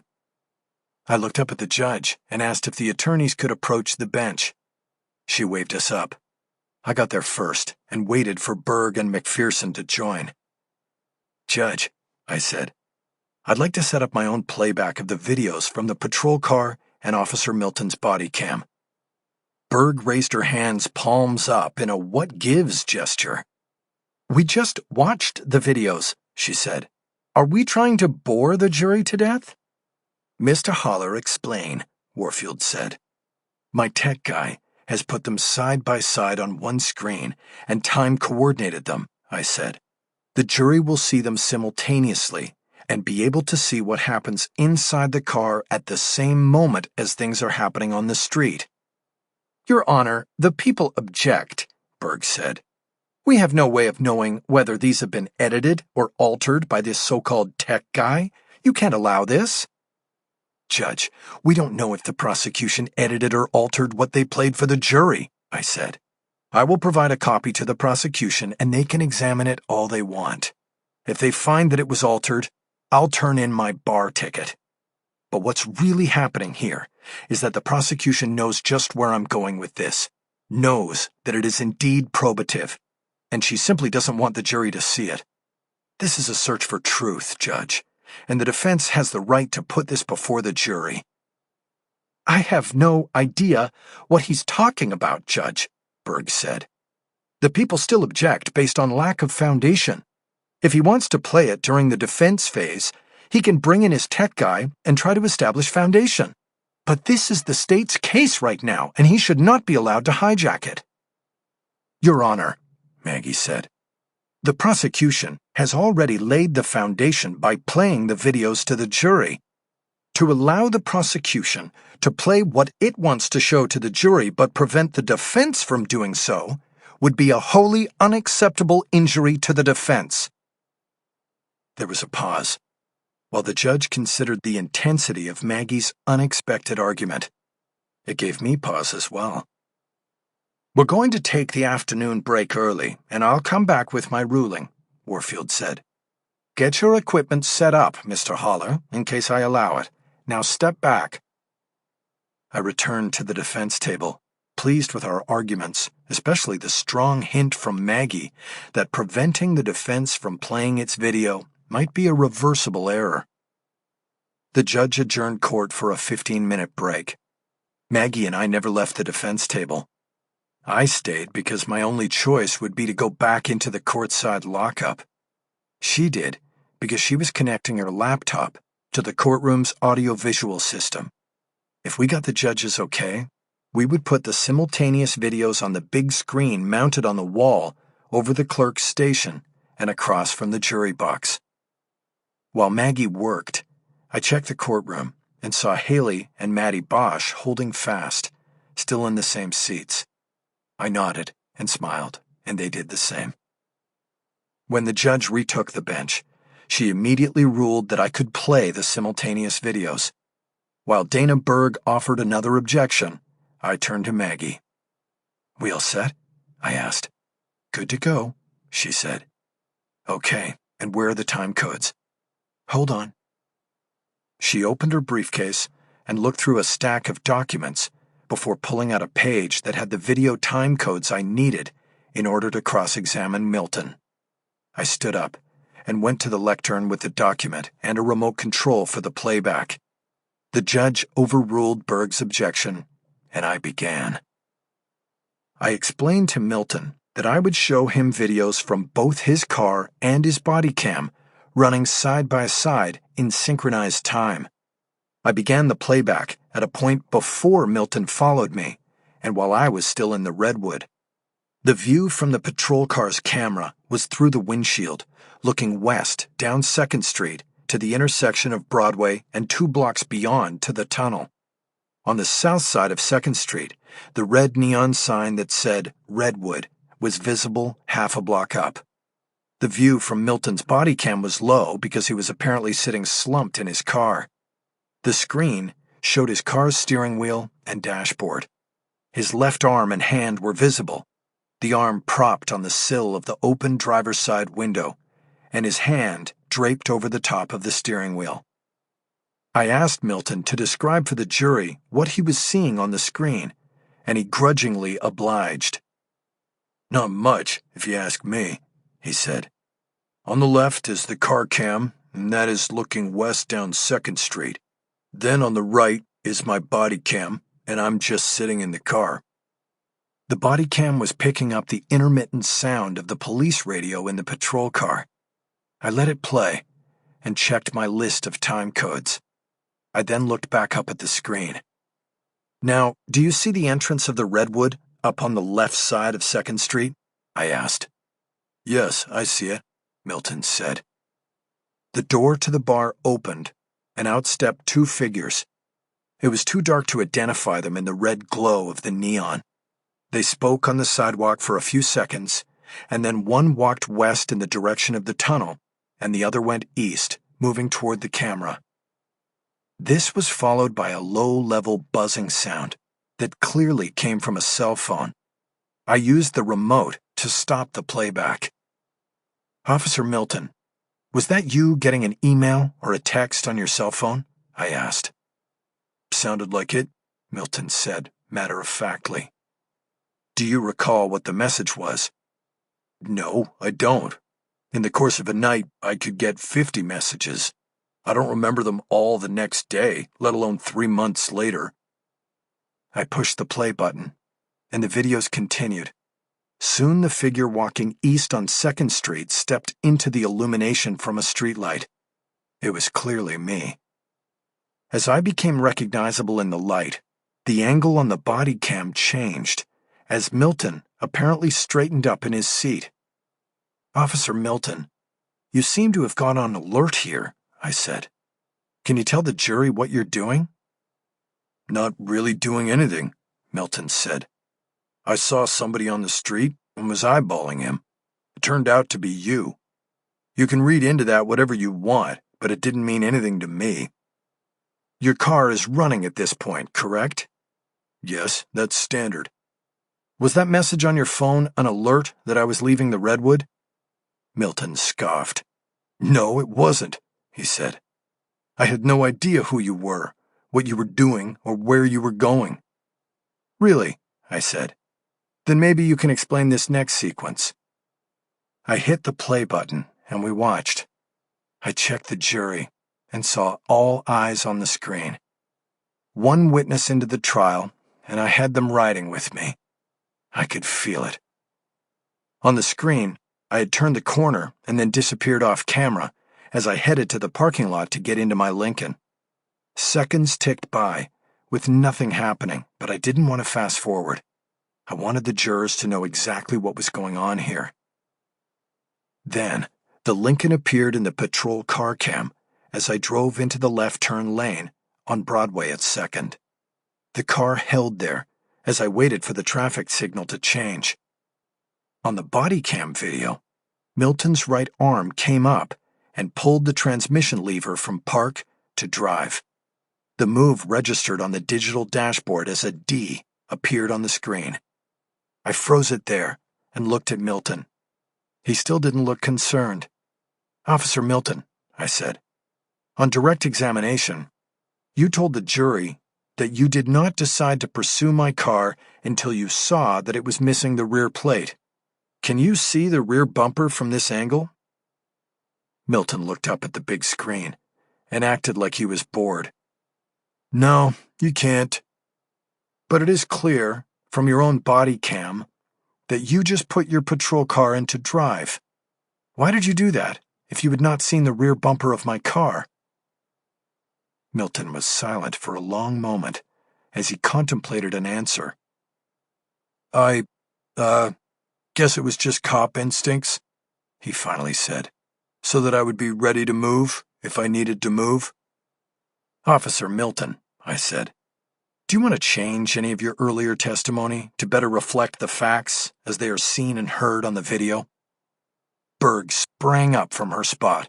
To object to my badgering the witness, the judge overruled her, saying, "I want to hear his answer for myself." Milton declined the opportunity to change his testimony. "So then," I said, it is your sworn testimony that you were not there specifically to wait and target me. Do I have that correct?" "That's right," Milton said. Now there was a defiant tone in his voice. That was what I wanted the jury to hear. The "how dare you question me" tone of the police state that at least some of them knew so well. A tone that I believed would trigger their suspicions that something here was not right. "And you do not wish to change or correct your earlier testimony?" I asked. "No," Milton said emphatically. "I do not." I paused for a moment to underline that answer and snuck a glance at the jury before looking down at my notes. I was sure Berg and Milton thought I was bluffing, that I was engaging in theatrics and implying that I had a witness in the wings who would further blow Milton and his story out of the water. But I didn't care about them. I was more concerned with what the jury thought. By implying as much, I had created an unspoken bargain with the jury, a promise. I would have to deliver on it or be held accountable. "Let's jump forward," I said. I advanced the video to the point where Milton popped the trunk and discovered the body. I knew it was a risky move to show the body to the jury again. Any murder victim shown in repose after a violent end will draw sympathy from a juror and may kickstart instinctive needs for justice and revenge, all of which could be directed at me, the accused. But I thought the risk-reward balance would be in my favor here. During her playback of the videos, Berg had kept the sound on a low setting. I did not. I set the audio at a level that could be clearly heard. When the trunk came up and the body was seen, there was Milton's very clear, "Oh shit," followed by a stifled laugh that carried the unmistakable tone of gloating in it. I stopped the playback. "Officer Milton, why did you laugh when you found the body?" I asked. "I didn't laugh," Milton said. "What was that then? A guffaw?" "I was surprised by what was in the trunk. It was an expression of surprise." I knew he had prepped for this with Berg. "An expression of surprise," I said. "Are you sure you weren't gloating about the predicament you knew I would now be in?" "No, that wasn't the case at all," Milton insisted. "I felt like a semi-boring night just got interesting. After 22 years, I was going to make my first arrest for homicide." "Move to strike as non-responsive," I said to the judge. "You asked the question, he answered," she responded. "Overruled. Continue, Mr. Haller." "Let's listen again," I said. I replayed the moment on the video, turning the sound up louder. The gloating laugh was unmistakable, no matter how Milton tried to couch it. "Officer Milton, are you telling the jury that you did not laugh when you opened the trunk and discovered the body?" I asked. "I'm saying I might have been a little giddy, but not gloating," Milton said. "It was a nervous laugh, that's all." "Did you know who I was?" "Yes, I had your ID. You told me you were a lawyer." "But did you know of me before you pulled me over?" "No, I did not. I don't pay much attention to lawyers and all of that." I felt that I had gotten all I could out of the moment. I had thrown at least some suspicion on the prosecution's very first witness. I decided to leave it at that. No matter what came next, I felt we had opened the trial with a strong showing of contesting the state's evidence. "No further questions," I said. "But I reserve the right to recall Officer Milton to the witness stand during the defense phase of the trial." I returned to the defense table. Berg took the lectern and tried to mitigate the damage on redirect, but there wasn't much that could be done with the video evidence I had presented. She walked Milton through his story again, but he could not express a good and believable reason for his dropping the car into drive before he could have seen the rear bumper of my car. And the buzzing of the cell phone just prior to that had cemented in place the possibility that he had been told to pull me over. I leaned into Maggie to whisper, "Do we have the subpoena ready on his cell?" I asked. "All set," she said. "I'll take it to the judge as soon as we adjourn." We were going to ask the judge to allow us to subpoena the call and text records from Milton's personal cell phone. We had planned to follow his testimony and the playing of videos with a subpoena so as not to show our hand to Milton or Berg. My guess was that if we got the cell records, there would be no call or text that matched up with the buzzing sound heard on the video we had just played for the jury. This was because I was pretty sure that Milton would have used a throwaway phone for work like this. Either way, it would be a win when I brought him back to testify during the defense phase. If there was no record of a text to his registered cell, he would have to explain to the jury where the buzzing sound came from. And when I asked if he had a burner with him that night, his denial would ring false to the jury, who had clearly heard that unexplained buzzing sound. Overall, I felt the Milton cross-examination had been a score for the defense, and Berg apparently already needed to regroup. With a half hour still to go in the court day, she asked Warfield to adjourn early so she could review evidence with her next witness, Detective Kent Drucker. She had anticipated that the defense's opening statement and cross-examination of Milton would both last longer than they had.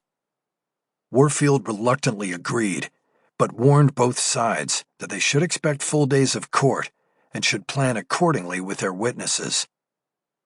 Immediately after adjournment, Maggie went to the clerk with a subpoena for Milton's cell records. I waved goodbye to the rest of my team and my loved ones, and was taken into the courtside holding tank.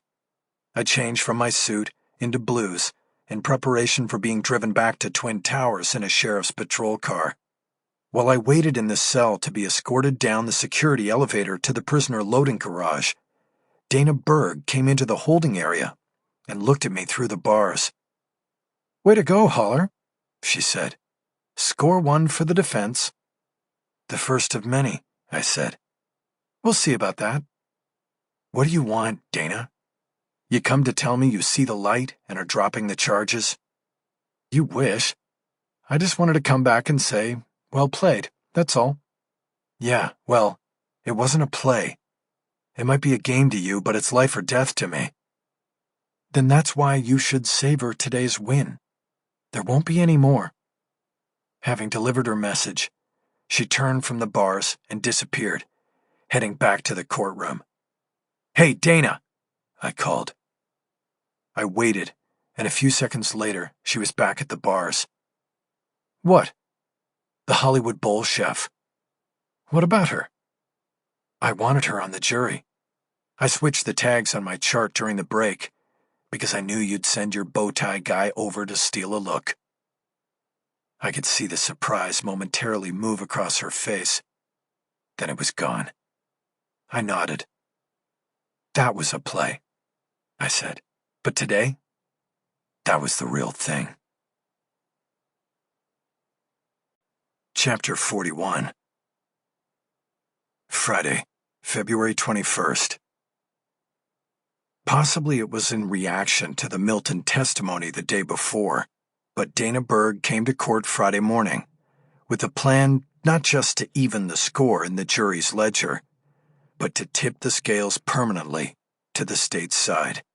She had choreographed a day that would stack the blocks of evidence and motive against me so high that the jurors would be able to see nothing else and would go into the weekend with my guilt permeating their brains.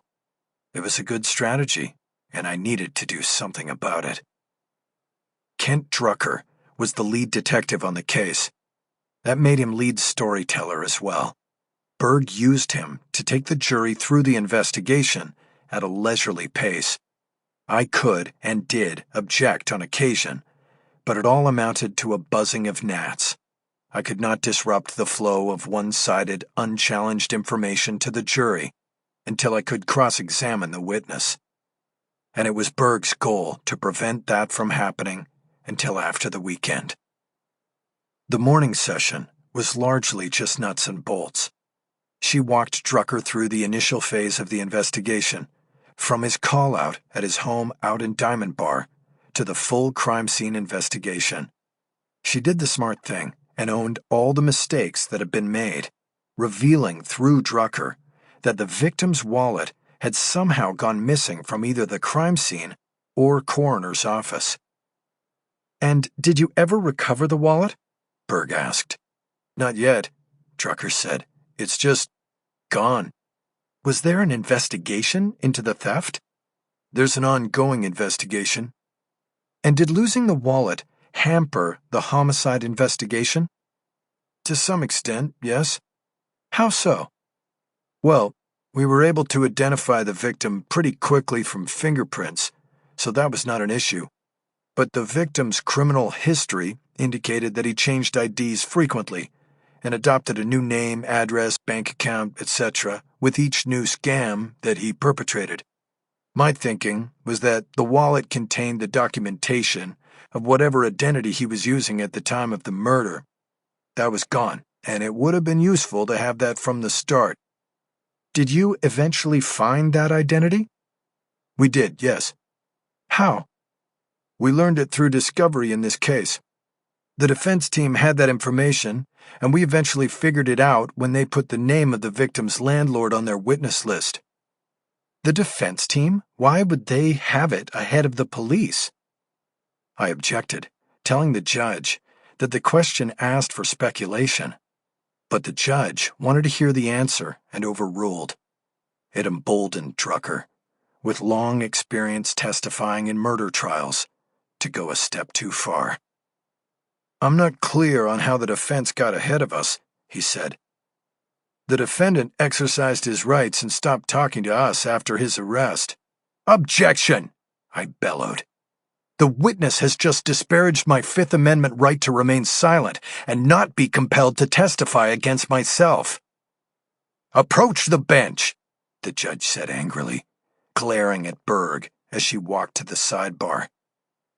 Maggie joined me at the bench. I could tell she was as angry as I was at Drucker's cheap shot. "Mr. Haller, you have made your objection," Warfield said. "Are you requesting a mistrial?"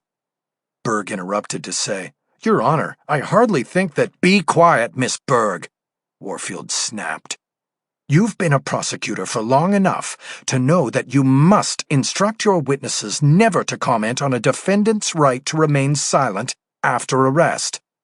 I consider this a prosecutorial misconduct and will take it under advisement to be dealt with at a later time.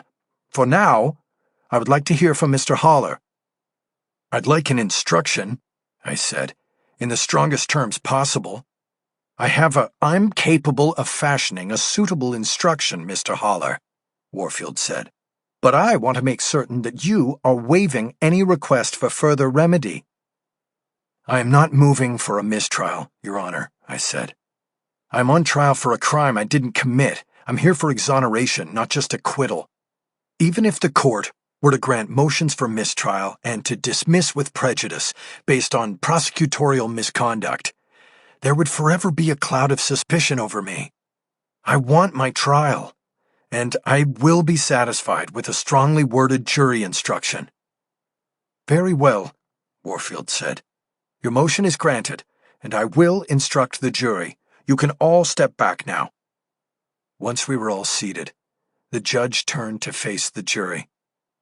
"Members of the jury, Detective Drucker just now unfairly commented on Mr. Haller's constitutional right to remain silent," she said.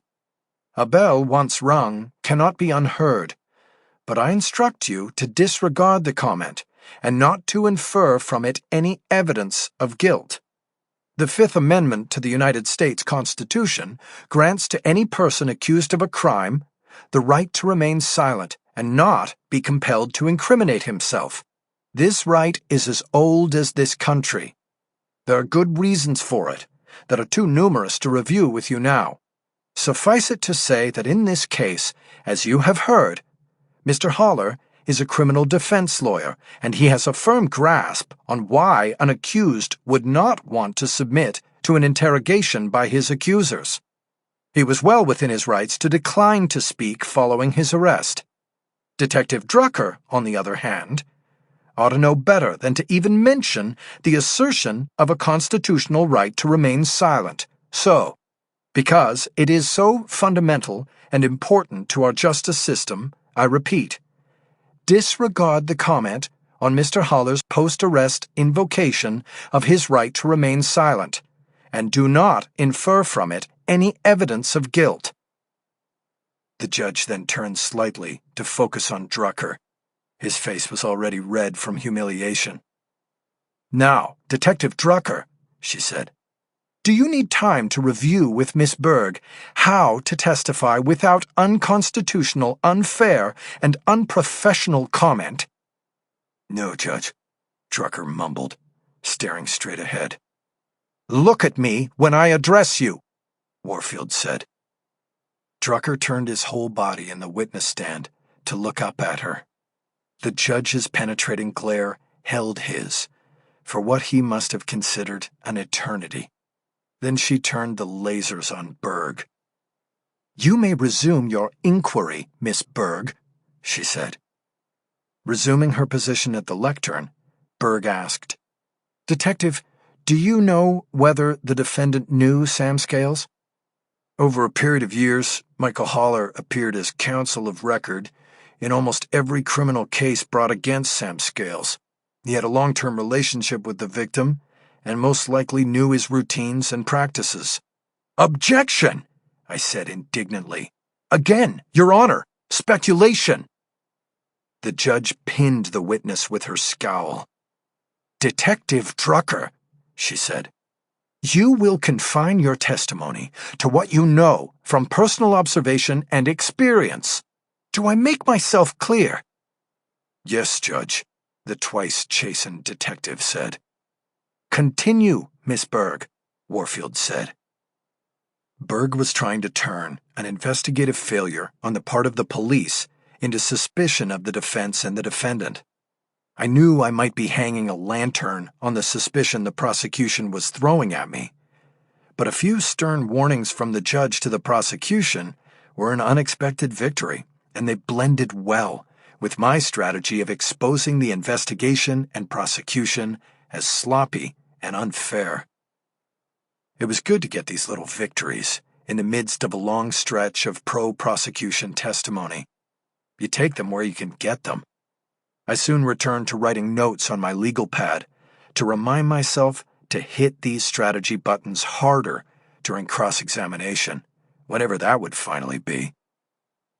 Berg continued to question Drucker right up until the lunch break, and by then had only covered the first night's investigation. There was more to come in the afternoon session, and it was becoming increasingly clear that I would not get my shots at the detective until after the weekend. I checked the jury as they were filing out of the box to leave for lunch. I saw a lot of stretching of arms and signs of lethargy. The chef even yawned. It was okay for them to grow tired of the prosecution's case, just as long as they hadn't already made a decision about me.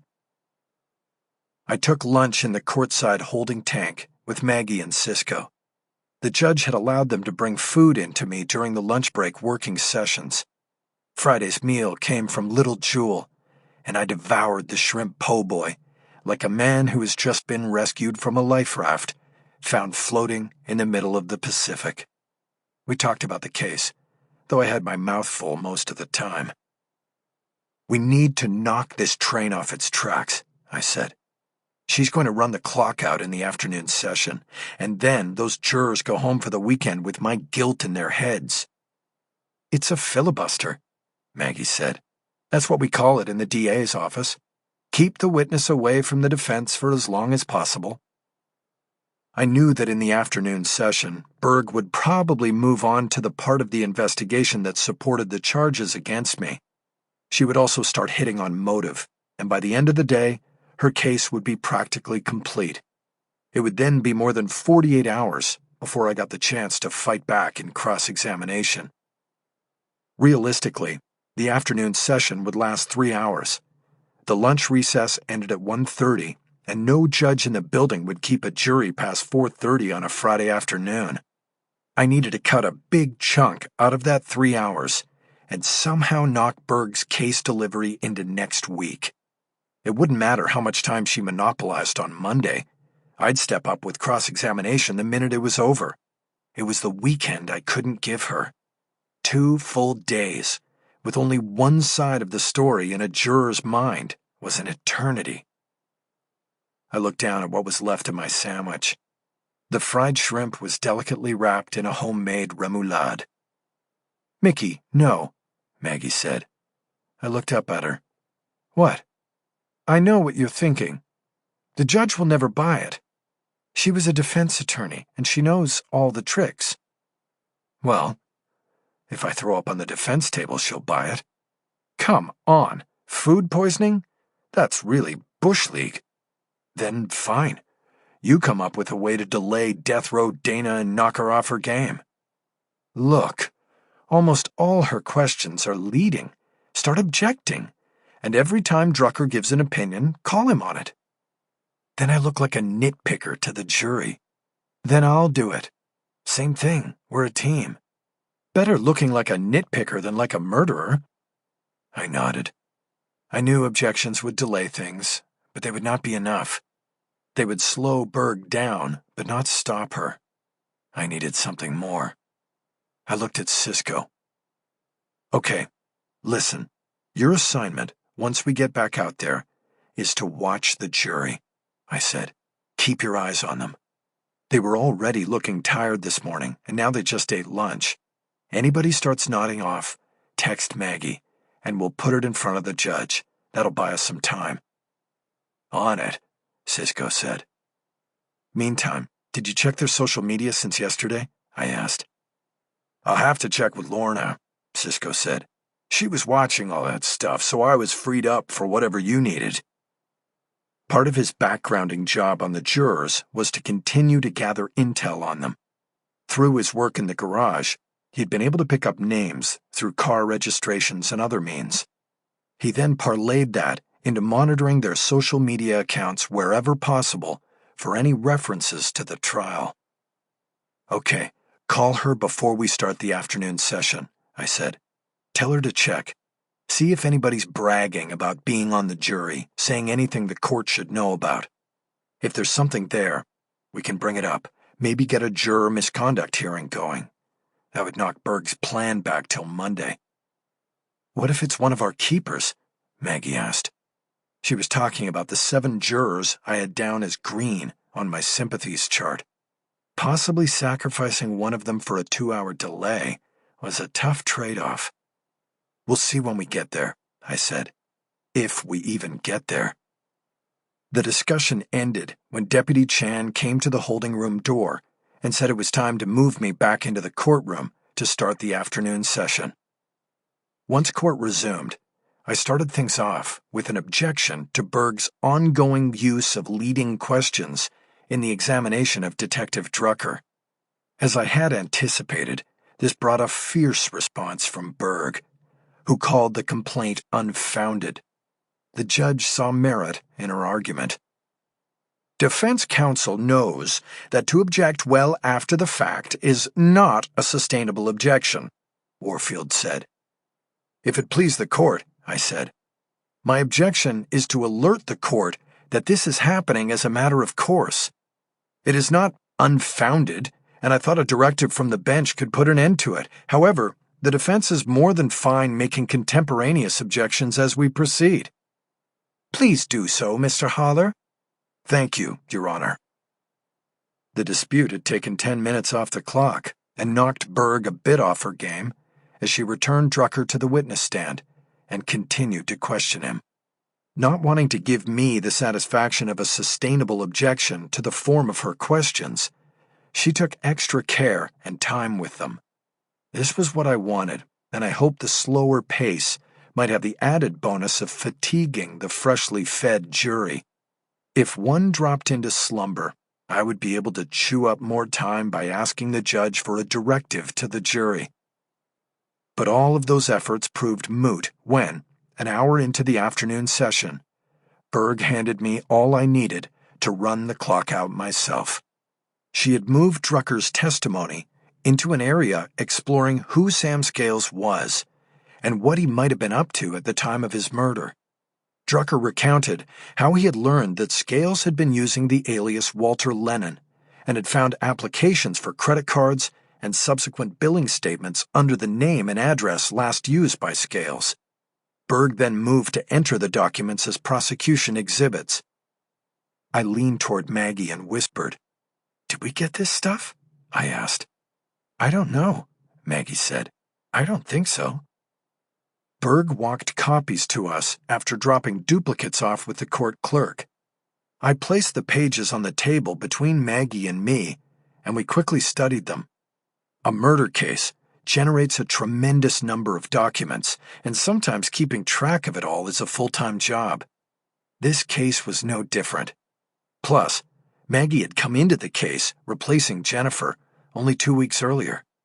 Neither of us had command of all the paperwork. That had been more Jennifer's job than mine, because I wanted to keep a minimal number of documents with me in the jail. But I was pretty sure I had never seen these papers before. "You have the discovery report there?" I asked. Maggie went into her briefcase and pulled out a file. She located a printout with a one-line description of all documents received from the district attorney's office as part of discovery. She ran her finger down the column and then checked a second page.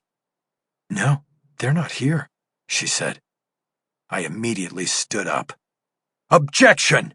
I said, with a fervor I rarely used in a courtroom. Berg stopped in mid-question to Drucker. The judge startled, as if the steel door to the holding cell had been slammed with great force. "What is your objection, Mr. Haller?" she asked. "Judge, once again, the prosecution has willfully violated the rules of discovery," I said. "The efforts to keep the defense from evidence to which it rightfully should have access has just been staggering in—" "Let me stop you right there," the judge said quickly.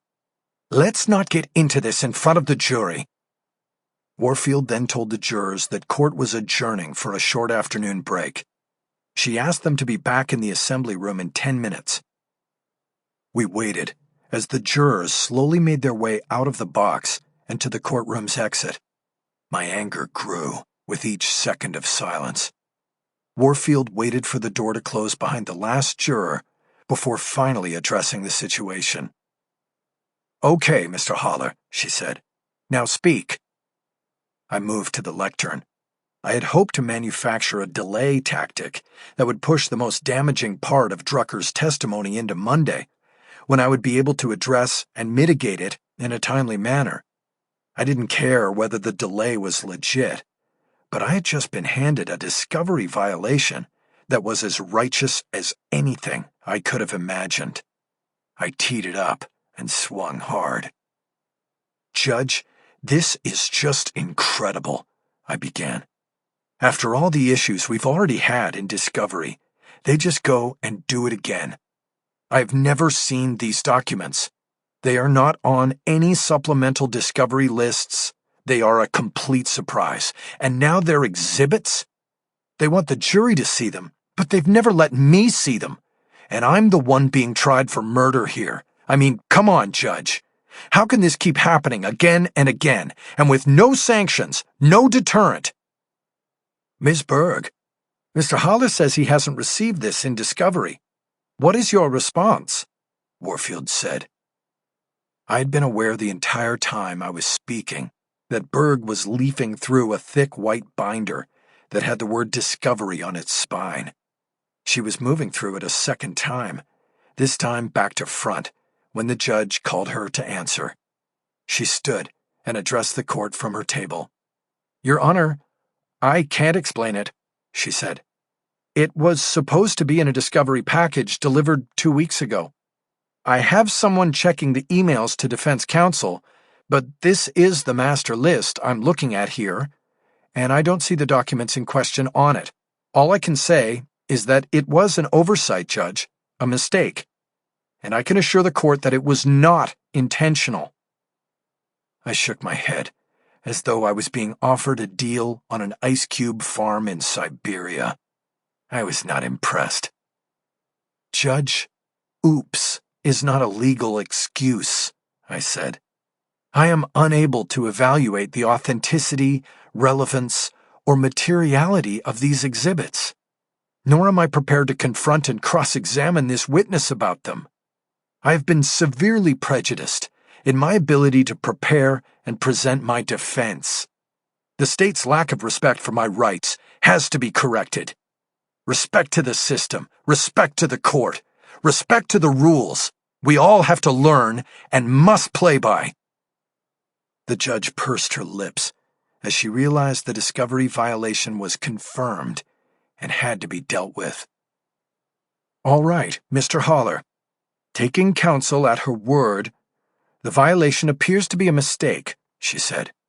"The issue now, however, is how to proceed, and that depends on what this evidence means to the people's case and the ability of the accused to confront the testimony and evidence against him. Miss Berg, what is the relevance and materiality of this evidence and testimony? To what issue does it relate?" "These are documents relating to Sam Scales, alias Walter Lennon's finances and bank accounts," Berg said. "They are relevant to the defendant's motive for killing him. They are crucial to the people's case for special circumstances." "Mr. Haller," Warfield said, "would you please look at the documents provided to you and tell me how long you will need to review and investigate them?" "Judge, I can tell you right now that I will need at least the weekend, possibly more, because the banks are closed over the weekend and my ability to investigate will be limited." "But that is only one of the issues. These documents and the testimony related to them ought to be excluded from evidence. The prosecution, in its zeal to—" "We're losing the day, Mr. Haller," the judge said. "Please get to the point." "Exactly," Berg chimed in. "Judge, it is clear that counsel is engaged in tactics to delay the testimony of my witness. He would like nothing better than—" "Your Honor," I cut in loudly. "Am I missing something? I'm the victim here, and the prosecution is now trying to blame me for her malfeasance, intentional or otherwise." "It was a mistake," Berg yelled. "A mistake, Judge. And he's trying to make it look like the end of the world. All right, the judge yelled. "Everyone just settle down and be quiet." In California, judges don't use gavels. It's supposed to be the kinder, gentler justice system. Or surely the hammer would have just come down hard. In the silence that followed the judge's outburst, I saw her eyes rise above the lawyers in front of her to the clock on the rear wall of the courtroom. "It's now after 3 o'clock, she said. "Tempers are running hot. In fact, you both are bringing far more heat than illumination to this proceeding. I'm going to bring the jury back in and send them home for the weekend." Berg hung her head in defeat as Warfield continued. "We'll take this matter up Monday morning," she said. "Mr. Haller, I want a submission from you to my clerk on remedies by Monday, 8 a.m. You will copy Miss Berg by email with a draft of your submission by Sunday evening. Ms. Berg, you too will file your submission as to why this evidence should not be excluded or why other proposed sanctions would be inappropriate. As I have repeatedly said in this courtroom, I take the rules of discovery very seriously. There are no honest mistakes when it comes to discovery. It is the backbone of case preparation, and the rules must be rigorously and jealously adhered to. Any infraction, whether intentional or not, must be seriously dealt with as a violation of the accused's fundamental right to due process. Now let's bring the jury back in here so they can get an early start on the weekend." I moved back to the defense table and sat down. I whispered to Maggie. "Talk about falling in shit and coming up smelling like a rose," I said. "Glad now that I didn't let you claim food poisoning?" she said. That falls under attorney-client privilege, not to be mentioned ever again. My lips are sealed. I'll write the motion and get it in. What about sanctions? I feel like we just got them. Her putting this over till Monday is a home run for us. So, no sanctions? I didn't say that. You never miss an opportunity for sanctions against this state.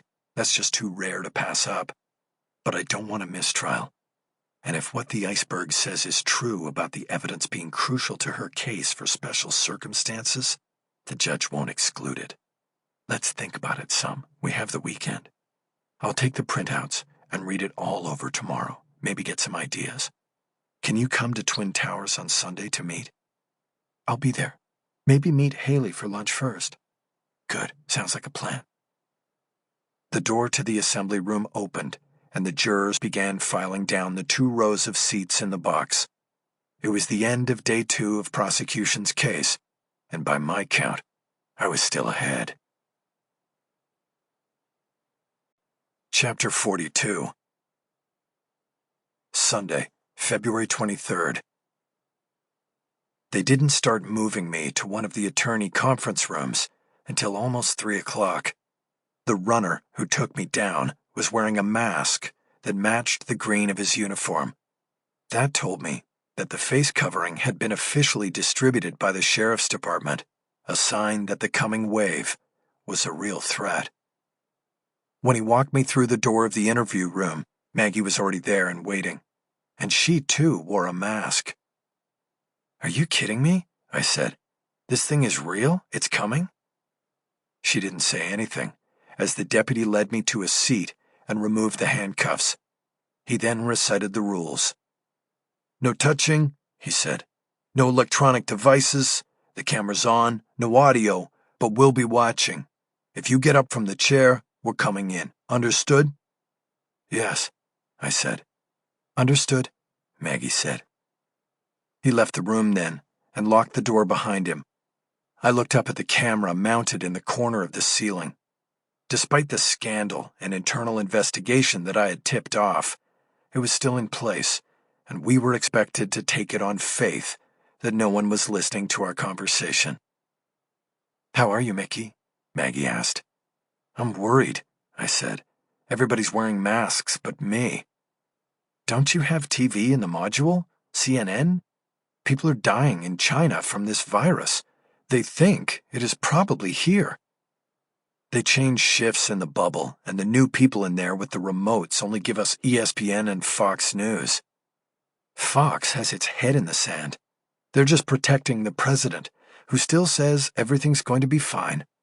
Well, if he said it, it must be true. Oh, yeah, sure.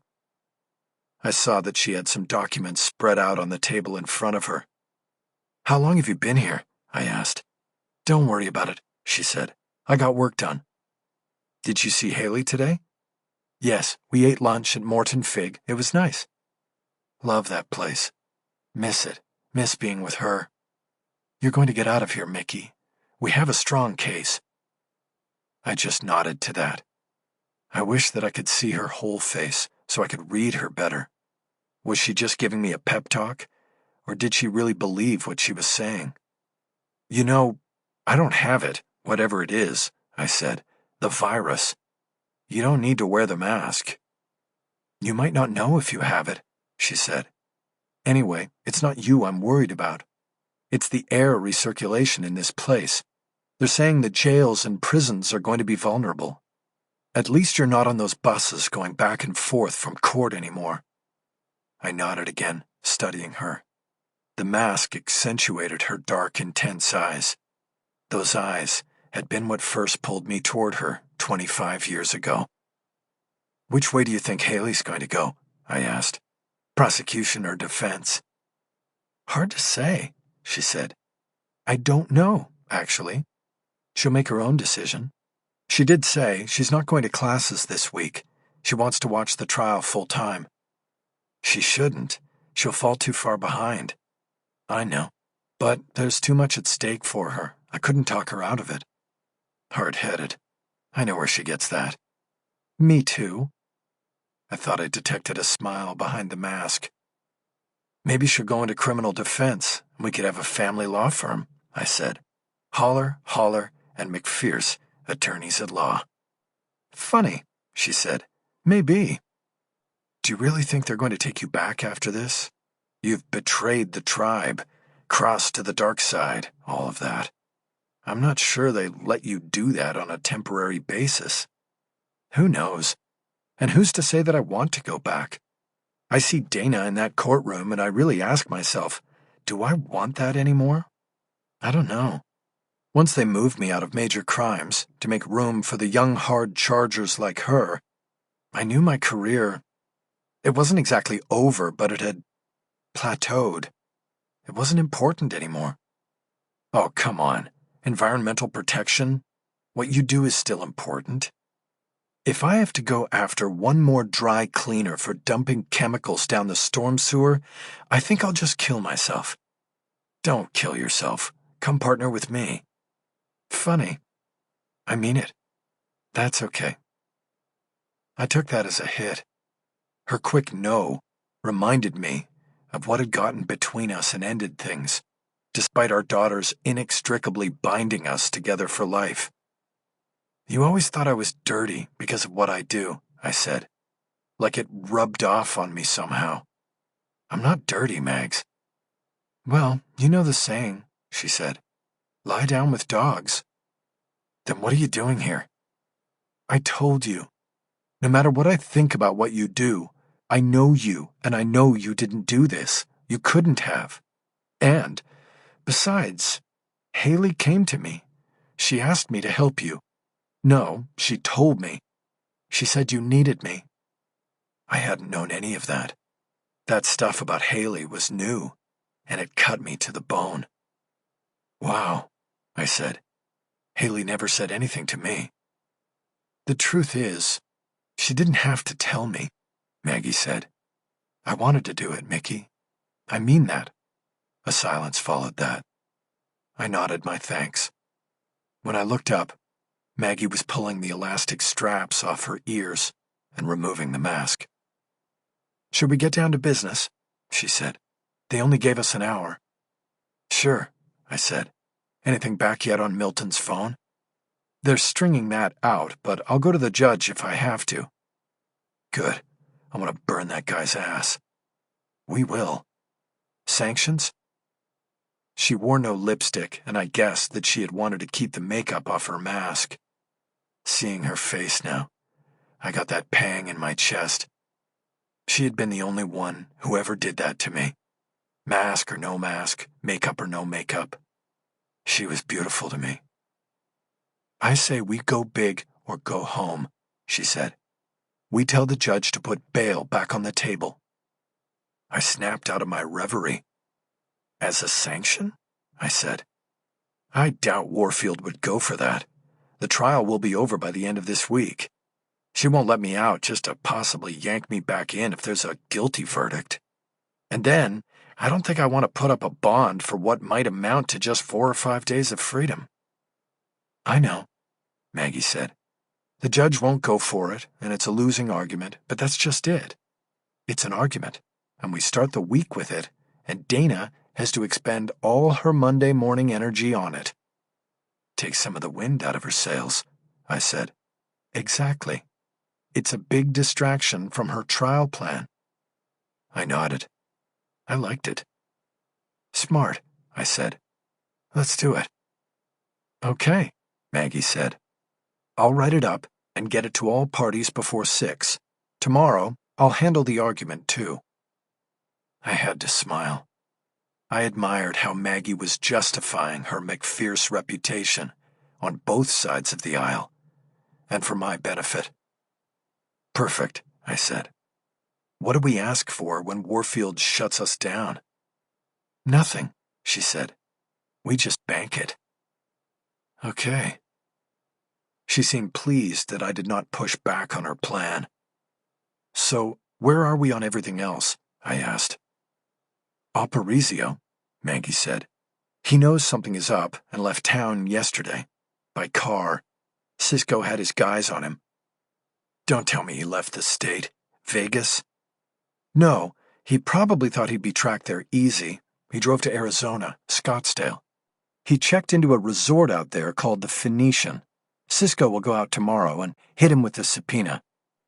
What if he knows that he doesn't need to respond to a subpoena from another state?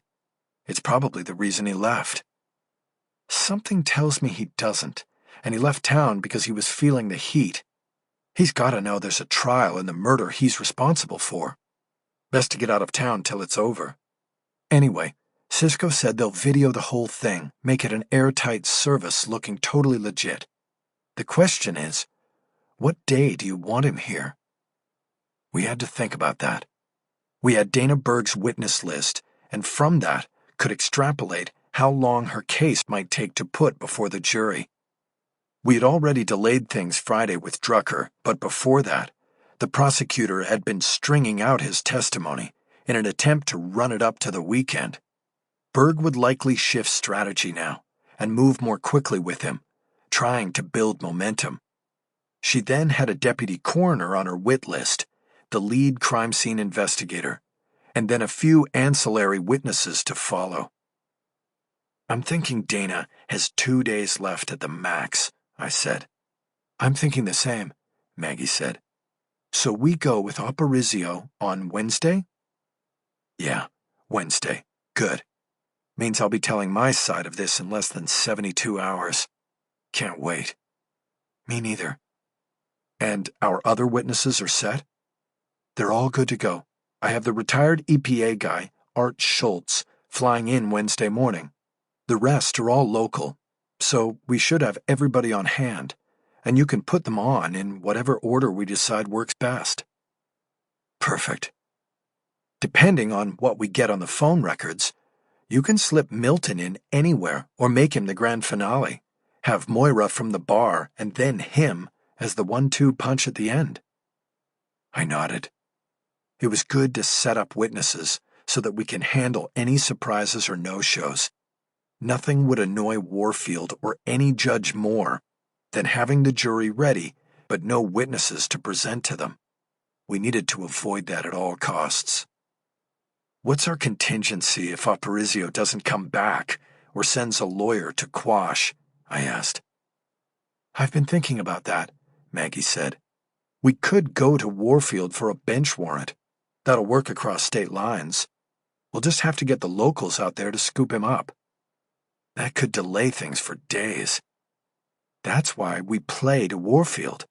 No one wants this trial over with more than you, but she's second on that list, and we'll make her see that she's got to use her power to bring Aparicio in. He's the centerpiece of the defense case. This could be reversed if we don't get the opportunity to put him on the stand. Well, let's hope it doesn't come to that. There was a pause in the conversation, and then I pointed it down another difficult track. What about the FBI? I asked. Have we given up on that? No, not yet, Maggie said. I've talked to some people over there, sneaking into my office and using the phone. It helps to have the DA's office come up on their caller ID. They actually take the calls. I'm just trying to get an off-the-record sit-down with Agent Ruth. That's a long shot. I know. But I think if I can just talk to her, I can work something out. I know she'll never get permission to testify, but if she would agree to just come in and sit in court when it's our turn to tell the story, we might win her over. To do what? Testify without the Bureau's permission? Maybe. I don't know. That would be fantastic, but no way. You never know. She's already helped you once. Maybe she'll do it again. We just need to find a way for her to do it. I think she might come to court anyway to see what comes out about Aparicio and Bio Green. Well, send her an embossed invitation. We'll save her a front row seat, but I think it'll be a seat that doesn't get used. It appeared we had covered everything. The week ahead would determine the future of my life. I felt confident in Maggie and myself and our case, but the dread was still there. It never went away. Anything could happen in court. Maggie picked up her mask and started looping the straps behind her ears. Even with the elastic, the loops were too tight and pulled her ears slightly forward. In that moment, I saw her daughter when she was younger, and her ears were one of her most pronounced features. What? Maggie asked. What? I said. What are you smiling at? Oh, nothing. Your mask sort of pulls your ears out. It reminded me of Hay. Remember when we used to say she had to grow into her ears? I do. And she did. I nodded at the memory and watched Maggie cover her smile. So, I said, who are you dating these days? That's none of your business, she said. True, but I want to ask you out. I don't want it to be a problem. Really? Why? Ask me out where? Next Sunday, 1 week from tonight, we go out and celebrate the big NG. I'll take you to Mozza. You're certainly confident. I have to be. It's the only way to go. You in or out? What about Haley? Haley too. The whole firm. Holler, and McPherce, bringing new meaning to family law. Maggie laughed. Okay, you're on. She gathered the paperwork and got up. She knocked on the steel door and then turned back to me. Stay safe, Mickey. That's the plan. You too.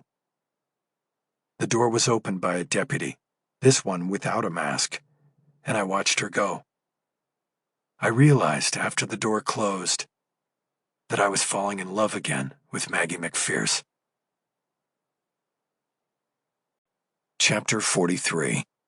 Monday, February 24th.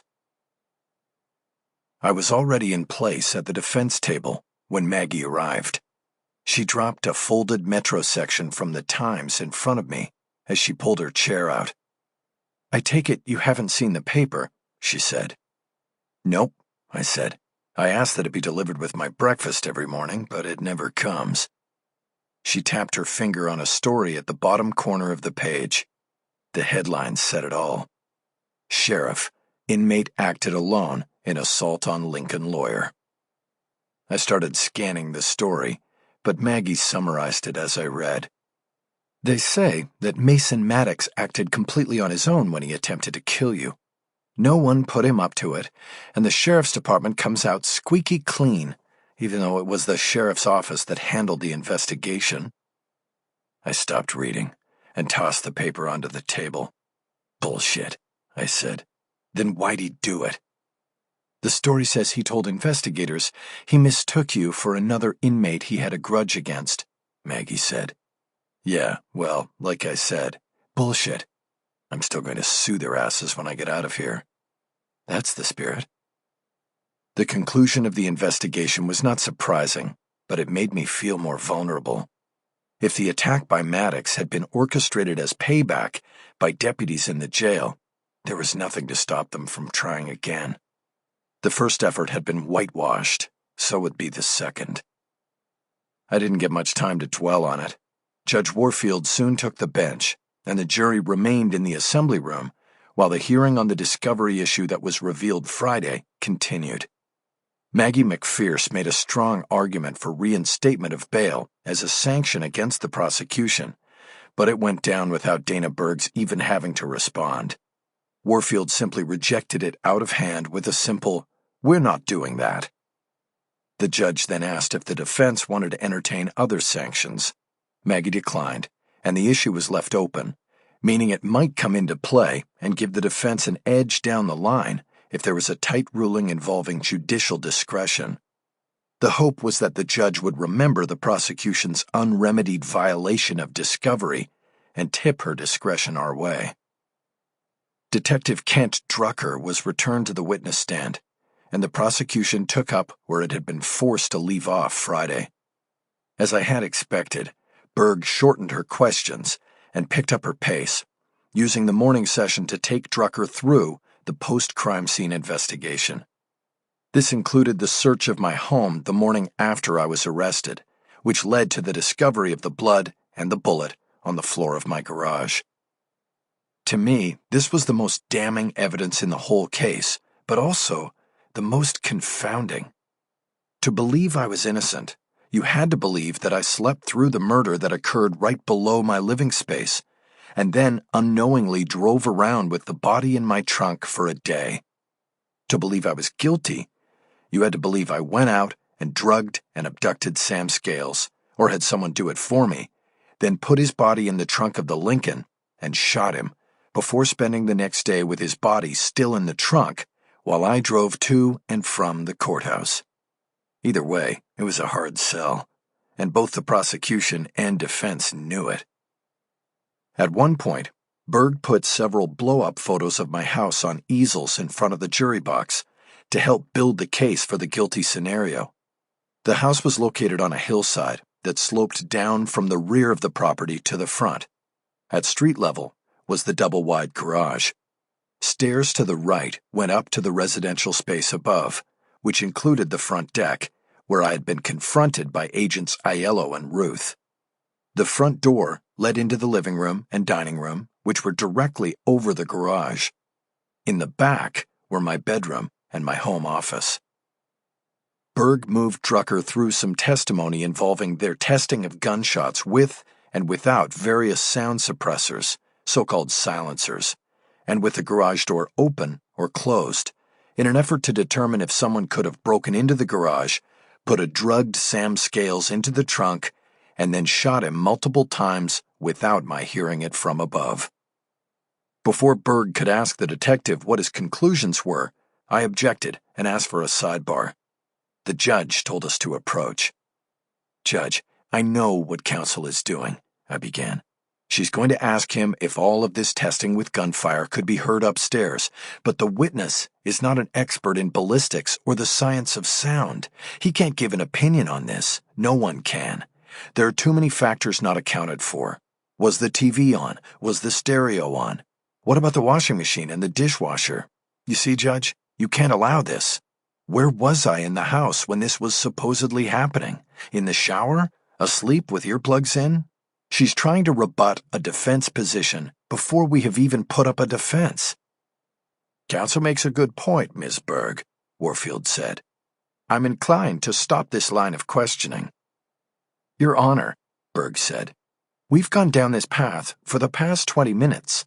If I'm not allowed to finish, the state will be unfairly held in a bad light by the jury. The witness is describing efforts made by the police to see if the suspect could actually be innocent. What happens during the defense phase when Mr. Haller trots out the tired tunnel vision defense? He'll accuse Detective Drucker of only focusing on his guilt to the exclusion of possibly exculpatory evidence. He can't have it both ways." "You make a good point as well, Miss Berg," Warfield said. "We're going to take the lunch break now, and I'll have a ruling on the objection when we come back at 1 sharp. Court was adjourned, and I was led back to the courtside holding cell for the hour break. Maggie didn't join me there for almost a half hour, finally coming in with a sandwich Lorna had picked up at Kohl's, as well as news from Arizona. "They got him," she said. "He was staying in his suite, having food brought in, and they thought they were going to have to door-knock him with the subpoena when he ventured out to the pool. They got him in a bathing suit and bathrobe." "Tony Soprano," I said, recalling that the television mobster liked to lounge around the pool in a bathrobe. "Exactly what I thought." "They get it on video?" "The whole thing. I have it on my phone. I can show you in the courtroom, but they wouldn't let me bring it in here." I unwrapped my sandwich. It was roast beef on a roll. I took a bite and spoke with my mouth full. "Good. So we have Aparicio for Wednesday, if he shows up." I took another bite. The sandwich was delicious, but then I noticed she wasn't eating. "You want some of this?" I asked. "It's great." "No, I'm too nervous to eat," Maggie said. "What, about the trial?" "What else?" "I don't know. I just didn't think Maggie McPherce ever got nervous." "You'd be surprised." "So, who is Aparicio using these days? Back during the Lisa Trammell case, he used Zimmer and Cross to try to quash our subpoena. They failed. I heard he fired them right after that. As far as we can tell from documents we've located on BioGreen, he uses the firm of Dempsey and Giraldo for a lot of his stuff. Whether they provide criminal defense, I don't know." "Interesting. Why?" "I've run up against them before. They rep a lot of cops, especially Dempsey. Looks like with Aparicio, they're at the other end of the spectrum. Maggie pursed her lips, and I knew she was considering something. What? I said. Just thinking, is all, she said. I'd like to get a list of their clients who are cops, see if there's a connection to Officer Milton. You can get that. They're not just going to give it to me. No, but you have access to the county court's database. Put their names into it, and you'll get hits on every case they're involved with. I took a leave, Mickey, remember? I could get fired if I did that. You told me yesterday you were sneaking in to use your office phone. That's different. How's... Deputy Chan opened the cell door and told us it was time to go back to court. Maggie and I dropped the conversation there. Once we were back at the defense table, Maggie pulled her phone and played me the video she had received from Cisco in Scottsdale. She had the sound down low, but I could hear enough, and I could tell from Aparicio's contorted and red face that he was angry at being served with a subpoena. He was equally upset with the camera recording the event. He lunged at it, his bathrobe flapping open, and his flower-white gut hanging over his board shorts. The man behind the camera, one of Cisco's Indians, was lighter on his feet, and the lens swiftly moved out of range of Aparicio's swinging hand without ever losing him in the frame. The reference to Tony Soprano had been spot on, and I wondered if Aparicio himself embraced the resemblance. After missing the camera, Aparicio followed the momentum of his swinging arm and turned back toward Cisco. Aparicio took 2 steps toward him, while Cisco calmly stood his ground. I saw his shoulders and arms tense. So did Aparicio. He thought better of his move and stopped in his tracks. He went with the finger instead of the fight, pointing it at Cisco's face and yelling an empty threat at him. At no point did Aparicio say anything about the subpoena being invalid when served in another state. He clearly didn't know. Maggie cut the video as Chan announced that court was coming to order. That's the end, she whispered. He runs back to his room after cussing Cisco out. She dropped the phone into her briefcase as Judge Warfield took the bench. Before bringing the jury back in, the judge ruled on the objection I had made. Miss Berg, you have accomplished what you set out to show, she said. Detective Drucker has testified to the experiments at the defendant's house, but his opinions about what the experiments mean are irrelevant. You will move on to another area of inquiry. Another minor victory for the defense. The jury was brought in, and Detective Drucker returned to the stand. Berg completed eliciting his direct testimony an hour into the afternoon, ending with a line of questioning designed to outline the motive for my killing Sam Scales. Money. Through Drucker's testimony about the search of my records at my warehouse, she introduced the letter I had sent Scales in a final effort to collect the money he owed me. The letter was entered into the record as a state's exhibit without my objection. I didn't want to keep it from the jury. It was my belief that it cut both ways, and that would become clear when I put on my defense. Through her questioning, Berg tried to make it seem to the jury that the letter was a key piece of evidence that I had tried to conceal by burying it in records hidden in a massive warehouse full of other possessions and junk. Where exactly did you find this letter in Mr. Holler's warehouse? There was a small closet toward the back of his place. The door was kind of hidden behind a rack of clothes, but we found it, and inside we found some file cabinets. The drawers were full of files and didn't really seem to be in any order. We found a file on Sam Scales, and the letter was inside it. And when you read the letter, did you recognize it as potential evidence in the case? Yes, right away. It was a demand, a final demand, for money that Holler believed he was owed. Did you perceive the letter as a threat to Sam Scales? Maggie hit my arm and nodded toward the witness stand. She wanted me to object before Drucker could answer, giving an opinion on what should be a jury decision. But I shook my head. I wanted Drucker's answer, so that I could turn it against him when it was my time. Yes, definitely a threat. Drucker said.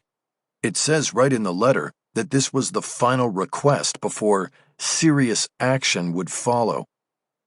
Thank you, Detective, Berg said. Now, the final thing I want to do is have you introduce a video in which you spoke to the defendant, but in his capacity as his own lawyer. Do you recall that conversation? I do. And it was video recorded? Yes. Let's play that for the jury. Maggie leaned into me. What is this? She whispered. His last try to get me to confess, I whispered back. I told him to fuck off. The video was played on the big wall screen over the clerk's station. It was from an interview room at Twin Towers. I had already been jailed for a week or so when Drucker and his partner, Lopez, came to see me to tell me what they had and to see if I would roll over. We see you're going to defend yourself on this thing, Drucker said. So, we're here today to talk to you as a lawyer, not as the defendant, okay? Whatever, I said. If you're going to talk to me as a lawyer, you should have a prosecutor with you. But you've had your head up your ass on this from the beginning, Drucker. Why do I get the dumbest pair of detectives on the squad who can't see what this is? Sorry, we're so dumb. What is it we aren't seeing? It's a setup. Somebody did this to me, and you bought it hook, line, and sinker. You're pathetic. Well, that's why we're here. I know you said you won't talk to us, and that's your right, so we're telling you, the attorney of record on this, what we've got and what the evidence shows. Maybe it changes your client's mind, maybe it doesn't, but now is the time if you want to try to talk to us. Go ahead. Tell me what you got. Well, we've got the body of Sam Scales in the trunk of your car, and we can prove through ballistics and other evidence that he was killed in your garage when you were supposedly upstairs twiddling your thumbs. That's bullshit. You're trying to bluff me. You think I'm that stupid? We've got blood on the floor and ballistics. We found the slug on the floor of your garage, Haller. You did this, and we can prove it. And I gotta tell you, it looks like it was planned. That's first degree, and that's life without parole. Your client has a kid. If he ever wants to see that kid again outside of prison, now is the time for him to come in and tell us exactly what happened. Was it heat of the moment, a fight, what? You see what I mean, counselor? Your client is fucked. And there is a small window here where we can go see the DA to explain this and get you, him, the best deal possible. There was a long beat of silence on the video as I just stared at Drucker. I realized that this was what Dana Berg wanted the jury to see. The hesitation looked like I was considering the offer from Drucker, and wouldn't only a guilty man pause to weigh the choice?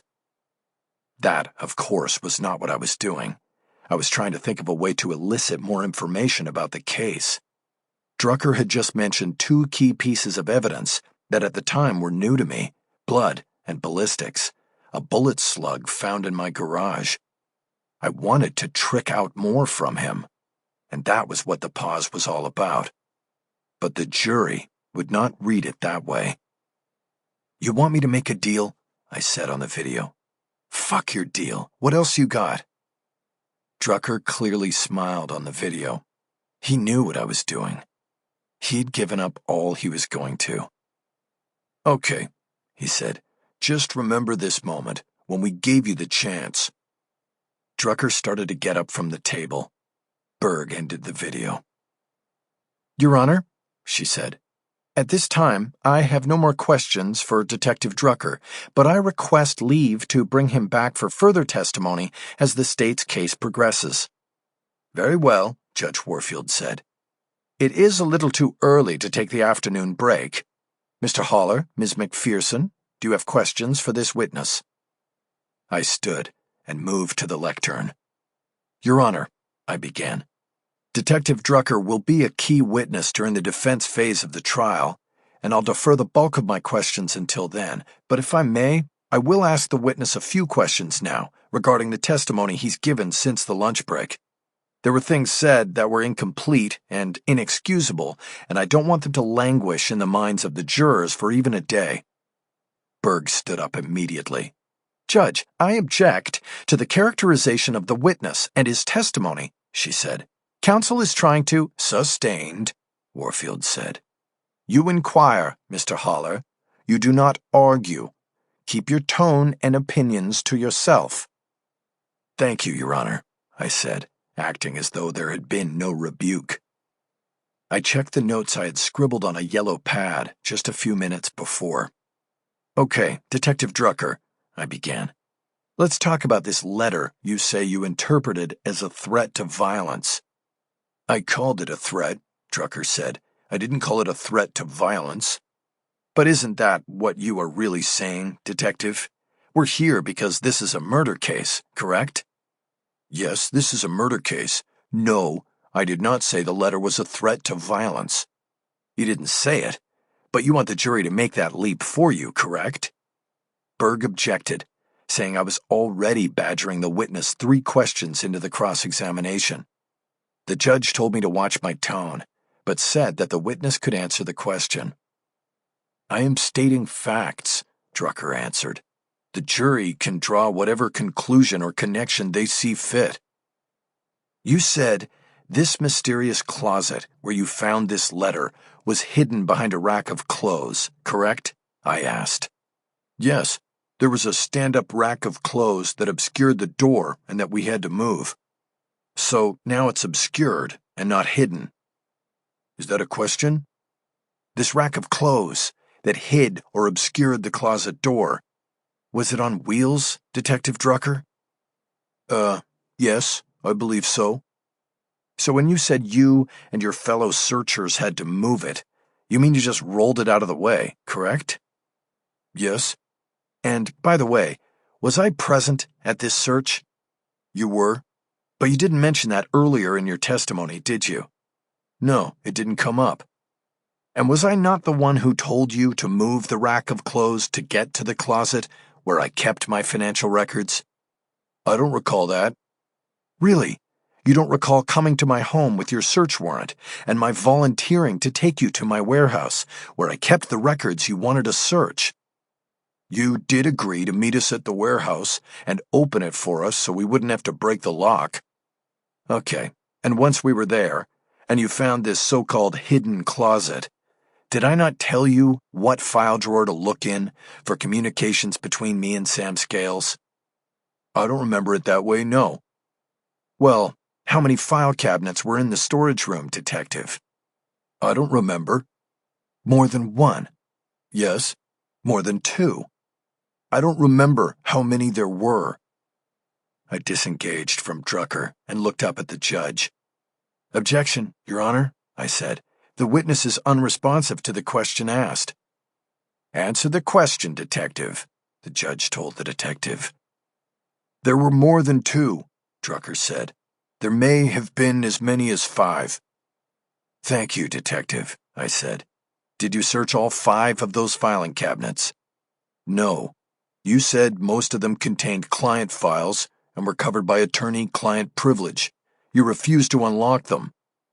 But I unlocked the filing cabinet containing my financial records, isn't that right, Detective?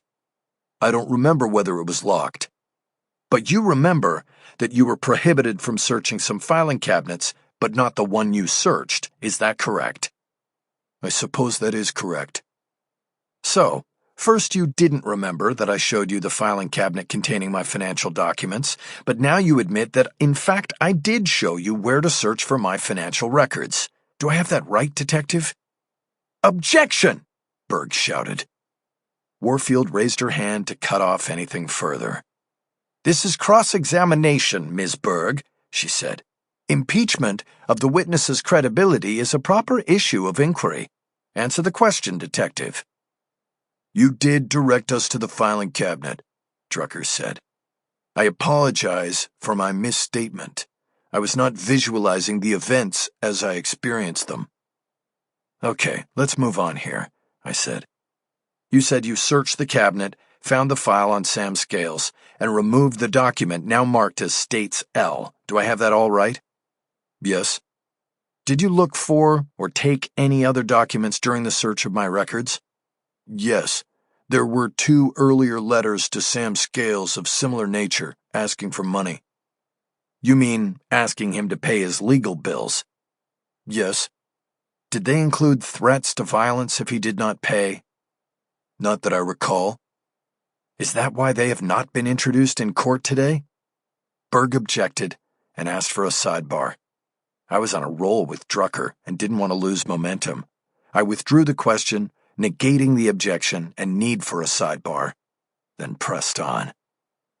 Did you take anything else from my storage files, Detective Drucker? No, the warrant covered only financial communications between you and the victim. So, you did not ask the judge who signed the warrant for permission to check my tax returns to see if I'd written off the Sam Scales debt as a business loss. Drucker had to think for a moment before answering. This was completely new information to be considered. It's a simple question, Detective, I prompted. Did you? No, we did not ask for tax returns, Drucker said. Do you think if you had known that this debt was turned into a tax deduction, it would have mitigated your belief that it was the motive behind the killing of Sam Scales? I don't know. Do you think it might have been good information to have as you investigated the case? All information is good to have. We like to throw out a wide net. But not wide enough in this case, correct? Berg objected to the question, saying it was argumentative. The judge sustained the objection, and that was what I wanted. I didn't want Drucker to answer the question. It was meant for the jury.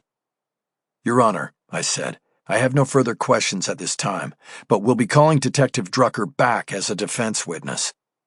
I returned to the defense table, while Berg called her next witness. Maggie gave me the nod for my first swing at Drucker. Good stuff, she said. Should I have Lorna go to the warehouse and pull the tax return? We could use it as a defense exhibit. No, I whispered. There is no deduction. What do you mean? You wouldn't know this because you've spent your life in public service. Same with Berg and same with Drucker. Even the judge was a public defender before she got elected. But a private attorney can't deduct unpaid fees as a business loss. The IRS won't allow it. You just have to eat the loss. So it was a bluff. Pretty much. About as much bullshit as them saying that letter I sent Sam was a threat to kill without really saying it. Maggie leaned back and stared straight ahead as she computed this. Welcome to criminal defense, I whispered. Chapter 44. Linear, methodical, routine. Dana Berg was following textbook case delivery. The prosecution usually had such advantages in terms of its wealth and reach that was usually all it took. The state overwhelmed with its power and might. Prosecutors could afford to be unimaginative, even stodgy. They trotted out their cases to the jury like furniture instructions from IKEA, step by step, with big illustrations, all the tools you needed included. No need to look elsewhere. No need to worry. And at the end, you have a sturdy table that is both stylish and functional. Berg ran out the afternoon with testimony and video from the lead criminalist, who had been in charge of the crime scene, and then the deputy coroner, who had conducted the autopsy on the victim. Both witnesses were part of the building blocks of the state's case, even if they offered no evidence that directly implicated me. With the criminalist, I passed on the opportunity to ask questions. There was nothing to be gained there. With the coroner, Berg ran her direct examination past the usual 4:30 p.m. cutoff for testimony. Judge Warfield liked to use the last half hour of the day to dismiss the jury with warnings about avoiding media reports and discussing the case on social media or anywhere else, and then to check with the lawyers for any new business to consider. But I stood up to address the court before she could do it. Your Honor, I have only a few questions for the witness, I said. If I could get them in today, the prosecution can start tomorrow with a new witness, and Dr. Jackson will be able to go back to his important work at the coroner's office. If you're sure, Mr. Haller, the judge responded, a suspicious tone in her voice. 5 minutes, Judge, maybe less. Very well. I went to the lectern with only my copy of the autopsy report and nodded to the witness, Dr. Philip Jackson. Dr. Jackson, good afternoon, I began. Can you tell the jury if it was your opinion that the victim in this case was obese? He was overweight, yes, Jackson said. I'm not sure he would be considered obese. How much did he weigh at autopsy? Jackson referred to his own copy of the autopsy report before responding. He weighed 206 pounds, he said. And how tall was he? I followed. He was 5'8". Are you aware that the National Institutes of Health Table of Desired Weights for Adults places the maximum optimum weight of an adult male 5'8" in height at 158 pounds? Not off the top of my head, no. Would you like to review the table, Doctor? No, that sounds about right. I don't dispute it. Okay, how tall are you, Dr. Jackson? 6 foot even. And your weight? As I expected, Berg stood and objected on the grounds of relevancy. Where are we going with this, Judge? She asked. Mr. Haller, the judge said, we are going to adjourn and take this up in the— Your Honor, I interrupted. 3 more questions and we'll be there, and the relevancy will be clear. Hurry, Mr. Haller, Warfield said.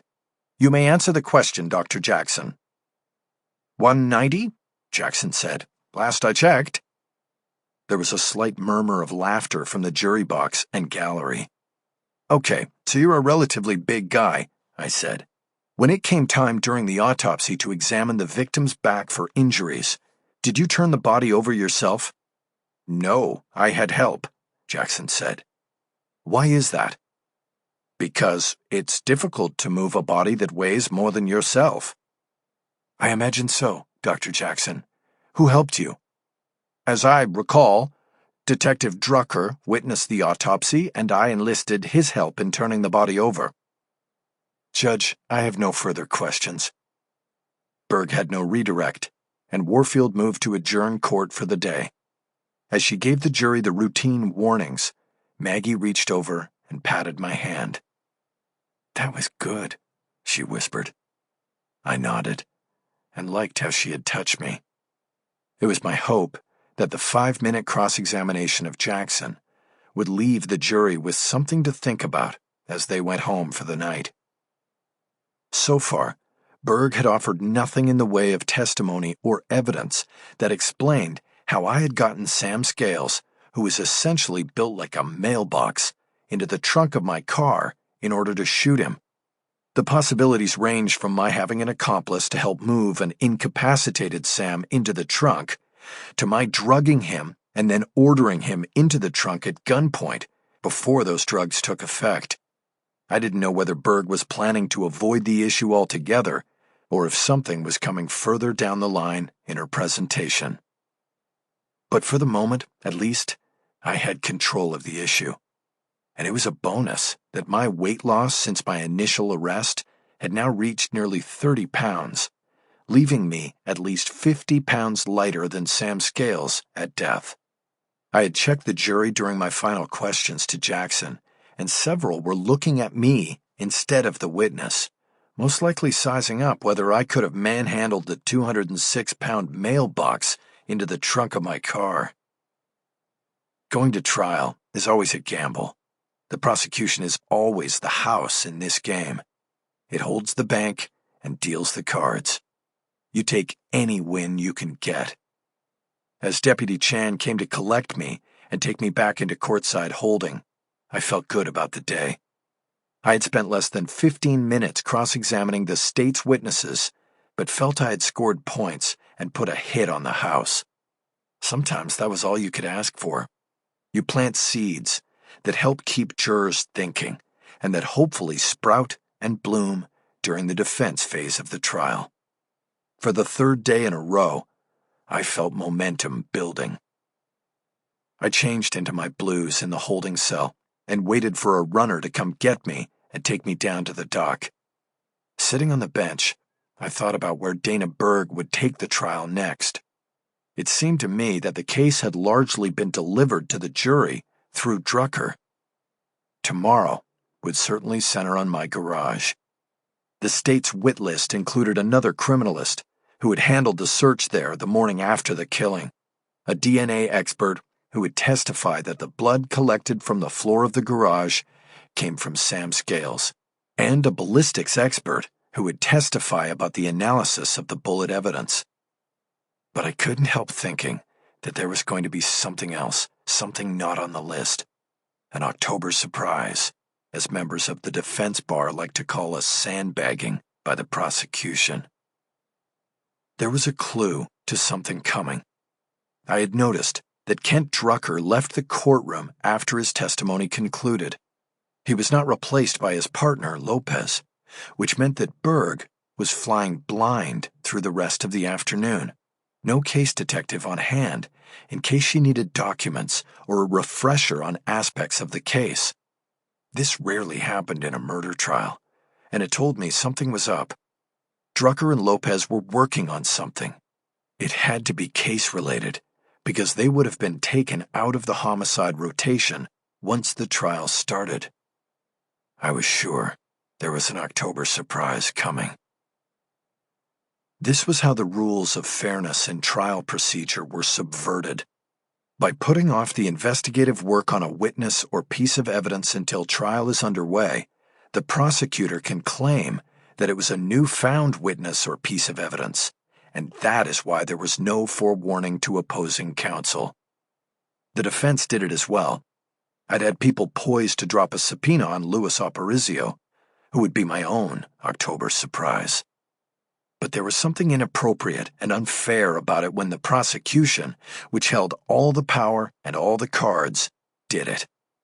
It was like the New York Yankees, always getting the best players because they had the most money.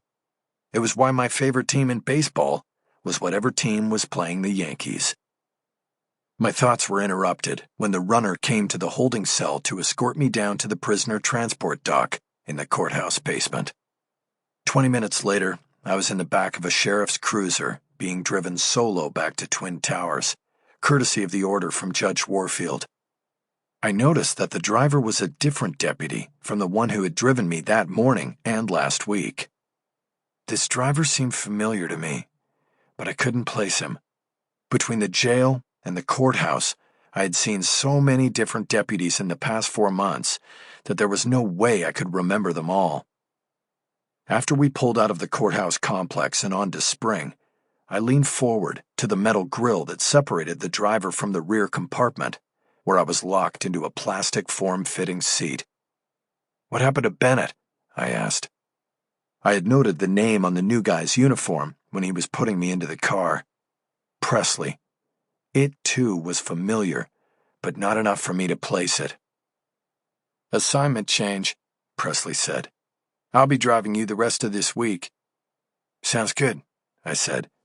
"Have you worked in the keep-away module lately?" "No, I'm in transport." "Thought I recognized you." "That's because I've sat behind you in court a few times." "Really? This case?" "No, this goes back. Alvin Presley is my nephew. You had him as a client for a while." Alvin Presley. The name, followed by a face, came back to me. A 21-year-old kid from the projects, caught slinging dope with enough quantity in his pockets to qualify for a big-time prison sentence. I was able to score him a better deal, a year in the county stockade. "Oh, yeah, Alvin," I said. "You stood for him at the sentencing, right? I remember his uncle was a deputy." "I did." Here was the hard question. "So, how's Alvin doing these days?" "He's doing good. That was a wake-up call for him. Got his shit together, moved out to Riverside to get away from all the crap. He lives with my brother out there. They got a restaurant." "Good to hear." "Anyway, you did right by me with Alvin, so I'm going to do right by you. There's people in the jail not happy with you." "Tell me about it. I know." "I'm serious now. You got to watch your back in there, man." "Believe me, I do know. You're driving me because I got choked out by a guy on the bus. You know about that? Everybody knows about that. What about before? Did people know that was going to go down? I don't know, man. Not me. The story they put in the paper today was bullshit. Yeah, well, shit happens like that when you're making waves. Remember that. I've known that my entire life, Presley. Is there something you want to tell me that I don't know? I waited. He said nothing, so I tried prompting him. Sounds like you took a risk asking to drive me, I said. Might as well tell it. We turned off Boucher Street and into the inmate reception garage at Twin Towers. 2 deputies came to the car to get me and move me back up to the keep-away module. Just watch yourself, Presley said. I had long assumed I was a target for any number of the 4,500 inmates held inside the jail's octagonal walls. Anything could spur violence.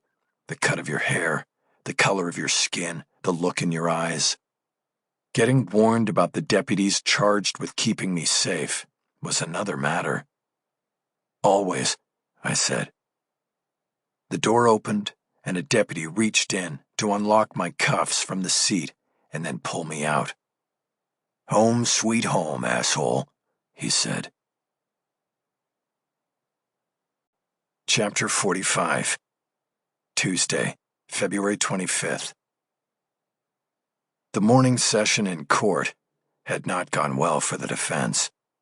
Through crime scene analysis, DNA, and ballistics, prosecution witnesses had convincingly offered proof that Sam Scales had been shot to death in the trunk of my Lincoln while it was parked in my garage. While the case was missing the murder weapon, and none of the evidence could put me in the garage pulling the trigger, it was what defense attorneys call common sense evidence. The victim was killed in the defendant's car in the defendant's garage.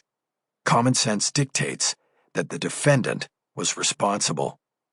There was, of course, room in that chain of circumstances for reasonable doubt, but sometimes common sense was an overriding factor in a juror's decision. And whenever I had checked the faces of the jurors during the morning session, I never saw any skepticism. They were paying rapt attention to the parade of witnesses that wanted to bury me in guilt. 2 of the witnesses I did not even bother to question on cross. There had been nothing in their testimony I could attack, no loose thread I could use to unravel their claims. With the ballistics expert, I thought I scored a point when I asked if any of the bullet slugs recovered in the case showed markings from a silencer being used on the weapon. His answer, as I knew it would be, was that sound suppression devices do not come into contact with the discharged bullet, so it is impossible to tell if such an attachment was on the murder weapon. But then, Dana Berg took the point away and scored her own when she used my question on redirect to bring out from her expert the fact that sound suppressors do not reduce the report of a gunshot to anything even approaching silence. I likened going into courtside holding during the lunch break to going into the locker room at halftime. My team was down, and I felt the weight of dread as Deputy Chan led me into the holding cell. After securing me, he would bring Maggie McPherson in with lunch, and I was sure we would discuss the morning session to see if there was any way to repair the damage when we moved into the defense phase of the trial. But those thoughts disappeared like smoke after I went through the steel door from the courtroom and was directed by Chan down the hallway to the attorney-client room. I immediately heard a voice echoing off the steel and concrete walls. A female voice. As we passed the holding cells on either side, I looked through the bars on the right and saw Dana Berg sitting on a bench in the cell. I remembered now that she had gotten up from the prosecution table the moment the judge had left the bench. Now, she was in the holding cell, but it wasn't her voice I'd heard.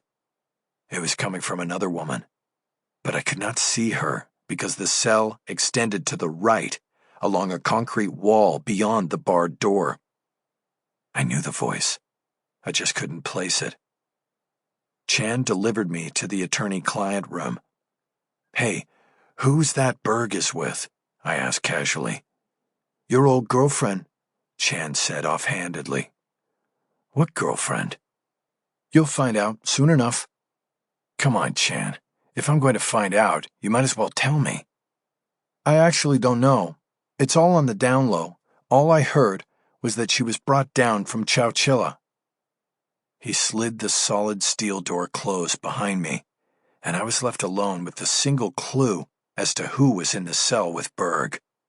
Chowchilla was up in California's Central Valley and the location of one of the biggest women's prisons in the state. While my client list ran 80% or more male, I had a few female clients in the prison system. I usually didn't track my clients once they were adjudicated and sent off to prison, but I knew of one former client who, last I heard, was serving a 15-year stretch for manslaughter in Chowchilla. It was her voice, distorted by echoes off steel and concrete, that I now recognized. Lisa Trammell. She was the October surprise. The door slid back open to allow Maggie to come in with the bag containing our lunch, but I had just lost my appetite. After the door banged closed again, I told her why. "They've got a witness they're bringing in, and we need to fight it," I began. "Who?" Maggie asked. "You hear the voices in the other cell? That's her, Lisa Trammell." "Lisa Trammell? Why do I know that name?" "She was a client. She was charged with murder, and I got her off." I saw the prosecutor and Maggie react. "Jesus, now I remember," she said. "They just brought her down from Chowchilla to testify," I said. "About what?" "I don't know. But I know the voice, and I know she's in there with Dana Berg. Her case was the one I hung on Aparicio in court. He was the straw man. I got him to take the fifth." "Okay, let's think about this." Maggie started opening the bag and taking out wrapped sandwiches Lorna had ordered from the Nickel Diner. Lorna knew I liked their BLT, and that was what I got. Maggie held her sandwich up to take a bite, but first said, "Come on, Mickey. They don't bring somebody down from Chowchilla on a whim. There's something. Think." "Look, you have to understand that she's a liar," I said. "A good liar. She had me convinced 9 years ago when we went to trial. I mean, totally convinced." "Okay, so what can she lie about that will help the prosecution here?" I shook my head. I didn't know. "It could be anything," I said. "She was a long-time client. I handled her foreclosure defense, then the murder. She was a lot like Sam Scales, a skilled liar, who eventually played me and never—" I snapped my fingers as I got it. "Money. Like Sam, she didn't pay me. Berg is going to use her to support motive. She's going to lie about the money, say I threatened her or something." "Okay, I should handle this out there. First the objection, then the cross, if she's allowed to testify. It will look bad, you going after her." "Agreed. So tell me everything I need to know." 30 minutes later, lunch was over, and I was returned to the courtroom. Cisco, back from Arizona, was standing at the railing. It looked like he had something urgent to say. I spoke to Chan as he was removing my handcuffs. "All right if I talk to my investigator here?" "Make it fast. The judge is ready to come out." I stepped over to the rail so we could speak confidentially. "2 things," Cisco said. "First, we lost Aparicio in Scottsdale." "What do you mean?" I said. "I thought your guys were going to stay with him." "They were. They set up on his room and were ready to go whenever he made a move, but he never did. I just got a call. Housekeeping cleared his room this morning. He's gone. His car is still there, but he's gone." "Damn it. Sorry, Mick. Something's going on. Tell them to keep looking for him. He might come back for his car." "They're on the car. They're also trying to figure out how he got out of the room. They had cameras set up in the hallway." "Okay, what's the other thing?" "Well, you remember Herb Dahl, that sleazeball movie producer who got hooked up with Lisa Trammell back in the day? What about him? He's sitting out there in the hallway by the courtroom door. I think he might be here as a witness. I nodded. The picture was becoming clearer. They also brought Lisa down from Chowchilla, I said. She's in holding and ready to go too. They weren't on the wit list, Cisco said. Yeah, it's an October surprise. Listen, I just thought of something. Step out and call Lorna. Tell her to pull the Lisa Trammell file and bring in the letters she's sent me over the years. Get them to Maggie ASAP. That means you might have to wait out on Spring Street for her. You got it. And let me know as soon as you hear something on Aparicio. Will do. Cisco headed out of the courtroom. I got to my seat just as Deputy Chan announced that court was in session and the judge emerged from chambers. Maggie stood up as I sat down, a signal to the judge that there was business to attend to before bringing in the jury. I didn't get a chance to tell her about Herb Dahl or the hate letters Lisa Trammell had sent me from prison. I looked over at the prosecution table and saw Berg follow Maggie in rising to her feet. Back on the record, Warfield said. Miss McPherson, I saw you standing first. Do you wish to address the court? Yes, Your Honor, Maggie said. It has come to the defense's attention that the state is going to introduce a witness that is not on any list the defense was given. This witness is a convicted killer who has lied under oath in the past and will do so again today if she is allowed to testify. Well, this is all news to me, Warfield said. Miss Berg, I see you standing as well. Do you wish to address this issue? Yes, Your Honor, Berg said. While Berg identified Lisa Trammell as the witness and gave her argument for putting her on the stand, I tugged on Maggie's sleeve and she bent down to hear me whisper. She's got a backup witness out in the hallway, I said. A movie producer named Herb Dahl. Lisa and Dahl were in cahoots against me during the trial. Maggie just nodded, then straightened back up and refocused on Berg's statement to the judge. It is pattern evidence, Your Honor, Berg said. Evidence of prior bad acts in terms of how the defendant treated his clients, demanding money from them, and then making threats and carrying out those threats when no money was exchanged. Additionally, I have a second witness named Herbert Dahl, who has first-hand knowledge of these activities and was threatened over money by Mr. Haller as well.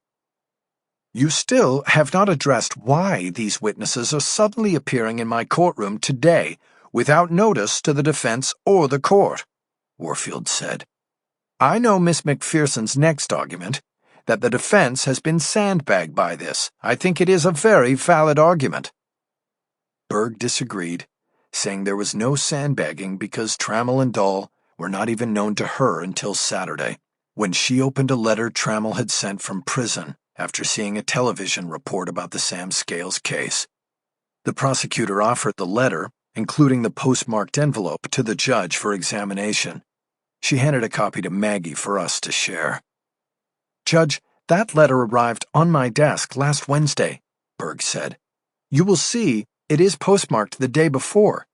As you know, we were in trial last week. I had no time to go through the mail. I did that on Saturday and found the letter.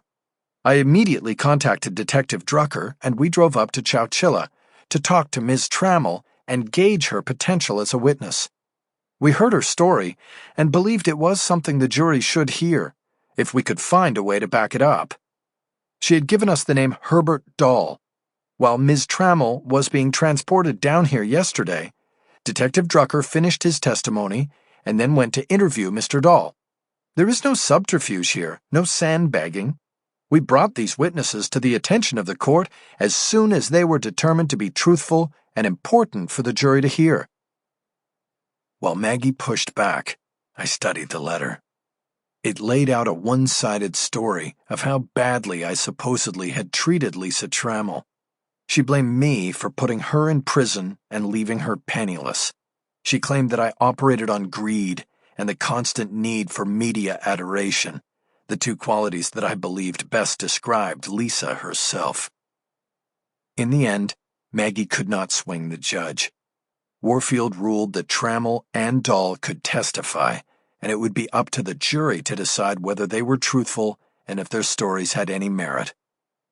However, Warfield said, I will grant the defense ample time to prepare for these witnesses if necessary. Ms. McPherson, how long would you need? May I confer with counsel? Maggie asked. Of course, the judge said. Maggie sat down and huddled with me. I'm sorry, she said. I should have been able to stop this. No worries, I said. You did your best, but don't worry. The prosecution just made a big mistake. Really? It seems to me that she just got her way. Yes, but we can use Trammell to open the door to Aparicio. Then we destroy her on the stand. So how much time to prepare? None. Let's go right at her. Are you sure? I just told Cisco to get Lorna to pull the file on Lisa Trammell. I think we may be able to counter their October surprise with our own little surprise. Good. Tell me more. Chapter 46. I had heard Lisa Trammell's voice, but had not seen her in courtside holding. She was now walked into the courtroom by Deputy Chan. I saw a woman who was almost unrecognizable to me. Her hair had turned gray and was cropped short in a man's cut. Her paper-white skin seemed to be stretched over her bones, as she looked to be half the weight of the woman I had known and defended a decade before. She wore a baggy orange jumpsuit and had a blurry blue prison tattoo, a line of stars, arching over her left eyebrow. All eyes from the jury were on this curiosity as she stood to be sworn in. Once Trammell was seated on the witness stand, Dana Berg moved to the lectern and began to draw out her story. Ms. Trammell, where do you currently reside? I'm at the Central California Women's Prison in Chowchilla. And how long have you been there? 6 years. Before that, I spent 3 down at Corona. That's a prison, too, in Corona? Yes. Why are you incarcerated? I was sentenced to 15 years for manslaughter. And what were the details of that crime? I killed my husband. It was an abusive relationship, and I ended it. I was watching the jurors, more than I was watching Trammell. How they reacted to her would influence how Maggie would conduct her cross-examination. For the moment, they were attentive, even having just come from lunch. Trammell was enough of a change of pace to keep them interested and alert. I noticed that the Hollywood Bowl chef was leaning forward and sitting at the edge of her seat. Are you familiar with the defendant in this case, Michael Haller? Berg asked. Yes, he was my lawyer, Trammell said. Can you point him out for the jury? Yes. Trammell pointed to me, and for the first time our eyes locked. I saw the hate burning behind hers. Can you tell us about that relationship? Berg asked. Trammell was slow to break her stare away from me. Yes, she said. I hired him about 11 years ago to try to save my home. I was a single mother of a 9-year-old son, and I'd gotten behind on the mortgage and the bank was foreclosing on me. I hired him to help me after I got a flyer in the mail. Trammell had come to me during the wave of foreclosures that swept across the country following the 2008 financial crisis. Foreclosure defense was the growth sector in law, and I signed on, like many other criminal defense lawyers. I made a lot of money, kept several people in their homes, and unfortunately met and agreed to defend Lisa Trammell. Did you have a job then? Berg asked. I was a teacher, Trammell said. Okay, and was Mr. Haller able to help you? Yes and no. He delayed the inevitable. He filed papers and challenged the bank's actions, and he delayed things more than a year.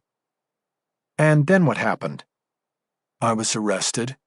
I got accused of killing the man at the bank who was taking away my home. What was his name? Mitchell Bondurant. And were you put on trial for the murder of Mitchell Bondurant? Yes. And who was your attorney? It was him, Haller. The case got a lot of attention, in the press, and he, begged me to let him defend me.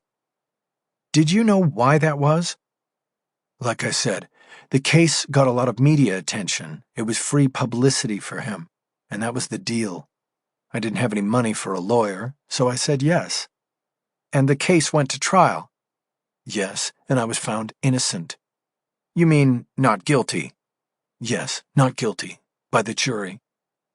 Trammell turned and looked at the jury as she said this last part, as if to say, a jury believed me before, and you must believe me now. My eyes scanned down the 2 rows of jurors, their eyes all on Trammell, and then continued into the crowded gallery. I saw my daughter watching with rapt attention as well. Did there come a time when you had a financial dispute with Mr. Haller? Berg asked. Yes, there did, Trammell said. And what was that about? There was a movie producer who had attended the trial and was interested in making a movie about the case. Because of the foreclosure angle, it was a story that spoke to the time and people would be interested, especially because I was innocent, What was the movie producer's name? Herb Dahl. He had a deal at Archway Pictures, where he brought them projects. He said they were interested in the movie. And how did that become a dispute with Mr. Haller? Well, he told me he wanted to get paid. Halfway through the trial, he said he wanted part of the movie money. I slowly shook my head at the lie. It was an involuntary response, not meant for the jury, but Berg noticed and turned her attention from Trammell to the judge. Your Honor, could you please instruct Mr. Haller not to make demonstrations distracting to the jury? Warfield looked at me. Mr. Haller, you know better, she said. Please refrain from showing reaction to the testimony. Yes, Your Honor, I said. But it's hard not to react to lies about your— Mr. Haller, the judge barked. You know better than to make such a comment as well. The judge closed her mouth in a tight line, as she probably considered slapping me with a contempt citation. She thought better of it. You've been warned, she finally said. Proceed, Ms. Berg. Thank you, Your Honor, the prosecutor said. Ms. Trammell, did Mr. Haller tell you how much money he wanted? Yes, Trammell said. $250,000. And did you agree to pay him that? No, I didn't have it. And Herb Dahl said I would be lucky to get half of that as an upfront payment from the studio for my story. How did Mr. Haller respond to that? He threatened me. He said there would be consequences if I didn't pay him what he deserved. What happened next? I was found not guilty, and I told him a deal was a deal. He got good publicity for the case, especially when I was found innocent. I said that he would probably get paid when they made a movie because they would need to use his name and what he did at the trial and all. Did he accept that? No. He said that there were consequences, and I would be sorry. Then what happened? The police came to my house with a search warrant, and they found my husband. He was buried in the backyard. I had buried him after he died. I was afraid that nobody would believe me about the abuse and that I would lose my son. Trammell was tearful now. It could be heard in her voice rather than seen on her face. To me, it was all an act, a good one. Berg underlined the moment with a strategic pause, and I saw the jury watching the witness closely, looks of sympathy on some of their faces, including the Hollywood Bowl chef. This was an unmitigated disaster. I leaned toward Maggie and whispered, "This is so much bullshit," I said. "She's an even better con artist now than she was back then." At that moment, I thought I saw sympathy on Maggie's face as well. It made me not want to turn to see my own daughter's face. "Did Mr. Haller represent you in the new case involving your husband's death?" Berg asked. No, No way, Trammell said. He was the one who told them I had buried Jeffrey. I needed somebody I could— Objection, hearsay, Maggie said. Sustained, Warfield said. The answer is no. The jury will disregard the rest of the answer. Berg retooled for a moment, obviously looking for a way to get to the answer she wanted, that I had ratted out Trammell when she wouldn't pay me. It wouldn't be much of a leap from that to believing I would kill Sam Scales when he didn't pay me. Did there come a time when you began to suspect that you could not trust Mr. Haller as your attorney? She asked. Yes, Trammell said. And when was that? When they found my husband's body, and I got arrested for murder. I knew he had told the police. I object again, Maggie said. Assumes facts not in evidence. Ms. Berg is trying to put something in front of the jury that is pure speculation. There is no record anywhere that Mr. Haller or any member of his staff broke the rules of the attorney-client relationship. Yet the prosecution persists in— You told them! Trammell yelled, pointing her finger at me. You were the only one who knew. This was the payback. Silence! Warfield yelled. There is an objection before the court, and the witness will remain silent. The judge's voice had cut Trammell off like an axe coming down. She paused and looked at all parties before continuing. Ms. Berg, you need to school and control your witness on what is hearsay and what is not, she said. One more improper outburst, and you will both be held in contempt. She turned to the jury. The jury will disregard the statements of the witness, she said. They are hearsay and not evidence. She turned back to the attorneys. You may continue, Miss Berg, she said. Carefully. As attention in the courtroom returned to Berg, I heard a low whisper from behind and turned to see Cisco offering a file across the rail. I tapped Maggie on the arm and signaled her to take the file. She immediately opened it on the table between us. Meanwhile, Berg was only too happy to end her direct examination of Trammell. She had gotten the message to the jury that I was vindictive when it came to money. Your Honor, I have nothing further for this witness, she said. The judge threw it to the defense, and Maggie asked for a brief recess before she questioned the witness. The judge gave us 15 minutes, and we spent the time reading the correspondence that had come in from Trammell over the years. When court reconvened, Maggie was ready. She got up with her legal pad and went to the lectern. She came out aggressive. Miss Trammell, have you ever lied to the police? She asked. No, Trammell said. You've never lied to the police? I said no. How about under oath? Have you ever lied under oath? No. Aren't you lying right now, under oath? No, Berg objected, saying McPherson was badgering the witness, and the judge sustained the objection, telling Maggie to move on. She did. Isn't it true, Ms. Trammell, that early on, you agreed to share any movie revenues from your story with Mr. Haller? No. He wanted publicity, not money. That was the agreement. Did you kill Mitchell Bondurant? Trammell involuntarily pulled back from the witness stand microphone as the question came out of the blue. Berg stood and objected again, reminding the judge that Trammell had been found not guilty in the Bondurant case.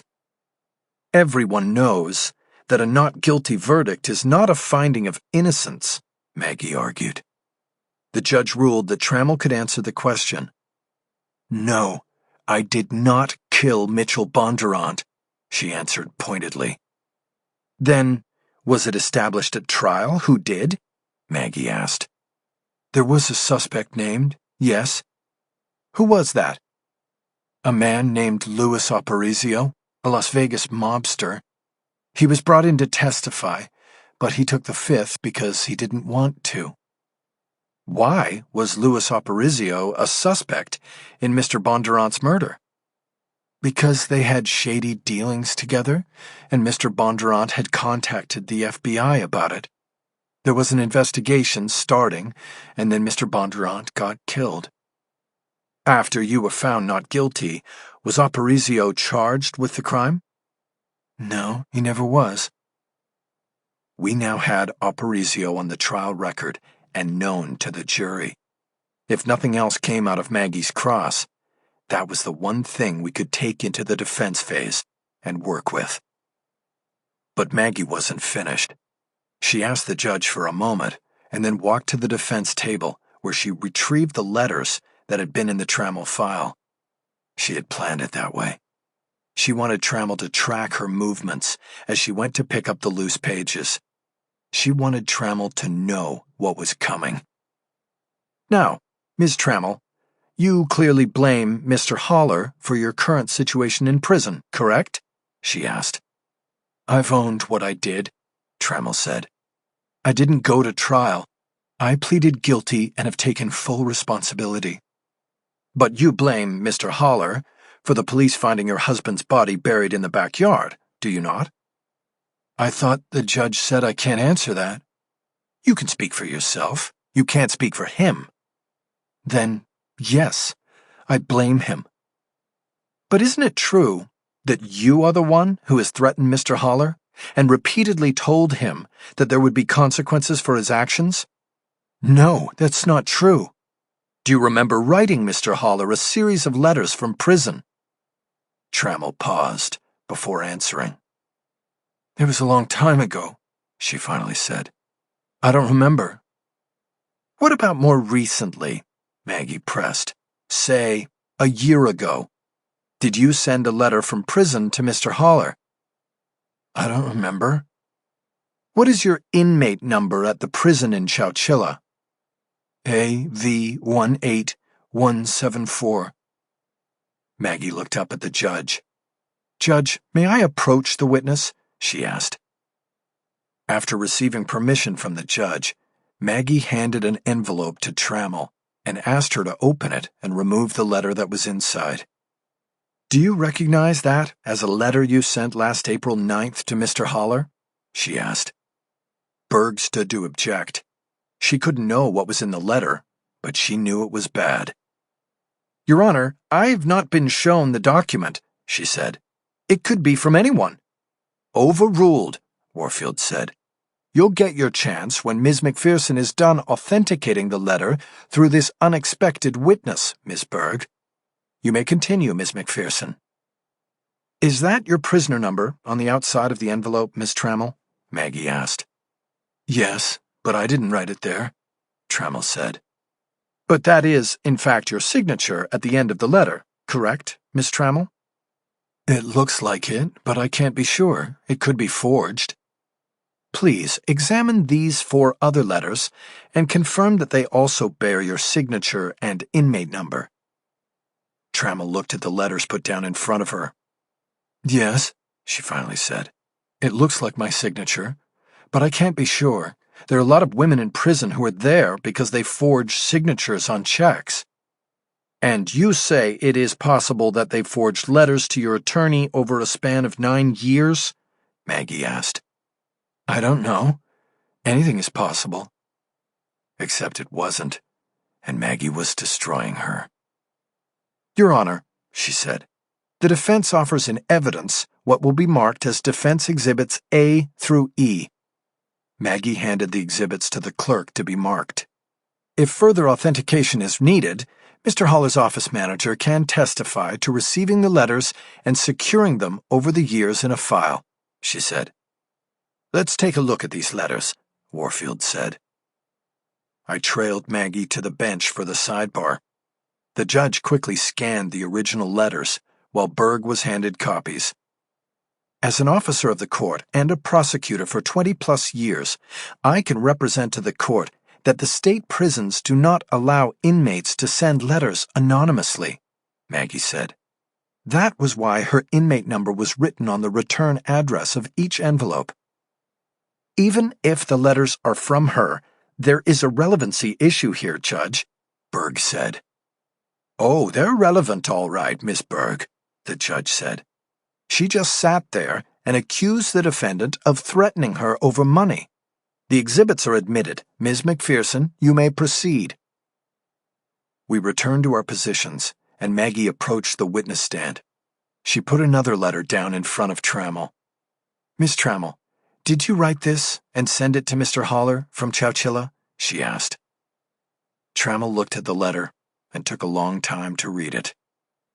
The thing is, she said, I was diagnosed as bipolar at the inmate reception center 9 years ago, so sometimes I kind of slip into a fugue and do things I don't always remember doing.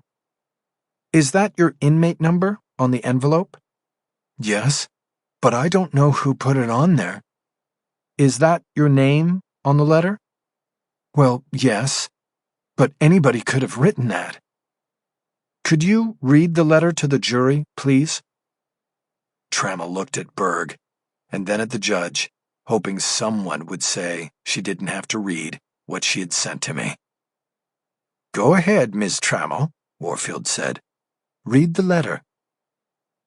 Trammell looked at the letter for a long time, before finally beginning to read.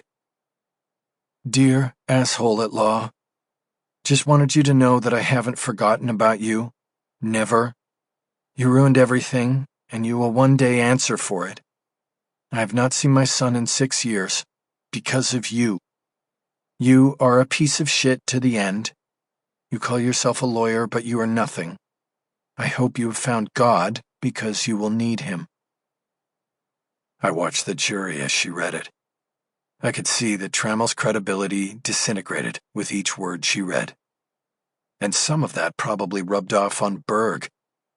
The prosecutor sat at her table, realizing that she had been blinded by greed. Greed for one more piece of evidence against me. She had heard Trammell's story through Drucker and thought it was the thing that would slam the prison doors shut on me. But her October surprise turned into a December dud.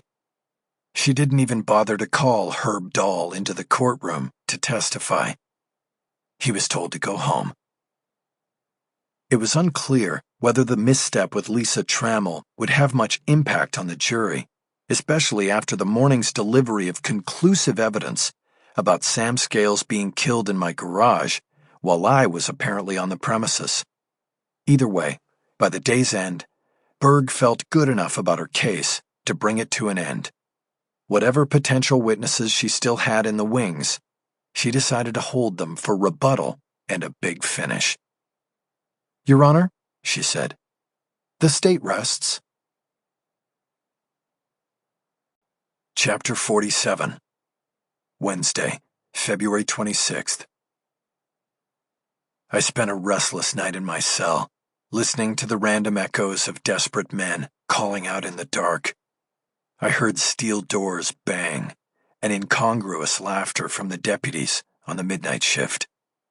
At times, my body shook in physical reaction to the gravity of the moment. How could I sleep when I knew the next 2 days would determine the rest of my life? When deep down, I knew that should things go wrong, I would choose not to live this way for very long. I would make my escape one way or the other, and I would be free. Incarceration does that. Makes you think about what is beyond the last wall. They can take your belt and shoelaces away, but they can't stop you from going over it. I've had 3 clients go over that wall in the weeks after conviction. Now that I had personally experienced the prospect of long-term incarceration, I understood their choice and respected it. I knew it would be my choice as well. Deputy Presley got me to the courthouse early, and I was in courtside holding, waiting for trial to begin, when Maggie and Cisco were allowed back for a pre-court conference. I could tell by their faces that there was bad news. Still no sign of Aparicio, I guessed. No, Maggie said. It's worse. He's dead, Cisco said. We have to rethink everything, Maggie said. We need to reset the order of Wait a minute, I said. Back up. What happened? What do you mean he's dead? They whacked him, Cisco said. His body was found last night. He was dumped on the side of the road near Kingman. That's on the road up to Vegas. How did this happen when 24 hours ago your guys supposedly had him locked down? Remember I told you they had a camera on his door? They reviewed the tape this morning, and Aparicio got room service Monday night. No big deal. He took all his meals in, but this time, his dinner was rolled in on a cart with a tablecloth on it. That's how they got him out? Yeah, hidden in the cart. I think a guy posing as a room service waiter whacked him in the room, put him under the cart, and wheeled him out. He had intercepted the food delivery at the service elevator. My guys found the real room service guy at his apartment. He admitted he got paid to turn over his red jacket and go home. The guy was drunk as a skunk. So how did this room service hitman know where he was? I figure Aparicio called somebody and revealed that he'd been hit with our subpoena. They told him they'd get him out of there and set up the room service gag, only then they whacked him. Why? Who knows? They probably didn't want to risk him testifying. They knew he was compromised. I looked at Maggie to see if she had a take. It could be any number of reasons, she said. It's safe to say he became a liability. But we can't dwell on that, Mickey. This changes everything. What is our defense now? How do we point the finger at Aparicio when he's dead? What about Bosch? I asked. Does he know about this? I told him, Cisco said. He's got contacts in Arizona and Nevada from his LAPD days. He was going to make some calls, see what he could find out. I sat in silence for a long moment. I was brooding, trying to figure out how to reboot a third-party culpability defense without the third party. I knew that Aparicio's death did not change the defense theory, but as Maggie had said, it made it harder to point a finger at him.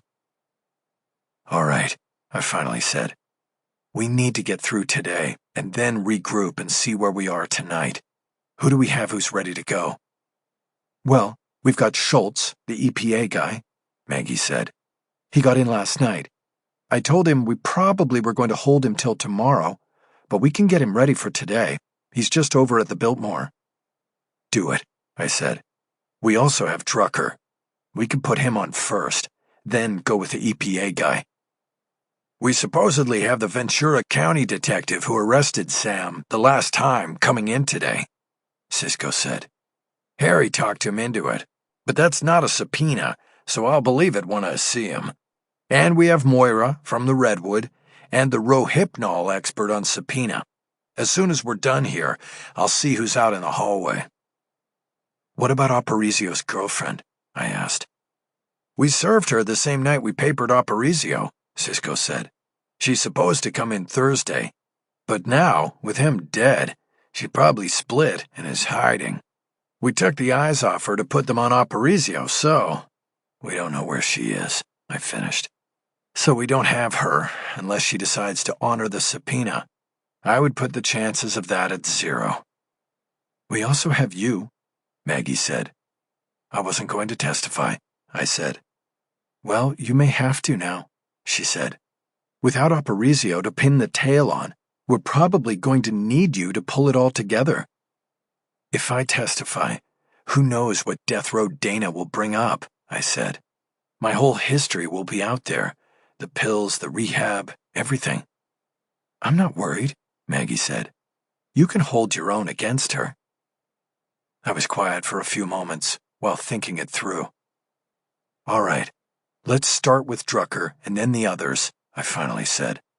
Hopefully, we won't have to decide about me till tomorrow. What about Ruth, the FBI agent? I've called, left messages, Maggie said. I'll keep trying. The door opened, and Deputy Chan stuck his head in and gave us a 5-minute warning. I stood up to go, but then thought of something. What about Milton? Did we get the cell records? Yes, I was going to tell you about it later, Maggie said. I didn't want to pile on the bad news. We got the records, but they don't help. Why not? I asked. He did get a text at the exact time on the video, Maggie said, but it was from another Metro cop in the Civic Center surveillance that night. He was just asking when they were going to eat and where. Any chance they dummied it up? I asked. The documents we received look legit, Maggie said. We can check for tampering, but we aren't going to be able to do anything with it this week. Okay, so I guess we drop it, I said. The problem is, the same stuff goes to Dana in Discovery, Maggie said. She won't drop it. You can count on her introducing it in rebuttal. That was bad news, and I now wished I hadn't brought it up. Between losing Aparicio and handing the prosecution some solid rebuttal evidence, the defense was stumbling before it was even out of the gate. I knew that going head-to-head with Drucker again was going to be a challenge, but I needed to put a couple hits on the house. 5 minutes later, I was at the defense table when Judge Warfield entered and took the bench. She seated the jury, then looked down at me and told me to call my first witness. She seemed slightly surprised and disappointed when I called Kent Drucker. I think she thought recalling a prosecution witness was a weak way to start my case. Drucker seemed surprised himself. He had been sitting in the gallery, but now proceeded through the gate and to the witness stand, stopping by the prosecution table to retrieve the murder book in case he was called on for details he didn't quite remember. The detective was reminded by the judge that he was still under oath from his first round of testimony. Detective Drucker, how many times did you search my home? I asked. Twice, Drucker said. The day after the killing, and then in January when we searched it again. And how many times did you search my warehouse? Just the once. My other 2 Lincolns? Once. Now, would you describe these searches as thorough? We try to be as thorough as possible. You try. We are thorough. If you were so thorough in the search of my house, why did you need to search it a second time? Because the investigation was ongoing, and as new information was gathered, we realized that we needed to search again for different evidence. Now, one of the state's experts testified yesterday that ballistic markings on the bullets that killed Sam Scales indicated that the murder weapon was a .22 caliber Beretta handgun. Do you agree with that? Yes, I do. And after all the thorough searches of my properties and cars, did you find such a weapon? No, we didn't. Did you find any ammunition for such a gun? No. Your experts also testified yesterday that there was convincing evidence that the murder of Sam Scales occurred in the garage located below my house. Do you agree with that? Yes. The coroner testified that time of death was between 10 o'clock and midnight. Are you in agreement with that estimate? Yes. Did you conduct a canvass of the neighborhood where the murder occurred? Not me, personally, but we did conduct a canvass. Who conducted it? Other detectives and patrol officers at the direction of my partner. How long did that take? It was about 3 days before we talked to everyone on the block. We had to keep going back until we got to everyone. You were being thorough, yes? Yes. We had a checklist of every house on the block, and we made sure we spoke to someone from every address. How many said they heard gunshots between 10 and midnight on the night of the murders? None. No one heard anything. And based on your experience and knowledge, did you draw a conclusion from that? Not really. There could have been a lot of factors. But you are sure, based on the evidence, that Mr. Scales was killed in my garage? Yes. Do you assume the garage door was closed during the time of the killing to help prevent the gunshots from being heard? We considered that, but it's speculation. And you don't want to speculate in a murder case, correct? Correct. Now, without revealing any results, you told the jury during your earlier testimony that the LAPD conducted sound tests in the garage, correct? Yes, we did. Again, not getting into any results, did you measure the sound of gunfire from inside the house? I'm not sure I understand. When you were test-firing guns in my garage, did you have anyone upstairs in the bedroom to determine if those shots could be heard? No, we did not. Why not? It just wasn't part of our investigation at that point. My hope was that Drucker's answers would give credibility to the possibility that I had slept through the killing of Sam Scales in the garage below my house. Okay, let's move on, I said. Did your canvass of the neighborhood produce any reports of other sounds or unusual occurrences at the time of the murder? One neighbor reported hearing the voices of two men arguing the night of the shooting, Drucker said. Really? But you did not tell the jury about that during your earlier testimony, did you? No, I did not. Why is that? Wasn't two men arguing on the night of the killing important to the case? After we received the toxicology report from the medical examiner, we determined that it was unlikely that Sam Scales was conscious at the time of the killing. So, the neighbor who heard two men arguing was wrong or lying? We believe she was mistaken. It could have been a TV she heard, or the time could have been different. It wasn't clear. So you discarded it and didn't bother telling the jury. No, it wasn't discarded. It was, is that what you do, detective? If something doesn't fit with your theory of the case, you just hide it from the jury? Berg objected for a variety of reasons, and Warfield sustained them all, admonishing me to let the witness finish his answers. Go ahead, detective, I said. Finish your answer. We evaluate every potential witness, Drucker said. We found the information from this witness not to be credible. No one else heard an argument, and there was an indication that the witness may have been confused about the night in question. We've not hidden anything from the jury. I asked the judge for a moment, and then walked over to the defense table, where I leaned down to whisper to Maggie. Do you have that arrest report from Ventura? I whispered. Maggie was ready with the report and handed me a file. Okay, I said. Anything else I should get on the record before the big finish? Maggie thought for a long moment before responding. I don't think so, she said. I think it's time to go for it. I nodded. Is Schultz here yet? I asked. Cisco texted, she said.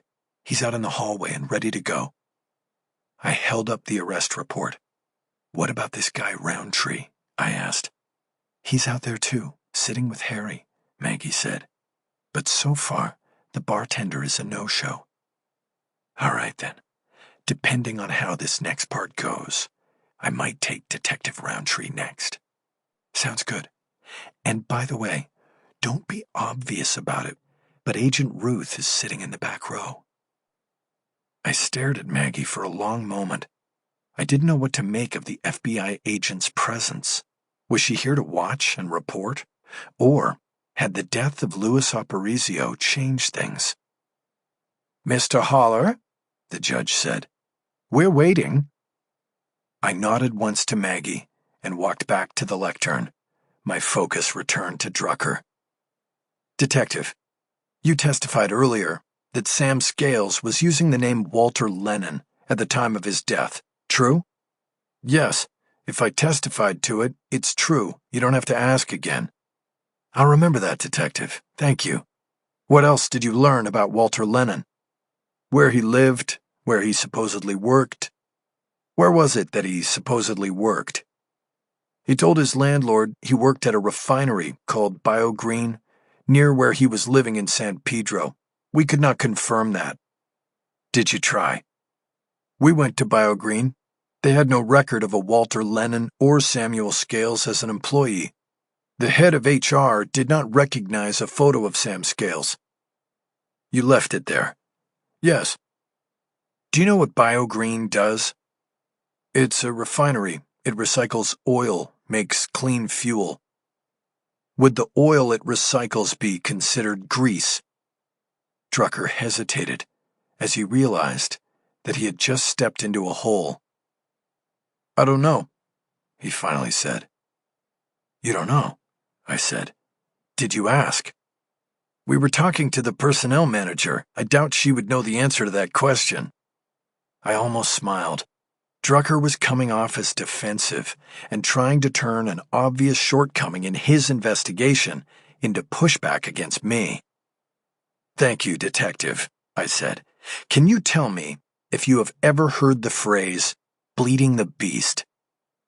Again, Drucker took time to think. "I can't say I have," he said. "Then we'll move on," I said. "Can you tell the jury what part in this case Louis Aparicio played?" No, I can't." "Do you know that name?" "Yes, I've heard it." "In what context?" "It came up in this case. A witness mentioned it yesterday, and prior to that, people were talking about the methods of distraction you would use and that I should be ready for." "Well, I don't want to distract you, Detective, so we'll move on. Can you tell the jury, did you research the criminal record of Sam Scales after he was identified as the victim?" "Yes, of course." "And what did you find?" "That he had an extensive record as a conman and a fraud, but you know about that." Drucker was now getting surly, but that was okay with me. It meant I was getting under his skin. That wasn't a bad thing. "Can you tell the jury the details of his last arrest?" Drucker opened the murder book. "He was arrested for running a fraudulent online fundraising scheme for victims of the music festival shooting out in Las Vegas," Drucker said. "He was convicted and—" "Let me stop you right there, Detective," I said. "I asked about the last time Sam Scales was arrested, not convicted. They're one and the same, the Vegas case. What about his arrest in Ventura County, 11 months before his death?" Drucker looked down at the open murder book in front of him. "I have nothing on that," he said. I opened the file Maggie had given me. The moment was precious. I knew I was about to put another hit on the house, a big hit, and it was a moment any trial lawyer would savor. "Your Honor, may I approach the witness?" I asked. The judge granted permission, and I walked forward with the arrest report that had been anonymously slipped under my front door. I handed a copy to the clerk and then one to Dana Berg before putting a third copy down in front of Drucker. As I made my way back to the lectern, I casually checked the gallery, nodding surreptitiously to my daughter, and looked beyond her to the back row. I saw Agent Don Ruth. We locked eyes for a moment before I turned back to face Drucker. I knew I had to move quickly, because as soon as Berg confirmed that a copy of the arrest report was not in the defense's discovery file, she would raise holy hell. "What is that, Detective Drucker?" I asked. "It looks like an arrest report from the Ventura County Sheriff's Office," he said. "And who is the arrestee?" "Sam Scales." "Arrested when and for what?" "December 1st, 2018, for operating a fraudulent online fundraiser for victims of a mass shooting in a bar in Thousand Oaks." "This is a standard arrest form, correct?" "Yes." "At the bottom of the form, there are a series of boxes that are checked. What do they indicate?" I checked the prosecution table. Berg's bow-tied second was looking through files. "One is marked interstate fraud," Drucker said. "And what does the reference to FBI LA mean?" I asked quickly. "That the FBI's office in LA was notified of the arrest." "Why did this arrest not come up on your search of Sam Scales' criminal record?" "He probably wasn't charged, and the arrest wasn't put into the computer." "Why would that happen?" "You'll have to ask the Ventura sheriffs about that." "Is this what you would see when someone who is arrested agrees to cooperate with the authorities in some way?" "Like I said, you'd have to ask Ventura about that." I checked the prosecutors again. Bowtie was whispering to Berg now. "Isn't this standard operating procedure for law enforcement?" I asked. "To arrest someone for one crime in order to leverage their cooperation in a bigger investigation of a bigger fish." "I don't know anything about this arrest," Drucker said in an annoyed tone. "You have to ask Ventura. It was their case." In my peripheral vision, I saw Berg start to stand to object. "Sam Scales was an FBI informant, wasn't he, Detective Drucker?" I asked. Before Drucker could reply, Berg made the objection and asked for a sidebar. The judge checked the clock on the back wall and decided to take the mid-morning break. She said she would hear Berg's objection in chambers during the break. As the jurors filed out, I returned to the defense table and sat down. Maggie leaned toward me. "You got it in," she whispered. "No matter what happens now, the jury knows he was an informant." I nodded. That was the big finish. That was the hit on the house. Chapter 48. Judge Warfield was upset, and Dana Berg was livid. Neither bought my explanation for the discovery violation. That was when Maggie McPherce stepped up, willing to take the fall so the defense, my defense, could move on unscathed. "Judge, this is my fault," she said. "I dropped the ball on this." Warfield looked at her suspiciously. "Do tell, Miss McPherson." "As you know, Mr. Haller lost his co-counsel, and I agreed to step in. It was late in the game, and I have been playing catch-up, familiarizing myself with the evidence, the defense theory, and the prosecution's case. Things have fallen through the cracks. As Mr. Haller has explained, the origin of the police report in question is unknown. It was slipped." "I don't believe that for a second," Berg cut in. "And if that is what you're going to spin, you should never come back to the office, and they should never take you." "Ms. Berg, let her finish," Warfield said. "And don't make it personal when you have the opportunity to respond. Continue, Ms. McPherson." "As I was saying," Maggie said, "the origin of this document was unknown and, frankly, questionable. It had to be confirmed, and we had an investigator on it. He confirmed it, and it was moved into the case presentation file at the beginning of the week. I've been in court all week and organizing the defense presentation at night. There was a miscommunication between Mr. Haller and myself. It didn't help that he is incarcerated and not available to me at a moment's notice. It was my understanding that we were not going to introduce the arrest report until later in the week, and that would give me time to turn copies over to the state and the court today. All of that changed this morning when we learned from our investigator that Detective Roundtree from the Ventura County Sheriff's Department was in town today and could testify." There was a slight pause as we waited for the judge to react to the explanation. But Berg reacted first. "This is such bullshit," she said. "They planned it this way from the start, so my detective would be blindsided in front of the jury." "He wouldn't have been blindsided if his investigation was as thorough as he claimed," I said. "Hold it right there," Warfield said. "We're not going to turn this into a boxing match. And Ms. Berg, I would check that language unless you want to be the only one who leaves here with sanctions." "Your Honor, you can't be serious," Berg erupted. "You're giving them a pass on this?" The outrage was clear in her voice. "What would you have me do, Ms. Berg?" the judge asked. "The document is clearly of importance to this case. What's your solution? Withhold it from the jury because of the defense's misdeeds, intentional or not? That is not going to happen. Not in my courtroom. This is a search for truth, and there is no way on God's green earth that I'm keeping the document or the defense's investigation of it from the jury. Look at yourself, Miss Berg. This is evidence that should have been brought forward by the state, and if I find out that this is something the DA's office did have and deep-sixed, then we will really see some sanctions." Berg seemed to shrink 2 sizes in her seat under the judge's withering comeback. She dropped off the offensive and immediately moved to her own defense.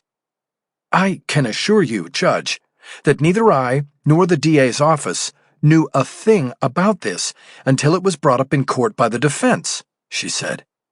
That is good to hear, Warfield said. And let the court remind you that there have been multiple violations of discovery by the people, resulting in no sanctions and just one instruction to the jury. I am willing to make an instruction in this matter, but would be concerned that it would accentuate the cause of the defense in bringing this document forward. The judge was saying she was willing to tell the jury that the defense broke the rules, but that admonishment might serve to simply underline the importance of the arrest report. That won't be necessary, Berg said. But, Your Honor, once again, rules have been intentionally broken, and the defense should not simply be allowed to walk away. There should be consequences. Warfield looked at Berg for a long moment before speaking. Again, what would you have me do, Miss Berg? She asked. You want counsel cited for contempt? You want them fined? What is the appropriate financial penalty for this? No, Your Honor, Berg said. I think the penalty should be the witness. Counsel mentioned that the Ventura County detective was in town and would testify. I request that the court disallow his testimony as the defense objects to that, Maggie said. At minimum, we need Detective Roundtree to authenticate the report. He also needs to explain what happened with the FBI. He is driven down all the way from Thank you, Miss McPherson, Warfield cut in. But I think Miss Berg has come up with an equitable solution to this trespass on the rules of discovery. The report comes in as a defense exhibit, but not the witness. Your Honor, Maggie pressed, how do we explain to the jury the significance of what happened? You're a smart lawyer, Warfield said. You'll find a way. The answer left Maggie speechless. I think we are finished here, Warfield said. Let's go back out and, Mr. Haller, you can continue your examination of the detective. Your Honor, I said, I think I'm finished with the detective and ready to move on. Very well, Warfield said. Ms. Berg can cross-examine if she wishes. Court will resume in 10 minutes. We filed out of chambers and headed to the courtroom, Berg sullenly following Maggie, me, and Deputy Chan, a required part of the procession since I was in custody. I hope you can live with yourself after this, Berg said to Maggie's back. Maggie turned to her without breaking stride. I just hope you can, she said. When court resumed, Berg had a handful of questions for Drucker, but she stayed away from the Ventura County arrest and did little more than some clarification work on the detective's previous answers. In the meantime, Maggie went out into the hallway to tell Detective Roundtree that he had driven a long way from Ventura for nothing, and to prep Art Schultz and bring him in when Drucker finally stepped down. By prior agreement, Schultz was to be Maggie's witness. I wanted her to play it like a prosecutor and use Schultz to bring out the details of the crime that I believed was at the heart of the case. Schultz was a Trojan horse. He had been added to our witness list as a retired biologist with the Environmental Protection Agency, who would discuss the material found beneath the victim's fingernails. This was to make him appear inconsequential. The hope was that Berg's investigators wouldn't bother or would be stretched too thin with other case priorities to speak to him in advance of his testimony. That had worked, and now he was going to take the stand, where Maggie would use him to plant the tent pole that would hold up the defense theory and case. Schultz looked like he had retired early, possibly to move into a career as an expert witness on all things EPA-related. He was early to mid-50s, trim and fit, with a deep tan. He wore steel-rimmed glasses and a wedding band. Good morning, Mr. Schultz, Maggie began. Can we begin with you telling the jury who you are and what you do for a living? I'm retired now, but I spent 30 years with the Environmental Protection Agency, Schultz said. I was in the Enforcement Division and primarily worked in the West, my last office being in Salt Lake. I stayed there when I retired 3 years ago. Are you a biologist by training? Yes, I am. Have degrees from UNLV and the University of San Francisco. And you were asked to analyze the material found under the fingernails of the victim in this case, is that correct? Yes, it is. And what did you identify the material as? I agreed with the findings of the medical examiner that it was a mixture of materials. There was chicken fat and vegetable oil, a small percentage of sugarcane. It was what we called feedstock. Restaurant grease is basically what it is. When you say we, Mr. Schultz, whom do you mean? My colleagues in EPA enforcement. And you dealt with feedstock, restaurant grease, in EPA enforcement? Yes, I was assigned to enforcement of regulations regarding the EPA's biofuel program. That program is about renewable fuel, recycling feedstock into biodiesel fuel. It is a program designed to reduce our national dependence on oil from the Middle East. And so, why was there a need for enforcement? Berg stood and objected, spreading her hands and expressing her puzzlement at what this line of questioning had to do with the case at hand.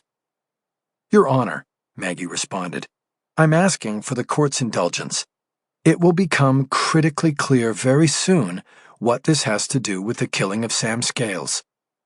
Proceed, Miss McPherson, but get there soon, Warfield said. The witness may answer the question. Maggie repeated the question. I had positioned myself so I could watch most of the jurors. So far, no one appeared bored, but we were moving into a stage where the leaps between the steps of the defense case were getting wider. We needed their full attention and patience. Enforcement was needed because where there is money, there is always going to be fraud, Schultz said. Are you talking about government money?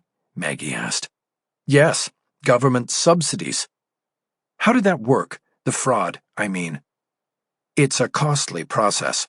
Waste fuel, feedstock, whatever you want to call it, has to be collected before it even gets to the refinery.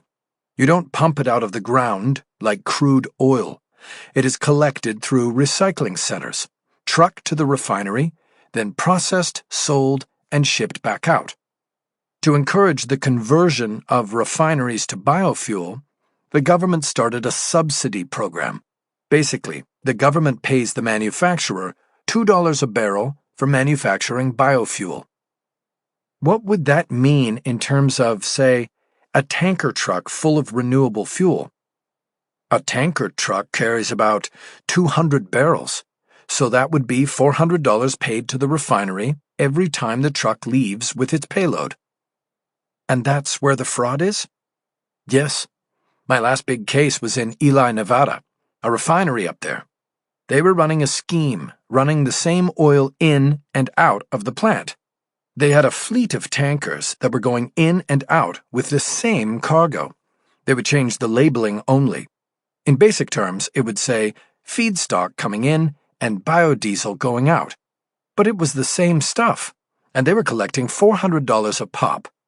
They were running 25 trucks and were taking $100,000 a week off the government. How long did that go on? About 2 years before we got onto them. The U.S. government lost about $9 million on the deal. Were there arrests and a prosecution? The FBI came into it and shut it down. There were arrests and people went to prison, but they never caught the main guy. And who was that? Unknown. The FBI told me it was run by a mob out of Vegas. They used somebody as a front to buy into the refinery, and then the fraud started. Did this scam have a name? The scammers called it Bleeding the Beast. Do you know why it was called that? They said the U.S. government was the beast, and it was so big and had so much money that it would never notice what was being bled off in the scam. Berg stood again. Objection, Your Honor, she said. This is an interesting story, but how does it tie into Sam Scales being found shot to death in the defendant's garage and then found in the trunk of the defendant's car? I had to admire Berg for mentioning the two key elements of her case in her objection, reminding the jurors to keep their eyes on the prize. That is the question, Miss McPherson, Warfield said. I have to admit I am growing a bit weary, waiting for things to connect here. Your Honor, just a few more questions and we will be there, Maggie said. Very well, Warfield said. Proceed. I heard the soft bump of the courtroom door closing and turned to check the gallery. Agent Ruth was gone. I guessed that she knew what at least one of the last two questions to Schultz was going to be. Mr. Schultz, you called this the last big case you were involved in, Maggie said. When was it? Well, Schultz said, after pausing to remember the details. As far as we know, the fraud started in 2015, and we caught on and closed it down 2 years later. The prosecutions of some of the lower-level players came after I retired. Okay, and you said that when the fraud was discovered, you notified the FBI, correct? Yes, the FBI took over. Do you remember the names of the case agents who handled the investigation? There were a lot of agents, but the two they put in charge of it were from here in L.A. Their names were Rick Aiello and Don Ruth. And did they tell you the case you were involved in was unique? No. They said it was happening at refineries all over the country. Thank you, Mr. Schultz. I have no further questions. Chapter 49. The testimony from Art Schultz was key to our case, but more than anything, it was his last few answers that really put us in play. The mention of the FBI agents by name gave us some leverage, and we intended to use it. With Aparicio dead, it might be my only way to an NG. While I watched Dana Berg complete a perfunctory cross-examination of the retired EPA biologist, Maggie McPherson went out into the hallway with her laptop to compose a court order that we would submit to the judge for consideration. She was back by the time Berg was finished with Schultz. I stood and said the defense needed to address the judge outside the presence of the jury and the media. Judge Warfield considered the request, then reluctantly sent the jurors off to an early lunch and invited the lawyers to her chambers. As usual, because of my custody status, Deputy Chan came into chambers with us and positioned himself by the door. Judge, I said, while we were still choosing seats and sitting down, can I ask that Deputy Chan be posted outside the door? Nothing personal with him, but what we are going to discuss here is pretty sensitive. The judge stared at me for a long moment. I knew she didn't have to be reminded of the investigation that was instigated by this court into illegal eavesdropping and intel-gathering activities by Chan's department. But before she could speak, Berg objected to my request. It's a safety issue, Your Honor, she said. Mr. Haller might be in his finest suit, but he is still in custody and charged with murder. I don't think there should be any time that he is not under the supervision and control of the sheriff's department.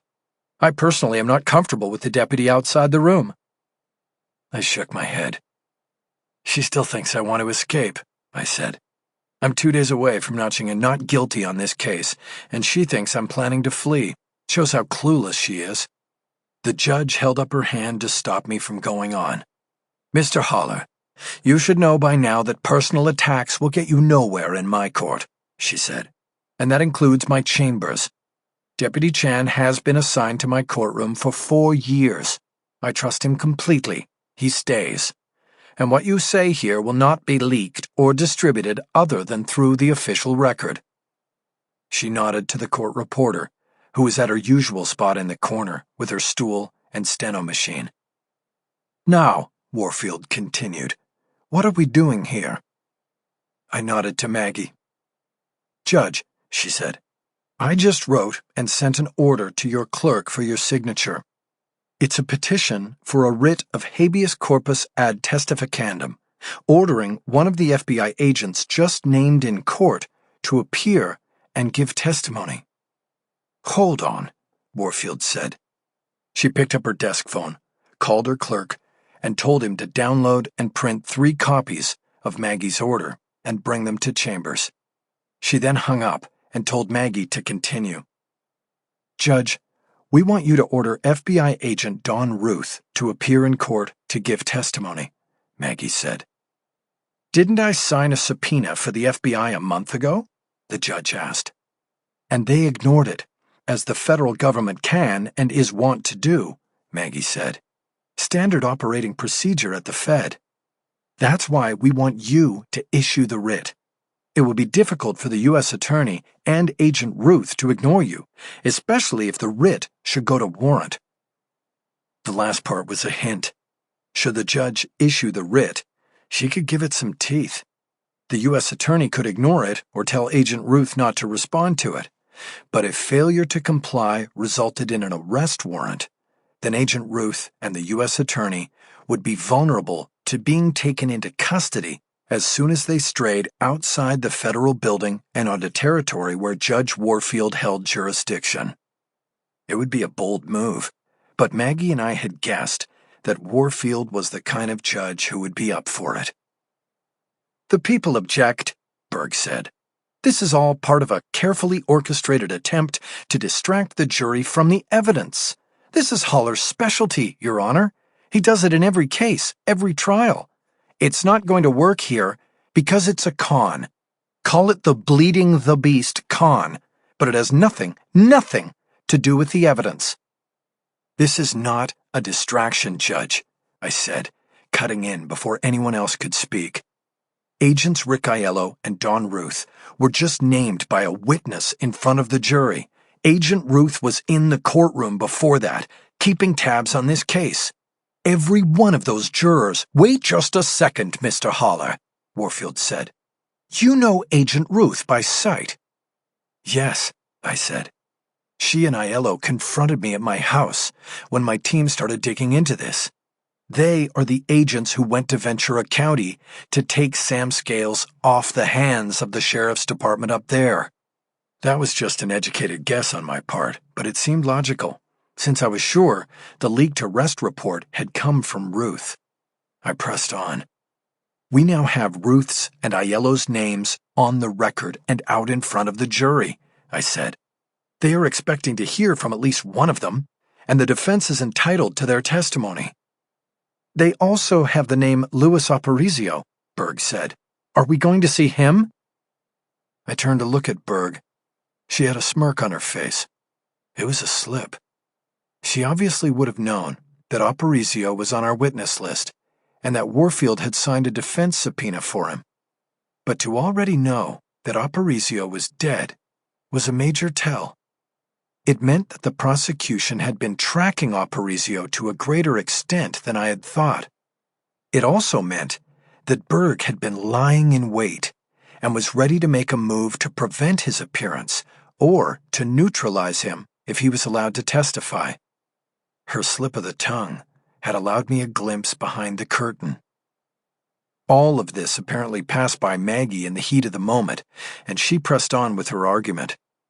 Your Honor, she said, it is your obligation to ensure that the defendant has a fair trial. That can't happen here without the testimony of the FBI. This is the whole case. The only alternative is to dismiss the charge. Yeah, right, Berg said sarcastically. That's not happening. Judge, you can't do this. This is a giant distraction. They just want to put the FBI out there to draw the jury away from the truth. You don't speak for the court, Miss Berg, Warfield said. Let me ask the obvious question here. The agents were referenced in testimony regarding a 3-year-old fraud case in Nevada. Where is the relevancy to this case? They told Schultz that this was happening all over the country, Maggie said. The defense will show, through the agent's testimony and other evidence, that the Nevada case is more than relevant to the murder of Sam Scales, I added. We will show that Sam Scales was involved in a copycat scheme at BioGreen at the Port of Los Angeles. But Detective Drucker testified that he could not confirm that Sam Scales even worked there, Warfield said. That's exactly why we need Agent Ruth to testify, I said. She can confirm it. because she's the one who sent him in there as an informant. He was working for them, and that's what got him killed. I noticed that Maggie had turned in her seat and was looking at me. I knew I was revealing more than I should and promising more than I could deliver.